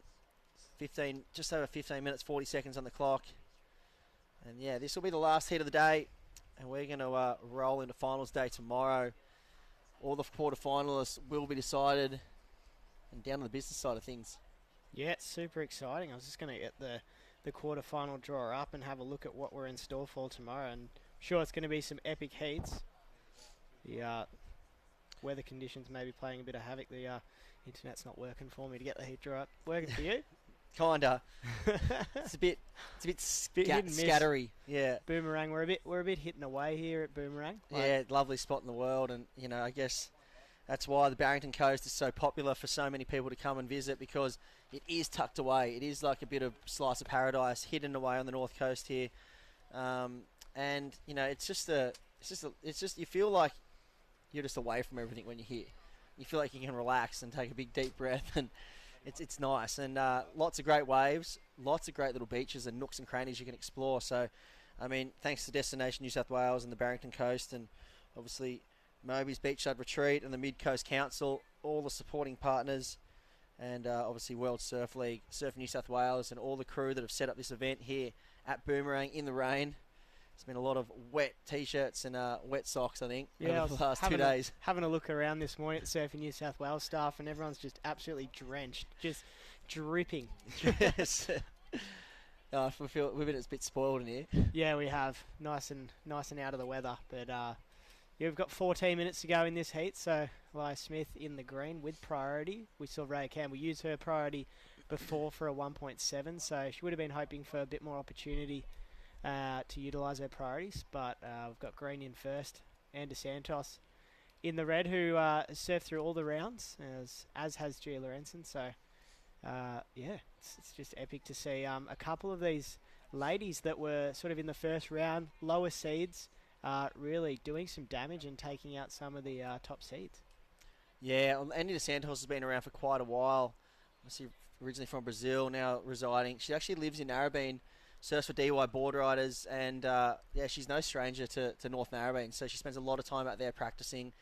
and I get to see a lot of her, and she's a real talent, Annie, and loves to charge too. I remember last year and the Bommy at North he was breaking, and it was about 12 to 15 foot. It was pretty big, and I look over and Annie's just paddling out there with her vest on and just Unreal. having an absolute crack at it. How just old paddle would on Anne her be? own too. How old would she be? Anne. Annie DeSantos, she'd probably be almost 20. Yeah. I'm pretty sure she's around that age.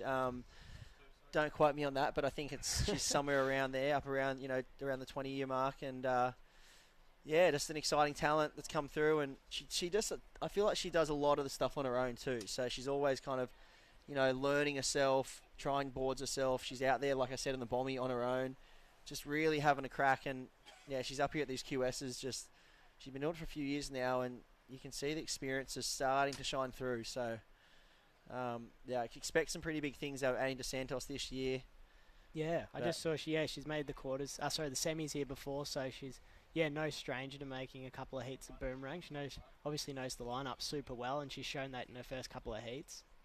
Yeah, definitely. I mean, I remember last year it was quite solid here, and we got to see her down at South Boomerang. It was bombing down there, and yeah, she was one of the standouts of the event, just hucking herself into some pretty big waves and hitting any section that presented itself. So currently in second now, locked in a 4.5, and well, a tricky heat here. You can see the lineup's a bit mixed up, bit jumbled. We're down to 11 minutes 45. Yeah, I'm fairly sure Anne's had 4 or 5 semi-final finishes in QSs before, so obviously looking to have a bit of a breakthrough event and make a final, and should be hoping to take home a win. Yeah, definitely. I mean, starting from that first round, I feel like she's maybe got an entry in late or something, because I feel like she should probably have been seeded further into the event. if you've made semis in that many QSs. Yeah, so maybe got in a late entry or something like that. So she's obviously starting round 1, but you can see she's probably building rhythm, getting more comfortable out there. Every time she stands up, she's looking more and more comfortable. She doesn't look nervous. But another surfer who doesn't look nervous at all is surfer in white, Gia Lorenzen. I mean, one of the biggest heat scores of the day in her last heat with some of those big power moves. Yeah, that was insane, Chris. That was insane to watch. Crazy surfing. So, and that was one of the people we were touching on with that power kind of aspect. It's really bringing it to these right-handers here. So we saw Anne having a little paddle there. She didn't get into that one. The situation's still remaining the same. We've got blue here. There's Raya Campbell. She was on the inside. Did get a nice hook on her backhand on that outside section, so did miss that with the video, but did see that come through. That was so she'll probably have I reckon about a mid-range score that'll come in, so probably will shoot her up the scoreboard. We'll just wait and see by how much. And there it is, Elliot Smith tagging that one, kind of laying into that last turn, and behind her Annie DeSantos finding a left. Unfortunately, that one's not offering too much. A bit of a repositioning move there. Sometimes you just got to get up and just move from where you are, and resets the whole clock you've going on out there, and you're able to find another wave, because sometimes you can get stuck in these lineups. Yeah, 100%. And I reckon, like we were saying before with Anne and Gia surfing through from round 1, it can sometimes play in your favour. Boomerang's a pretty tricky spot to surf at the best of times. It's a lot of water moving around, so having a couple of extra heats out there, I reckon, definitely plays in their favour. As we've seen some of the top seeds even just come in today and get knocked in their first heat in, just because of maybe just not having that sort of lineup experience. Yeah, lineup experience, and not having too many heats out here. Yeah, and it always changes when you're here. You never come to Boomerang and it be kind of the same. It's like you'll come here one time and it will be big and bombing out the back, and you'll come another time and the banks shift and it's nice and wedgy on the inside. So it has a lot to offer here at this beach, and this is why we love coming here. And there's that powerful turn of Gia Lorenzen. Unfortunately, that wave just died out in the back end there, so not too much on offer there, but all the girls locking in, on somewhat of a score. Yeah, we're in the 4s and 5s again at this stage. We're past the halfway point of the heat. Elliot Smith with a 4.75 in her last one, so she's extended her lead. Ray Campbell had a 5.15, so she's needing a 4.6 to go to first. Yeah, I think the judges are going to have to replace the 4s and 5 buttons on their computers. They'd be so worn out by the end of the day. It's been a common theme, because one big turn is scoring you a 5, or, a 2-turn softer combo is scoring you a 4. It's just there's not much more the waves are offering to get too much more, unless you kind of really do something special. So Be cool to see like one of the ladies try and throw it to the air, throw some sort of variety in that aspect. That might help get out of the 5s and the 6s, and so any innovation is always good to see. Yeah, I was hoping to see it from Zali in the last heat, but we saw Sierra Kerr obviously with that big layback turn, Yes. which was pretty crazy to see. Bodie Lee Jones hucking the tail out a bit in her last heat. I mean, I feel like we do want to see those moves, but I feel like there's maybe been a little bit limited opportunity out there. Here's Gia Lorenzen, big hook, laying everything into that turn, tagging the whitewash. This one might get a bonus section here. And it was almost like that foam was coming at her quicker than she could get to it, so won't ride out of that one. But the first turn still, that's kind of what she has to offer. Yeah, I reckon Gia and Nixie Ryan have definitely been standouts in this round with just that power carve, digging really deep on the bottom turn and then smashing that critical section. And we've got a replay here for courtesy of the New South Wales government and powered by Volkswagen. Oh, how's that turn? Unreal. It was almost like Michelle Perez-ish, just so much torque, and just threw a whole body into it, and unfortunately just couldn't get to that end section quick enough. But I'd love to see that almost again. That was just crazy. Railing. So it's come through, looks at 4.75. So she's jumped into second. So Gia Lorenzen now in second place. So 4.75 and a 3.5. Ray Campbell's been bumped down to third, and Andy Santos with priority. So not a bad spot to be. Needing a 3.76, so it's definitely in a repertoire to get a score like that with 6.5 minutes remaining. Yeah, and here we go. Here's the replay again of this wave from Gia. Oh, just threw the whole kitchen sink at it. Love the amount of spray she threw on that turn too. Just really digging that rail in. Yeah, and look at the wave. It was not an easy wave to ride at all, but she just powered through that turn. And, that's kind of when you can really see some talent shine through, is when you're on a wave that's hard to ride, and most people would struggle to even do a carve, and she's just throwing buckets. Absolutely. So we're just under the 6-minute mark. So Andy Santos with priority. So she's in 4th place. Her lows are 0.5, so she's definitely still in this heat, no doubt. Ray Campbell only needing a 3.10 to advance, so this heat still super open with just over 5.5 minutes remaining.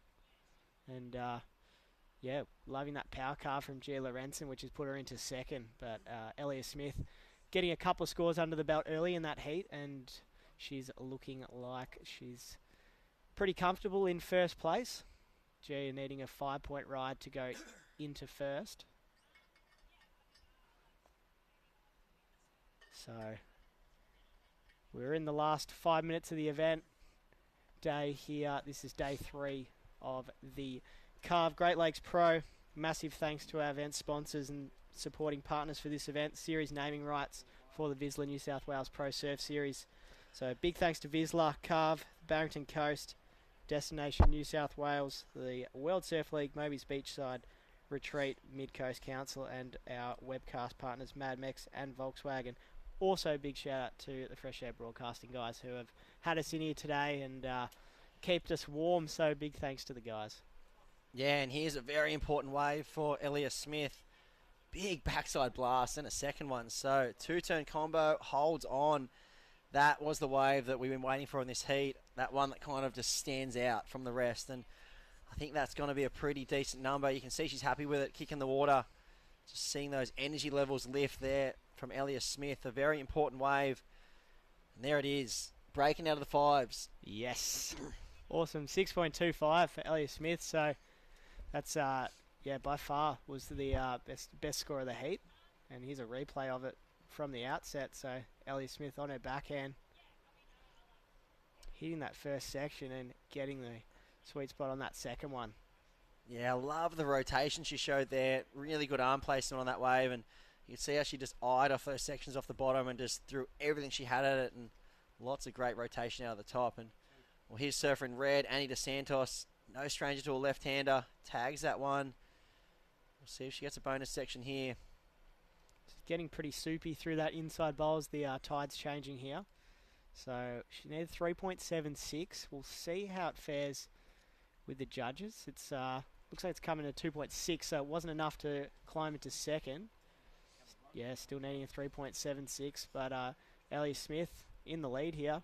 Yeah, but you'd be biting your fingernails if you're G. Lorenzen here, because you can see her paddling across the screen there. I'm sure she's in hunt of Rhea and Annie DeSantos, because with 2 minutes, just under 3 minutes remaining, she's got that 4.75, but Rhea and Annie DeSantos holding similar numbers, only looking for threes to take over second place. So, well, this is a really important few minutes for Gia here. Can she pick the eyes out of it? She's got priority, so she's in the driver's seat, but you know, it's not going to take much for the other girls to find a wave. And well, here goes Rhea right now. Take it away. So here's Rhea Campbell. So she's under priority here. She was second in the order, so getting a smaller one on the inside, but getting a couple of nice whacks in on her backhand. So, geez, it's going to be close. It's going to come down once again to the Mad Mex last minute. Yeah, it will. And well, I think that's probably going to be her last ditch ever, because she's right on the inside. But 2 minutes on the clock, I wonder if that was the right wave to do it. It didn't really offer too much vertical face. It was quite, there was quite a lot of downtime in it. There wasn't really anything explosive. So a 3.1, and unfortunately it comes in, it looks like at a 2.35. So it's not enough for Rhea. And unfortunately for her, she's holding a score higher than Gila Renson. She's holding a 5.15. So maybe if she just waited out a little bit longer and found something with a bit steeper face, she only needed one turn. One big turn could have got it for her. Yeah, she hasn't been as complete across the board here. So Gia Lorenzen with priority. She's needing a 6.5 to go to first. So you'd say Elliot Smith is in a good position in first. She's going to use priority here, but just getting a bit soupy and bumpy on the inside. That one, so she's going down. Yeah, you can see there's a bit of anxiety, a bit of stress creeping into the end of this heat with a few of the surfers. They're trying to kind of manufacture scores and just make it happen. They can see the quarterfinals berth right there, and well, this is going to be really interesting, because there's Annie DeSantos. We've just hit the Mad Mex minute. She's looking for 3.76, and well, we know Annie DeSantos has lots of big power moves up her sleeve. Ellia Smith well out in front, but I dare say it's going to be a battle for the second place. And it's going to come down to the surf in red. What can she do in the back end of this heat here? Looks like there might be a wave here coming. Not sure if Green's going to use priority. Opts to go under it, but with a camera angle, did look like it was going to stay open for her. I was like, oh, here we go, opportunity, but so 20 seconds. Is there going to be an opportunity for the surfer in red? Maybe a little double up here. Here she goes. No. Oh, she's going to be up and riding, but will she get a section? There's one tag. We'll see if this thing reforms for her. She's going to need something pretty special on the inside, you'd think, and, well, I don't think that's going to do it. So, G. Lorenzen might have dodged an absolute bullet there. Making it through. Yeah, I don't think that's going to be enough. She's looking for 3.76. And, well, she just needed a turn like that, I think. But it looks like it's all done and dusted. Time has elapsed. And that's going to round out the day. Yeah, Ellie Smith putting on a pretty clinical performance in that heat and taking that one out. So she continues her good form from the last couple of heats. Yeah, and well, one of the standouts of the day, Gila Renson, obviously moving through there. Not probably the heat she was looking for, but we saw shades of what she can do. That one big forehand hack. That was what we kind of saw from her all day. So, a great kind of, you got to have those, sometimes you have those scrappy heats, and the ones that go your way, that can make all the difference in the end of the event when you're standing on that podium and you go, I had those few moments where it could have gone the other way, but I just held on. And today was Gia's day, and she's moving on through to the quarterfinals. And, well, it was a great day. And, Nath, what your highlights today you thought, from throughout the day? Definitely, like I was alluding to earlier, just the some of the top seeds in the women's getting eliminated by some of these ladies that have surfed through all the rounds. Some of these younger ladies like Bella Wilson, Ellia Smith, Gia Lorenzen. So it's really awesome to see Zali Kelly as well getting through her heat. So, it's been super exciting. And then on the men's side of things, I really loved Stu Kennedy's performance. He put up two near excellent scores and reminded us of why he was former championship tour surfer. Yeah, that's right. And we're going to run into the quarterfinals for tomorrow and have a quick chat on these and quickly check them out because it's going to be some exciting stuff tomorrow. And hopefully the conditions do turn up and we get some great waves because Fingers crossed. yeah, I know there's some stacked heats. So quarterfinal number 1 in the men's, we're going to see Billy Stammen and Joel Vaughan. That's an That's a absolute cracking heat. gangbuster. In heat number 2, this one you'll love. Kobe Clements, one of the informed surfers so far of the Australia Oceania QS series. We saw him get a quarterfinal down to Phillip Island. He's backed it up now with another quarter. He's up against Stuart Kennedy, so that's heat number 2. Quarterfinal number 3, Darcy Crump and Cooper Davies. So 2 power surfers, that really picked apart this lineup today. And obviously, heat number 4, Alistair Reginato and Jagger Bartholomew. Jeez, we're in store for a good day tomorrow. That's some absolutely cracking heats. Yeah, we do. And I really look at this as well. And, I really noticed that some power surfers have shone through here today. Like we said earlier, it's been a day of power surfers. And we'll see if we can pull up the quarterfinals for the women's because that's going to be really exciting too as we get these results up.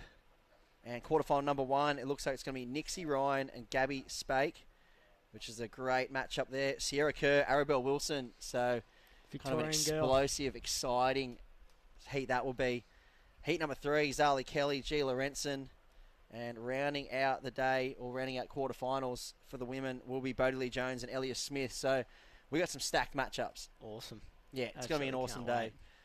And, well, from us and everyone here up at Boomerang Beach, it's been a cracking day. We've enjoyed the action.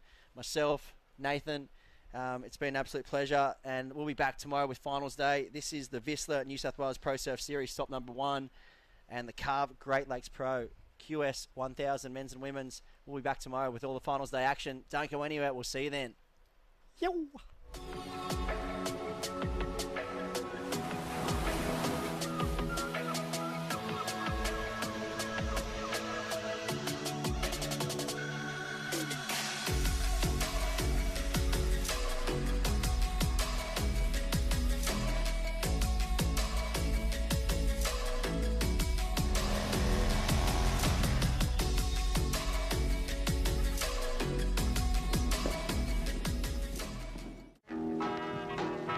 Have you ever met Miss Lindy? She's a gal with the bright red hair. Now she stands high from all the rest. You know her anywhere. Where she's mine. Yeah, she's mine.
bright red hair. Now she stands high from all the rest. You know her anywhere. Where she's mine. Yeah, she's mine. But burn up all my clothes. I don't want you to see the way I've been told how to bleach persona. No monochrome deliverance.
Have you ever met Miss Lindy?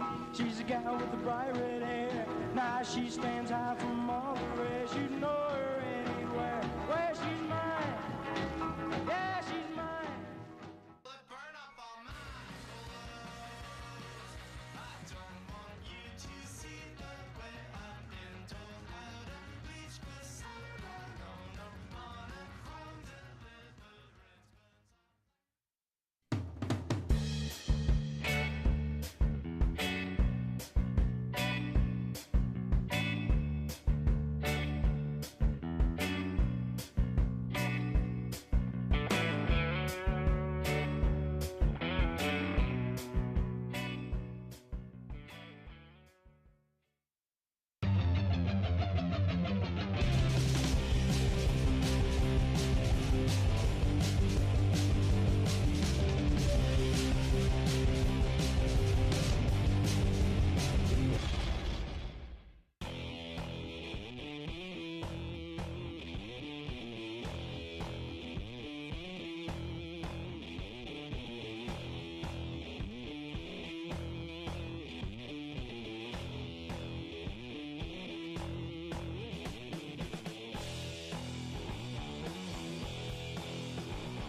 Miss Lindy. She's a gal with the bright red hair. Now she stands high from all the rest. You know her anywhere. Where she's mine. Yeah, she's mine. But burn up all my clothes. I don't want you to see the way I've been told how to bleach persona. No monochrome deliverance.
Have you ever met Miss Lindy? She's a gal with the bright red hair. Now she stands high from all the rest. You know her anywhere. Where she's mine. Yeah, she's mine. But burn up all my clothes. I don't want you to see the way I've been told how to bleach persona. No monochrome deliverance.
Miss Lindy.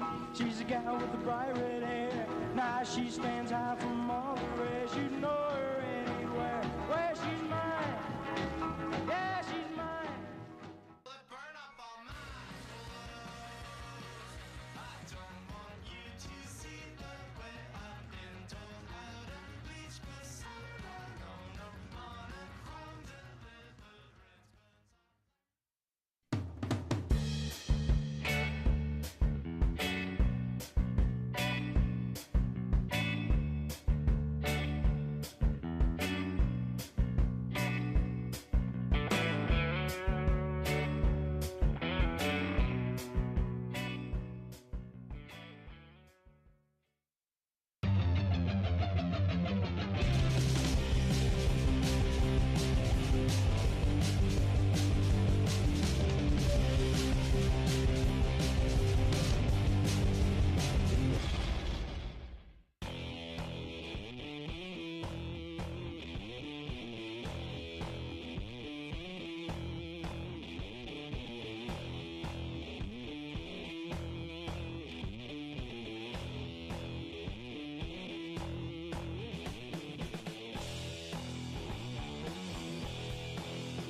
Have you ever met Miss Lindy? She's a gal with the bright red hair. Now she stands high from all the rest. You know her anywhere. Where she's mine. Yeah, she's mine. But burn up all my clothes. I don't want you to see the way I've been told how to bleach persona. No monochrome deliverance.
gal with the bright red hair. Now she stands high from all the rest. You know her anywhere. Where she's mine. Yeah, she's mine. But burn up all my clothes. I don't want you to see the way I've been told how to bleach cassava. No monochrome deliverance.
Have you ever met Miss Lindy? She's a gal with the bright red hair. Now she stands high from all the rest. You know her anywhere. Where she's mine. Yeah, she's mine. But burn up all my clothes. I don't want you to see the way I've been told how to bleach cassava. No monochrome deliverance.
she stands high from all the rest. You know her anywhere. Where she's mine.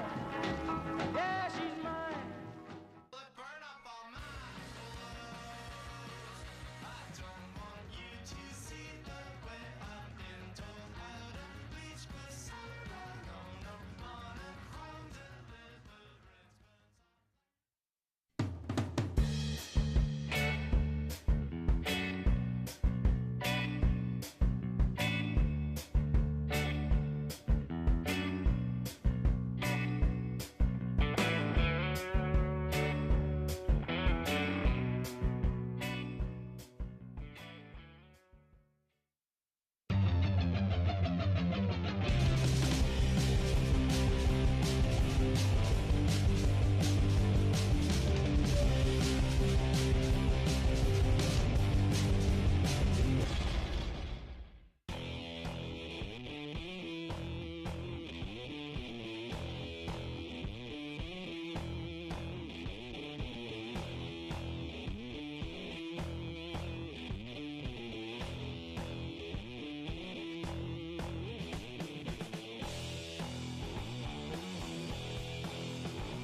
Have you ever met Miss Lindy? She's a gal with the bright red hair. Now she stands high from all the rest. You know her anywhere. Where she's mine. Yeah, she's mine. But burn up all my clothes. I don't want you to see the way I've been told how to bleach persona. No, no, monochrome deliverance.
she stands high from all the rest. You know her anywhere. Where she's mine.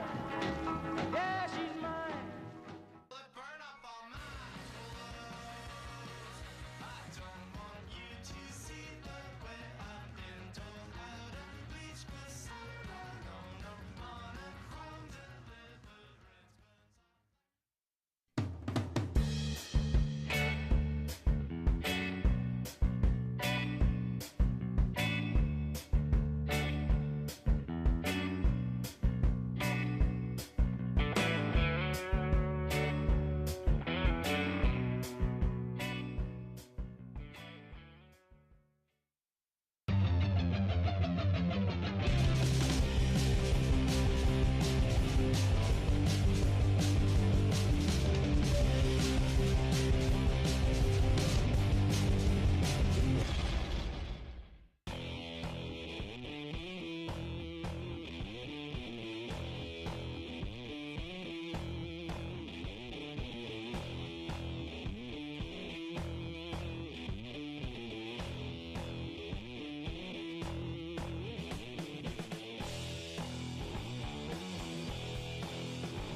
Have you ever met Miss Lindy?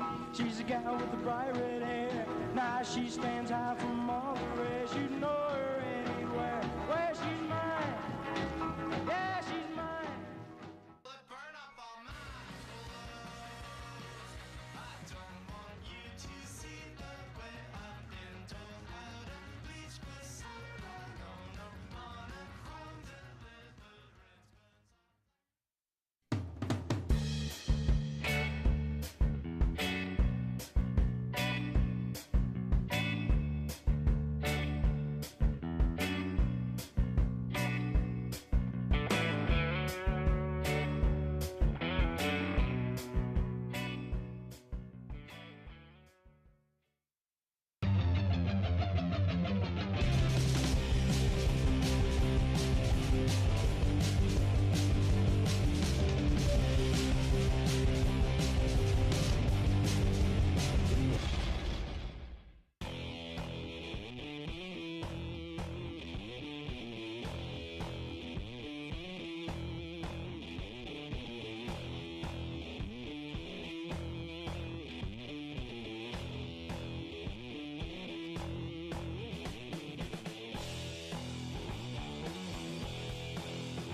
she stands